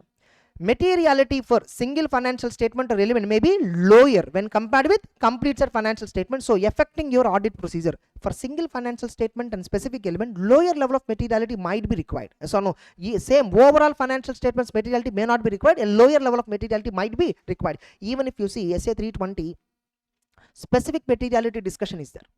There is a discussion on specific materiality level for a particular class of transaction, particular class of balances. Either because of legal and regulatory requirement like that, some discussion is there in SA 320. Next, forms of opinion. First of all, what is the expected form of report? Communicate to the management in agreed terms of engagement itself. The form of opinion depends upon applicable framework and law and regulation. And forms of unmodified opinion. You can either use, the opinion forming is either fair presentation or compliance framework. It depends upon the user requirement. And framework, presentation of single financials. Framework may not address presentation issues. Auditor consider whether expected form is appropriate or not. Factors the auditor consider whether it's a fair presentation framework or not. Look at the framework limitations. User gave some rules to prepare single financial statement, specific element. Suppose the user rules, no, they are saying like transparency is most important. If at all the rule of the user who insisted for single financial statement and specific element, transparency is most important, automatically I understand that it's a fair presentation framework. Compliance disclosures, need for additional disclosures or departure from framework. Whether the criteria upon which the single financial statement specific element is prepared, if that criteria allows deviation, if that criteria allow additional disclosure so that fair presentation can be achieved, then you can conclude that it has a fair presentation framework. Next, it's ultimately auditor's professional judgment whether the single financial statement or specific element is a fair presentation or compliance. See, generally user will tell. If at all user is silent on that, user requirement is silent on is it a fair presentation or compliance, auditor has to apply all these factors and judgment. And whenever it's a fair presentation framework, you can use the word present fairly or true and fair view. Both are permitted, both are equivalents. Next, and report must describe management responsibilities, all that relating to going concern. Key audit matters and all is compulsory in case of listed entity. And other information, for example, if single financial statement or element is included in annual report, or single financial statement or element is published along with some other information, then you should see whether other information is inconsistent with the single financial statement and apply all 720 procedure. And the single financial statement related audit report must be signed by auditor. And what is the implication of matters in audit report? Consider matters included in audit report on complete set financial statements and what is their impact on single financial statement. Factors that may be relevant. See, how do I know whether there are some issues that are there in audit report which is given on complete set? Should I consider them or not? What factors will influence? Nature of the matter included in the audit report, pervasiveness, framework differences, period differences, and time lapses. These are all various factors which auditor will consider while considering complete set financial statements related audit report. Very simple. 24-25 related complete set financial statements is there. On that I gave audit report. Now there is a single financial statement or specific element for the same financial year. Then that complete set financial statements will be relevant for me. Understood? Suppose no, complete set financial statement is 23-24 is there. Now I am doing specific element audit of 24-25. Then that complete set financial statements data may not be relevant. That's it. These are the factors which will influence. Next up, reference to the auditor report. You may include in other matter paragraph even if there is no direct impact. Suppose if you think complete set financial statements, whatever modifications that and all were there, right? They are nowhere dealing with single financial statement. They are nowhere dealing with specific element. Still, you can highlight them in the other matter paragraph. I already told. Yes or no? Then opinions. Material uncertainty. You may refer to MURGC section of the audit report on complete set financials in the audit report which is given in single financial statement. Suppose if complete set financial statements, no, in that audit report, no, material uncertainty para is highlighted. The same thing can be, you can copy paste in single financial statement or specific element related audit report. And separate opinion. Express separate opinion on single financial statement and element and complete set financial statements and element. Further, if single financial statements, no, if single financial statements, no, they are published along with complete set financials, auditor has to ensure that they are differentiated correctly. If modified report is there in the complete set financial statements, that modifications you can draw attention in the other matter paragraph. If on complete set financial statements adverse opinion is given in the same report, you should not give unmodified. I can give unmodified report in a separate report provided the report is dealing with specific element. Suppose if the report is dealing with single financial statement, unmodified opinion is not permitted. If complete set financial statements where I have given adverse opinion or disclaimer of opinion. That's it. Over. Understood? That crux you understood. Then you read later. It will be easy. Okay. Take a break and get back. 8 and I'll discuss after the break. Yeah. So the next standard is engagements to report on summary financial statements. Okay. Engagements to report on summary financials. You can report on summary financial statements only when you have conducted the audit of complete set of the financial statements.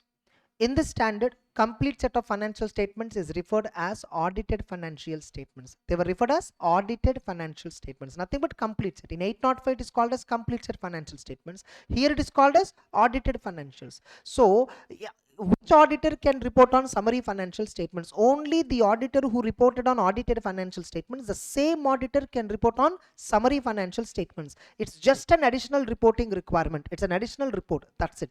Now, in different frameworks, different terminology can be used for this summary financial statements. Somebody might use abridged financial statements. Somewhere it can be used condensed financial statements. And here it is called as summary financial statements. Now, first I will show you the reporting.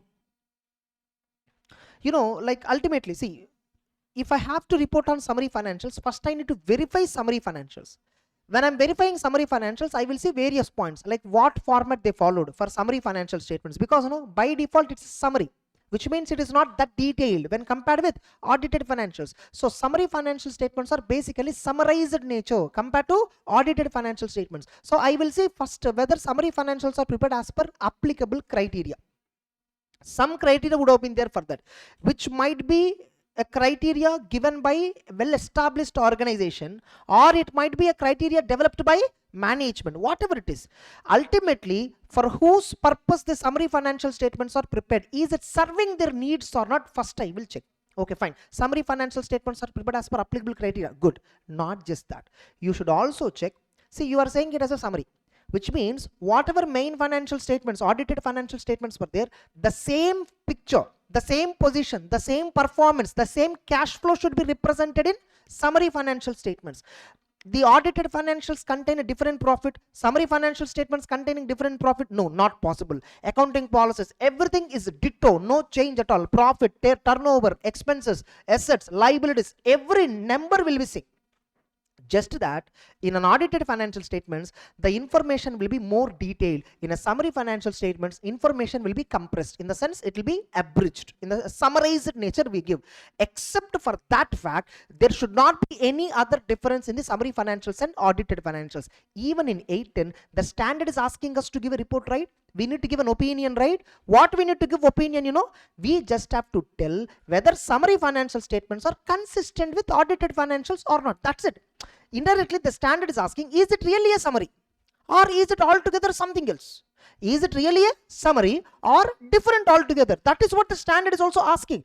They are not asking whether summary financials are true and fair. No, you don't have to comment on that. Summary financial statements, if at all, it's a proper summary of the main financials, and if main financials is true and fair, summary financials is true and fair. If main financials is materially misstated, summary financials must also be materially misstated to the same extent. Understood? Suppose if main financial statements are containing so many mistakes, but when preparing summary financials, management rectified all the mistakes, then we cannot call it as a summary. First of all, summary means what? Whatever detailed information is there related to that, summary has to be drafted. Yes or no? Summary should be the same like main one. If main is misstated, summary should also be misstated. If main is free from MMS, summary should also be free from MMS. Ultimately, you can use the word summary only if this summary information is matching with main information. Otherwise, it is not a summary, first of all. Am I right or not? So, summary financial statements, we have to express opinion whether these summary financials are consistent with audited financial statements or not. This is what our duty ultimately. So, when do I say, like, suppose, I verified summary financial statements, criteria I verified, and summary financials and audited financials both I verified. Of course, this is signed by me only. Audited financials are approved by me only, and I found that they both are consistent. Then what is my reporting? You can give unqualified opinion on summary financial statements. Further, on audited financials, if at all you gave a qualified opinion, what additional reporting you should do? If audited financial statements include modified opinion, emphasis, other matter, MERUC, KAM, uncorrected misstatements, these are all were there in the audited financials. Then, and summary financials are moreover consistent with audited financials, then the summary financial report shall state audited financial statement report includes these matters and describe basis for qualified, matters referred, uncorrected mistake, other information, and what is its effect on summary financials and audit report. So if audited financial statements are containing any modified opinion, any additional information, all that, the same has to be even copy pasted on the audit report on the summary financial statements. But we will tell the fact that this is a fair summary. This is a fair summary. Suppose if main financial statements, we gave an adverse opinion. If on the main financial statements, audited financial statements, we expressed an adverse opinion or we expressed a disclaimer of opinion, then on the summary financials, you should not give any opinion. You should not talk about whether they are summary or proper, because main financial itself is wrong. What are you going to do with summary? When the main financial itself is not true and fair, when that itself I'm advising not to use, when that itself I'm advising not to believe, what is the point of summary? So I will not give my opinion on the summary financial statements if the main financial statements are not true and fair, or on the main financial statements I expressed a disclaimer of opinion. Are you clear? There is a clear logic behind this. Because main financials are wrong, because main financials are, I did not give opinion or I gave an adverse opinion, there is no point for me to talk about summary financial statements. See, if main financials are predominantly true and fair or completely true and fair, I will talk about whether this is a fair summary or not. Whether the summary financial statements are a fair summary or not, I will talk. Okay, and if qualified opinion is there, I will alert to the readers that look, main financial statements qualified opinion is given, MERGC paragraph is there, so and so emphasis paragraph is there, I will alert all that. After saying yes, summary financials are consistent with main financials, I will alert all that. But if main financial itself is completely wrong according to me, and I already gave an adverse opinion, or I did not audit main financial statements and I gave a disclaimer of opinion, it is not appropriate for us to give a report on summary financial statements, which is technically, logically correct. Main itself is wrong. What are you going to do with summary financials? That's it.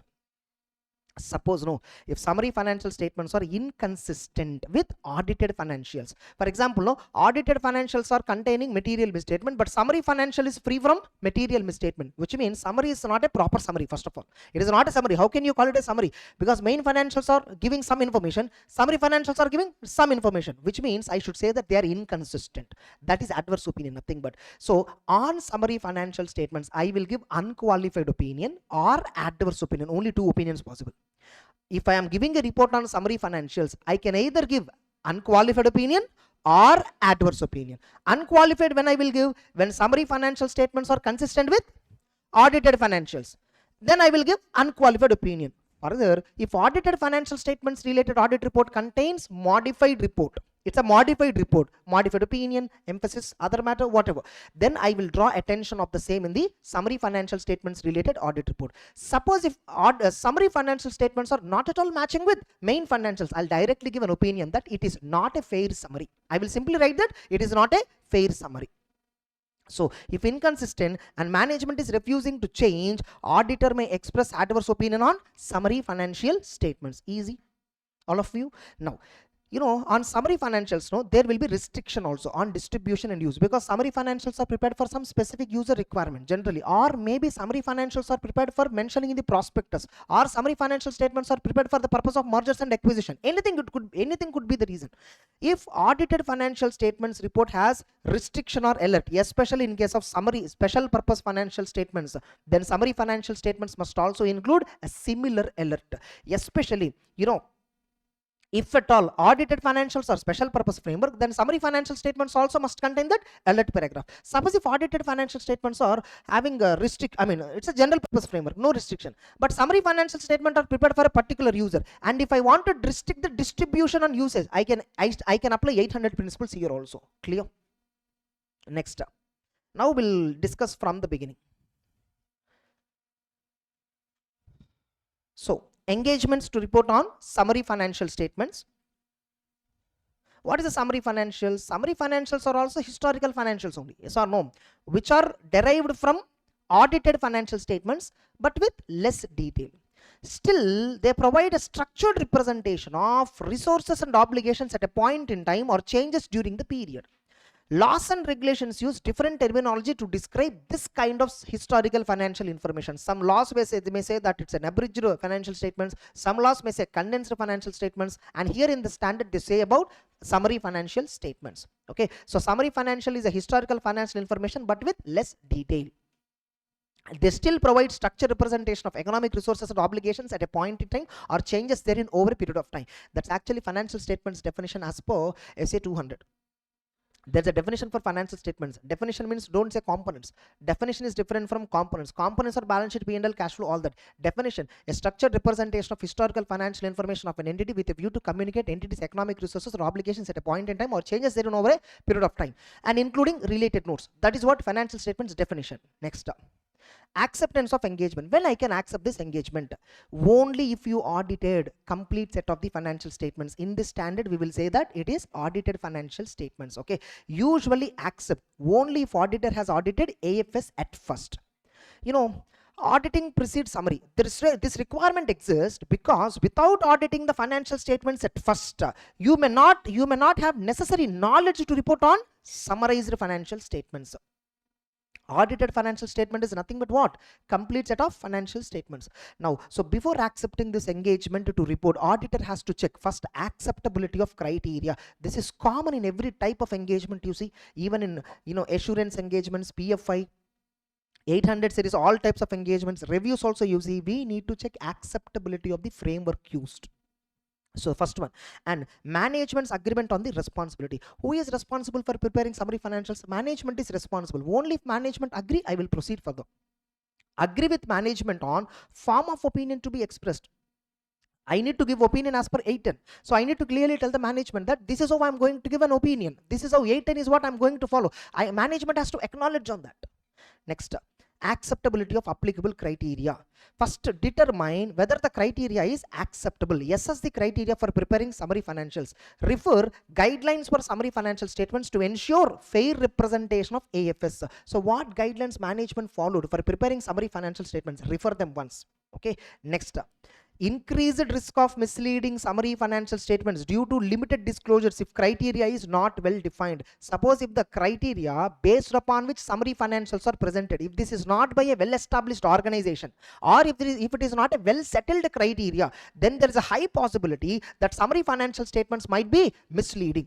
Clear? For example, in summary financial statements, there is a disclosure requirement on debtors. What disclosure requirement is there on debtors? There are only two parts. Debtors, you have to disclose less than 6 months, more than 6 months. In the reality, in this company, debtors predominantly were more than 3 years.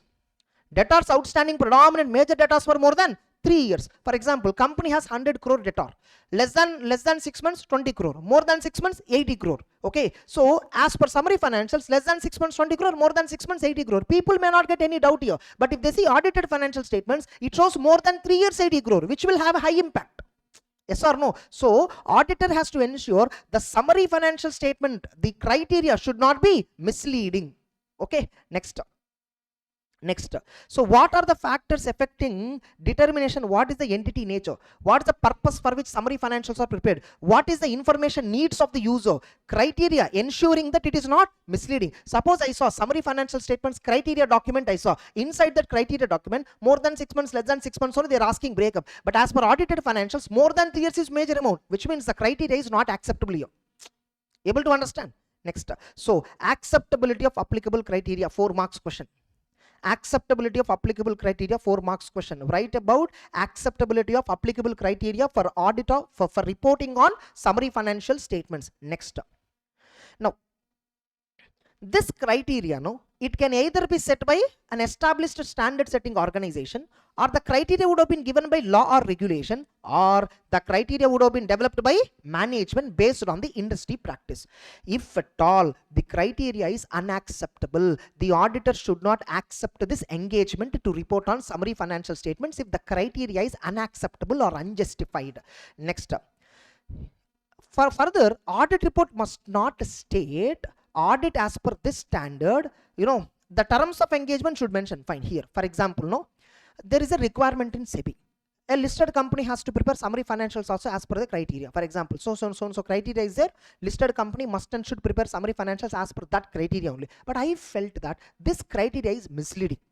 As per the law, as per the standard, when the criteria is misleading, when the criteria is unacceptable, I should not accept the engagement. But I'm a listed company auditor. SEBI says same auditor should report on summary financial statements also. I don't have another option. I have to report on it. If at all I have to report on summary financial statements, which is prepared as per the so-and-so law framework, which is unacceptable according to 810 standard, which is unacceptable from fair presentation angle, but it is done as per the law. In such a case, I will not refer about this. I will not refer that so and so reporting is as per this standard. I will not refer about this 810 standard.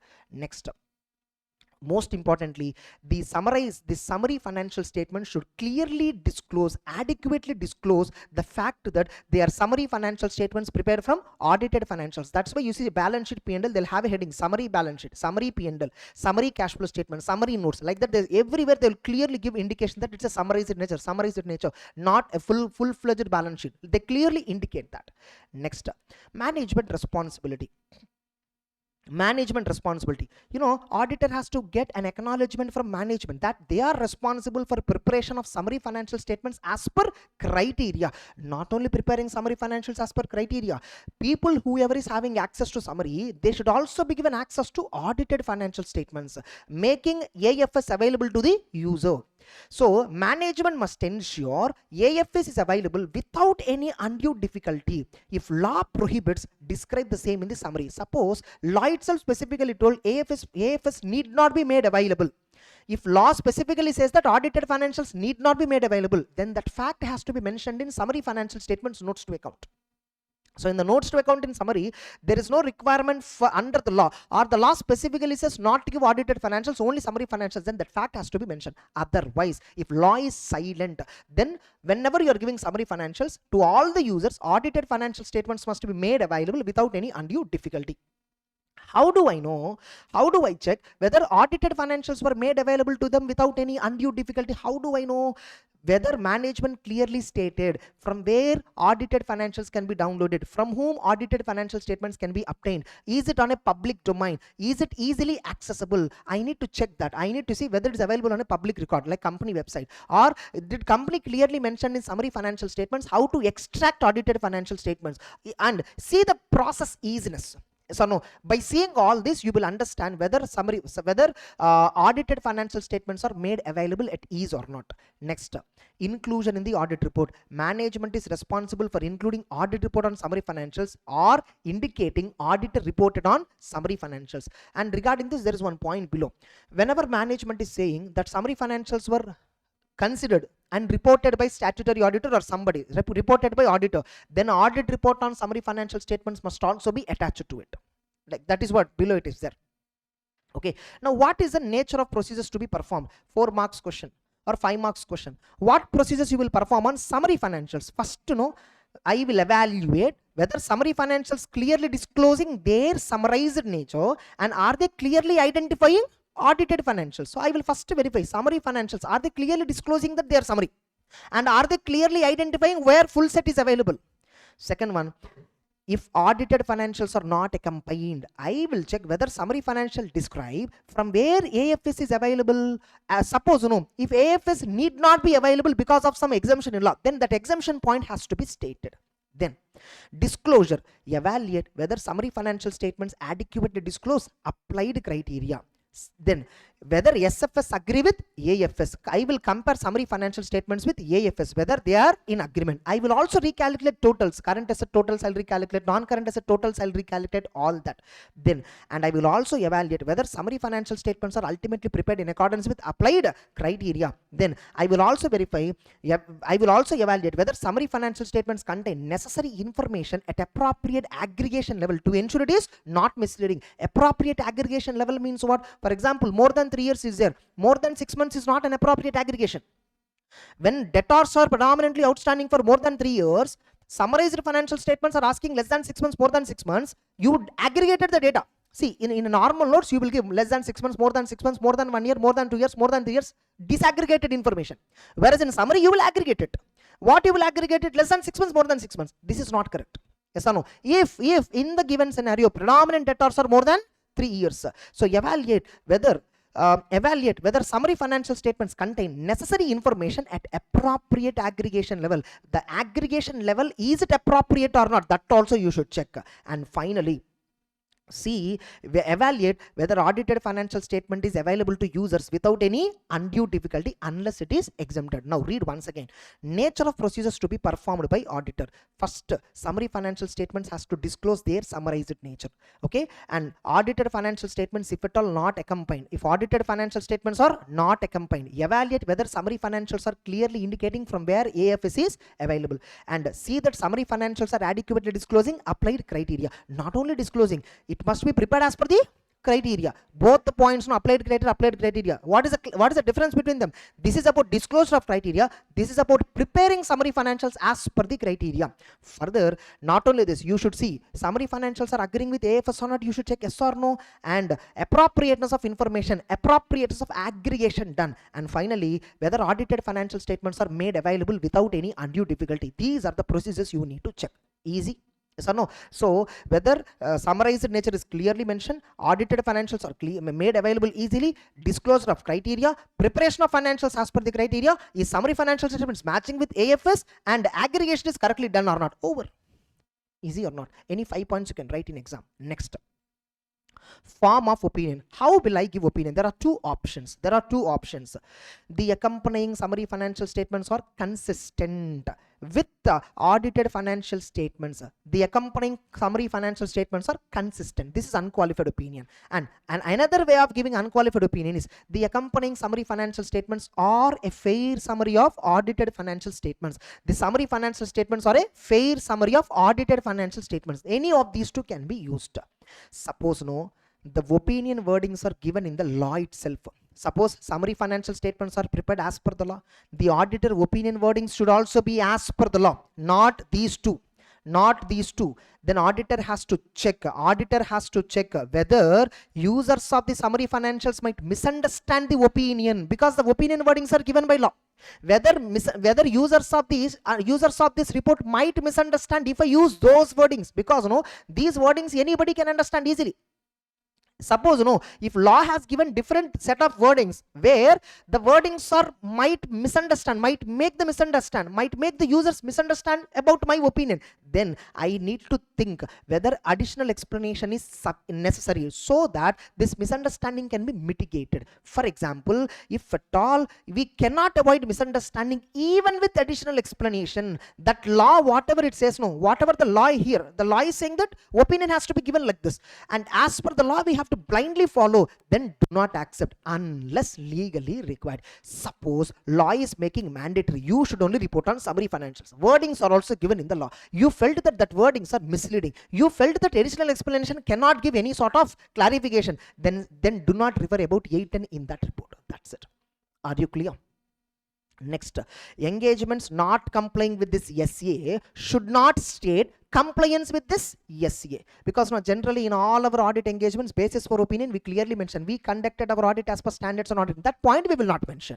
Next, auditors report on summary financials. Obviously, title indicating independent auditors report. Addressee, compare summary financials to verify. Not this, I think this is something, this point is not required. Addressee, terms of engagement will decide, or law or regulation will decide.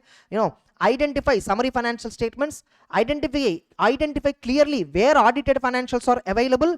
Clear expression of opinion, which we already discussed. Okay, disclosure statement, state that summary financial lacks full disclosure and is not a substitute. And subsequent event, most important point, subsequent event. Tell me, 1 minute. Subsequent events. For example, 31st March is the audited financial statements balance sheet date, and management has approved financial statements on 10th June. Audit report date is also on 10th June. Now, what is the subsequent event period after balance sheet date but up to the date of approval of the financial? That period is subsequent event date. Now, summary financial statements are signed by the management on 20th June. Okay, 20th June, and I gave an audit report on 20th June. Now, subsequent event period for the purpose of summary financial statements will be up to 10th June or up to 20th June. Up to 10th June only. The definition will not vary. Yes or no? This is a summary of the audited financials. Okay, this is not a separate financial statements to have a separate subsequent period date. Whatever the subsequent period date, subsequent events related period, whatever the period is there for audited financials, the same period will be for summary financials. That's it. So state summary financial statements do not reflect subsequent event after 10th June to 20th June. I should clearly mention the fact. Are you clear? What I should mention, after 10th June, any subsequent event happened that is not covered in summary financial statements. Just because summary financial statements audit report date is 20th June, 30th June or 10th July, don't think that I have covered subsequent event up to 30th June, because date of audit report generally signifies auditor covered events up to the date. Correct? So people should not misunderstand. Next. Reference to audited financials, refer to AFS auditor's report. What is the date of the report and what is the an unmodified opinion or modified opinion, whatever he gave, and describe management responsibility for summary financials, then auditor responsibility, auditor signature, date. You see, this format is almost similar to our audit report format. First, title, addressee, identification of financials, identification. This is introductory para. Then clear expression of opinion. In audit report also you see title, addressee, first opinion para. Inside that, first introduction, then opinion. Okay, then disclosure statement, state summary financials are lacking full disclosure, and I will also give an alert on subsequent event. Then I will refer to audited financials. These three are something like emphasis of matter, alert paragraphs. Yes or no? Then I will talk about management responsibility, then audit responsibility, then signature. This is format similar to our audit report. Clear? Easy.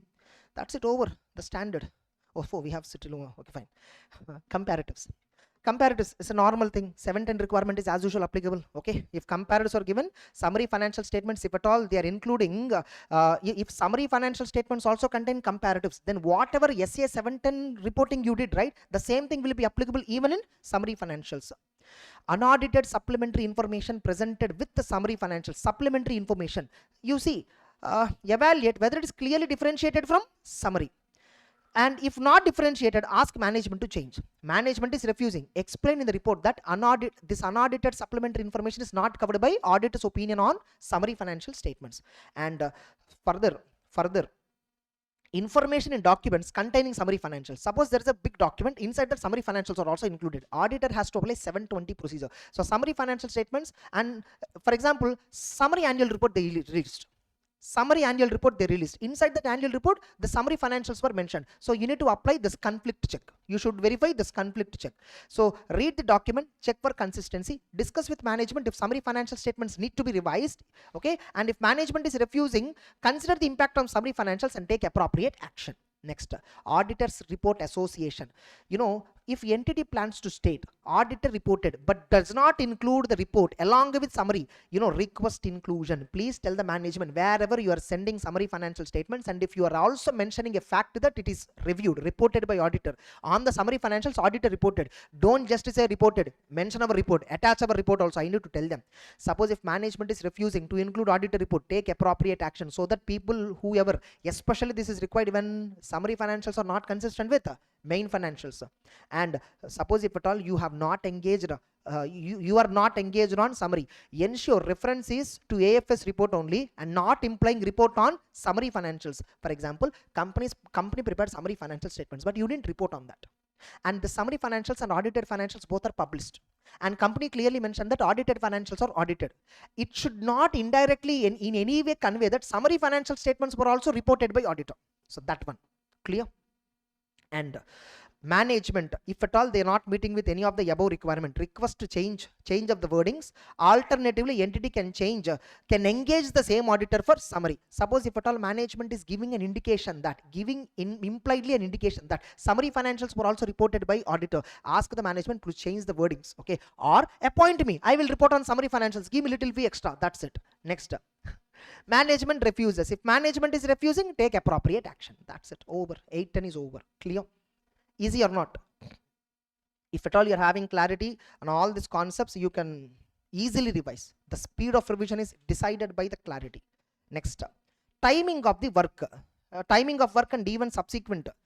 Date of audit report on summary. If later than AFS, obviously summary financial statements audit report sometimes will be, not sometimes, many times will be later than audit report given on audited financials. State that summary financial statements does not reflect subsequent events after the audit report. Nothing but 10th June is the main audit report, 20th June is the summary financials audit report. We need to clearly mention that after 10th June, nothing, no other event is considered. Next, if new facts existed at AFS report date, don't issue summary financials report until 560 is considered. For example, if already subsequent event identified, after 10th June we identified subsequent event, then perform procedures as per 560, amend the financials, amend the main audit report, then you can give about summary financial statements report.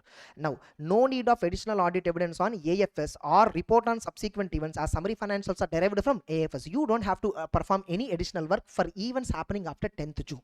If at all the event happened before 10th June but discovered after 10th June, then 560 procedure on audited financials, audit report you need to amend, then you need to obviously amend summary financial statements, and report has also to be amended. That's it. Easy. 800 series is over now. Yeah.